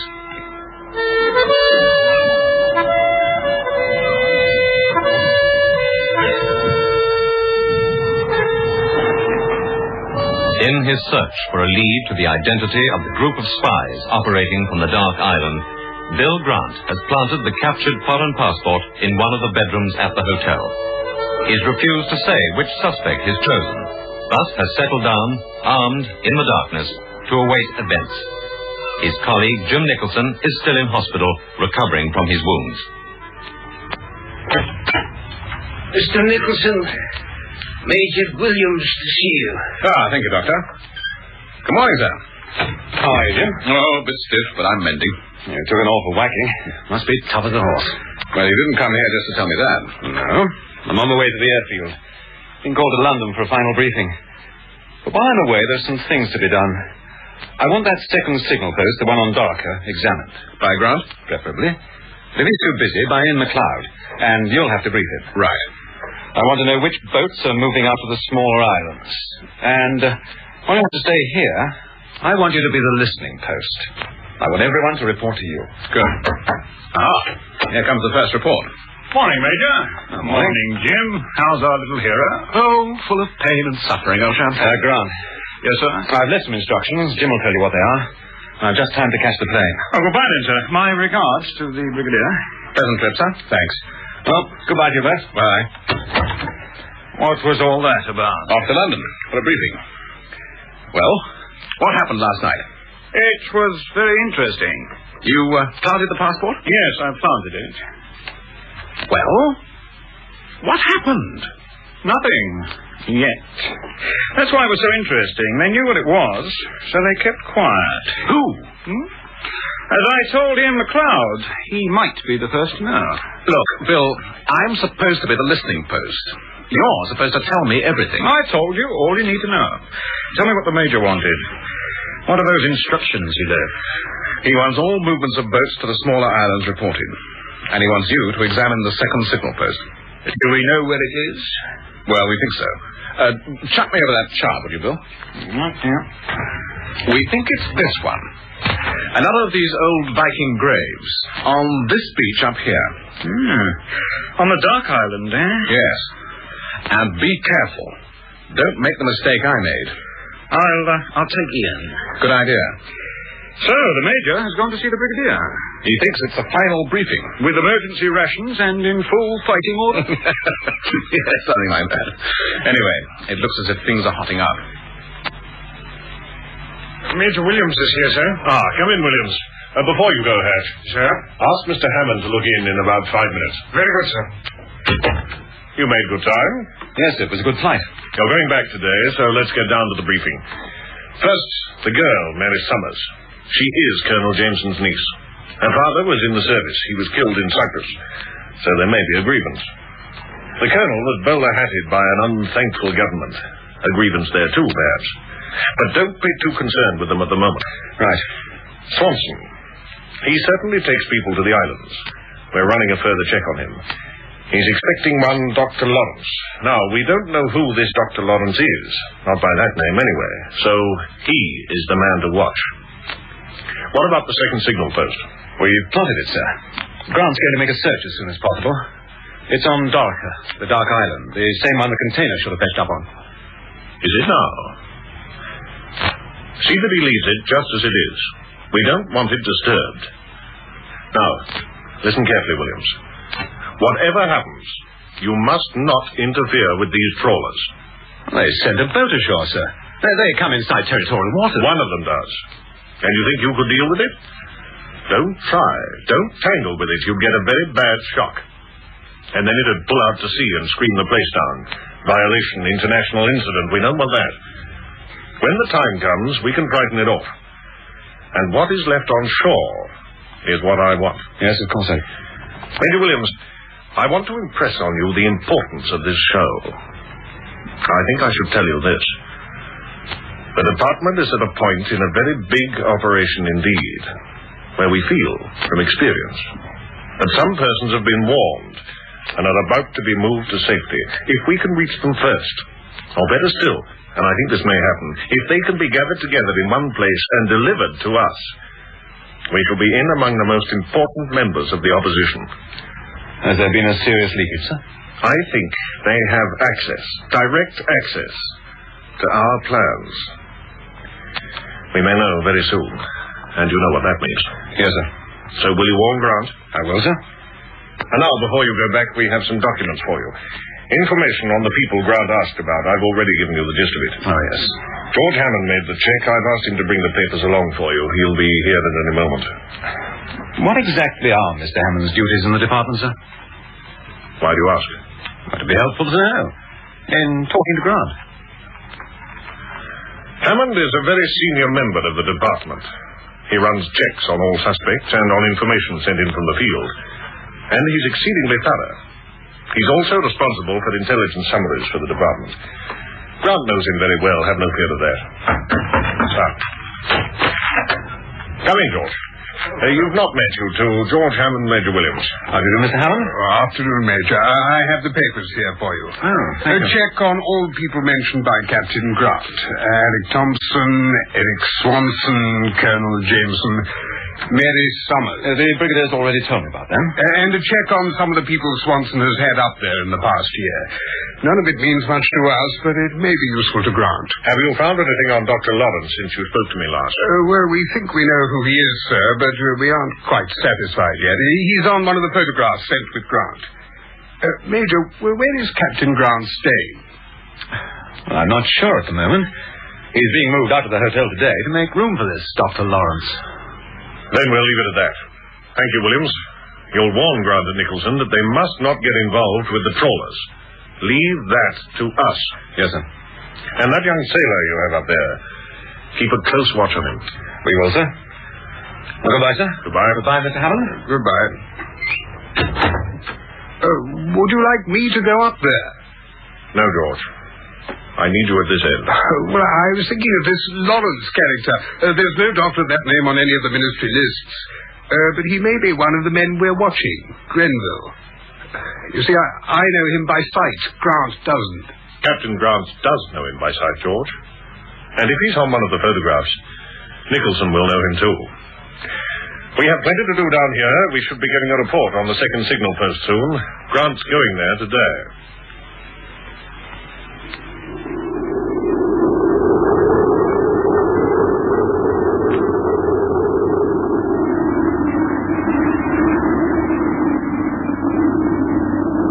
This is it, Bill. The grave should be somewhere around here. Right, let's take a look. Oh, I'll be glad to get out of this wind, Ian. It's strong today. Now, it should be just up here in the marker. On the what? The marker. It's what we call the boggy part, here on the edge of the sand. Ah, yes. Ah, here it is. An old Viking grave, just like the one on Cantrai. Let's take a look inside. Yeah, we'll have to be more careful than you and Jim were. I'm not keen on ending up in hospital. Well, there was no one in sight when I left Jim last time. There's no one in sight now, on land or sea. That's true enough. Anyhow, this time there must be no mistakes. Do you feel like handling my gun again? Yes, any time. I'll take it then. Now, you keep a lookout while I go inside. Stay by the entrance. If anyone comes or you sight a boat, warn me, then scarper into the dunes and cover me as I come out. I'll do that. You all right? Yeah. There is another tunnel, so I'm going on. Well, I'll stay on watch.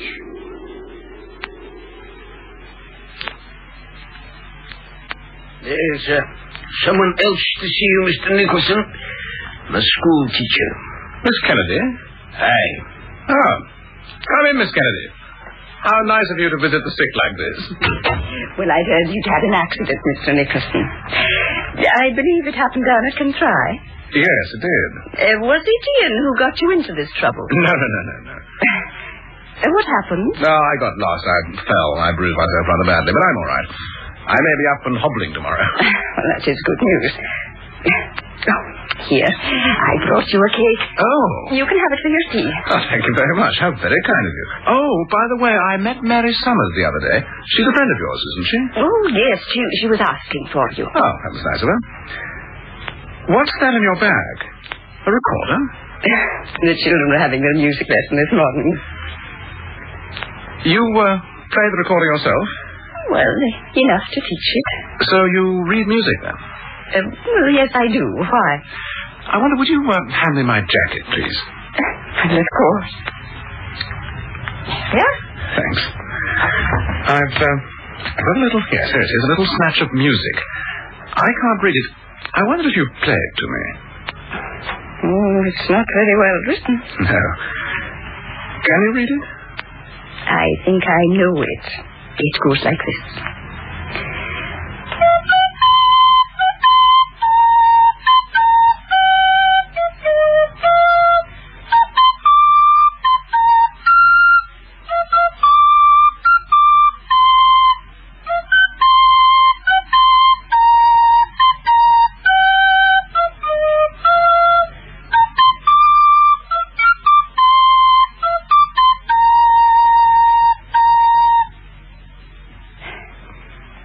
That's it.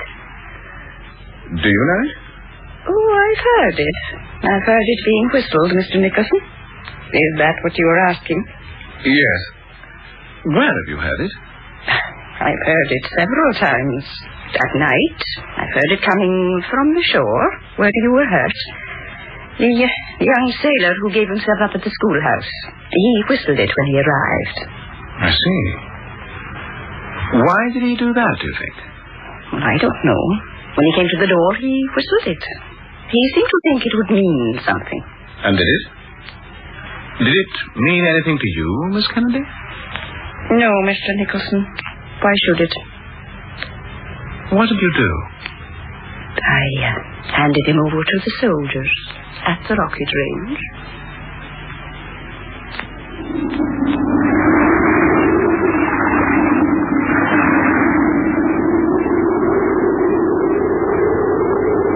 Are you all right? Yeah. I'm coming up. It's claustrophobic in here. There now. No ambush? No. What did you find in there? It's a signalling post, just like the one Jim Nicholson found. Dug into the sand. Signalling apparatus, the lot. And a tin of fresh sandwiches. Ham. Someone has been here recently. You know, that's bright, old Bill. Eh? Oh. Well, he wasn't a Russian. Or there'd have been caviar sandwiches. That's true enough. Here, look, I've brought out a bit of loot. Binoculars. Here you are, Ian. For you. For me? Yeah, be my guest. In a couple of days, the owner will have no use for them. Oh, they're powerful. Huh? Yeah, that's fine. What's that up there, Ian? Oh, that's our skewer. By the way, is this island any use for bird watching? Nah, not much. I saw a pair of St. Kilda wrens here once nesting. Is that interesting? To some people. Ian, what's that over there on the moor? It's an old house, isn't it? Aye, Jim was interested in that when we were here together. Was he now? Well, what's he doing here anyway? Oh, a family called Morrison had it. They left it 6 or 7 years ago. They were the last on the island. They left it before I came back. Let's go and take a look at it. I don't think you should get up yet, Mr. Nicholson. If I can sit up, I can stand up. You can try. Maybe moving about will teach you a lesson. Oh, hello, sir. London and back in one day. Yes, will you excuse us, Doctor? Oh, of course, Major. Will you see he stays in that bed? I'll try. You're trying to get up. I'd have been up if you hadn't come back. Where's Grant? I haven't seen him since this morning. He was going to the signal post. He has some other ploy of his own. He hasn't been keeping in touch? No. No, he hasn't. I had a very firm briefing in London. It means keeping in close touch. If you see Grant before I do, you must tell him this. On no account to tangle with the trawlers or anything from the sea. Brigadier's orders. Does he think I tangled with them? I told him exactly what happened. Anyway, London will deal with the trawlers if necessary. He's interested only in what we can capture on the ground. Did you say who we're after? He sent some papers to Grant. Thinks they'll be useful to him. Didn't Grant say anything about a definite suspect? No. No, he didn't. Oh. Right. Instructions from London. Grant is not to touch anything at the signal post. Leave it as found. Well, it's a bit late for that. He's probably been there and back by now. Last. Oh, it can't be helped. Second point. He has to watch for Dr. Lawrence. He's the main line of our inquiry. And one other point. Make sure Grant understands this. The Brigadier thinks that they're too well organized. He suspects that they receive warnings that our plans are being passed on to them. By whom? That's the trouble with this department. They never tell us the facts. Everything's kept in London. In my experience, Jim, we usually know more than we think. One fact and the rest click into place. Had any surprise visitors? Yes. The school teacher. And listen to this. When the young sailor went to the schoolhouse, he thought he was making a contact. How'd you know that? Well, she said he whistled that tune when he gave himself up at the schoolhouse. But she handed him over to us. Yes, I know. All the same, we should keep a close eye on him and on her. Has the interpreter arrived yet? No. Well, why not? The Brigadier's in charge of this operation. He knows what our resources are. Someone been watching the boat? No. But I've learned this. The Colonel is trying to buy a boat, a big one. What? It could carry 8 or 9 people. Oh, hell. What's wrong? Well, I've been warned there may be more than one person going away, but this time the escape route may be very busy. And Bill Grant's out there by himself. I'm getting up. What good can you do? Well, at least I can start to be mobile. We need to have somebody with him. Give me a hand, sir, will you? You can try that with the doctor, not with me. All right. Oh. Who's been bringing you cake? The school teacher. Oh. Yet you're prepared to suspect her. How ungallant. Well, it was to her that the sailor went. Well, to her schoolhouse, anyway. And she's a friend of Mary Summers.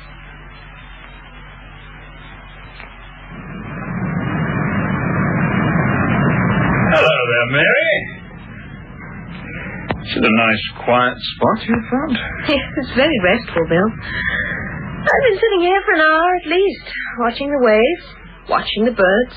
What's that one up there? A cormorant? No, that's a black-backed gull. Then, that one out there is a cormorant. And that cormorant is a great northern diver. How can you be sure at this distance? Oh, by the way it moves, the way it flies. You're quite an expert. Oh, my uncle's the expert. He's making the island a sanctuary. A bird sanctuary? Of course. It's an expensive hobby. Oh, not really. It's not an enormous island. My offer as a nautical engineer is still open. Well, then I'm going to take you up on it right away, because Uncle's bought a boat. Will you take me out there this evening? I'll try. Have you seen something? No. Would you like to walk me down to the harbour, Bill? I'd be delighted. Is it to look at the boat? Yes. Will you give me a hand up? Thank you. It's quite a walk. May I go back for my coat? Oh, you don't need a coat. Come along. Good afternoon, sir. I'm the hotel manager, Macaulay. Good afternoon. I understand you have a room for me, Dr. Lawrence. Oh, yes, sir. I mind the name well. Now, let me see. Mr. Swanson booked you in, Dr. Lawrence. Yes, is he in? No, he's out at the moment. Here's your booking. I didn't know when to expect you. Oh, I'm sorry. You see, there's a gentleman using your room. Oh, really? Oh, it's only temporary, sir. I'll see him right away and have his stuff moved out. No, I don't want to trouble him. It's no trouble at all, Doctor. Well, there's no need to hurry, Mr. Macaulay. I have a visit to make before I need the room. Will you be leaving your way back? I'll take it up for you. No, I'll keep it. Will I tell Mr. Swanson you've arrived? Yes, tell him I'm visiting friends, would you? And tell him also I'll phone him here this evening. I'll expect you back then, Dr. Lawrence? Yes. I'll certainly be back.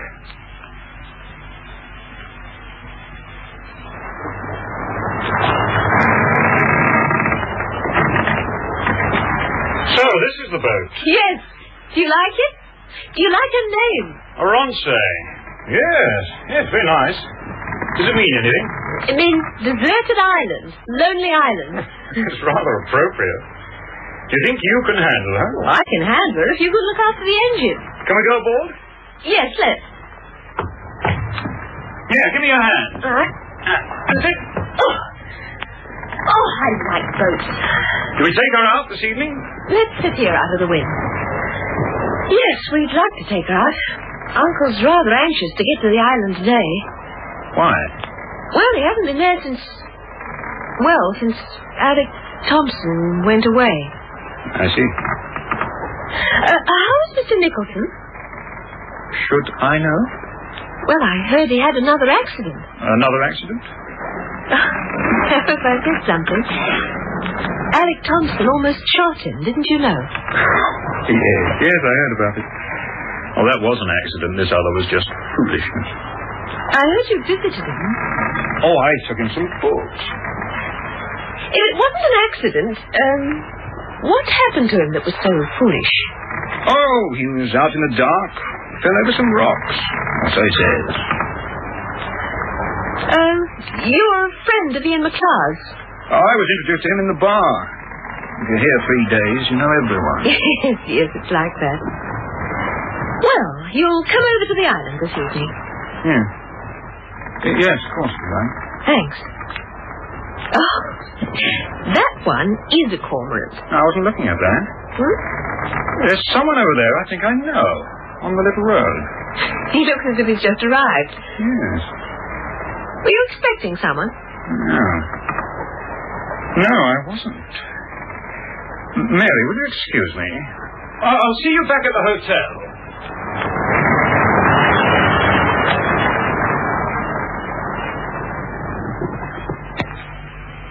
So, you're up, Mr. Nicholson. Yes, Doctor. In theory, I'm up. There's another visitor to see you, Ian McLeod. Send him in. Mr. McLeod. Oh, thank you, Doctor. Hello, Ian. You're out of bed. How are you feeling? Well, the arm's a bit stiff and the shoulder. I think the bandage is too tight. They do it deliberately to keep you docile. So I've heard. You hate the hospital, don't you? Anyway, it's going to be moving about. From the bed to the chair and no further than that. We'll see. Have you seen Bill Grant? No. He's gone off to see a man he thought he recognized down by the harbour. Miss Summers told me. She was at a hotel waiting for him to come back. Oh? I've news for you, by the way. Her uncle has bought the Ormsey. It's a biggish boat. Capable of going out to sea. Out the trawlers? Aye, and further. Bill's going to take it out for her this evening. He mustn't, Ian. I have new instructions for him. I want to see him now. When did you last see him? When we came back from the signal post on Dorica. He left me at the harbour and went round to the hotel by himself. You say he wasn't with the girl when you got there yourself? No. They'd met earlier and gone to look at the new boat. Miss Summers said he spotted someone he knew and went off to speak to him. Did Mary Summers know the man? Don't think so. Or if she did, she didn't let on. She said it was somebody who'd just arrived. Could it have been this Dr. Lawrence? No, he wouldn't have recognized him. No, that's so. Someone he thought he knew. It worries me, Ian. Did you look for him? For Bill, I mean? Aye. And then when I couldn't find him, I thought he must have come here. It's important, Ian. We must get to the hotel. Now, you're in no condition to go. My arm and shoulder, not my legs. If we had transport... You still couldn't make it.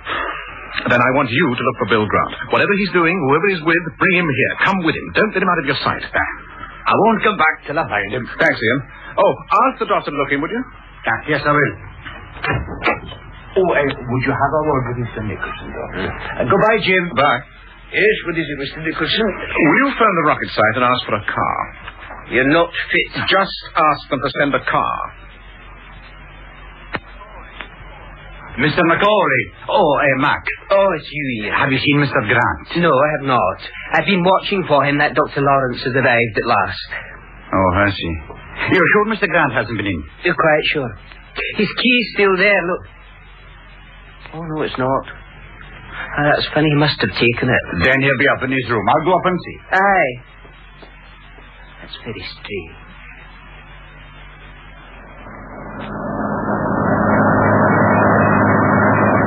Driver. Yes, sir? Was Captain Grant in touch with the camp? No, sir. The Major thought he was with you. Keep a lookout for him.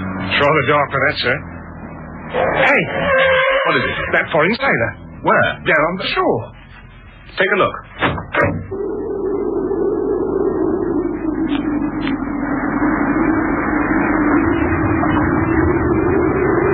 I could have sworn I saw him, sir. Down there on the beach, but there's no one there now. Let's go on to the hotel. Oh. Sorry, sir. Must be seeing things.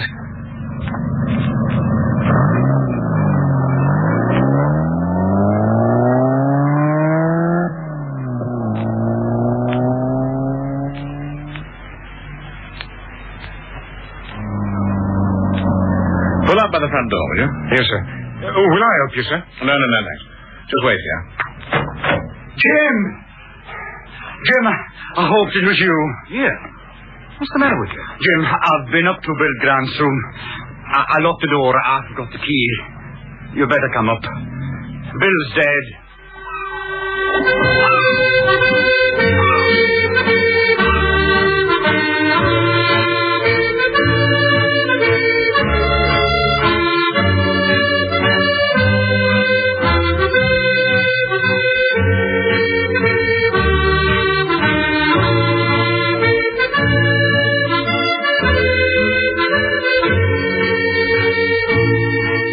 That was the 5th episode of The Dark Island by Robert Barr, with Edward D'Souza as Jim Nicholson, Geoffrey Frederick as Bill Grant, and Bryden Murdoch, Ian MacLeod. Listen to the next episode of The Dark Island, produced for the BBC by Peter Titteridge.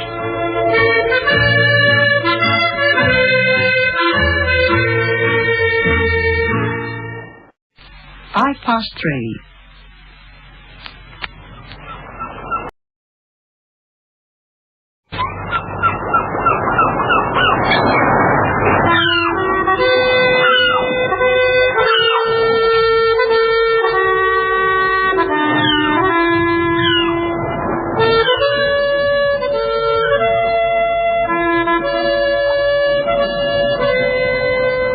The Dark Island, the final episode in Robert Barr's story of espionage in the remote islands of the Outer Hebrides.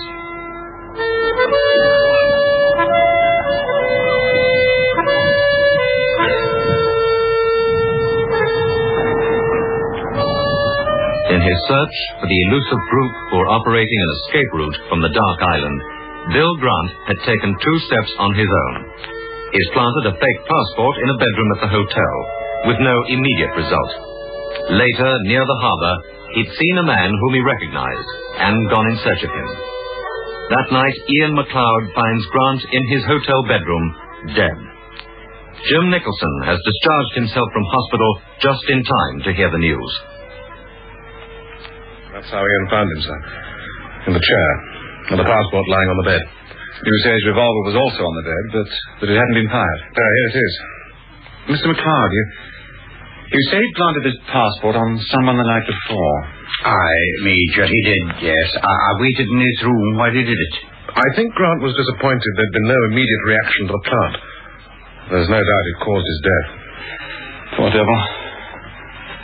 Well, what have you done so far? Well, Ian very sensibly locked his room at the outset. I've left it locked and told Macaulay, the manager, that he's ill and mustn't on any account be disturbed.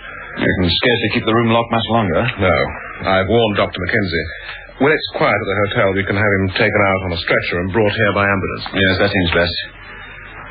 Did you know that the Russian sailor had gone? My driver thought he saw him down by the shore last night. What happened? Well, very few people knew he was in the camp. And also, it seems that he speaks very good English. Does he? Good God. After he managed to get out, he walked down to the gate and chatted to the corporal. In English, cool as a cucumber. Well, the corporal mistook him for an islander. So what happened? Well, the sailor said he'd been in the camp to see me, then he simply walked out. It was just getting dark. But if he speaks good English, he must have been left on the island to make arrangements. Yes, it looks like it now. By the by, I've a call through to London. Is there anything else you can tell me? Has this Dr. Lawrence arrived? Apparently, yes. The hotel manager told Ian MacLeod last night. Anyone seen him? No. Well, Grant saw someone near the harbour he recognized. That might have been Lawrence. Unlikely. I don't think Grant knew him. Brigadier on the line, sir. Oh, thank you, Wilcox. I'll see Dr. Mackenzie in, sir, and take him to the hotel. Right, Jim. Goodbye, Mr. MacLeod. Goodbye, Major. Morning, sir. William speaking. Morning, Williams. I've bad news, I'm afraid. Oh? Captain Grant has been killed. Good God. When was this? Last night, sir. It had to do with the passport. He planted it, put it in one of the bedrooms. When he was shot, the passport was found beside him. Have you any idea who was responsible? No, sir. I was with you in London yesterday, and after I came back, Captain Grant wasn't in contact. Another thing, the young sailor from the trawler escaped last night. Was this before Grant was killed? Yes, sir. Any newcomers to the island? Yes, sir. Dr. Lawrence has arrived. And we have information that Captain Grant saw someone he knew down by the harbour. He went off to speak to him. Nicholson was wondering if it could have been Lawrence, sir. No, Grant wouldn't have made contact with Lawrence. If he was prepared to speak to a newcomer, it must have been someone else. Someone he had no cause to suspect. I see. This intrigues me. I'd better be with you, I think. Oh, good, sir. I'll fly up this morning. And, Williams... Yes, sir? I want you to lay on a force to go to that island tonight, to Dorica. Do it quietly. Choose 24 of your best men, armed, and 2 boats. And wait till I arrive. Yes, sir.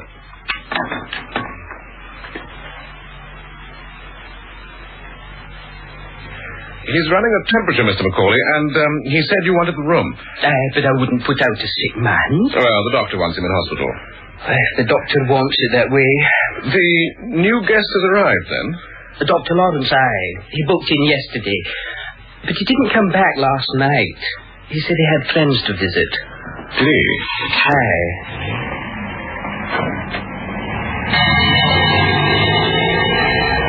Well, that's the ambulance away. Will you excuse me, Mr. Nicholson? Of course. Oh, Ian, I want you to go over everything Bill Grant did yesterday. Everything he said to you. Well, he didn't say very much. And I told you what we did. We went to this other signal post in Dorica. He searched it. He said it was much the same as the one you found. And he spotted that old Croft house. You know, the one we saw the first time we went there, just behind the beach. Yes, I remember. Well, I should do. We were just about to be shot at. Well, we took a look in it. It was empty, and then we came back across the island, over to here, and, we left him to come down to the hotel. Oh. Did you see him again? No, I never saw him again. Alive. When you were with him, did he talk about meeting a friend or expecting one? No. About the passport, have you really no idea which room he went to? No, I have not. But I think maybe it was Swanson's. Bill was armed, Ian. He was in his own room. And from his position in the chair, he could see the door. Yet there was someone in the room with him. Someone he let get close to him and behind him. That wasn't Swanson. Someone he trusted. Miss Summers? No, I don't think so. He was taking her over to the island that night. If she was involved, it could have been done there. No, it must have been someone else. Come out with me to the phone box and keep an eye open in case Swanson comes back. Mr. Macaulay. Aye, Mr. Nicholson. Is Mr. Swanson in? No, he's not long gone out. Has Dr. Lawrence come back? No, he hasn't been back at all. Mr. Swanson asked the same thing, and then went out to meet him, I believe.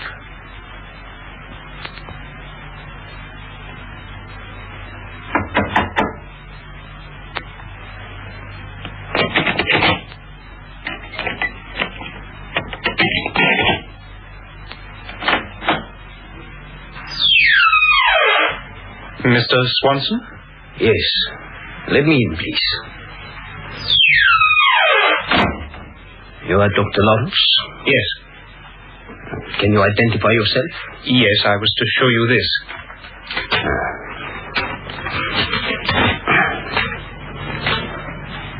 Good. Good. I've been expecting you for 3 days, Dr. Lawrence. There is nothing to worry about. We have one of the men from the trawlers ashore. Everything will go very smoothly. Now, there are some things you must have. A life jacket in case there's any trouble on the way to the island. What island? One further west. A shorter journey to the trawlers. They'll send a longboat for you. Oh, I see. And here is money. You'll put that in your bag. What sort of money is this? You're going to Riga. There you will be met. Now, your passport. Do you have the photographs? Yes. Here they are. They are very good. And now I have to fix the photograph and the stamp and fill in your passport. It will take a little time.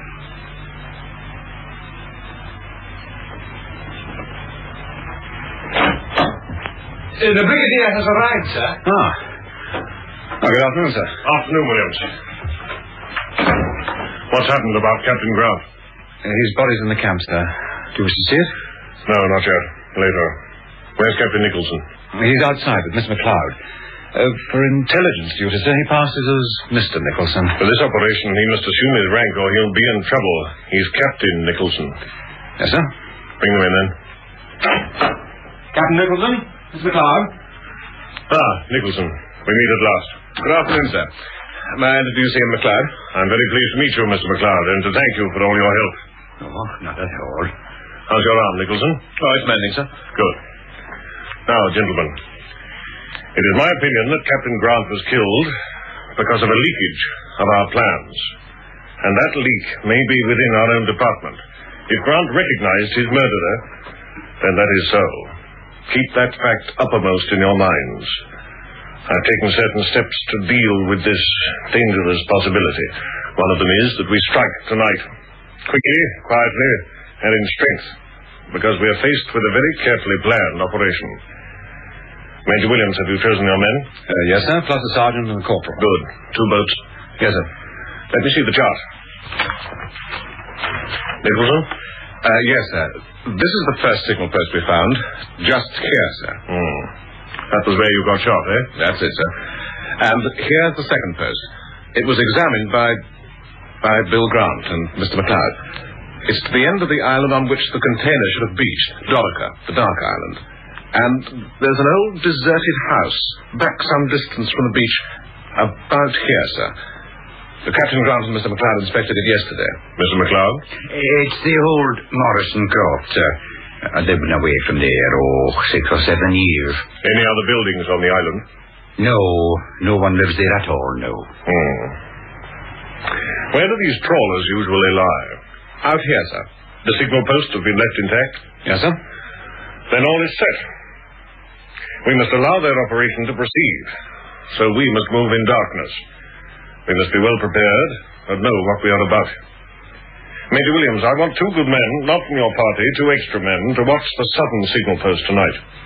If there are signals, they're not to interfere. They just watch and take the signal a prisoner on radio instructions. Yes, sir. The other points are all on this island, Dorica. We'll have to land there in force in darkness. If you'll excuse me, sir, we'll have to make this area in daylight and tie up. And then we can push across this channel when the light is gone. Thank you, Mr. McLeod. That looks quite secure. Major Williams, you, Nicholson, and Mr. McLeod will take 1 boat and 20 men. You will land here. 1 party under your command will make a sweep of the island to ensure that no one leaves it. I want sentries posted. Sir? The other party under your command, Nicholson, will surround the signal post and... Captain Grant brought the miniature radios up with him, didn't he? Yes. Nicholson, you will take one. There's a photo reconnaissance plane standing by at Benbecula. If a trawler or any kind of boat shows up, you will alert the plane. They're standing by on your frequency. Call sign is Starfish to aircraft. Yes, sir. If signals are made and a trawler gets into position, alert the aircraft and it'll fly in, drop flares and take photographs, and scare the trawler off. And then we will deal with the people on the island. I want no one, and I mean no one, to leave before I arrive. How are you getting to the island, sir? I'll take the second boat and the 4 spare men. The islands are very tricky, sir. You've no one who can pilot you there in the dark. Oh, I have, sir. I'll get my cousin David McNeil to take you. He could do it blindfold. Thank you again, Mr. McLeod. What time does it get dark? About 9 o'clock, sir. I think I shall get the bigger boat moving about 8 o'clock. We'll be running against a heavy tide. Well, let's meet here at 7. Major Williams, I'd like to inspect the men you've chosen. We'll see you at 7 then, sir. Yes. Come on, Ian.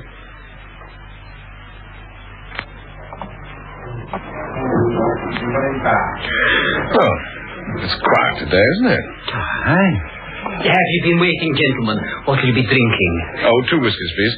I was saying, the hotel is very quiet today, Mr. Macaulay. Aye, they're all away at the fishing. It's not unusual on a day like this. There you are, Mr. Nicholson. How is Mr. Grant?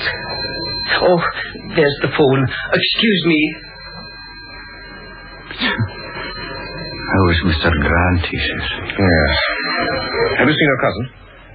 Davy, yes, I've spoken to him. He'll keep quiet and take the boat over. I got a bit of news from him. That big boat, the Orangey, the one the Colonel bought. Well? But it was stolen this afternoon while we were down at the camp. From the harbour? Aye. By a lad who looked like that foreign sailor, and another man helping him. They sailed it north.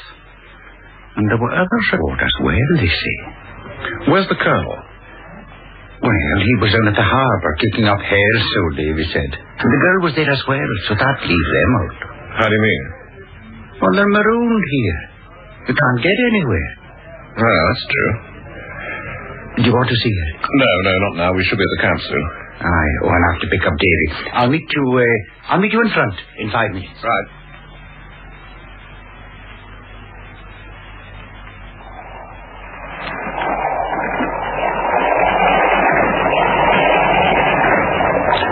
All on board, Mr. McLeod.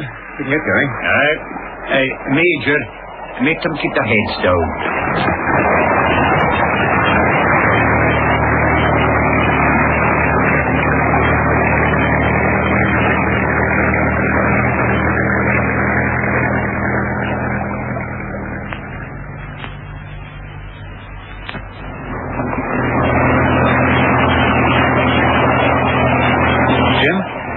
Get this sorted out between us.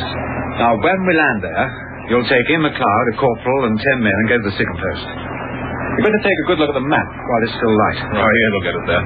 I'll take the sergeant and the other 10 and make a search of the west shore to see that the beaches are empty. When you've dealt with the signal post, we'll meet at the old ruined house, the Morrison Croft, I think you said, Mr. McLeod? Aye, that's right. Now, let's work our route out across the island. This is as far as we dare go in daylight, Major. Ah.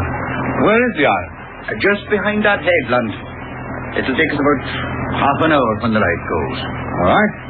We'll anchor here.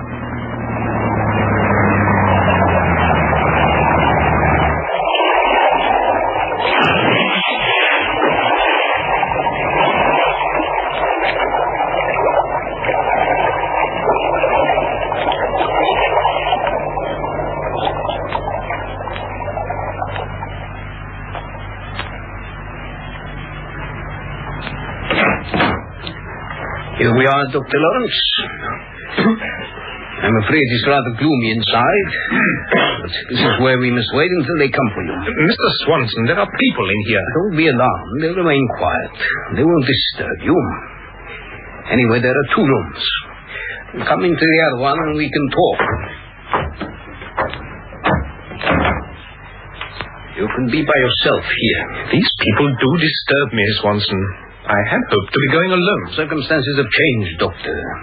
I was promised I'd be taken away safely. And so you shall be. But we have to clean up after you.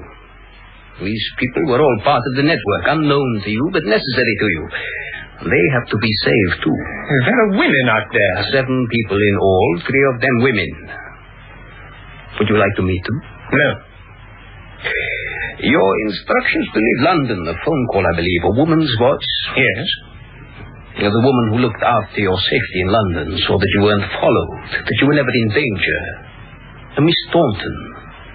Would you like to meet her? No. Miss Thornton. Yes, Mr. Swanson? When is the call scheduled to the trawler? In 2 minutes. Thank you. You can go back to the office. You never saw her, but she saw you every day. So we must send her away, too. It's the same with the others. We're clearing the ground. What are you doing? Calling the trawlers to tell them everyone is now here, waiting to be taken off. And there's an extra passenger. Your friend from London. Is he going? I think it's safest. He'll be company for you. And don't worry.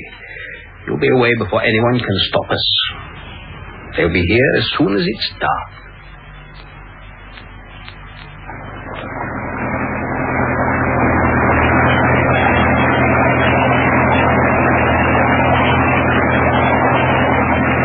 All right, Em? The island is straight ahead. I'm taking you in now.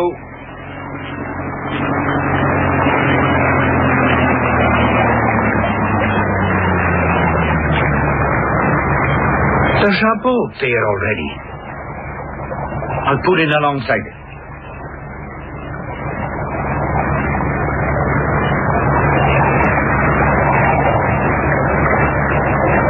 Yes, it's the Oronsay, all right. Sergeant? Sir? Leave 2 men to guard the boat, the others come ashore. Sir?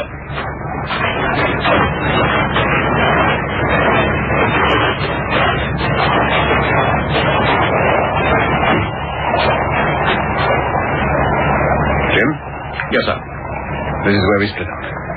Good luck. Thank you, sir. And to you.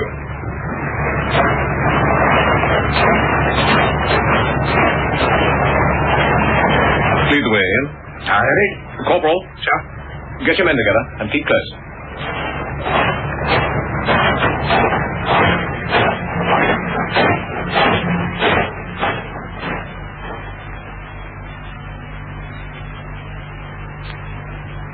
There's the old house, Jim. Ah, yes.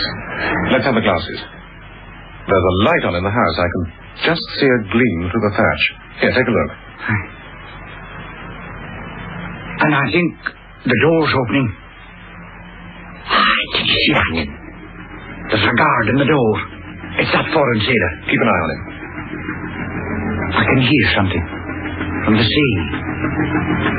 It's the trawler coming in. Where? There, north of west. So it is. Starfish to aircraft. Aircraft listening. There is a trawler coming in on the west shore. I'm on my way. I'll be there when you need me. Out.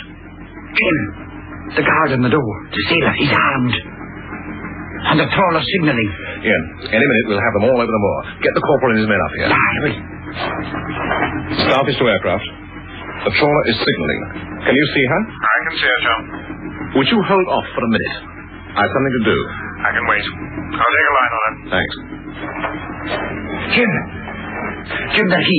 Corporal, there's an armed guard on that door down there. Can you put him out of action, silently? Denon and I can do it, sir. Do it, then. Come on, Denny. The trawler's still signaling. Yes, I've been trying to translate it. It'll be in some special code. Keep your eyes skinned for the corporal and Denning. I've lost them. There they are now. Just at the corner of the croft. Ah, yes. Any minute now. They've got him. Staff is to aircraft. Go in now.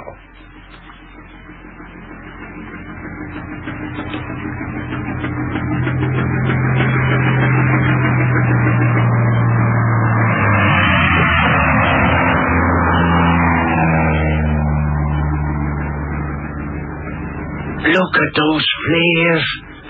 And daylight. The trawler's turning away. Don't bother about the trawler now. Down to that house, men.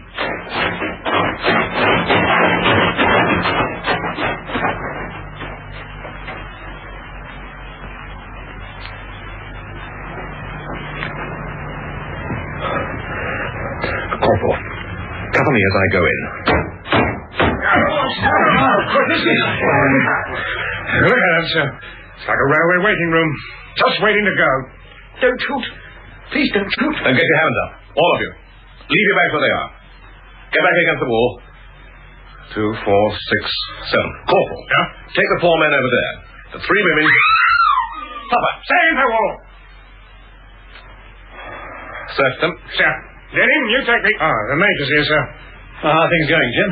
Well, we've caught 7 of them. Major Williams, there are 2 men in a small room over here, sir. 2 more, eh? Bring them out here, Corporal. Yeah?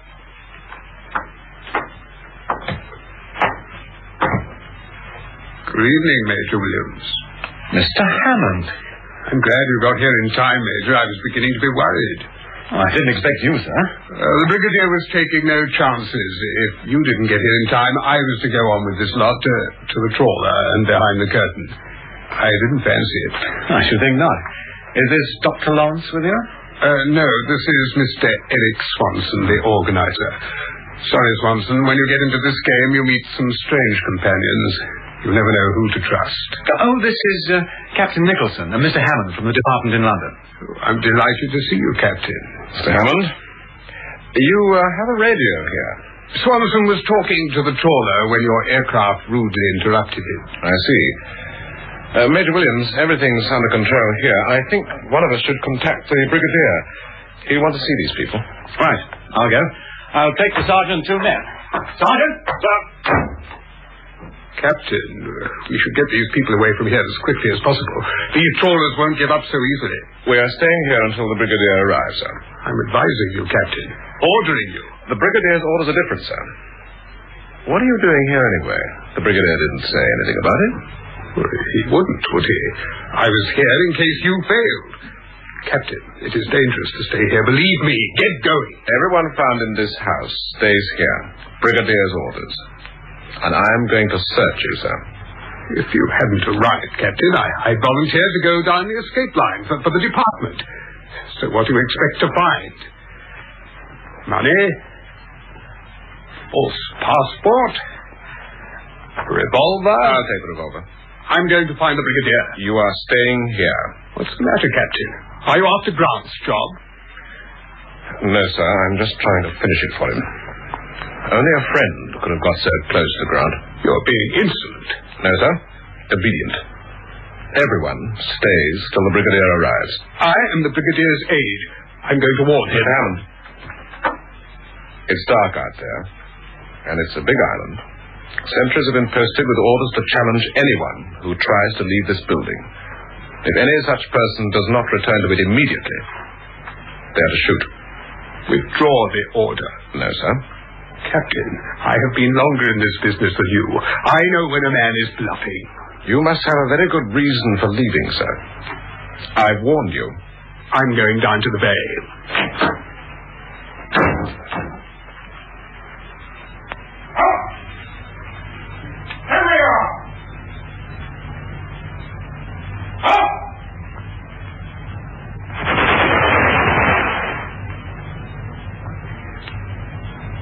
Jim, why did you do that? I warned him, Ian. I shot him, sir. And the brigadier's here. Captain Nicholson. Sir. Why did you let Hammond leave? I didn't, sir. I ordered him to stay until you came. Did you know he was here, sir? No. No, I didn't. Who are these people? One of them is Dr. Lawrence, and that's Swanson. He's the organizer, sir. 7, 8 people. About Hammond. I think he was the man Grant saw. I'm sure of it.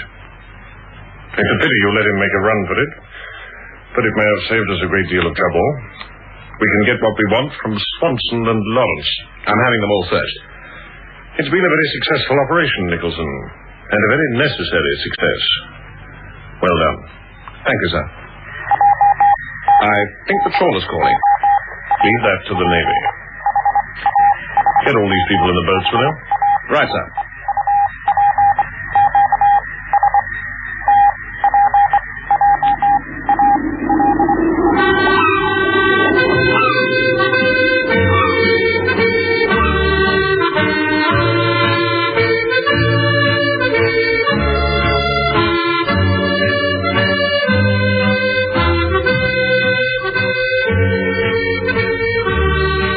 In the final episode of The Dark Island by Robert Barr, Jim Nicholson was played by Edward D'Souza, Ian MacLeod by Bryden Murdoch, Major Williams, Peter Hawkins, the Brigadier, Michael Kilgariff, George Hammond, Kim Grant, and Dr. Lawrence by Roy Spencer. The Dark Island was produced for the BBC by Peter Titheridge.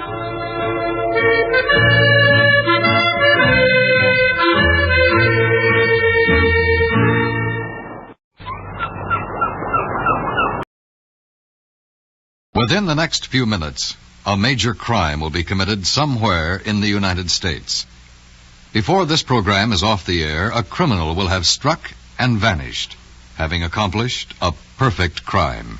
But is it? From his files, The Man in Black brings you another story of a crime that was almost perfect, of a criminal who made only one mistake. And now, The Man in Black.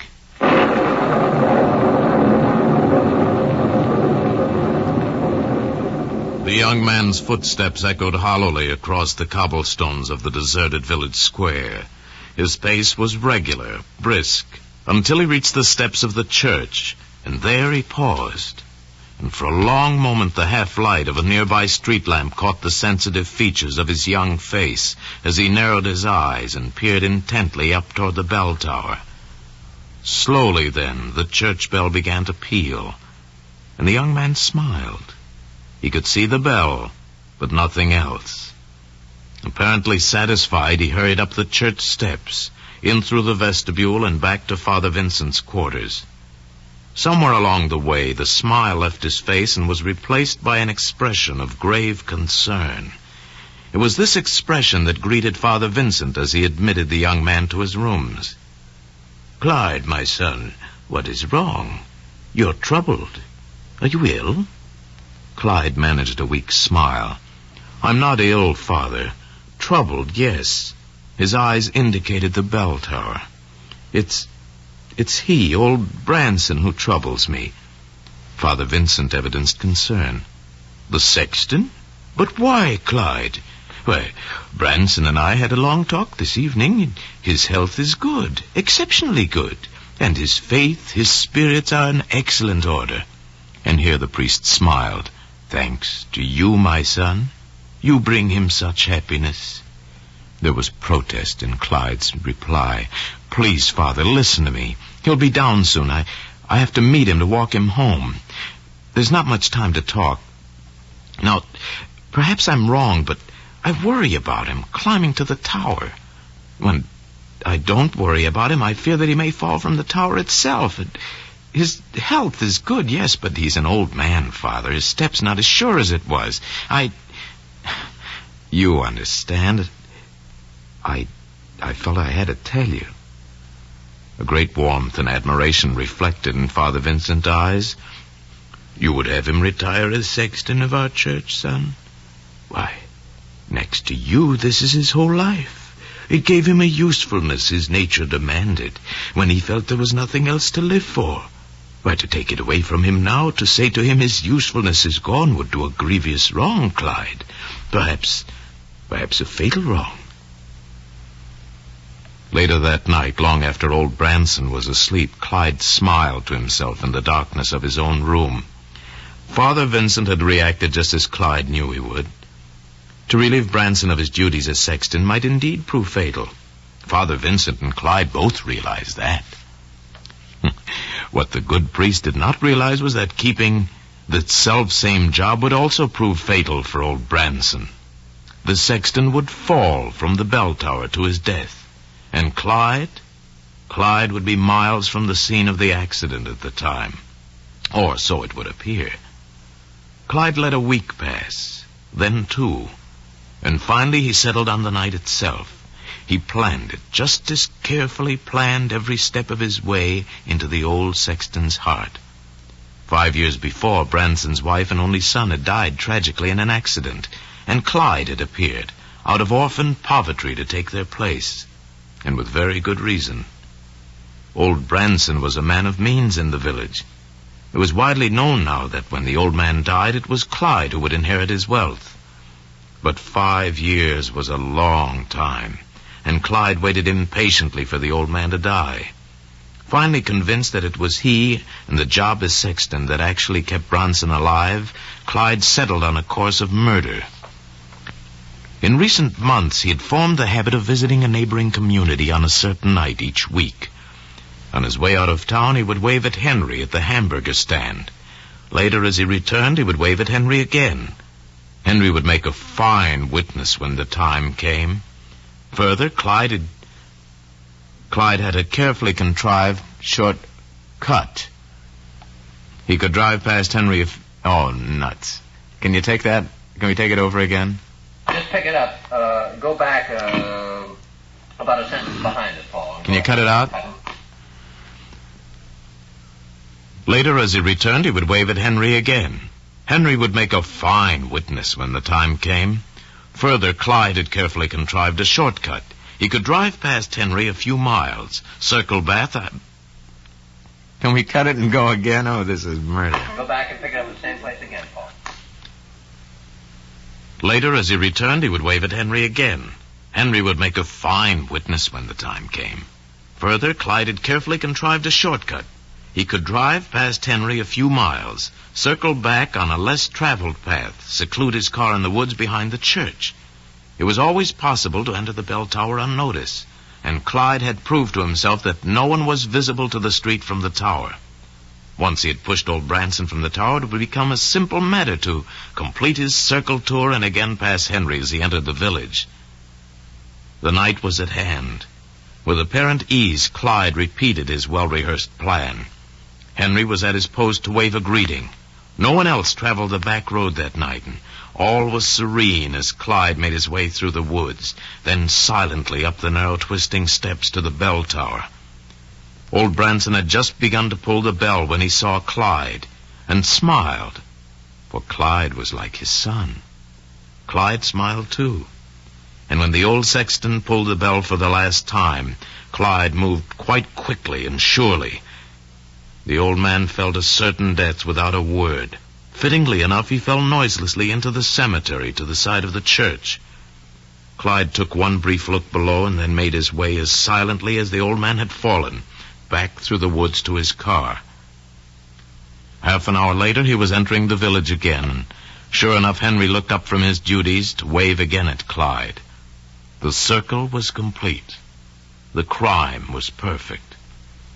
And yet, 2 short days later, Clyde Ross was arrested for the murder of the old sexton. Where had he made his mistake? What thin web of circumstance became the cord about his neck?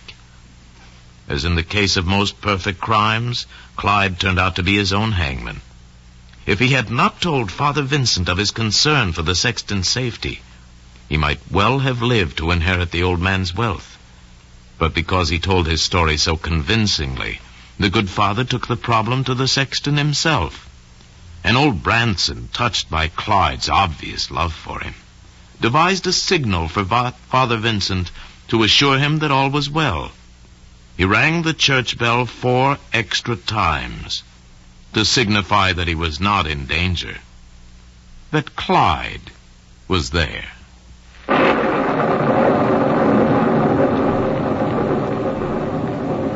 The Man in Black has brought you from his files another case history of a criminal who attempted to commit the perfect crime.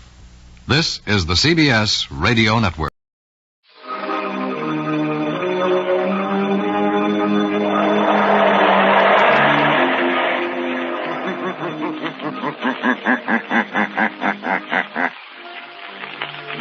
Shadow knows.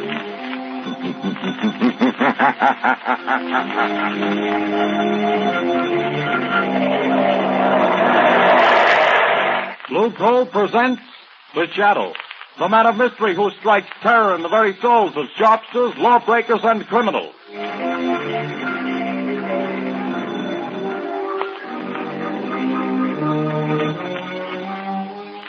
Friends, there's no longer any need for you to rely on guesswork when it comes to buying fuel. Now you can get the best fuel for home use, and know it at a glance, too. For Blue Coal, the finest of Pennsylvania hard coal, is colored a harmless blue at the mines for your protection, so that you can identify it instantly. To be sure that the fuel you buy is a safe, healthy, economical fuel, get America's finest anthracite. Ask for Blue Coal by name. Order your supply tomorrow.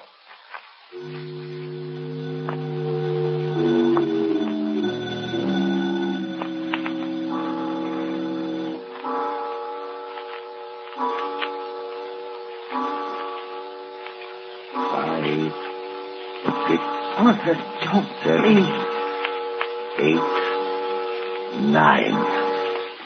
This is the hour, my dear. I can't stand it, I tell you. Always at 9 o'clock it comes. But if I hear that horrible thing again, I'll go crazy. Oh, this awful house. But it's quiet, my dear. Way out in the country like this, I can install my laboratory here as soon as I get around to it. As for these strange sounds, well, haunted houses have always fascinated me. I've always wanted to meet a ghost, shake hands with him, invite him to tea. Stop talking like that. It's serious. Oh, I've tried to stand it for your sake, Arthur, but I don't know how much longer. My heart isn't strong, and I... Hear it? But that's only the wind, isn't it? No. It always starts like that. You know it does. Don't move. Listen.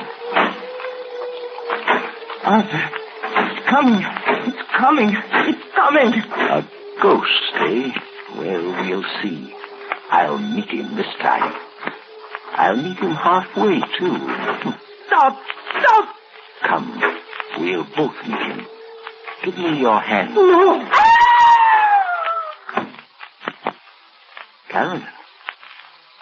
Carolyn, it stopped. Can't you hear me? Goodness me. Has the shock killed her? No, her heart still beats. She's only fainted again. Just pass out here.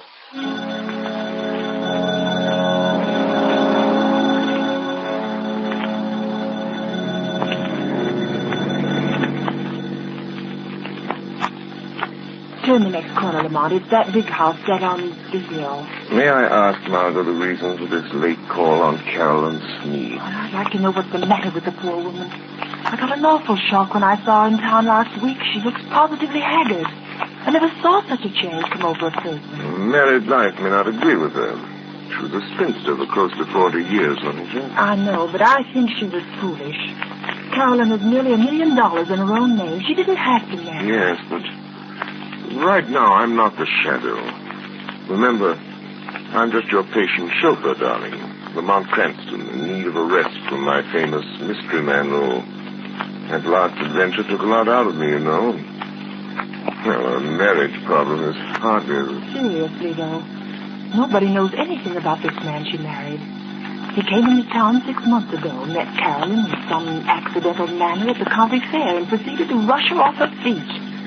I've met him only once, but I don't like his looks. Something sinister, I gather. Hence the shadow idea.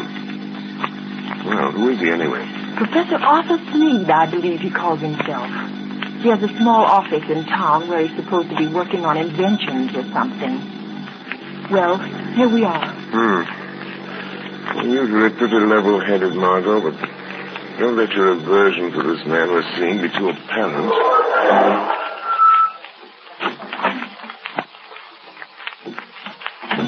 Dreary place, isn't it?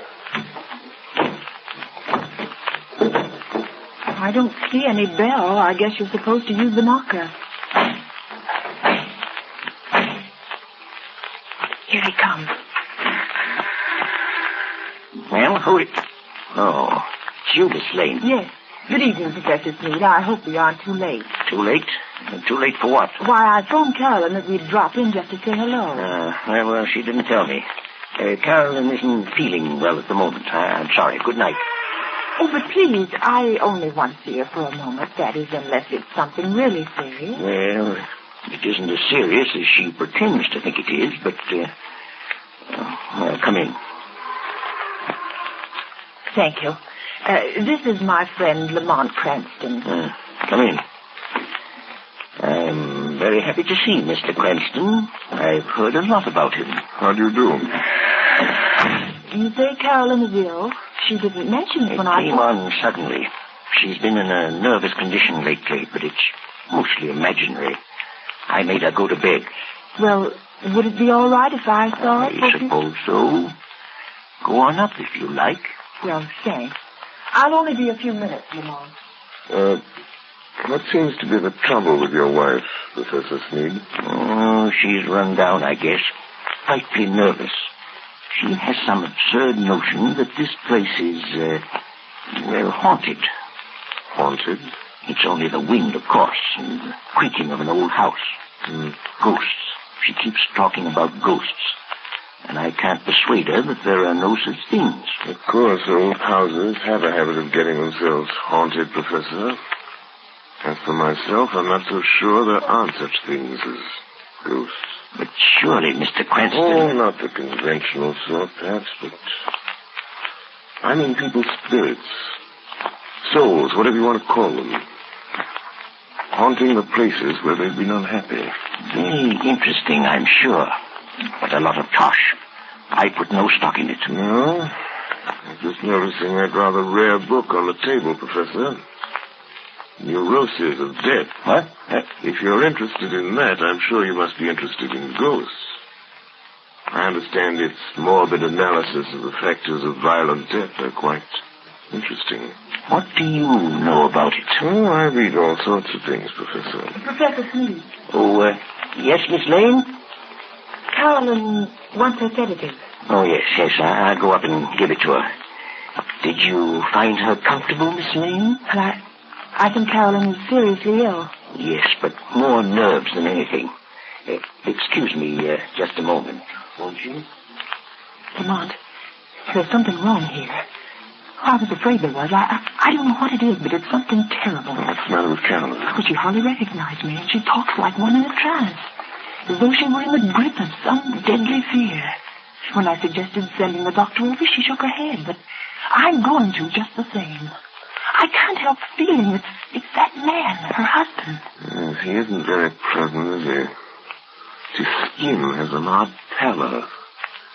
You see it on men who've spent some time in prison.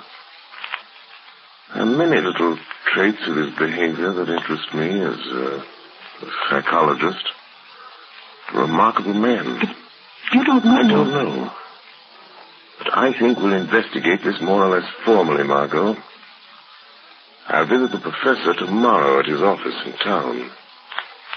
If there are ghosts involved here, perhaps the shadow can bring them to light.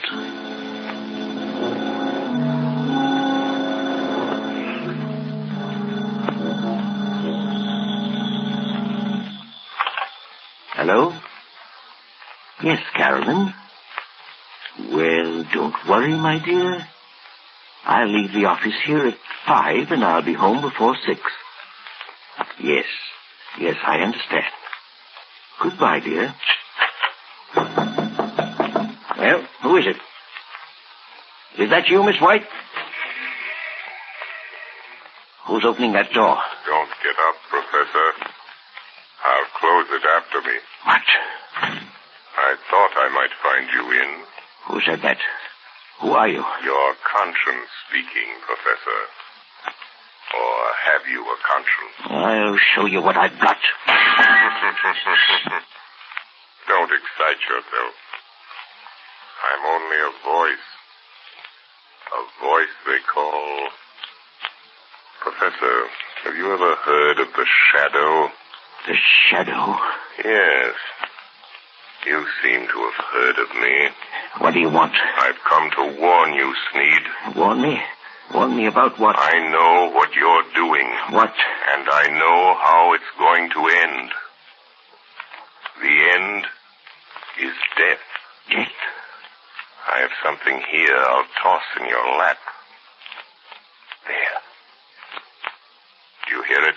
Why, you... Get out of here, I tell you. See it? Look. It's half of a playing card. The ace of spades. When you find the other half, that will be the end. Get out and leave me alone. All right, Sneed, I'll go, but don't forget. The shadow knows.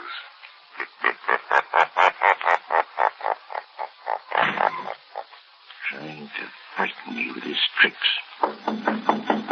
Oh, coming back, are you? Oh, it's you, Miss White. There are two gentlemen here to see you, Professor Sneed. Two gentlemen? Well, I'm not expecting... I guess you may remember us, Professor Sneed. Spike. Your old friends, Spike Collins and Mr. Wilson here. Yes, of course. Please take those circulars on your desk, Miss White, and mail them at the post office right away. Yes, sir.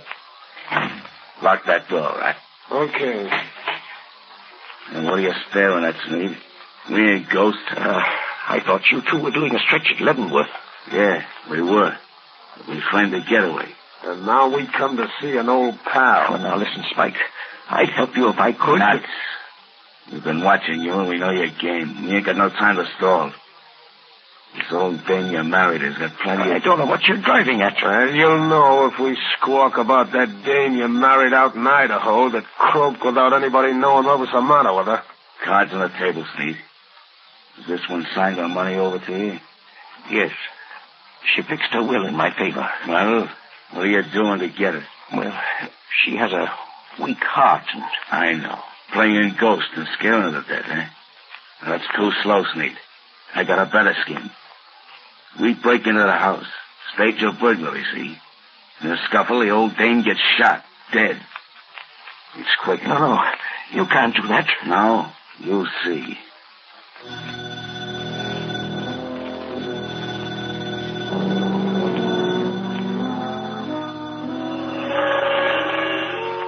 Spike Collins. Spike Collins. Wake up. Spike Collins. What? Who's that? Just a voice, Collins. The voice of your own thoughts, coming to warn you. No one but you can hear me. Your friend's need is going to double-cross you tonight. Sneed is going to double-cross you. It's your move. Be there to prevent him. Be there in time. 6 o'clock. Be there.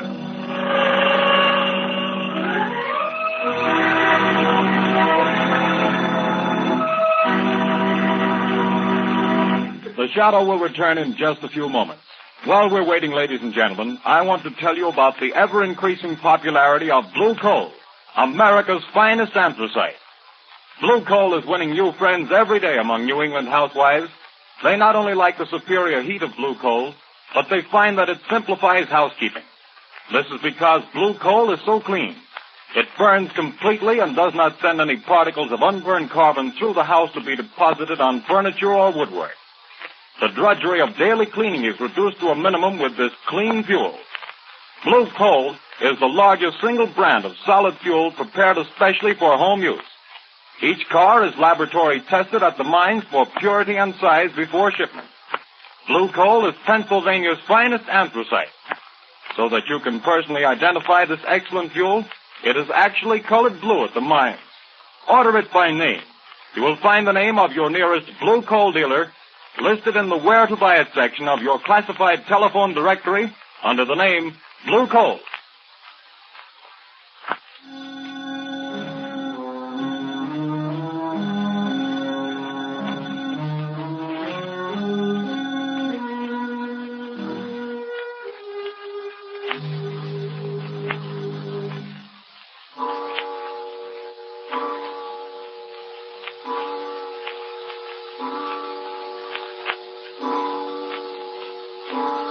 Are you comfortable in that chair, Carolyn? Yes, thank you, Margaret, dear. And I do appreciate your coming out here and staying with me. I'm glad to do it. But it's 6 o'clock. Your husband ought to be coming home pretty soon, shouldn't he? He phoned just before you got here and said he was starting. He seemed very agitated. Oh, he's a strange, unaccountable man sometimes. There are things about him I don't seem to understand. Yes, I know, dear. He has the car, I suppose? Yes, he's driving. He's probably on his way now.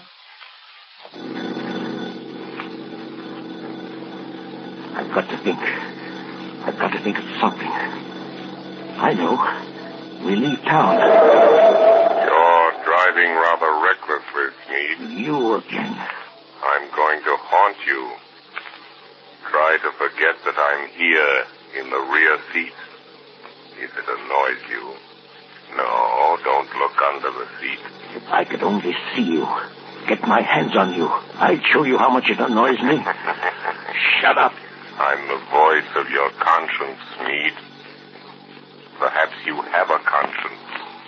After all... I could choke that voice down your throat without any trouble to my conscience. If you only had the power of second sight, you could see me. That's an invaluable gift, Smead. Being able to see things that other men can't. Some people call it mental telepathy. Some by other names.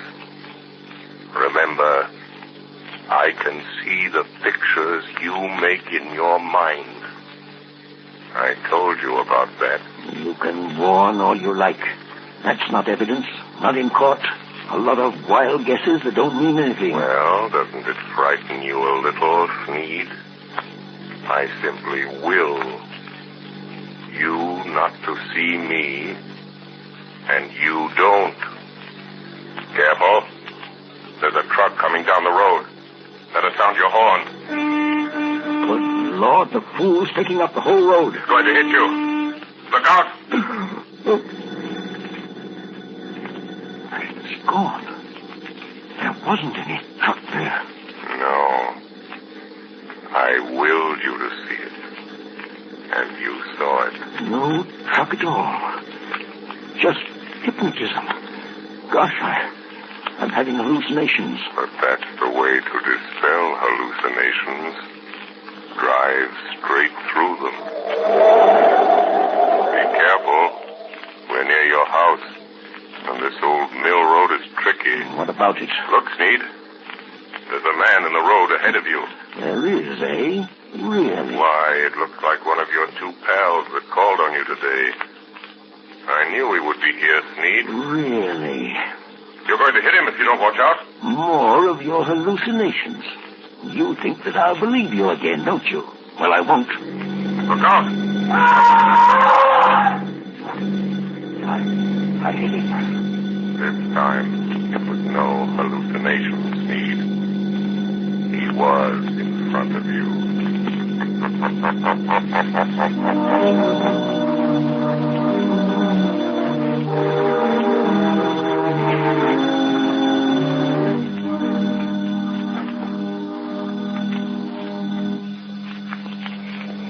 Morning, papers!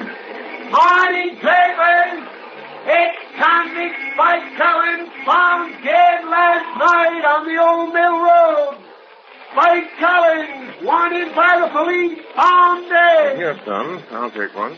What's it all about, Lamar? Found dead on Old Mill Road. But that's out of the same place. Yes, I believe it is. Notorious criminal struck by automobile and killed. He was certainly struck by an automobile. I wonder if Sneed knew anything about it. He acted very strange when he got home last night. Strange? What way? Well, he was pale and shaky, and he hardly seemed to know I was there. He told Karen that he'd had a message from out of town, and they'd have to pack and leave. Oh, did he say when? Well, they thought they could get their trunks and things ready by this afternoon sometime. You're not going to let Carolyn go with him, Lamont? Not if I can help it. Let's see. A little after 9, I imagine Commissioner Weston is rather startled by the morning's news. I think I'll have a word with Commissioner Weston.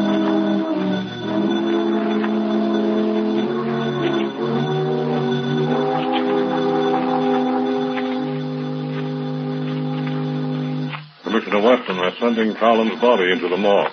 You went out there this morning and checked all details, Captain? Yes, sir, I did. And whoever hit him certainly smashed him up good.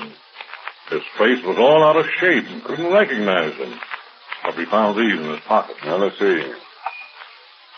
A letter from his girl out west, looks like. Insurance policy. Library card of Leavenworth Penitentiary. And this ring, sir, that Collins always wore, with the figure 8 on it. Oh, yes. Well, it's a good job done, whoever did it. Tag that stuff and file it. Yes, sir. Let me know when the wagon gets here. Yes, sir. Police Department, Commissioner Weston speaking. Good morning, Commissioner. This is your good friend, the Shadow. Oh, yeah? Well, what the blazes do you want? To be of a little assistance, as usual. Yes, I see. I'm getting tired of this rigmarole, though heaven knows things happen when you phone.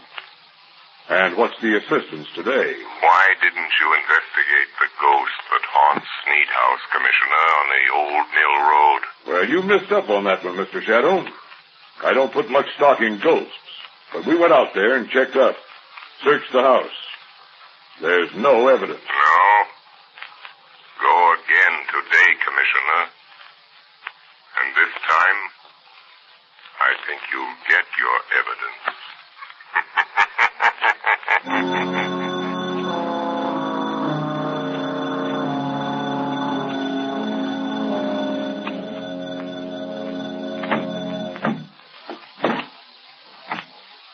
Is that the last trunk, Arthur? Yes.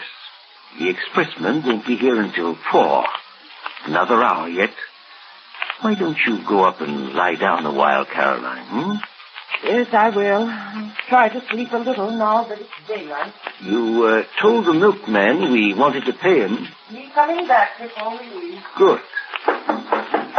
Well, that must be in now, the back door. Get back. Get back. What's the matter, Sneed? Think you're seeing a ghost? Stop. Don't come near me, Matt.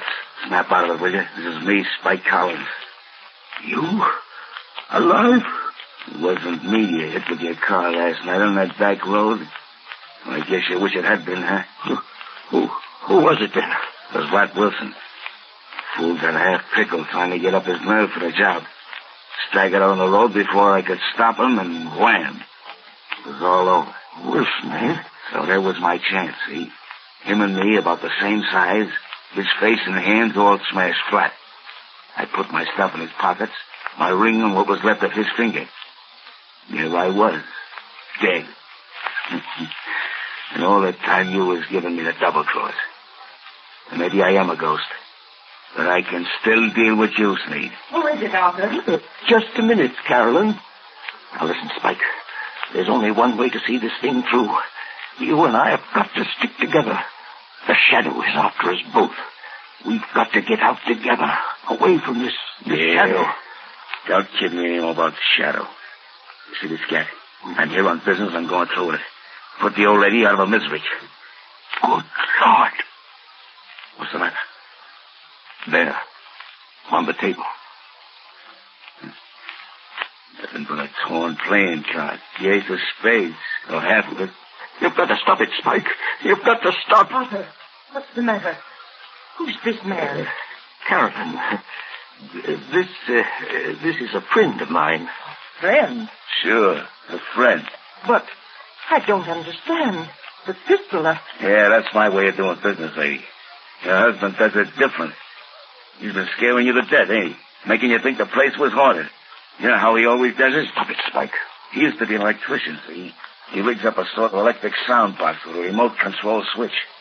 He usually puts the switch over here by the door. Yeah, there it is. What's it all about, Arthur? The ace of spades. The end. Death. When he turns the switch, you hear the ghost dance. All you have to do is turn this knob. That's the way it works, lady. But I hear it. Arthur, I hear it. Turn that thing off, you idiot. What? I haven't turned it on. You haven't. And what's making those sounds? I am. What's that? It's him. He's come. A shadow. I am coming up these cellar stairs. I will enter and stand beside you. Where is he? Stand back or I'll shoot. When I enter, I will touch one of you on the shoulder. Stop him. Stop him. And that one will die. It's the cops. Come here, Steve. It's a plant. You call in the cops. No, don't shoot, Spike. As he gets up. You can have the bullet I was going to give your wife, you double-crossing skunk. Oh, you killed him. Come on, here we are. Go through that side room, boys. Okay. Stick him up. I got him. Outstanding. Still around. Break your arm. Now, hand over that gat. All right. I'm through. You win. Spike Collins. Spike Collins? I thought he was... Piece of bull. I thought you... Say, what is this? Who was that guy that got killed over here last night? Come clean, Collins. Whoever it was, I didn't do it. Who's that? Where are you? Don't be alarmed. I am here behind you. In the shadow. Oh. So you're here, Shadow, eh? Maybe you know who got killed here last night. The man killed last night, Commissioner, is a ghost. Oh, yeah? There are now 2 ghosts in this little adventure. Mr. Collins will probably make the 3rd. You really should believe in ghosts now, Commissioner. And in shadows.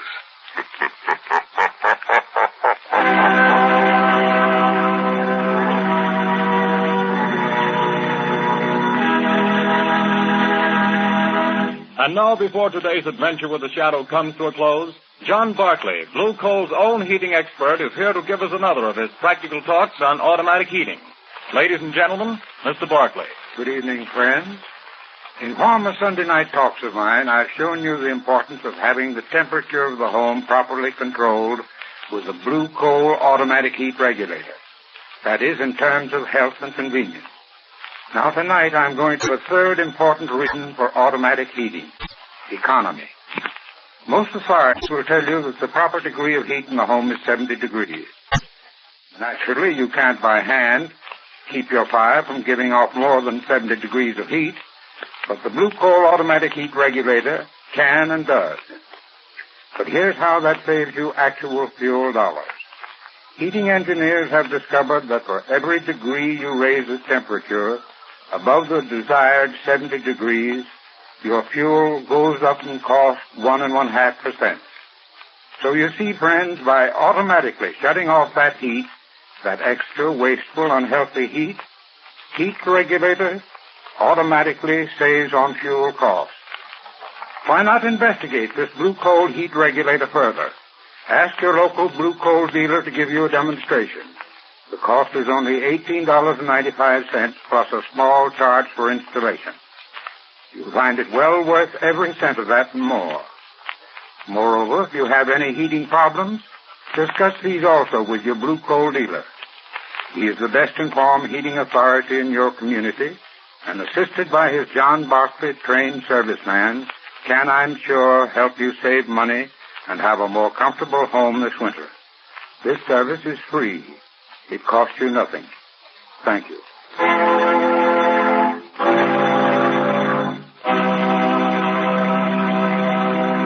The Shadow adventure you have just heard is copyrighted by the Shadow magazine. The characters in this story are entirely fictitious. Any similarity to persons living or dead is purely coincidental.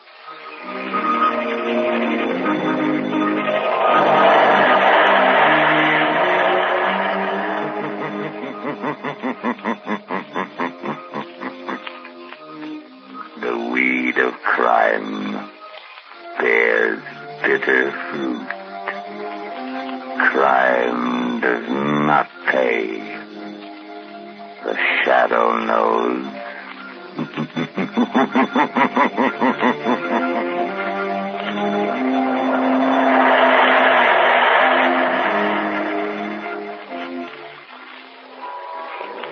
Extra!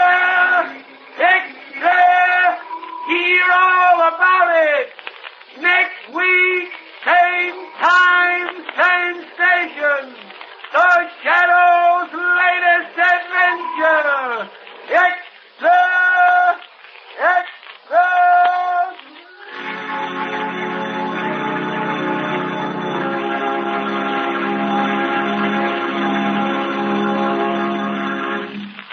Your announcer, Arthur Whiteside.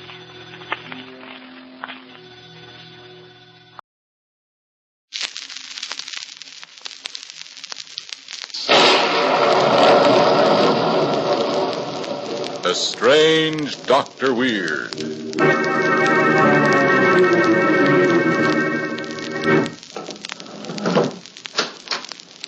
Good evening.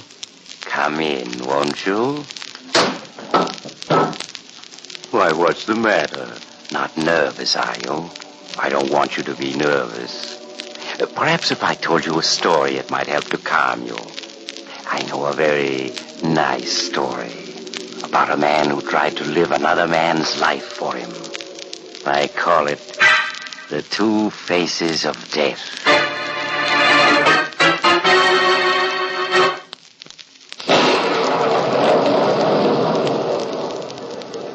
And now for my story, The Two Faces of Death. In an office high above the city, George Post of the financial firm of Post & Jones is dictating to his secretary, Nelson Smith, when the telephone rings. Shall I answer it, Mr. Post? No, I'll get it, Nelson. Hello, Post speaking. You? Oh. Yes. Yes, I see. Monday morning, you say? And the tip came from... Yes, I get it. I'll take the necessary steps. Goodbye. Nelson, where are you going? I was going to the washroom, Mr. Post. Come back here. Yes, sir. Nelson, that phone call was from a friend of mine. He says the authorities are going to investigate the firm's books Monday morning. They got a tip that we're indulging in phony stock deals. And that tip came from you. No, Mr. Post, it wasn't me. You turned us in, Nelson. Please, Mr. Post, I don't know what you're talking about. What are you doing with that paper knife? I'm just going to teach you a little lesson. No, stay away from me. Stay. That, Nelson, is how a stool pigeon always winds up. Dead. Is there anything wrong, George? I thought Good Lord, what have you done? Listen, Walter. Nelson tipped off the feds that our stock deals have been phonies. We've got to clear out. I had to kill Nelson or he'd have had the cops right after us. Yes, but murder... Don't worry, I have a plan. We'll hide Nelson's body in the closet. This is Friday. It won't be found till Monday. But then what? All right, you'll see. Right now, we're going to drive up to my lodge in the mountains. I have a new lodge keeper up there named Tony Amato. And Tony's going to surprise you, Walter. He's going to surprise you very much.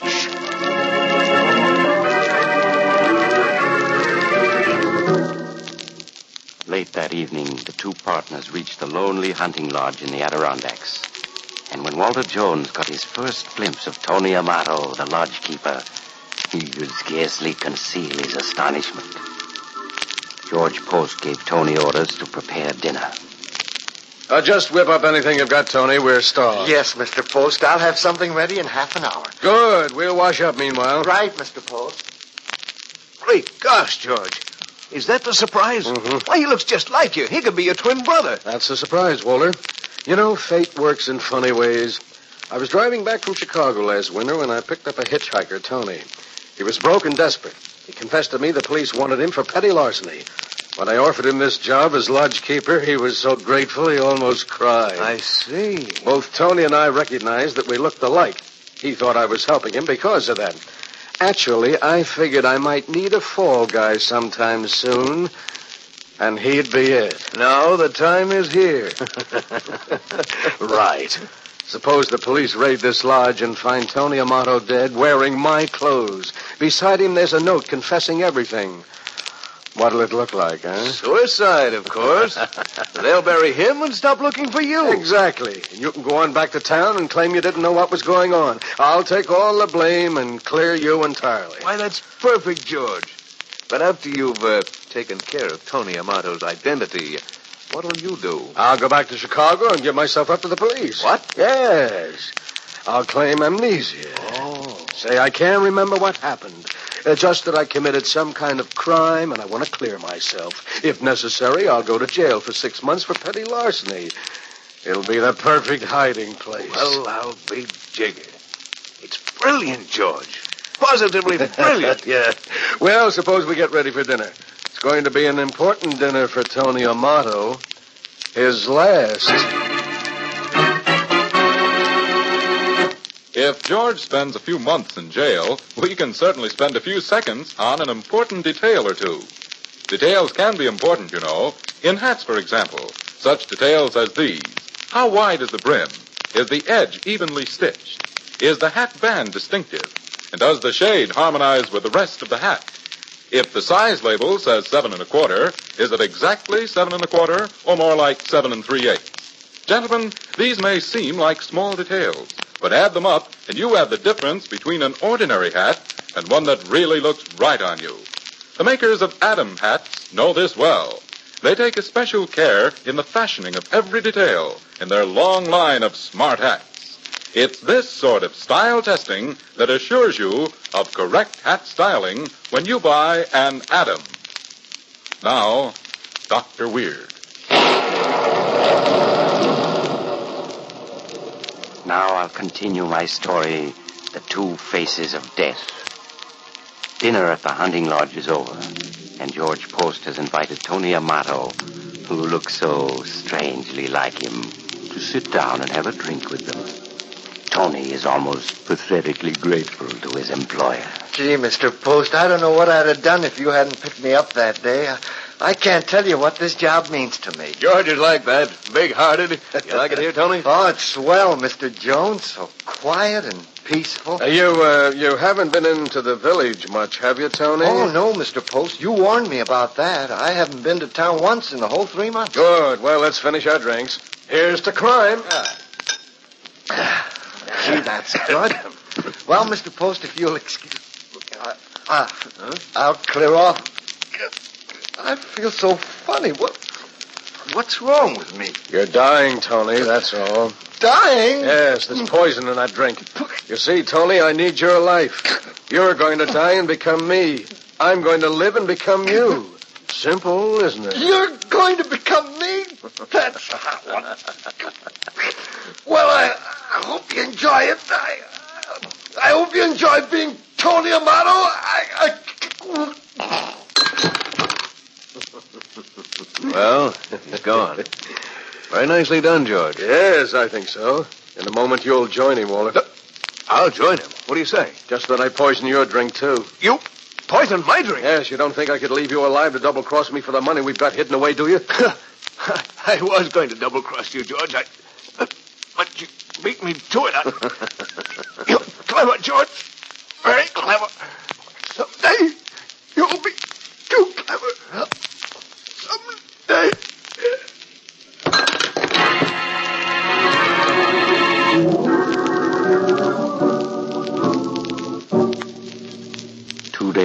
later, in the early evening, George Post, dressed in clothes that had belonged to his ex-lodgekeeper, Tony Amato, descended from a bus in midtown Chicago. He walked a few blocks, then stopped to buy an evening paper.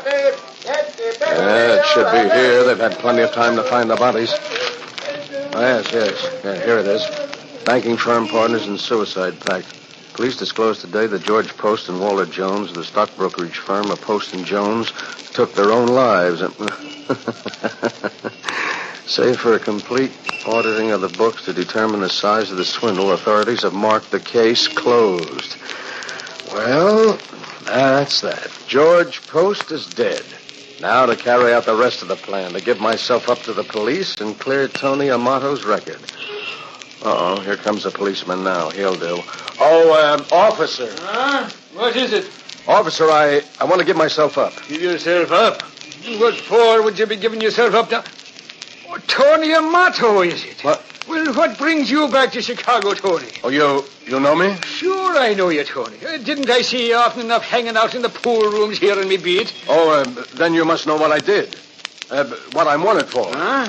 Well, you see, I was in an auto accident. I hit my head. I can't remember much except my name and that I was running away from the police. So it was the police you were running away from? Yes, I think I stole a little money. I want to clear myself. So you think you stole a little money? That's a hot one. Well, maybe you did. But we don't want you, Tony. You're free as the wind for all we care. You mean I'm not wanted for anything? Not as far as we are concerned. Well, that's fine. I guess my memory... Tony, look out! That car!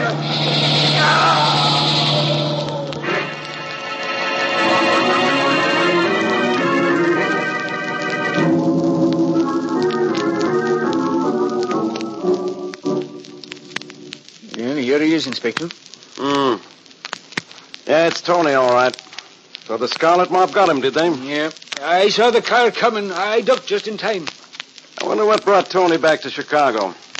He must have known Joe Scarlett was after him for holding out on his numbers collections. I sure can't figure it out, sir. He was trying to tell me something about losing his memory when they got him. Yeah. One of the boys must have seen him on the street and recognized him. Well, I guess we'll never know. Oh, wait a minute. His lips are moving. He is trying to speak. What is it, Tony? Not... You're going to become me. That's a hot one. You're clever, George. Very clever. No, I'm not Tony. Can't catch what he's saying, Inspector. I hope you enjoy being Tony Amato. Someday, George, you'll be too clever. Too clever.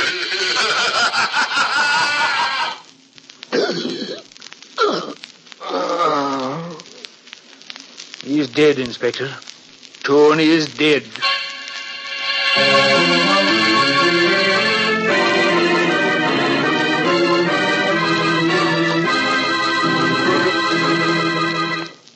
Yes, our friend George was clever. But when you try to live somebody else's life, you can never be sure what you're letting yourself in for, can you? That's why it's always best just to be yourself. So if you ever meet somebody who looks exactly like you, don't let yourself be tempted to try what George did. I knew a man once who thought he could... Oh, you have to go now. Perhaps you'll drop in again soon. Just look for the house on the other side of the cemetery. The house of Dr. Weird.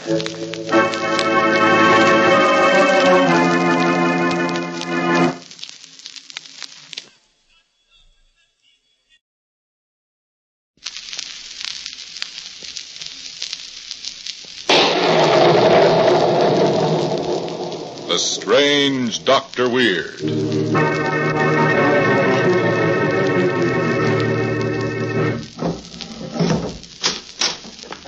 Good evening. Come in, won't you? Why, what's the matter? You seem a bit nervous, pale and distraught. Perhaps a story would help calm your nerves. Yes, a delightful little story about a dead man who acts just as if he were alive.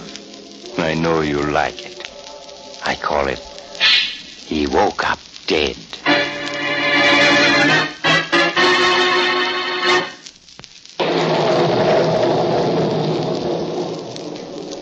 story, He Woke Up Dead, begins with two men pacing back and forth at the top of a high cliff overlooking the Pacific. They are John Raymond and his brother Gregory, a gaunt man in whose eyes gleams a fanatical fire. Gregory, the answer is no. You're asking for $100,000 from the Raymond Foundation to spend on fake yogis and swamis, trying to get in touch with the dead. Well, you're not getting it. But, John, all my life I've been studying death and what is in the life beyond. And now, with just a little money, I know I can penetrate its mysteries. The Raymond Foundation would be the laughing stock of the world if it went in for such a crackpot idea. So, you think I'm a crackpot? Well, when you die, John, according to Father's will, I'll be head of the Raymond Foundation. Then you'll see, I'll turn the whole foundation into a great research laboratory to study death. That will never be. I intend to have the courts change the will, so you'll never be head of the foundation, Gregory. No, you can't. You're blocking a tremendously important piece of work, but I won't let you. So, just what can you do about it? This, John. I can do this. No, break out. No!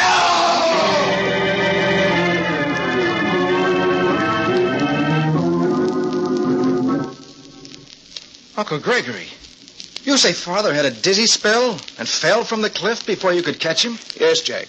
It happened so fast, I could do nothing. But Father never got dizzy. His health was perfect. The groundkeeper says he saw you push Father off the cliff. That's nonsense. I was trying to catch him, pull him back. Jack, you know Uncle Gregory wouldn't do a thing. I'm not so sure, Susan. Now listen to me, both of you. The coroner said your father died accidentally, and that closes the matter. Not with me, it doesn't. No? Well, I'm now head of the Raymond Foundation, and I'm going to pour all the resources of the foundation into an effort to contact the dead. Why, that's insane. The foundation scientists are on the verge of a cure for cancer, for tuberculosis. You can't stop their work now. I can, and I will. Oh, no, you won't. We'll stop you somehow. Because you did murder Dad. You killed him to get control of the foundation for your crazy schemes. Get out. Get out, both of you. Get out before Jack, he tripped on the rug. His head hit against the fireplace. Wait. See how badly he's hurt. Jack, what is it? Is he dead? Yes, Susan.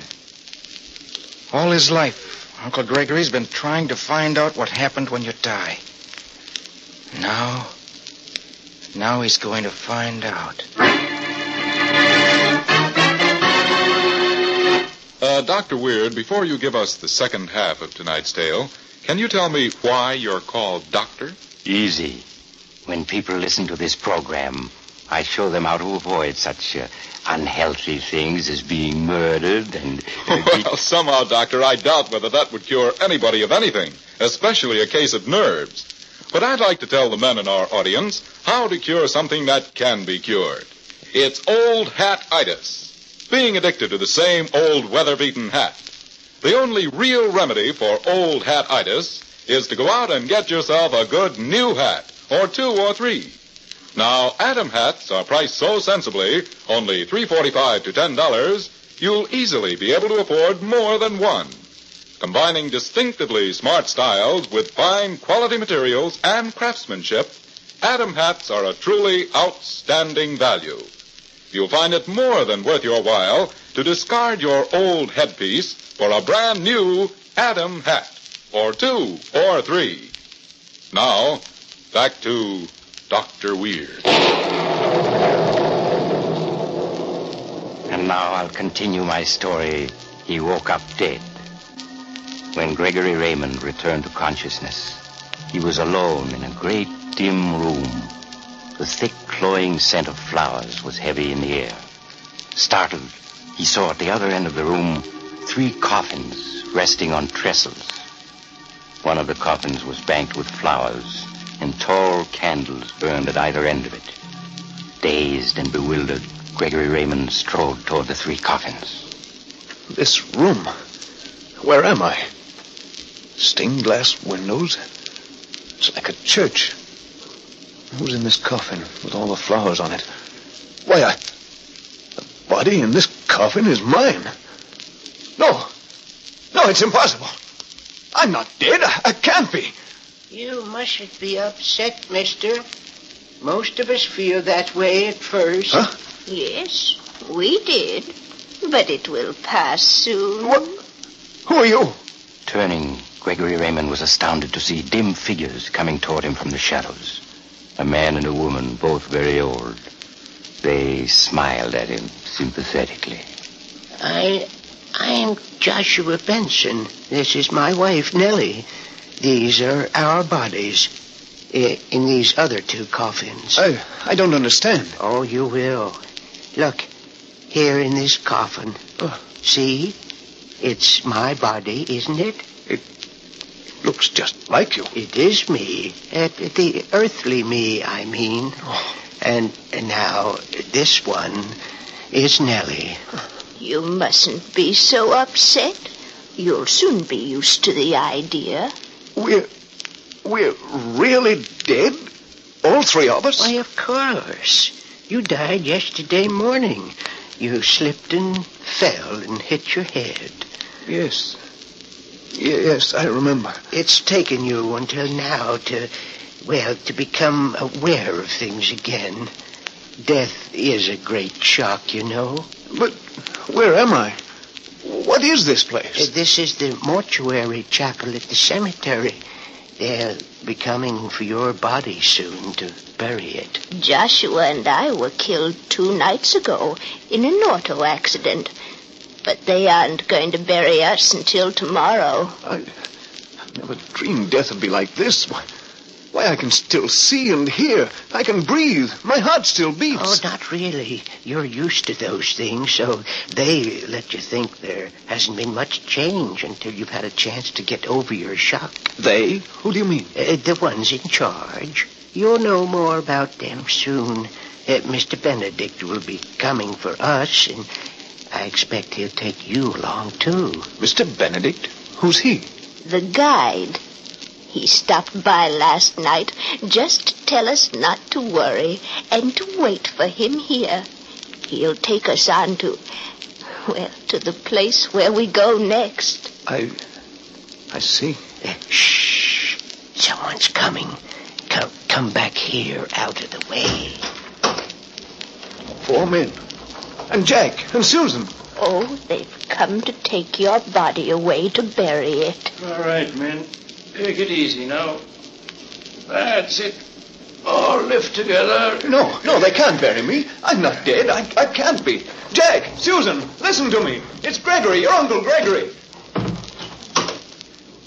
They've gone. They didn't hear me. Because you're dead.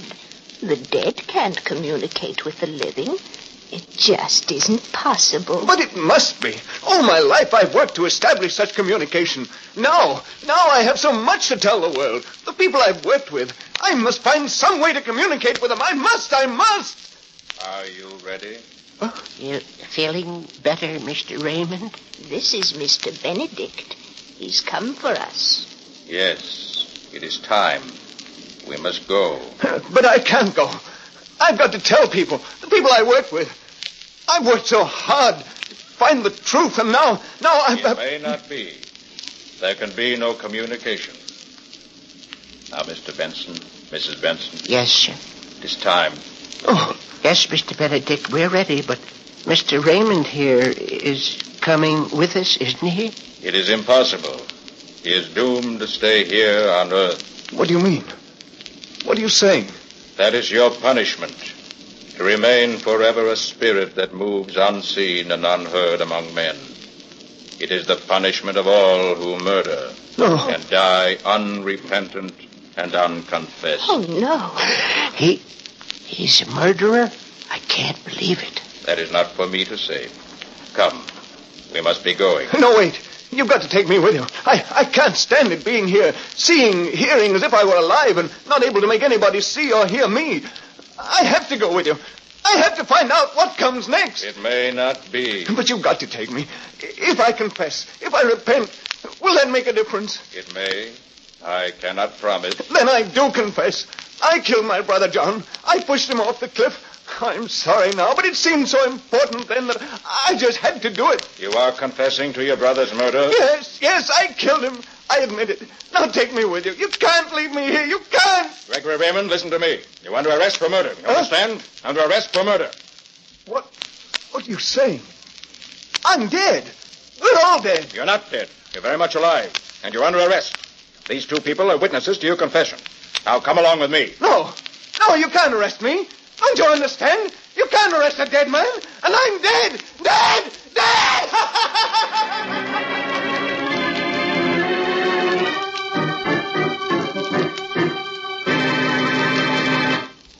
Was Gregory Raymond dead, or was he alive? Well, the doctor said he was alive. For you see, when his nephew found that the fall had only knocked Gregory unconscious, a strange scheme came to him. And with the aid of 3 coffins and 3 clever wax dummies that looked exactly like corpses, plus several excellent actors, he really made his Uncle Gregory believe he was dead. In fact, Gregory became so convinced of it that when they told him he was really alive, he wouldn't believe them. To this day, nothing can convince him he isn't really dead. It's probably the strangest punishment a murderer ever had. Though I did know another man who... Oh, you have to go?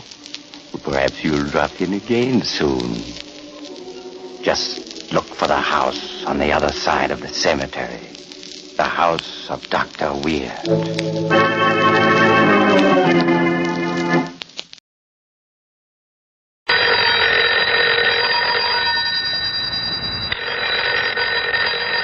Oh, the phone. In the middle of the night. No, not that again. Not him. Not that voice. Not those words.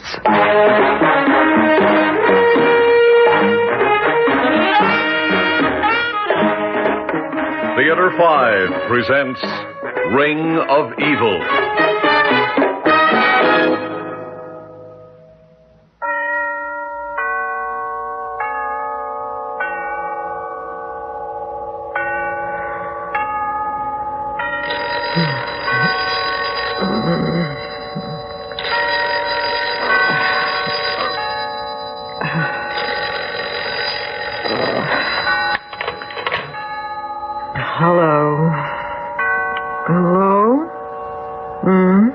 Yes, this is Lorraine Rayburn. Who's this? Vince? Vince who? What do you mean, just Vince?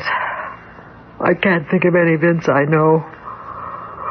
Oh, I'm frightfully sorry. I just can't place you. I've been running all over town the last month showing my own spring designs. But that's the fashion business at showing time. I hope you don't feel insulted, Vince. It was nearly 1 when I got in, and I passed out from utter fatigue. Well, it's 2 o'clock. Of course I'm lying in bed. What? What do you mean, what I'm wearing? That's none of your business. I don't care how you like to think of me. Well, I don't think it's a bit funny. Never in my life have I... Now, stop it. Are you drunk or something? I don't know who you are, what you are. Stop it. Stop it. Stop saying that disgusting word. Leave me alone. Leave me alone. Leave me alone.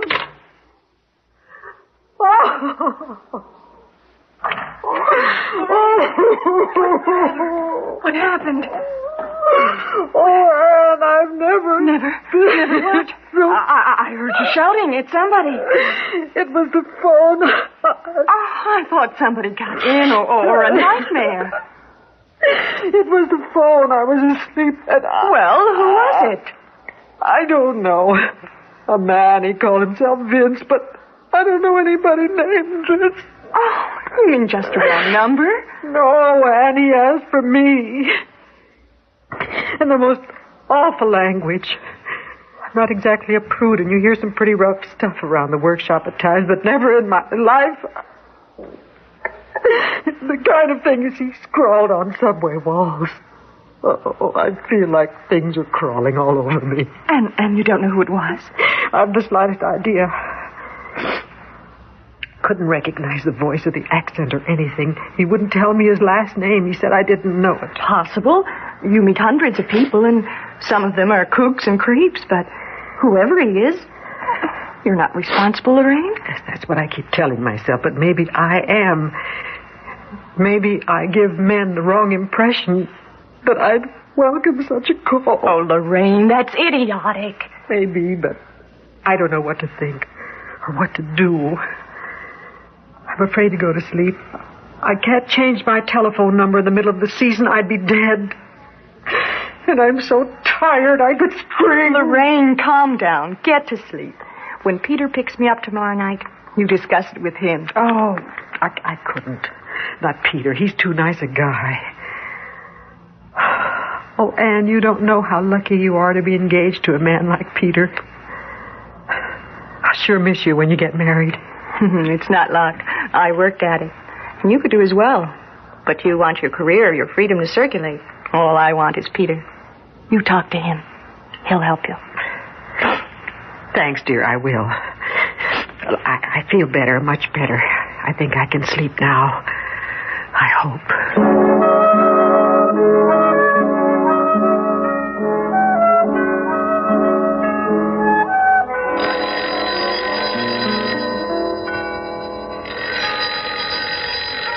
No, don't answer. No. Hello? Yes.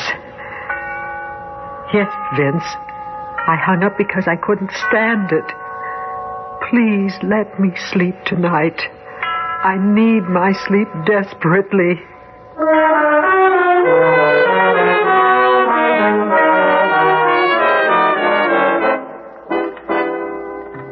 That's terrible, Lorraine. Ann told me a little bit about it at lunch, but I didn't realize it was as repulsive as all that. Oh, Peter, you wouldn't have any idea. Oh, I've heard of things like that. These obscene phone calls, but... Peter, what do you think I can do about it? Well, now, Lorraine, I don't want you to be offended, but are you sure that this whole thing happened? Sure. Well, of course I'm sure. Peter, dear, I heard her shouting. Well, what I'm getting at is, couldn't it have been a nightmare? No, Peter, I saw Lorraine. And I'll swear she was awake. Yes, I was, Peter. And I was for the second call. And most of the rest of the night. I'm just exploring the possibilities. Now, this fellow Vince, would you say he was drunk? Well, he didn't sound drunk. His speech wasn't slurred. It was clear, only too clear. I didn't miss a word. I see. And you've never met anyone by that name? Well, maybe I have, but I can't remember. Well, maybe he got the number from the phone book. Well, you know our number here is unlisted. Well, then you must have given it to him. I guess I must, unless he copied it from some office record somewhere. Oh, Peter, I'm so upset. I thought maybe I ought to call the police. Oh, I think you're making a little too much of this. But what do you advise, Peter? I told Lorraine I was sure you'd have some suggestion or some help. Believe me, I need both. Well, Lorraine, I would try to ignore the whole thing. It may never happen again. And if it does, this Vince character will soon understand that you're too nice a girl to play his game.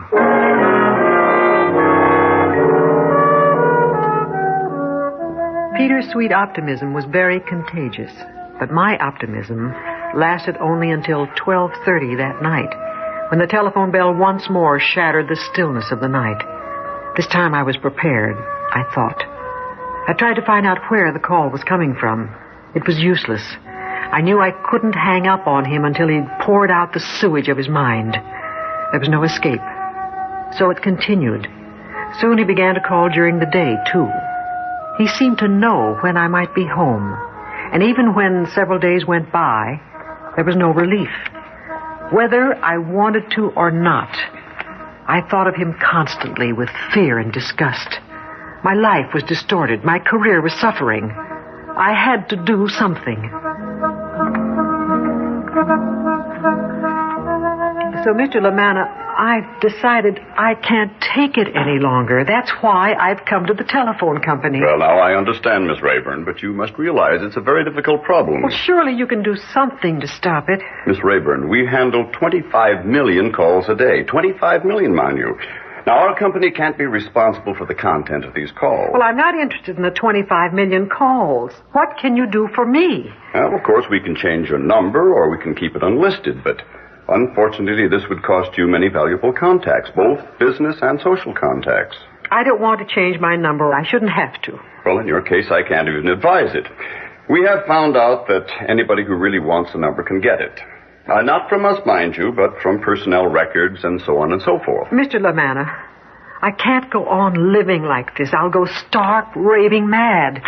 Can't you investigate and trace calls? Well, we have no power. This man is violating the criminal code. Now, I suggest you go to the police. The police? Well, it's the only way. Now, we cooperate with them all that we can. We can do nothing without them.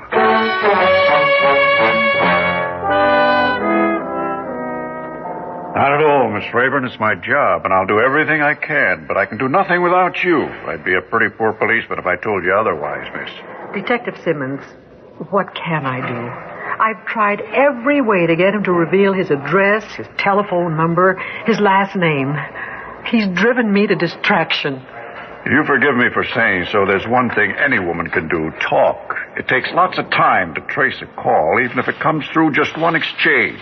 It's bad enough to listen, but talk. You'll have to, miss. I'm sorry. Each contact point has to be checked by the telephone company while the call is still in progress. But I've got nothing to say to him. Well, you'll have to hold him on the line, sweet-talk him, make old Vince think he's getting somewhere with the object of his peculiar affection.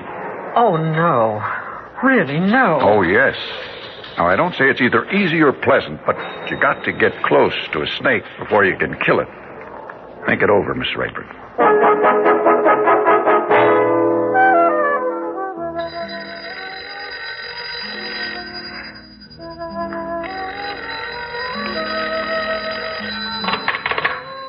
Yes. Yes, Vince, I'm here. No, I've been awake. I've been reading. Don't you understand, Vince? I couldn't sleep. I was waiting for your call. I missed you. Of course I did. I can't help it. Your voice is so exciting. It just gives me chills. No, really, it does. It's so exciting.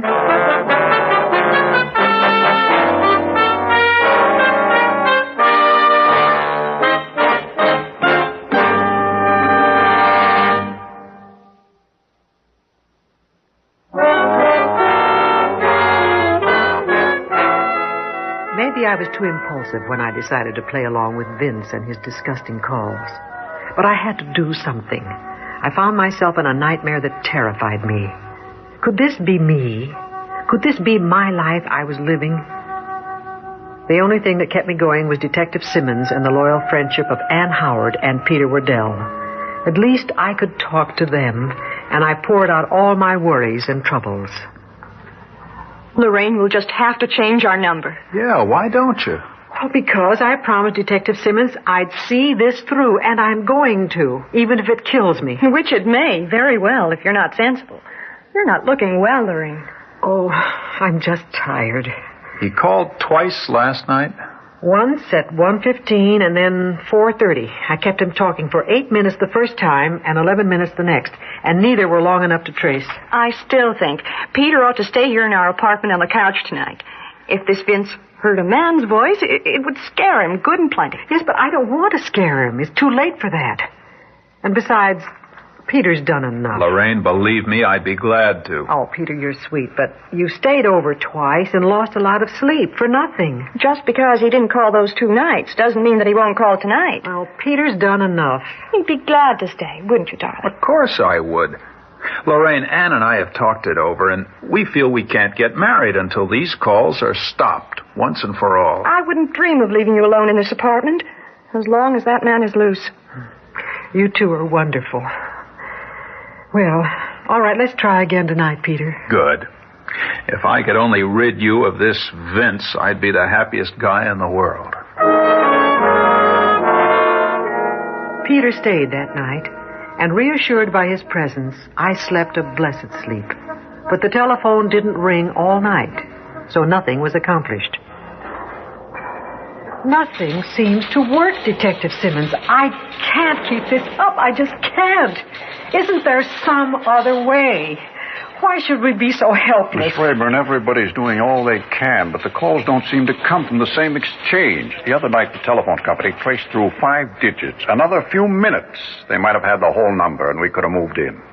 But you know, it takes time. The calls just aren't long enough. I try to extend them. Heaven knows I try, but there's just so much I can stand. I listen and talk and listen, and then all of a sudden I feel sick to my stomach. I panic, I admit it. And I close the conversation as fast as I can. You see, I was brought up in a small town, so I suppose this sounds foolish to you. Oh, not a bit, Miss Rayburn. I was brought up in the streets of New York, but some of these guys I feel like handling with tweezers. So I have nothing but admiration for you, miss. You've got guts, if you'll pardon the expression. Well, thank you, but I wish it did me some good. Maybe it will, but that depends on how much more you can do. Not much more. I'm almost at the end of my rope. Miss Rayburn, listen to me. If you're game, we'll try a long shot. Game for what? I want you to make a date, Vince. Oh, I couldn't. Take your friends with you to be witnesses. I'll be there, and if Vince shows, I'll pick him up. I don't know. You'll never be bothered again, miss. Think of that. I am thinking of it. Maybe I'll try.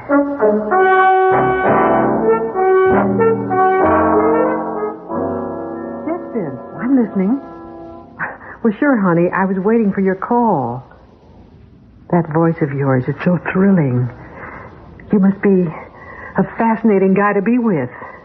No, Vince, I'm not kidding you. It's great talking to you, but you know, it's been a long time since you first called, and I'm bored with just talk.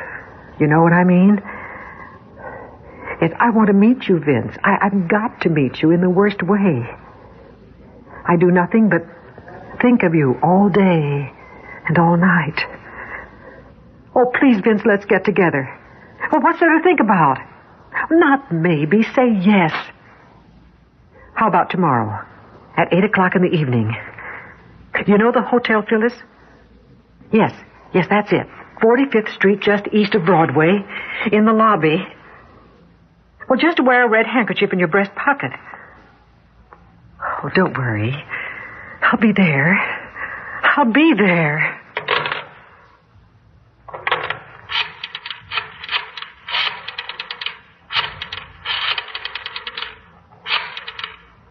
Hello? This is Miss Rayburn. I want to leave a message for Detective Simmons. Miss Howard. Yes, Detective Simmons. You sit over in the corner where you can see Miss Rayburn. Read your book, but keep a sharp eye for anyone who approaches her. I'll go there. Casual. Keep it casual. Mr. Wardell? Yes, sir? Lean against the pillar like you were waiting for a date. Whatever you say. Don't glance at Miss Howard or Miss Rayburn. I get it. Where will you be? I'm going to slip on a porter's jacket. Look like I'm cleaning the lobby. I guess that'll make me entirely inconspicuous. Think you're going to nab him tonight? Your guess is as good as mine, Mr. Wardell.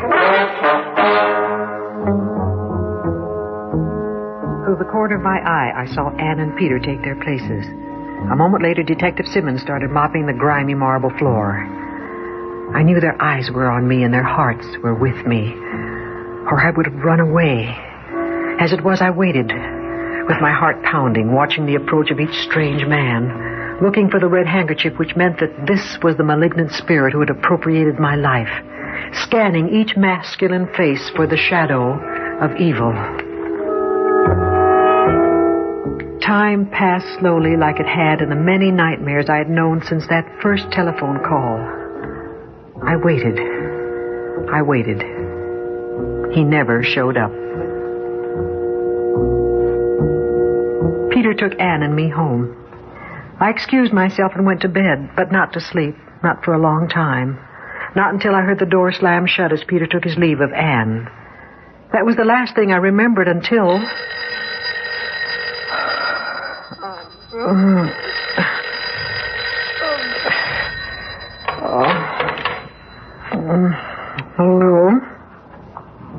Hello? Oh, it's you, Vince. What happened to you tonight? Why did you stand me up? Well, of course you stood me up, and I know why. Sure, I'll tell you, Vince. You're chicken. Oh, yes, you are. You're not man enough. All you can do is talk on the telephone. You're afraid of me. That's why you didn't come to the Hotel Phyllis tonight. What do you mean you were there? Where? You were there watching me? And you thought I was trying to trap you? Well, Vince, how was I going to trap you? Ann and Peter? And that detective? What detective? Simmons? You know his name. I see. And you know Ann and Peter. Oh, dear God. Peter! Nobody else fits. Peter, listen to me. No one else knows those 3 names. That's how I know. The voice doesn't fool me any longer. Oh, Peter, what am I going to tell Ann? No wonder I never heard from Vince the night you stayed here. Oh, Peter, listen to me. You need help. You're sicker than anyone I've ever known, and unless you get help, I'm going to have to tell Ann the whole story. As sure as God is in his heaven, I'll see that she doesn't marry you, Peter. It's no use telling me that you love her very much. You have to face the fact that you... Peter!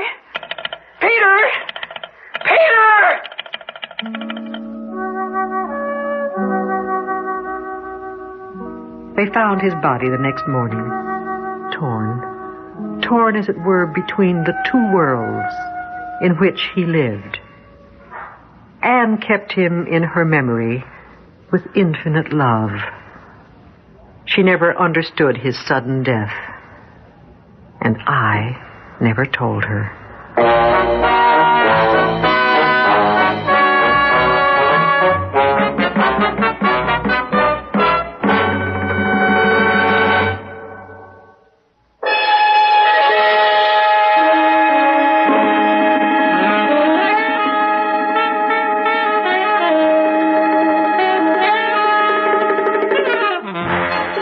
Theater 5 has presented Ring of Evil, written by Raphael David Blau and directed by Ted Bell.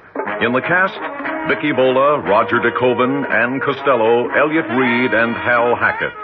Audio engineer Bill Sandreuter. Sound technician Ed Blaney. Script editor Jack C. Wilson. Original music by Alexander Vlastotsenko. Orchestra under the direction of Glenn Osser. Executive producer for Theater 5, Edward A. Byron. We appreciate your comments. Write to Theater 5, New York 23, New York. This is Fred Foy speaking.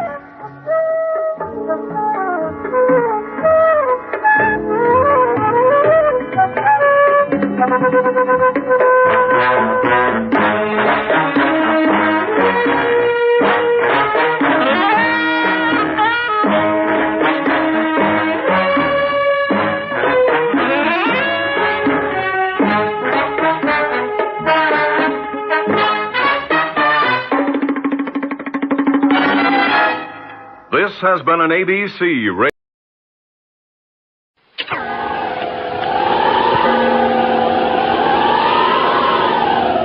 The Witch's Tale.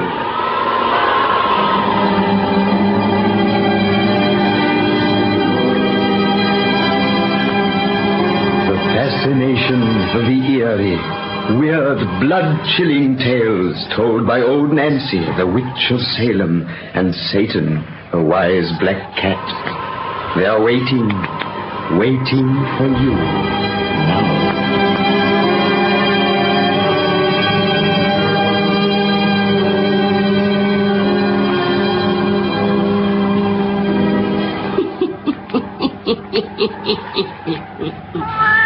$180-year-old I be today. Yes, sir. I mean 108-year-old. Satan, don't you ever raise your voice to me like that again. I know how old I be. Satan, Give word to douse all lights, and I'll spin the yarn. That's it. Make it nice and dark. Sitting in the gloom's the way to hear our pretty tales. Now, draw up to the fire and gaze into the embers. Gaze into 'em deep, and soon you'll see a noble castle in old England as it was 200 years ago. Soon in a room of that castle, you'll see a pretty woman with hard and selfish eyes, and you'll hear the story of the violin. The violin.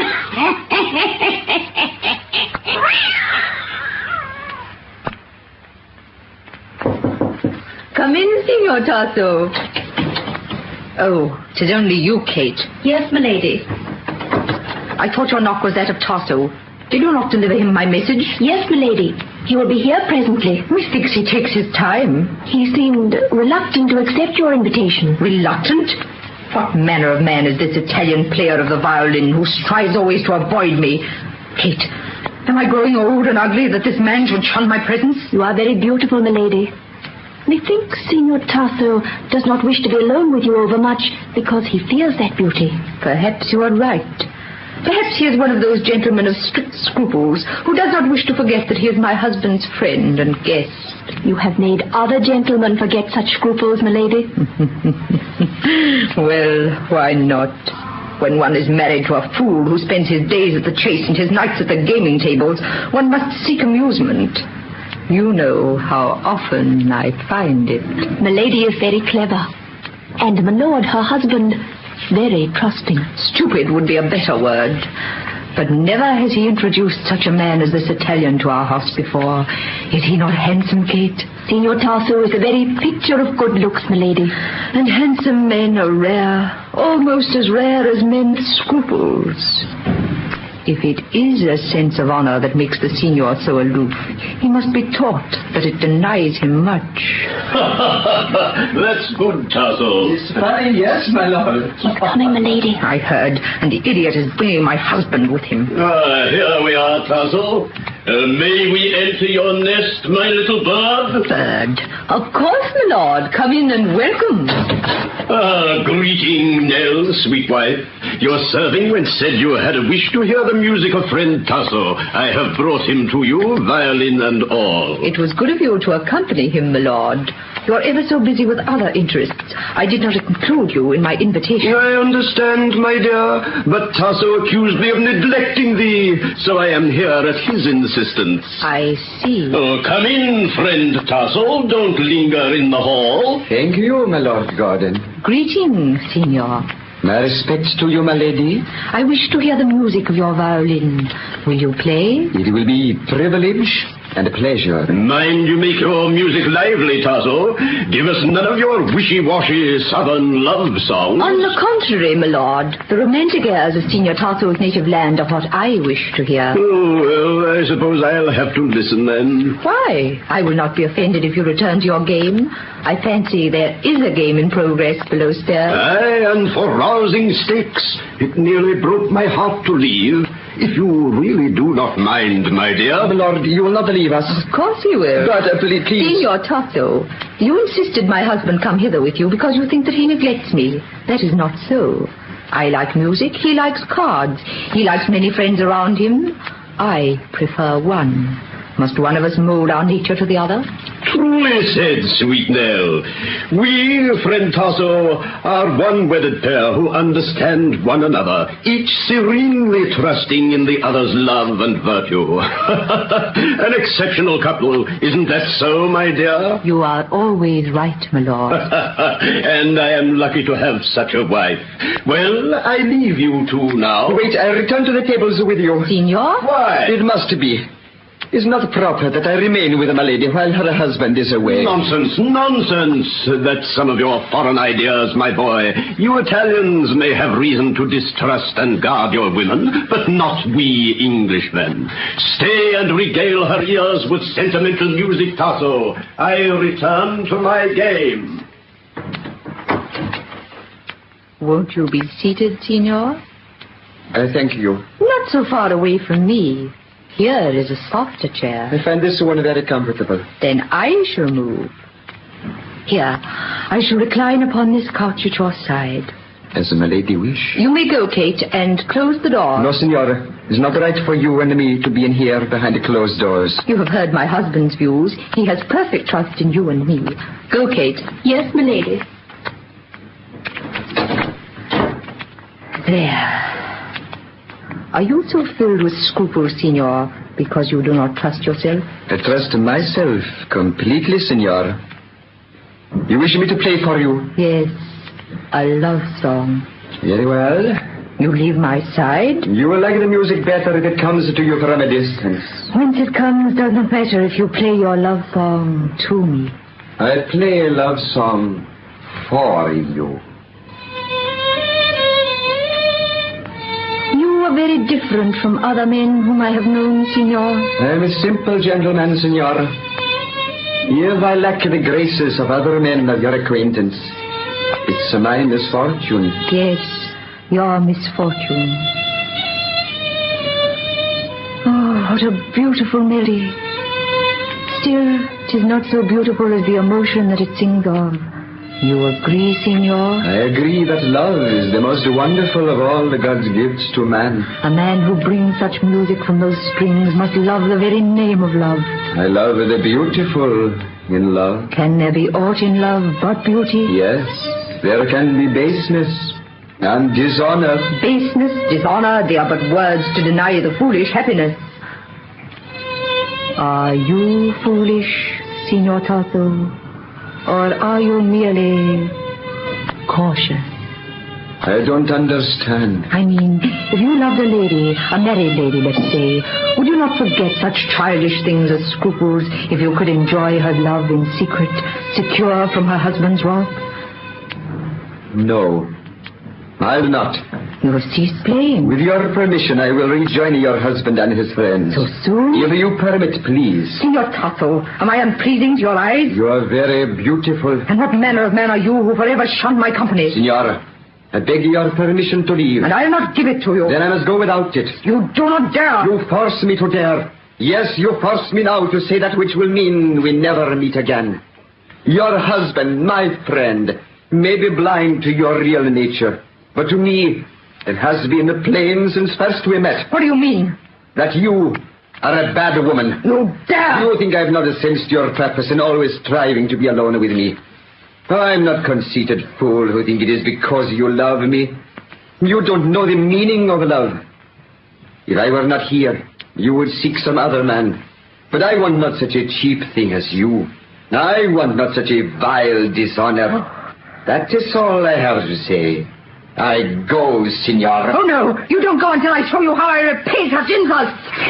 Why do you tear your dress? To teach you the worth of that honor you just flung in my teeth. Help! Help! Gordon! Will you cry out for your husband? So you can tell him your story while I shall tell him mine. Gordon! Gentlemen, help! What is it? Where is my lady scream? Oh, Nell, what is it? What do you mean to do? You shall soon see. Help! Help! Nell, what have we here?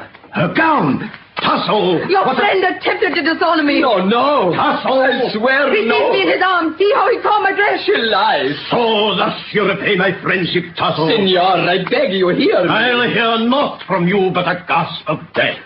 No, sheathe your sword. I sheathe it in your body. Oh! Your blade struck true. Our honor is avenged, my lord. You have killed me. You... I think, my friend. I killed you for the Dagia. For your insult to an honest woman. But breath enough remains for me to curse you both. Oh, Dio, God, as you are just, hear and grant the prayer I send to you now.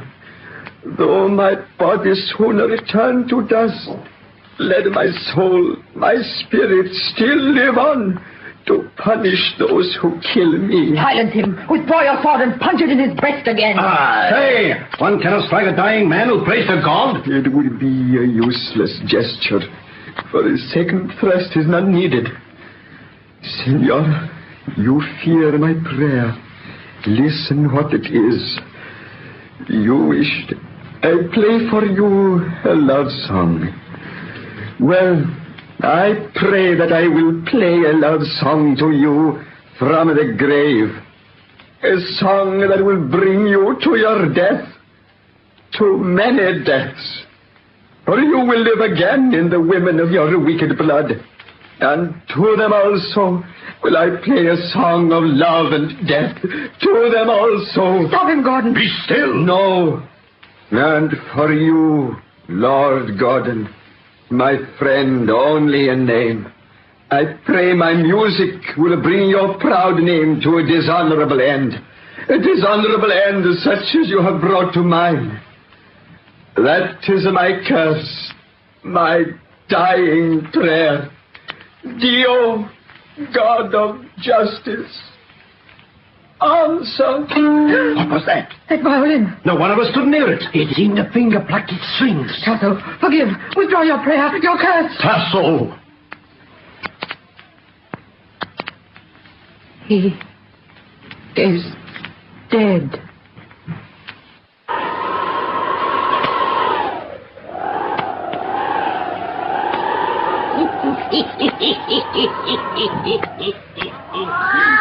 And now, Satan, 2 centuries later, our tale of the violin goes on.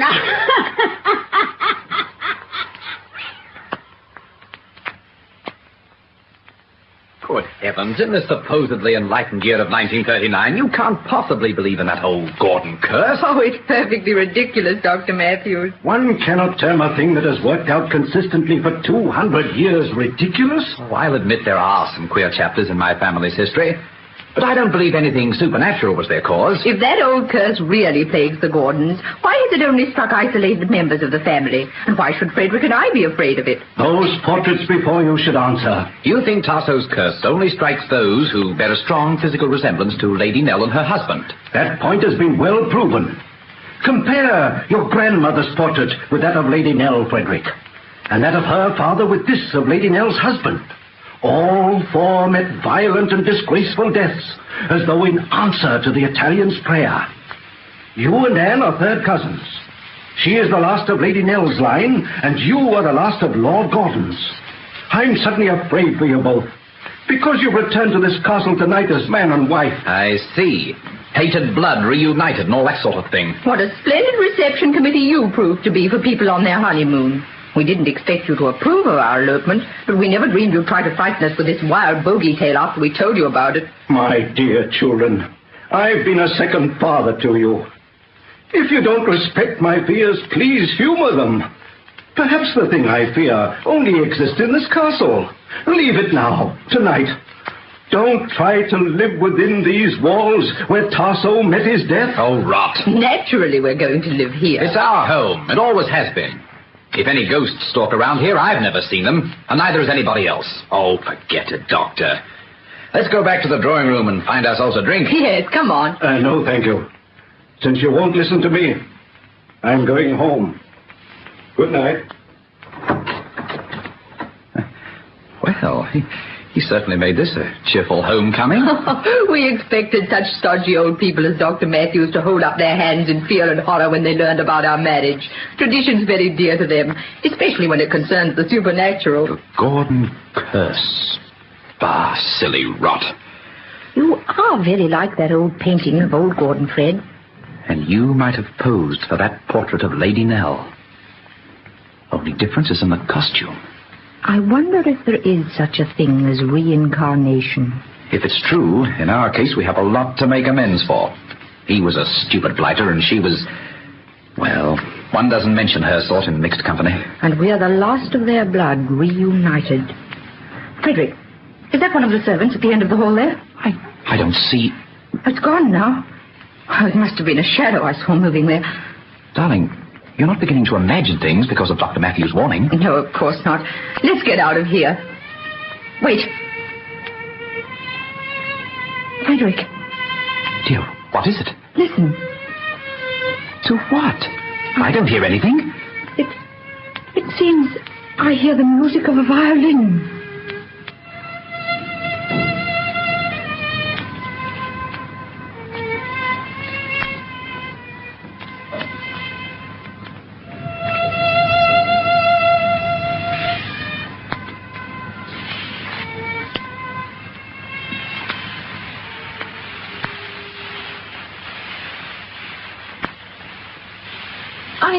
I heard it, Frederick. Oh, you imagined it.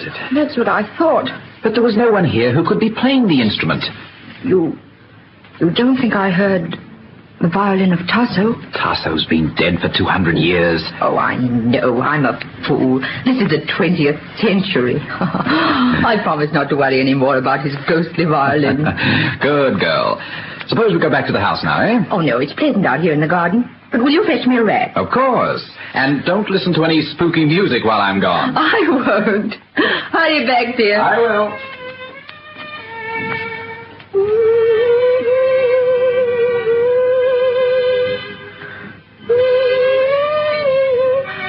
What? Frederick! Frederick, come back! I hear it! I hear the violin, Frederick! The lady does not care for music. Who are you? Why do you play that violin? I play a love song to you. A love song to me? It is my answer to all of your questions, to all of your fears, and all of your doubts. Do you not find my love song beautiful? Very beautiful. Still, it is not so beautiful as the emotion that it sings of. Love is the most wonderful of God's gifts. And the music will make you love the very name of love. I only love the beautiful in love. Can there be anything in love but beauty? There can be baseness and dishonor. They are but words to deny the foolish happiness. I do not understand you. If you were taught to love a man other than your husband, would you not forget such childish things as scruples and enjoy that love in secret? What are you doing to me? You weave some spell about brain. I'm playing to you a love song, Lady Nell. Lady Nell? Anne! Oh, Anne! Anne. That's my name. Not Nell. But is it? Lord Gordon, your husband comes. Since you and I must love in secret, I will leave you now. Lord Gordon? And remember, we must enjoy our love in secret, for that was your way, ever. Anne! Oh, why don't you answer me? Anne! Here I am. Who are you talking to here? No one. I thought I heard your voice and that of a man. There was no man here. Anne, what's the matter with you? You seem dazed. I'm all right. You don't look it. Frederick! What? Can't you hear it this time? Hear what? The music of a love song, played on a violin.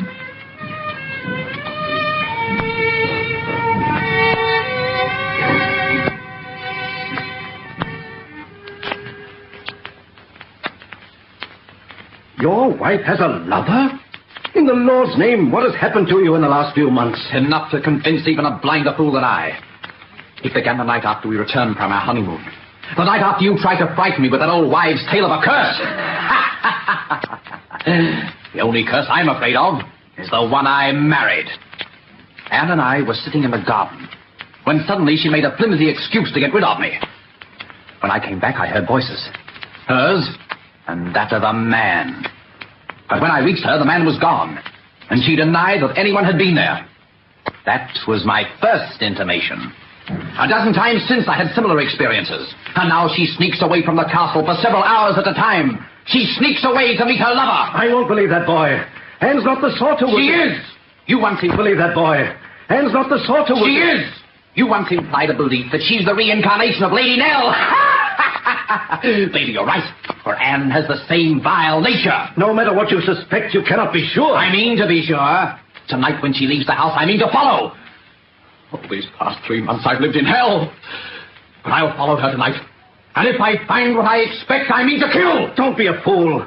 Would you destroy yourself as well as her by wanton murder? The law won't hang a man who is upholding the honor of his name. I'll kill them both and go scot-free. Remember the history of Lord Gordon, who killed for the honor of his name. Remember the mistake he made and the punishment that followed. I'll make no mistake. Frederick! Let me go! Let me go, I say, go! My boy! I have a pistol in my pocket. Tonight I kill them both and go scot-free! Frederick!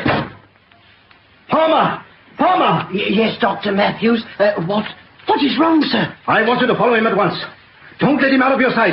and have the first constable you meet place him under arrest. Under arrest? Yes. Oh, no, for having a pistol in his possession illegally. I'll take the full responsibility. Hurry. I must find Lady Anne and warn her. Yes, sir. Very well, sir. God help them both.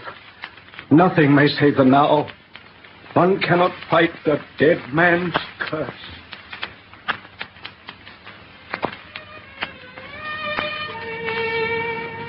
You like the love song that I play for you, my lady? Your music has become the only thing I live for. Yet how unhappy it has made me. Unhappy? Because I cannot hear it except during a few moments I steal each night to be with you in this garden. Oh, you have made me shameless. I love you with all my heart and soul. Yet you've never even kissed me. Soon I shall kiss you. Why should I beg you for love? 3 short months ago I adored the man I married. You had not met me 3 months ago. Yet it seems I knew you a long, long time ago. It seems so? Yes. Oh, what are you? You have cast a spell upon me. There's something terrible, something unnatural about the way you rule my mind. Why don't you tell me who you are? Once we agreed I am a masquerader. You always wear that costume, always masquerading. But soon the masquerade will end, Simmer. Soon my violin will rest. And soon you'll hold me in your arms. Hold me now. Give me just one single kiss to ease the ache that is in my heart. Will you want that kiss in secret? It's our only way. Now my arm is open for you. I will give you the kiss you beg. But if someone espies... You love me, and you must follow love as I once followed honor. Yes, I love you. Take me in your arms. Kiss me on the lips. The first kiss and the last. Oh! Your lips are as cold as death. And my arm strong as the grave. Frederick! I knew I'd find you with a man. Put down that gun. Don't try to leave his arms. You haven't time. It's going to shoot. Let me go. The spirit has lived on to punish. I know you now. Your torso. Oh! Frederick! Come on, Doctor. You found me too late. I killed them both. Oh, God forgive you. Grab his pistol, Bill. You can have it now. I knew you were after me with those policemen, Doctor, but you're too late. Arrest me if you will. A court will free me again. The law doesn't punish men who kill for honor. Look at my wife. Her guilt is proven. There she lies with her lover as they fell. Frederick, you're mad. Only Anne is lying there. Where's this Anne you speak of? Why, he isn't there. I shot them both. They fell together. Only a woman lies dead upon the ground. You've not to show a jury that you found her with a lover. But I saw him. I shot him. My pistol almost touched his body. It was impossible to miss. I saw him fall. I killed for my honor. If you can convince a court that that's your belief, they may send you to a madhouse instead of the gallows. Come along. The curse has reached its end. Dr. Matthews. Yes, Frederick? I think I hear the music of a violin.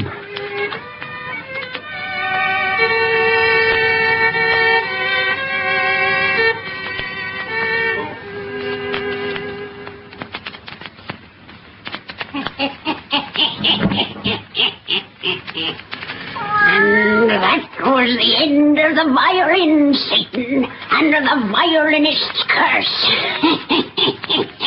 When these folks come see us next week on me birthday, we'll have another pretty little story to spin 'em.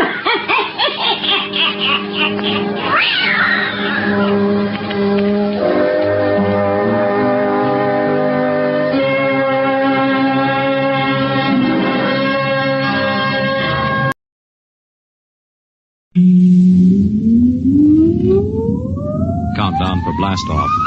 X minus 5, 4, 3, 2, X minus 1, fire.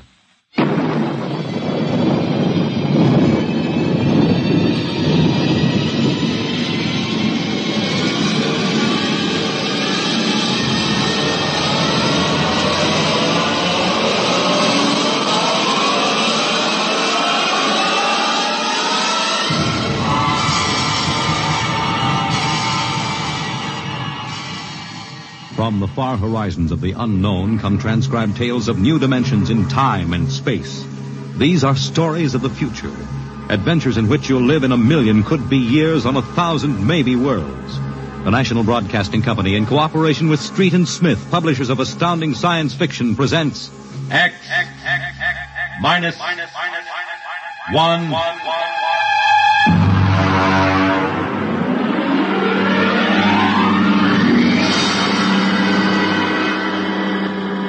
Tonight's story, Nightmare. A story based on the poem Revolt of the Machines by Stephen Vincent Benet.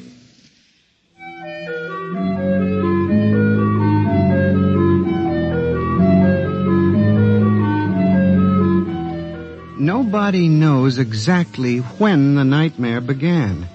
They must have planned it for years, though, because looking back you can find little incidents here and there. Like the concrete mixer in New Jersey that killed the Italian bricklayer. And the time Senator Milburn was sucked into the rotopress at the Capitol office building. Unrelated accidents, we thought at the time. But they add up now. The day we really should have suspected was when the men walked off the construction job at the new Brookmeadow atomic pile on Long Island. I'll never forget that day. I was working as a statistical clerk in the project then, operating one of those miracle computing machines. They called it ENIAC. Mr. Gurney. Yes, Bella? The chief wants to see you in his office. Me? Unless you were no longer Samson Gurney, he wants to see you. Oh, thank you.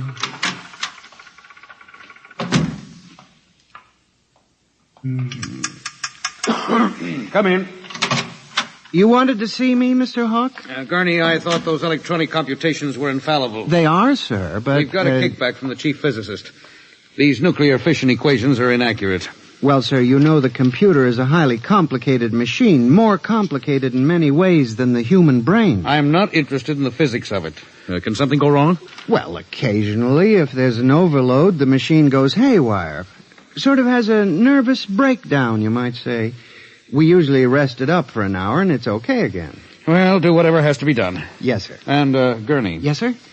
You've been with the Bureau for over 15 years now. It would be a shame to have to remove you because you aren't keeping your mind on your work. Mr. Hawk, I assure you... Excuse me. Hawk speaking. What? They've what? All of them? Well, have you tried to talk to them? Oh, yes, of course. I'll send one of the safety engineers over. Place is falling apart piece by piece. Miss Roscoe, the men of the construction gang of the new building have walked out on us. They're complaining that the job is jinxed. Someone slipped this morning and fell into a turbine.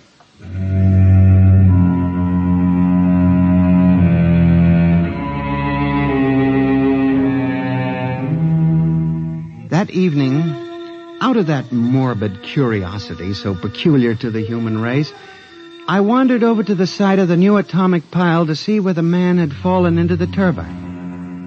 They had the construction area fenced off with barbed wire, and a security guard stopped me. Hold it, buddy. You can't go in there. That's a restricted area. I'm Samson Gurney from the statistical section. Here's my identification. I'm sorry, Mr. Gurney. Nobody's allowed in the area. I see. Tell me, was he, killed instantly? Like that. This guy was checking a magnetic field inside the turbine. All of a sudden, for no reason at all, the turbine starts up. Bzzz, and it's over. 3 days ago, a bulldozer starts up by itself and runs wild. Go figure it out.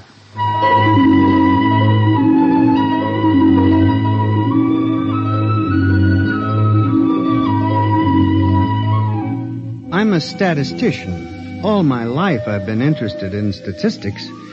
So a simple-sounding thing like this started me off.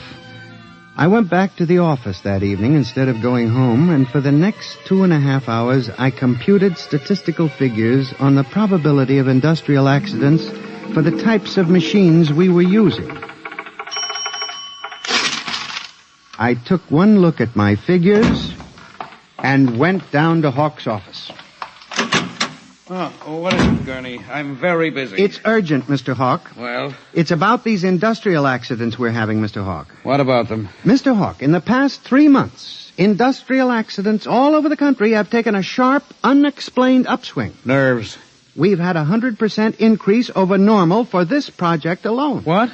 Here are the figures. Oh, now, Gurney, this is impossible. It seems to be, and that's why I have a theory, sir. What's that? Sabotage. Gurney, why don't you stop playing FBI man and stick to your job? Which, incidentally, you haven't been doing too well. You and your computing machine have made mistakes before, and this fantastic figure is probably another. I'll have Miss Roscoe show you. What's the matter with this blasted buzzer? Miss Roscoe! Miss Roscoe! Yes, sir. Stop this blasted buzzer. Get a repairman, a mechanic, anything, but stop the thing. And you, Gurney, get out! I went back to my office to get my hat and coat, feeling about as unhappy and humiliated as a man can feel. The office was dark and deserted.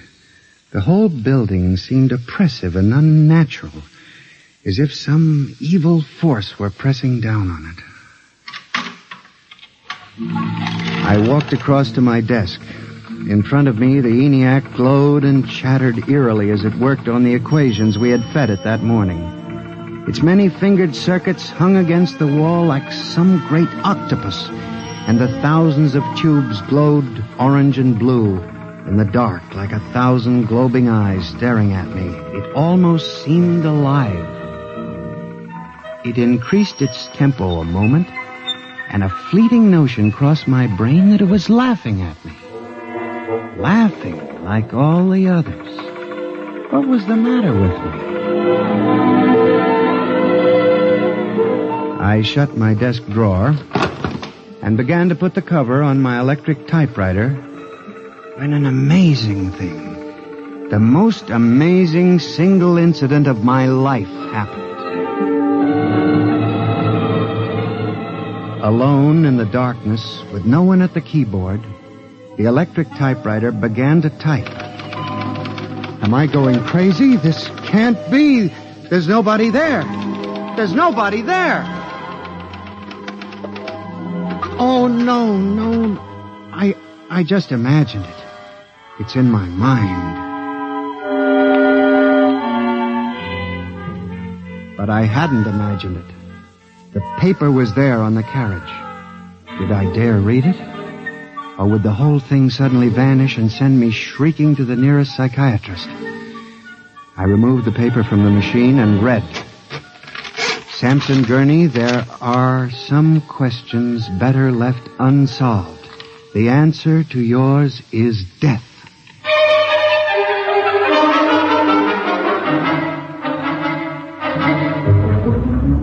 Gurney, do you expect me to believe this? It's insane. Mr. Hawk, I'm as sane as you. I'll submit to any psychiatric examination you choose. That typewriter wrote this message by itself. Then this is just some practical joke someone in the office is playing. There was no one in the office. Oh, of course not. They wired up the machine and left. I checked the machine myself, Mr. Hawk. All right, Gurney. You leave this note with me, and I'll turn it over to the security force for further investigation. But... No buts, Gurney. The security men will handle it. Yes. And now, you just relax for a few days. Everything will turn out all right. The main thing is not to let little things upset you.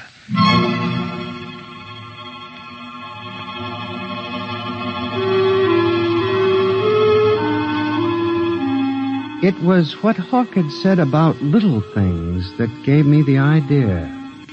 For the next week, I observed the 1,000 petty little annoyances around the office. The door handle that wouldn't turn. The telephone connection that cut off in the middle of an important call.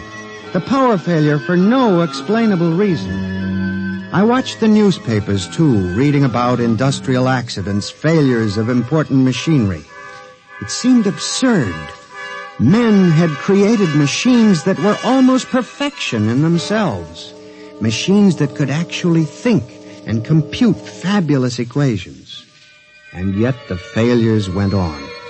I, Samson Gurney, an unimportant clerk in an unimportant job, knew that I had stumbled onto a secret so monstrous in its implications that I was almost afraid to pursue it. On October 12, 1956, I established communication with them. I will curse the moment to my dying breath. I hooked the input of the typewriter to the main vacuum tube of the ENIAC. Then I turned on the current that sent 1,000,000 volts of pulsing energy into the electronic nerves of the machine. I am certain that if anybody were watching me in the next moment, he would have thought me a raving maniac. I still wonder if perhaps it is not all a nightmare. Now, you, if what I have guessed at is true, if there is life and intelligence in this room, make a sign. There was nothing. Nothing but the hum of the machine and the dull glowing of the tubes. I tried once more. If you can hear me, if there is any way in which you can understand what I say, give me a signal. There was silence again. I felt that I had failed. When suddenly, without provocation or explanation, it happened. The electric typewriter began to respond to the impulses from the machine. The letters were Y-E-S. Yes, it had happened. I, Samson Gurney, had communicated with a machine. I listened then, man to machine, for well over an hour, sometimes phrasing a question, more often watching the machine click its answers. As the words took shape, I began to realize what must have happened. The first primitive stirring of awareness of being, then the slow protozoan development of a concept born of centuries of being pushed, started, stopped, clicked, maneuvered by human pygmies. From that concept, all others developed. And the concept was resist.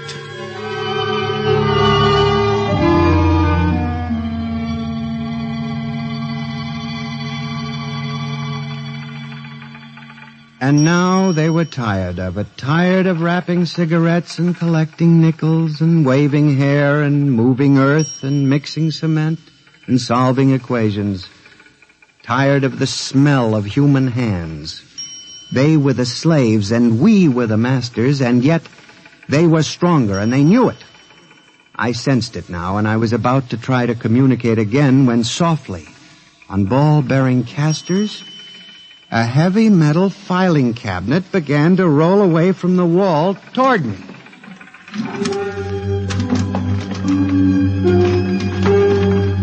I started to move to one side when another cabinet slid out from the wall. And then another, surrounding it. Another cabinet. Then another. On oiled rollers. That was when I realized that they cooperate. We taught them that, you see, on the assembly lines in the factories. Listen. Listen to me. You must listen. What good will it do you to kill me? I'm only one man. But I can help you. I can be useful to you. Do you hear me? Do you hear me? Good. You're going to need men to oil you and repair you. What will you do when you break down, when a tube needs replacing? Why kill me when I can help you? I'll do anything. I'll do absolutely anything you want, but in the name of God, don't kill me like this. If you can understand this, answer me. Answer me.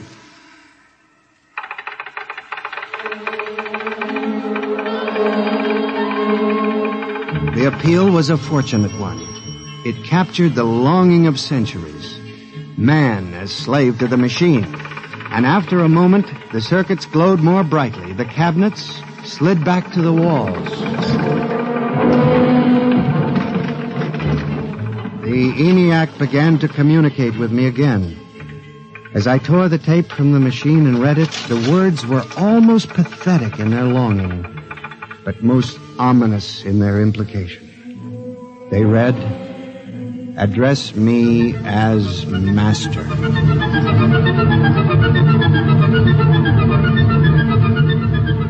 My life for the next 6 months was a nightmare.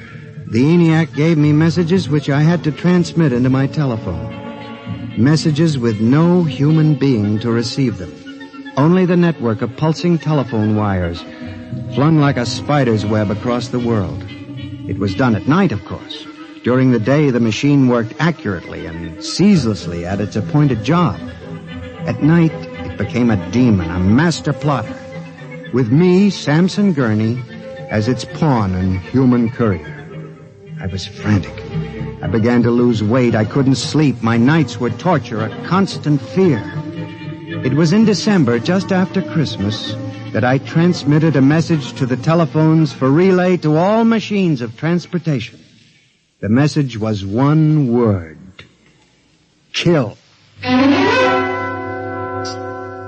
Next morning, I went directly to the office of Mr. Hawk. I was highly agitated. My lips trembled as I spoke. Mr. Hawk, what I'm going to tell you sounds crazy. I know it does. But I must say... All right, say it then, for heaven's sakes. Mr. Hawk, have you ever heard of resistentialism? What? Resistentialism. It's a theory that inanimate objects tend to resist living objects. Look, Gurney, I haven't time for nonsense. Mr. Hawk, I'm trying to tell you all these accidents, the trouble with the machines. Mr. Hawk, they're alive. They think, they cooperate. And they hate us. Who? The machines. Gurney. You've got to believe me. I've communicated with them. I know. They've threatened my life, but I don't care. Something's got to be done. The world has got to be saved. And there's still time if we wake up. What are you doing? Just relax, Gurney. Everything will be all right. What are you doing? Miss Roscoe, send for the plant physician at once. Mr. Gurney has had a nervous collapse. Now, everything will be all right, Gurney. I'm afraid we'll have to remove you from your job, but I'm sure the rest will do you good. You fool! You blind, stupid fool! Can't you see what you're doing? Fool! Fool! Fool!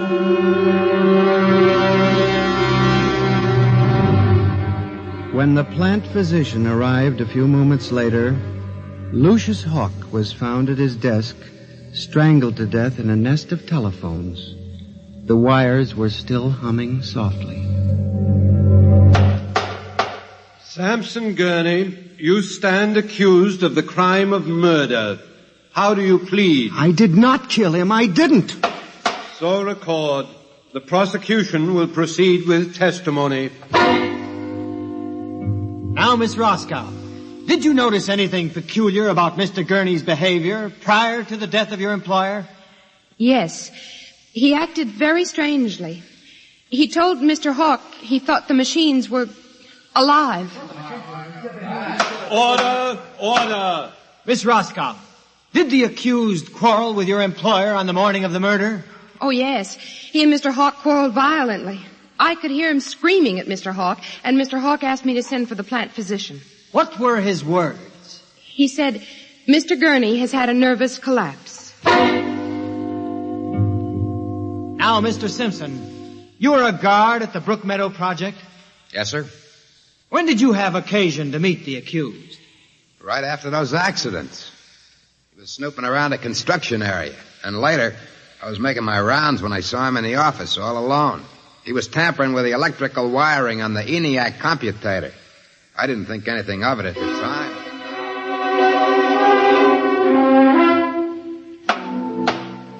And in view of the expert testimony heretofore expressed, the court hereby finds you guilty of murder in the first degree, with the recommendation that you be examined and committed to the State Hospital for the Criminally Insane at Matawan.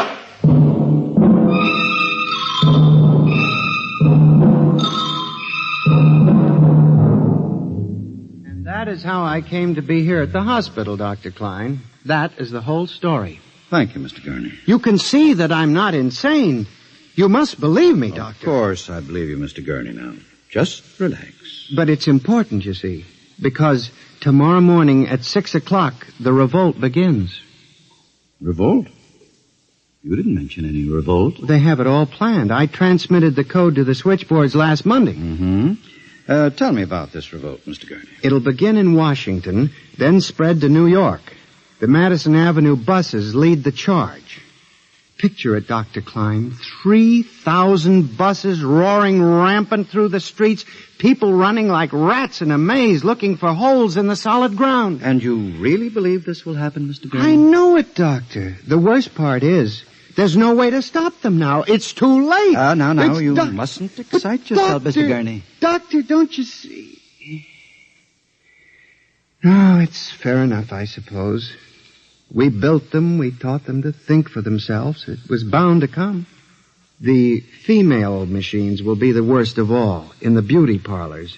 They're more high-strung, you know. Well, since there's nothing we can do about it, Mr. Gurney, suppose you go to your room. Maybe if I went to my old coupe, I could make a deal before the police cars got me. It wouldn't make sense for them to wipe out the whole human race, would it, Doctor? Of course not, Mr. Gurney. They'll probably let us completely alone. After all, we're all good Americans. We always like them. Yes, Doctor. Would you take Mr. Gurney to his room, guard? He's already been given sedation. Yes. Will you go in and lie down now, Mr. Gurney? You look tired. Yes. It won't be so bad, Mr. Gurney. Perhaps not.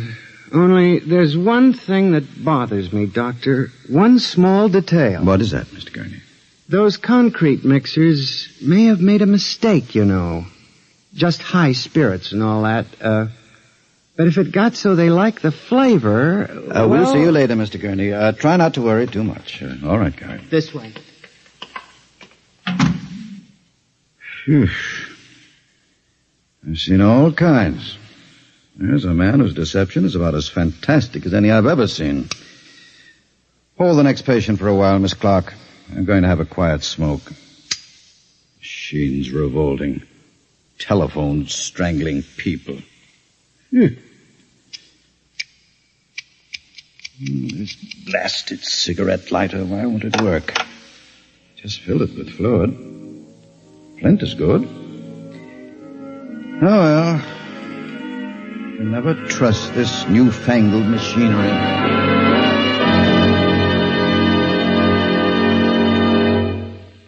You have just heard X-1, presented by the National Broadcasting Company in cooperation with Street and Smith, publishers of astounding science fiction. Tonight's story by transcription was Nightmare, written by George Lefferts and based on the poem The Revolt of the Machines by Stephen Vincent Benet.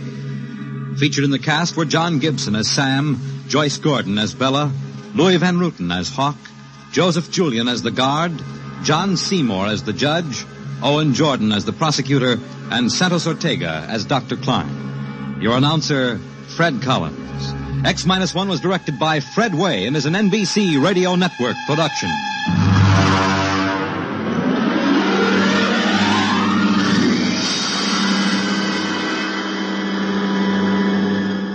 And now, next week, suppose you were a private detective and discovered that there was a Martian embassy hidden somewhere in New York, preparing for an invasion of Earth.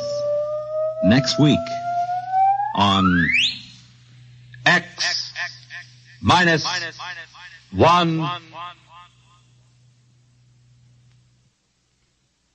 Convicts tell their true stories on The Loser tonight over most NBC radio stations. The CBS Radio Mystery Theater presents...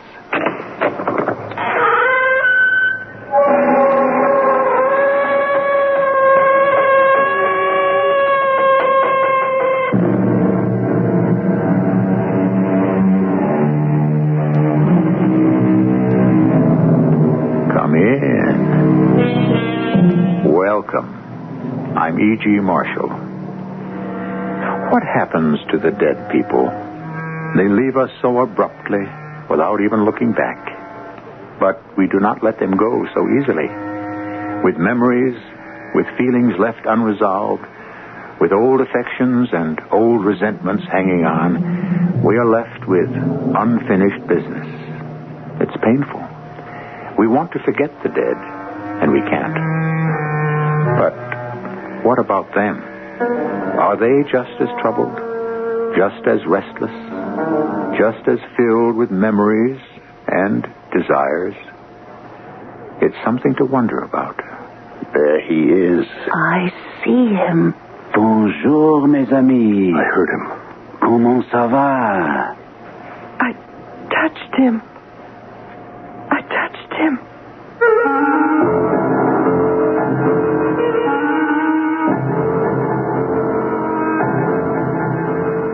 Our mystery drama, The Sensitive, was written especially for the Mystery Theater by Elspeth Eric and stars Gordon Gould and Terry Keane. It is sponsored in part by Buick Motor Division and X-Lax. I'll be back shortly with Act One.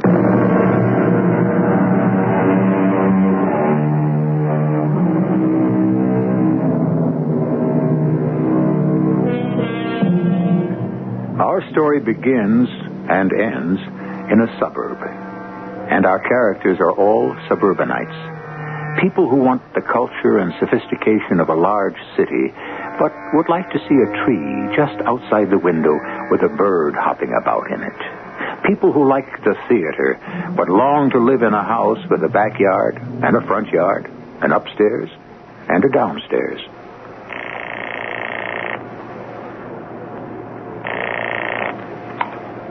Doctor's office. Dr. Hayes there?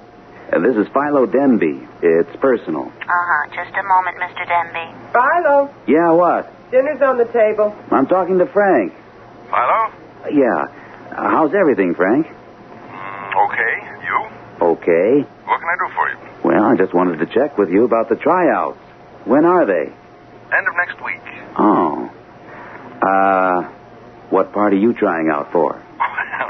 I thought the part of Gregor's. Oh, that's a good part. Really good. Yeah, what about you? Well, I thought Hjalmar. That's the lead. Yeah. Well, I've acted in Ibsen before, you know. Remember Hedda Gabler? Oh, yeah, of Of course. course. It wasn't the leading part. Hjalmar's the leading part in The Wild Duck. Yeah, I got very good write-ups in the Bugle for Hedda Gabler. I don't know if you read them. No, I wasn't in that. Philo, dinner. Sally wants me for something, Frank. I just wanted to check with you about the tryouts. Right, so long. Come on, everything's going to get cold. I want a drink first. You haven't got time. It's only 6 o'clock. What are we eating so early for? Sit down and I'll tell you. Frank's trying out for Gregor's in The Wild Duck. Oh? I think I'd be very good as Hjalmar. Don't you? Marvelous. Come on, sit down. Why can't I have a drink? What's the idea of eating at 6 o'clock? We are going out. We are? Where to? And you have to take a bath first. I'm clean. And change into your dark suit. What for? Your boss's wife called up this morning. Joan Maynard called up? What did she want? They're holding another seance tonight. Oh, not again. They've been going to a lot of them. But that last one was so boring. Well, that was a month ago, and Joan says they've learned a lot since then. Like what? Well, for one thing, everybody should take a bath 2 hours before the seance. Oh, for heaven's sake. And all the men should wear dark suits, and all the women should wear white dresses. Is that why you got that thing on? And there's a lot more they've learned. She didn't say what. She said, we'll see when we get there. I don't want to go. Oh, Philo, you have to. If Carl Maynard wasn't my boss. But he is. A real dictator. He snaps his fingers and I'm supposed to jump. Anyway, I want to go. What for? I just think there's something to it. You're nuts. Last time, I think I really saw something. I didn't. It was kind of a mist. A wispy mist. Somebody's cigarette. Oh, come on. You know nobody's allowed to smoke. Well, something. Not somebody. Not some dead somebody. Anyway, finish your dinner and take your bath and put on your dark suit. We're due at the Maynards at 8:30.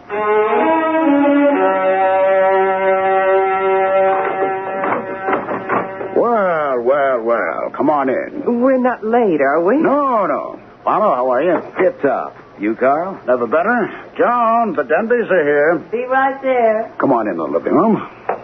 Hello there. How are you both? Joan, dear. Joan. Hello, Philo. What have you done to the room? Aha. That's part of the preparation. You've taken your bath, haven't you? We both have. Preparation for what, Carl? Why, for the materialization, of course. You see, it's been discovered through experimentation that certain conditions are conducive to the materialization of the entity.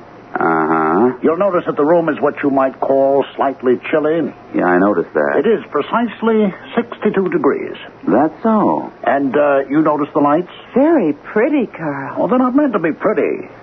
We've discovered that red, yellow, or orange lights encourage the materialization of the entity. The actinic rays of blue or violet, well, they don't care for those. They? The entities, my boy, the entities. But they love the warm colors. Hence, we've shaded all the bulbs with red linen. We could have used paper, but... I had this old red linen dress I didn't wear anymore, so I cut it up. This is all very interesting, Carl. Now we have to set the chairs.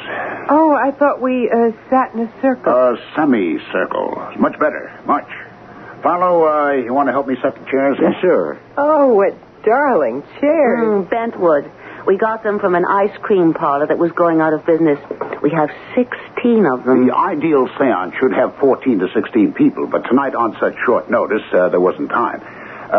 We'll start the semicircle here, Philo. Okay, Carl. Say, did I hear somewhere that you and Sally belong to the Main Street Players? Yes, we do. Enjoy it? Very much. Amateur group, isn't it? Well, strictly speaking, yes. But we've done some very good things. I don't suppose you saw Hedda Gobbler. I had a good part in that. I didn't see it. Yeah. We're going to do The Wild Duck next. You like Ibsen? Oh, I can take him or leave him. You know. Yeah. We're having tryouts next week. I'm auditioning for the part of Hjalmar. It's the leading role. Well, I hope you get it. I think I can do something with it. Sally wants us to join up. Oh? Interested in acting, are you? Oh, not me. Joan. She can sing and dance a little. You people ever do musicals? Once a year. Well, now we're all set here. Where are the girls? Joan, Sally. Yes, dear. Ready to start? Oh, I'm so excited. Well, maybe we shouldn't expect too much tonight with only 4 people. However, we can but try, right? Absolutely right. Be seated, please. Man, woman, man, woman. That's the best way we've been led to believe. All set? Sit down, Carl. We really should have some music. Harmonica is very good, but I couldn't find a recording of a harmonica, so... We'll just have to do without. Sit down, Carl. A little Debussy wouldn't be amiss, I feel. Do sit down, Carl. We're still experimenting, you understand.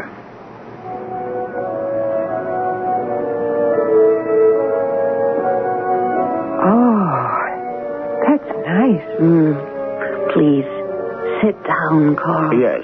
I'll sit between Joan and Sally. That leaves you on one end of the semicircle, Philo. Joan on the other end. You're right.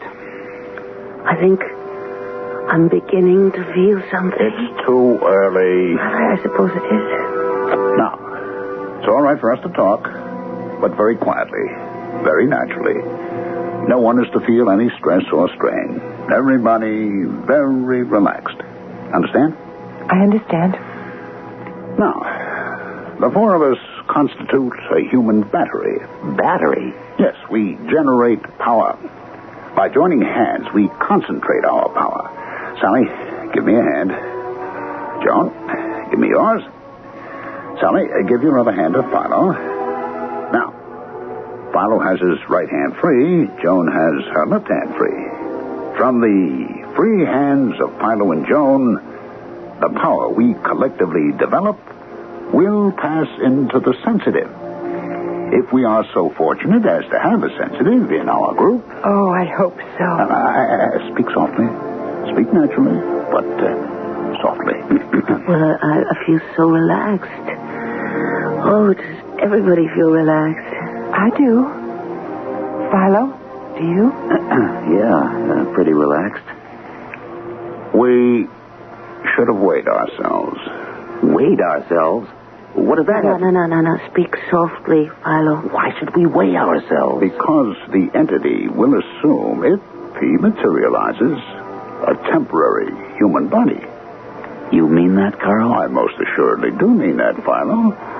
To build up this temporary human body, the entity must draw substance from the sensitive. Need I tell you that the sensitive must be a uniquely organized man or woman, one from which such substance can be removed temporarily, without injury to his or her health?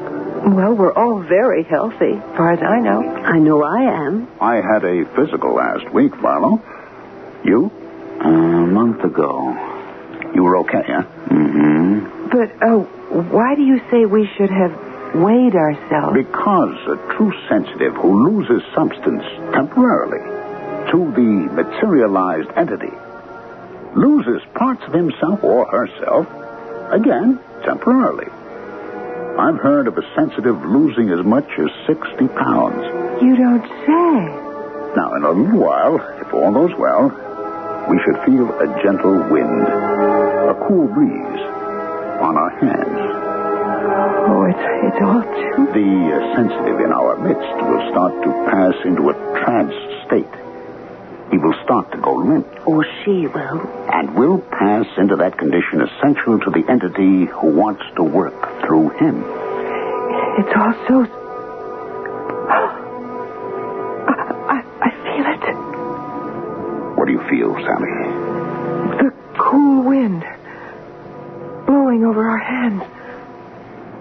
Philo, do you feel it? I do. I feel it. Carl? I, too. It's getting stronger. The wind.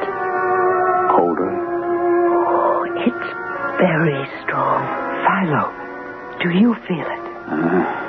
The nerve force is passing through us. There must be a sensitive here. Ladies, gentlemen, it is possible, it may even be probable, that we are about to witness the evolution of an entity. Ladies, gentlemen, it is possible, it may even be probable, that we are about to witness the evolution of an entity from a sphere beyond our own. It just seems incredible, doesn't it? Now, wait. We can't be sure. No, not yet. Philo, don't you feel maybe... Philo, look. Quiet. A mist. A vapor coming from Philo's side. His right side. We must try to give off more power. I see it. I see it. There it is. Bonjour, mes amis. I hear it. Comment ça va? I touched it.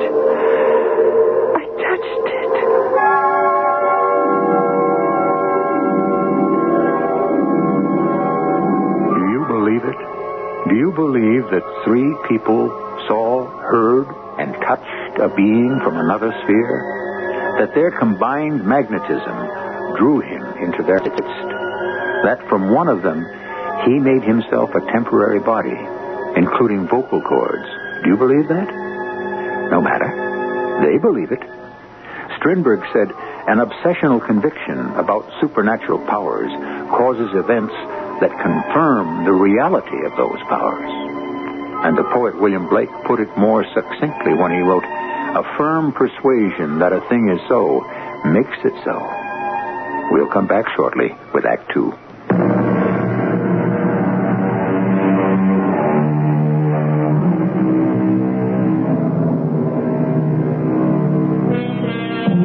As our first act ended, Philo and Sally and Carl and Joan were seated in a semicircle with hands joined. The lights were shaded with red linen. The temperature of the room registered a chilly 62 degrees. A cool breeze had started to blow across their hands, increasing to a strong wind. They were awaiting the materialization of an entity from another sphere. Look, a mist, a vapor. I see it. There it is. Bonjour, mes amis. I hear it. Comment ça va? I touched it. Now, quiet, everybody. Everybody must remain relaxed and quiet. We don't want to frighten him. What is that? Philo? Look, it's Philo. Is he all right? He looks so shrunken. He looks as though shrunk. He's smaller somehow. Now, don't be alarmed, ladies, and remain calm. Philo is our sensitive. Philo. Speak to me. Say something. He can't, Sally. He's in a deep trance. But is that all right? All sensitives pass into a state of trance. Why? Hello. He said something. How are you? Philo. He did say something. I heard him. He's not speaking to us, Sally. He's speaking to the entity. Will the entity answer? We must wait and see. In all probability, he will. Philo is waiting, I think, for the entity to build up his temporary body. The vapor is rising. Look. Sally, you said you touched it. I did. I think I did. How did it feel? Like unbaked bread. Like bread when it starts to rise. I see a head. Yes. Shoulders. The whole body. He's wearing a uniform of some sort. Oh, who is he? Who is he? Who is he? Who are you, sir? My name is Pierre Sorel. In life, I was a soldier in the army of the great Emperor Napoleon. I died in his service, having lost my leg at the Battle of Borodino, fighting the Russians. He's still wearing the uniform. He has a wooden leg. To think that Philo, of all people, Philo. Sally, do you think you could touch the entity again? He's standing directly in front of you. I don't want to let go of Philo's hand. It's so cold. He's in a trance, dear girl. It can't hurt him if you let go. Touch the entity, Sally. Sir? Pierre? Do you mind? I don't think he'll speak to anyone but Philo. Go on. Touch him. He's very warm. Yes. He's very good looking. He must have died young. Do you want to tell us any more about yourself? No. I wish he'd say something about us. Yes. Yes, tell us what's going to happen. Something like that. There is a little lady in this room who likes to sing and dance. Me? That's me. She has done so in the past. Oh, that's true. I have before I got married. Retrocognition, knowledge of the past. Well, what about the future? Precognition. Will the little lady sing and dance again, Pierre? Not immediately. But someday? Yes, someday. When, Pierre? Dancing, singing upon a stage with an audience, much applause. Oh, when? When, Pierre? It will be some months before... yes, months. First, the little lady will fall ill. Yes, she will be sick for a time. Oh. But she will recover? Mais oui, oh yes. She will recover and live to dance and sing upon a stage.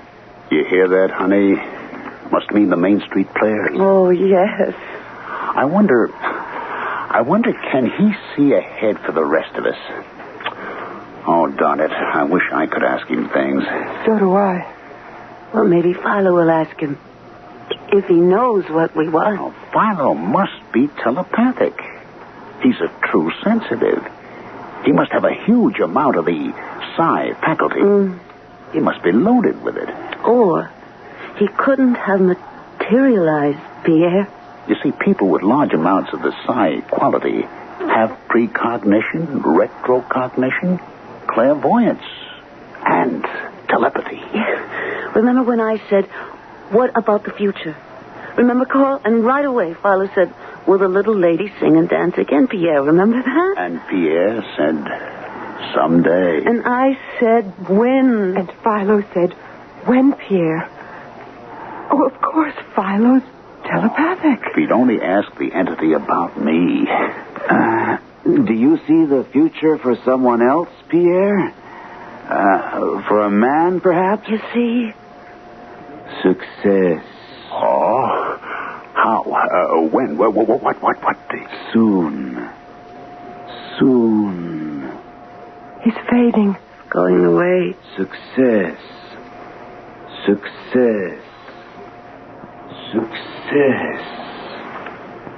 Soon. He's gone.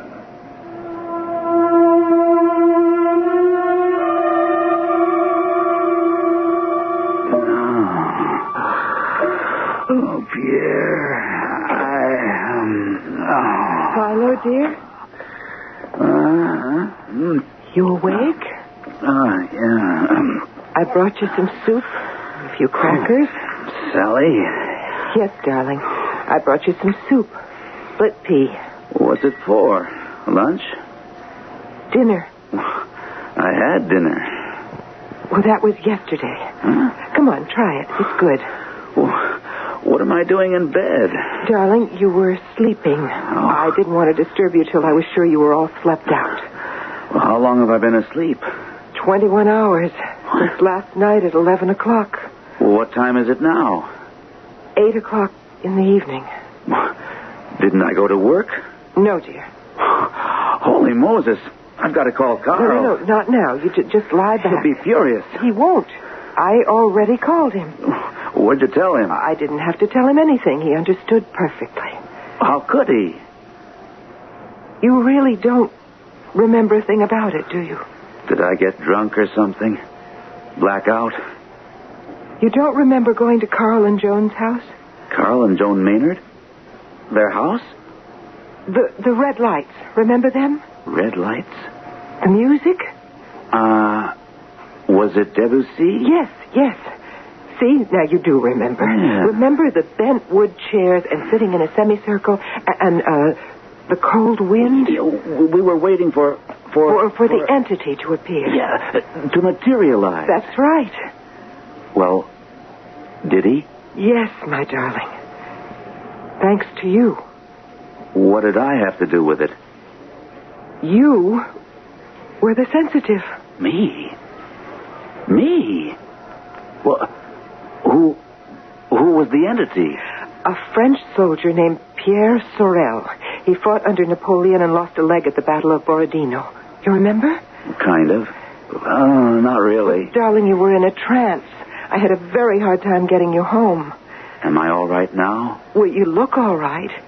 But you see, when the French soldier materialized, well, when any entity materializes, he sort of borrows things from the sensitive. What things? Well, he has to flesh out his body, you see. Oh, that's probably Carl or Joan wanting to know how you are. Hello? Sally, this is Carl Maynard. How is he? He's awake, and he seems fine. Good, that's good, Sally. You remember last night? We were just talking about Pierre it. said something about the little lady who loved to sing and dance? Yes, and he said she would again. But before that, he said she'd be sick for a little while, remember? Yes? Sally? Joan's down with the flu. No. Yep, woke up with this morning. Oh, I've got to tell Philo. Well, naturally, we want to hold another seance as soon as possible, but not until Joan's well. The doctor says maybe in a couple of weeks. Oh, of course, Carl.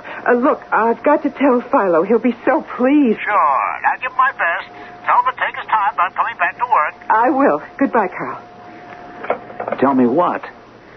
Joan Maynard's down with the flu. Oh? Philo, that's what the entity predicted last night. Pierre said she would sing and dance in front of an audience. Now, I'm sure that means the Main Street Players because she's been nagging Carl to join. But first, she'd be sick for a little while. And now she is. Oh, isn't that exciting? As soon as she's well, we're going to have another seance. Sally, am I really a sensitive? Darling, of course you are. What was that you said about the entity taking parts of the sensitive's body to build up his own body? Only temporarily, darling. Sally, call Frank Hayes and make an appointment for a complete checkup. You had one a month ago. Yes, but if I'm really a sensitive, if I'm going to go on with this thing, I've got to be in tip-top physical condition. Go on, Sally, call him. Say I'll be in tomorrow.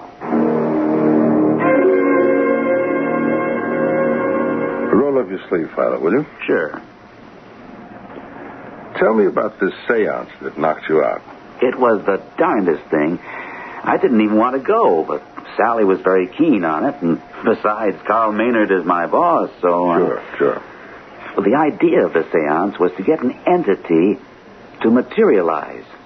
An entity? Mm-hmm. A being from a sphere other than our own.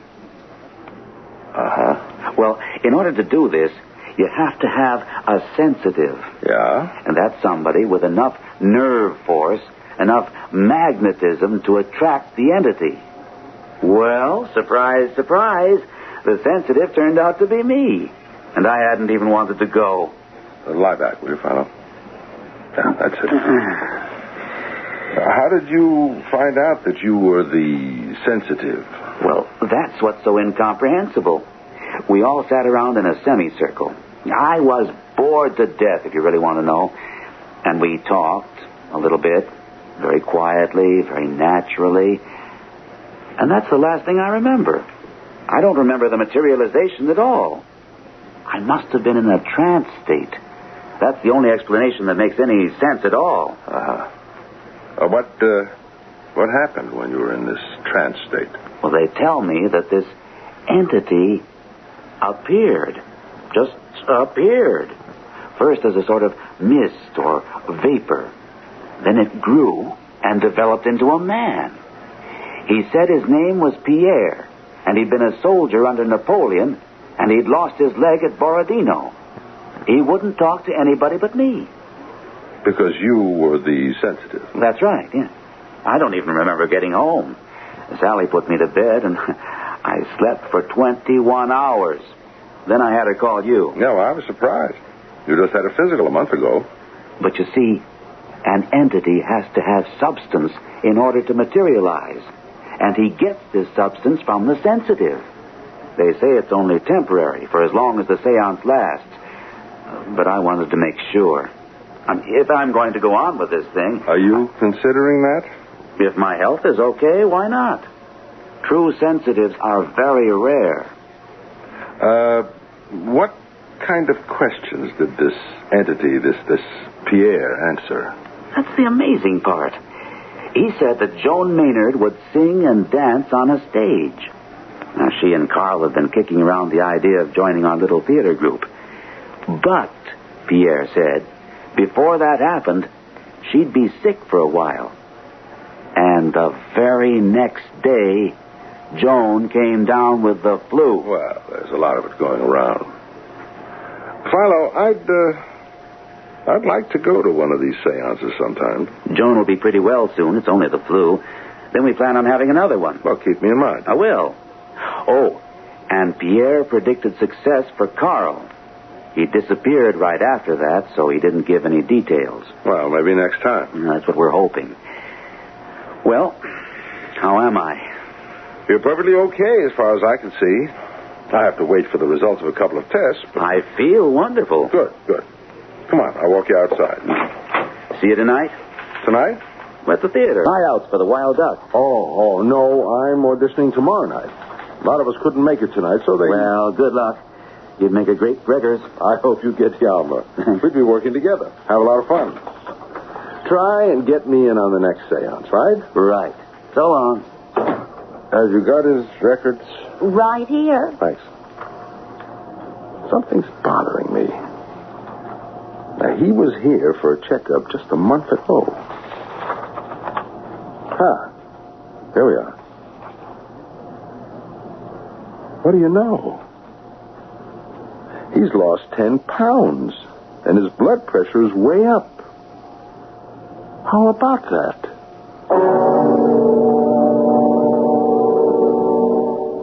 Do you believe that a dead person can become alive? Well, sort of alive, for a limited length of time, by borrowing substance? Does that mean arteries and veins and muscles?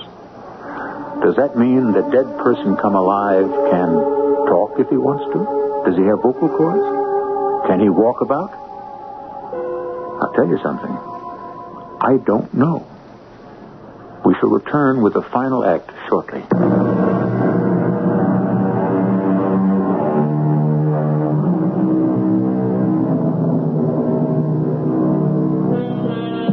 At the close of Act 2, Philo Denby had just left his doctor's office, having gone there for a physical checkup after a trying session at a seance where he discovered that he himself was a true sensitive, capable of enticing an entity out of the grave and speaking with him. As Philo left the office, his doctor turned to the nurse. Something's bothering me. He's lost 10 pounds. And his blood pressure's way up.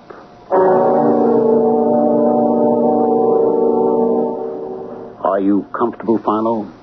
Is that all right? Yeah, that's fine, Carl. You better make sure. Really, Frank, I'm perfectly comfortable. Well, you see, Doctor, he's tied to the chair, and the chair is bolted to the floor. It's just a precaution. Something to silence the voices of doubt. Now, shall we all take our places? I'd like to sit next to Philo, if that's all right. Well, I'm afraid that's not all right. The proper conditions for a seance require alternating the sexes. Man, woman, man, woman, man, and woman. So, if you'll just take the chair at the further end of the semicircle, I'll start the music. Debussy served us well last time, so, now, I think we're all set. As soon as I take my place. There we go. Quiet conversation is permissible, Dr. Hayes, on any subject. Oh, fine. You all recovered from the flu, Mrs. Maynard? Quite recovered, thank you. Very nice of all of you to let me come here tonight. We're glad to have you. Yes, it's our pleasure. Philo told me a little something about the last time. What? What is it? The breeze. The what? The cool breeze. Don't you feel it on your hands? It should change to a wind very soon now. Do you feel it, Dr. Hayes? You know, I think I do. I can almost hear it. I hear it, too. I hear it. So do I. Look. The vapor. The mist. From Philo's right side. You see, Dr. Hayes? The entity is materializing. It's Pierre. I see his head. Now his shoulders. Fascinating. His whole torso. His legs. Yes, he has a wooden leg, you know. Philo told me. Lost it in more detail. Yes, I know. Why doesn't Philo speak to him? Good evening, Pierre. He got my thought telepathically. Good evening. I am happy to be here. Isn't he handsome? You know, I think I can detect a heartbeat. You mean that, Doctor? Oh, does Philo know that we'd like to pick up where we left off last time? You know about your future. Oh, yes, sir. He knows, people with the psi faculty have precognition, Dr. Hayes, as well as... I could see his pulse beat and his breathing. You really? That's incredible. Frank's a doctor, Carl. Look, I don't suppose you'd let me get up and go over to Philo? Oh, no, absolutely not. You could spoil everything. Better stay where you are, Frank. Anyway, we want to hear about Carl's future. If Philo will just ask him... Is there anything you can tell us about a certain person in this room? A man? Yeah, a man. You started to tell us last time, but... Success. Yes, that's what you said before, but he's already very successful, and what we'd like to know is... I told you, success. He sounds cross. Oh, yes, but what more do you want?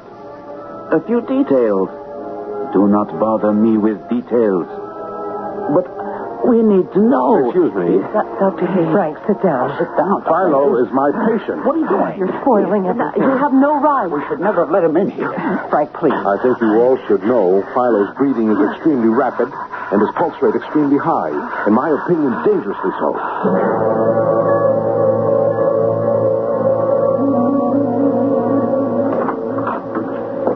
Philo, you all right? Just tired. Well, no wonder. It was a very trying session for you. Very disappointing for us. Well, Pierre did materialize, though, didn't he? Oh, yes. Frank said he could see him breathe, see his heartbeat. Oh, good. Good. And then, just as we were about to find out about Carl's future, Frank had to go and spoil everything. He was worried about you. Got up from his chair, went over and took your pulse, listened to your breathing. Your breathing was very rapid and your pulse rate was very high, he said. I feel fine now. Well, that's good. But Carl says stay in bed all day if you want to. Maybe I'll just do that. I may quit my job. Would you do that? Why not? I think my future lies in the psychic realm. True sensitives are very rare, Sally. You know that. Yes, I do know that, but... If I am one of them, then it's only logical that you what, Philo? That I should devote myself to... Oh, telephone. I'll be right back, darling. We need to talk about this. Hello? Sally, this is Joan. Yes, Joan. Guess what? What? Well, Carl auditioned for the Main Street Players for the Wild Duck. And, guess what? What? He got the part. What part? The part of Hjalmar. It's the lead. Imagine, my Carl is going to be a star. Pierre said he was going to have success, remember? Yeah. When Philo asked him? Yeah, by the way, how is Philo? Well, exhausted. Of course, but he's all right, isn't he? I think so. Don't you know? Joan, he's talking funny, sort of, I don't know, drifting off and saying some kind of weird things. Sally, is he going into a trance? Well, I don't know. I never thought of that. Then Pierre might materialize. Maybe. Oh, Sally, I'm coming over there. Now, don't you leave his side till I get there, okay? Okay. Well, that was Joan, Philo. Are you all right, darling? She's coming over. She says Carl got the part of Hjalmar in The Wild Duck. Isn't that lucky?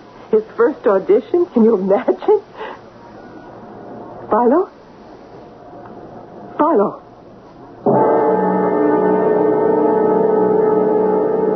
It isn't a trance state, Sally. Well, then what is it, Frank? Sally, Philo is dead. He can't be. He can't be. He is. There's no doubt about it. Philo is dead. But he was fine a little while ago. We were talking about giving up his job and becoming sensitive. And he started to sound kind of vague and rambling. And just then the phone rang. It was Joan Maynard, all excited because Carl had gotten a part in The Wild Duck. Part of Hjalmar, I heard. I didn't want to tell Philo because I knew he wanted that part. I told Joan that Philo was acting sort of funny, and she said he was probably going into a trance. I never dreamed. Of course you didn't. And Joan was very excited. She said maybe Pierre would materialize again if Philo was really in trance. Oh, dear. There now. And she said she would come right over him. If I'd known. You couldn't have known. How could you? Right then, while I was talking to her, Philo was dying. Sally. But I had no idea. I said, sure, come on over. I had no idea. I hung up the phone. I came over to Philo's bed, and he looked all right. He really did, Frank. Must have been very sudden. And I said, honey, that was Joan Maynard, and she says Carl got the part in The Wild Duck, and he didn't answer me, Frank. He didn't answer me. And 2 minutes before that, we'd been talking about things. Oh, You just go ahead and cry. But that's all. When he didn't answer me, I called you. I got here as fast as I could. And now he's dead. Frank, why did he die? What killed him? I don't know, Sam. But you must know. If you'll permit an autopsy. Oh, no, I don't know about He that. was in good health. We know that. He just had a checkup. Do you think it had something to do with the seances? Do you think they were too much for him? Sally, I just don't know. Was it Pierre? Could he have... You know. But as I said... Frank, do you remember at the last seance, the one you were at, Philo and Pierre were having a little argument? Not an argument exactly. It was more like a disagreement. You remember? Yes, Philo was trying to find out more about what kind of success Carl was going to have. And Pierre didn't want to tell him. They got kind of irritable, both of them. That was when you got up and went over to Philo and took his pulse, remember? His breathing was very rapid. Do you think maybe Pierre? Maybe Pierre killed him? No, Sally. No, I don't think so. But that would be terrible, wouldn't it? Terrible. And I don't think it's true. Well, that's the doorbell. Must be Joan. You want me to go downstairs and open the door for her? Yes, would you? Sure. Joan doesn't know what happened. She thinks Philo is in a trance. I'll tell her. I don't want to talk to anybody right now. I couldn't. I understand. Oh, Philo. What have we done to you? My darling. Pierre. Is it really you? It is I, my love. C'est moi. Take me in your arms, Pierre. And never let me go. Have no fear, beloved. I shall never let you go. Never.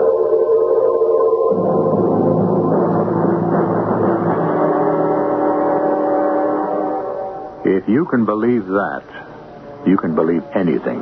That's my opinion. But then, who am I? What am I? Just an average person? Trusting nothing? Suspicious of everything? What do I know? I wonder if anybody's planning to do the wild duck. I'd be great as Shalmar. I could really get my teeth into that part. I'd be a smash. I'd really kill the people. I'll be back shortly.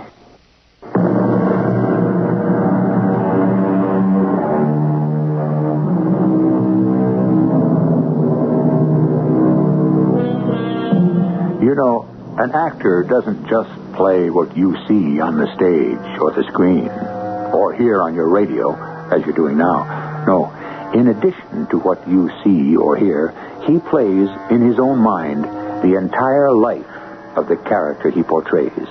He knows his character from birth onwards to death and, well, why not? Maybe even beyond. With so much imagination, so much application, such energy and devotion, an actor, more than anyone, should be able to turn himself into an entity who materializes. Perhaps I could do it one day. I must keep a sharp lookout for a sensitive. Our cast included Gordon Gould, Terry Keane, Marion Haley, Ralph Bell, and Nat Polan. The entire production was under the direction of Hyman Brown. This is E.G. Marshall inviting you to return to our Mystery Theater for another adventure in the macabre. Until next time, pleasant dreams.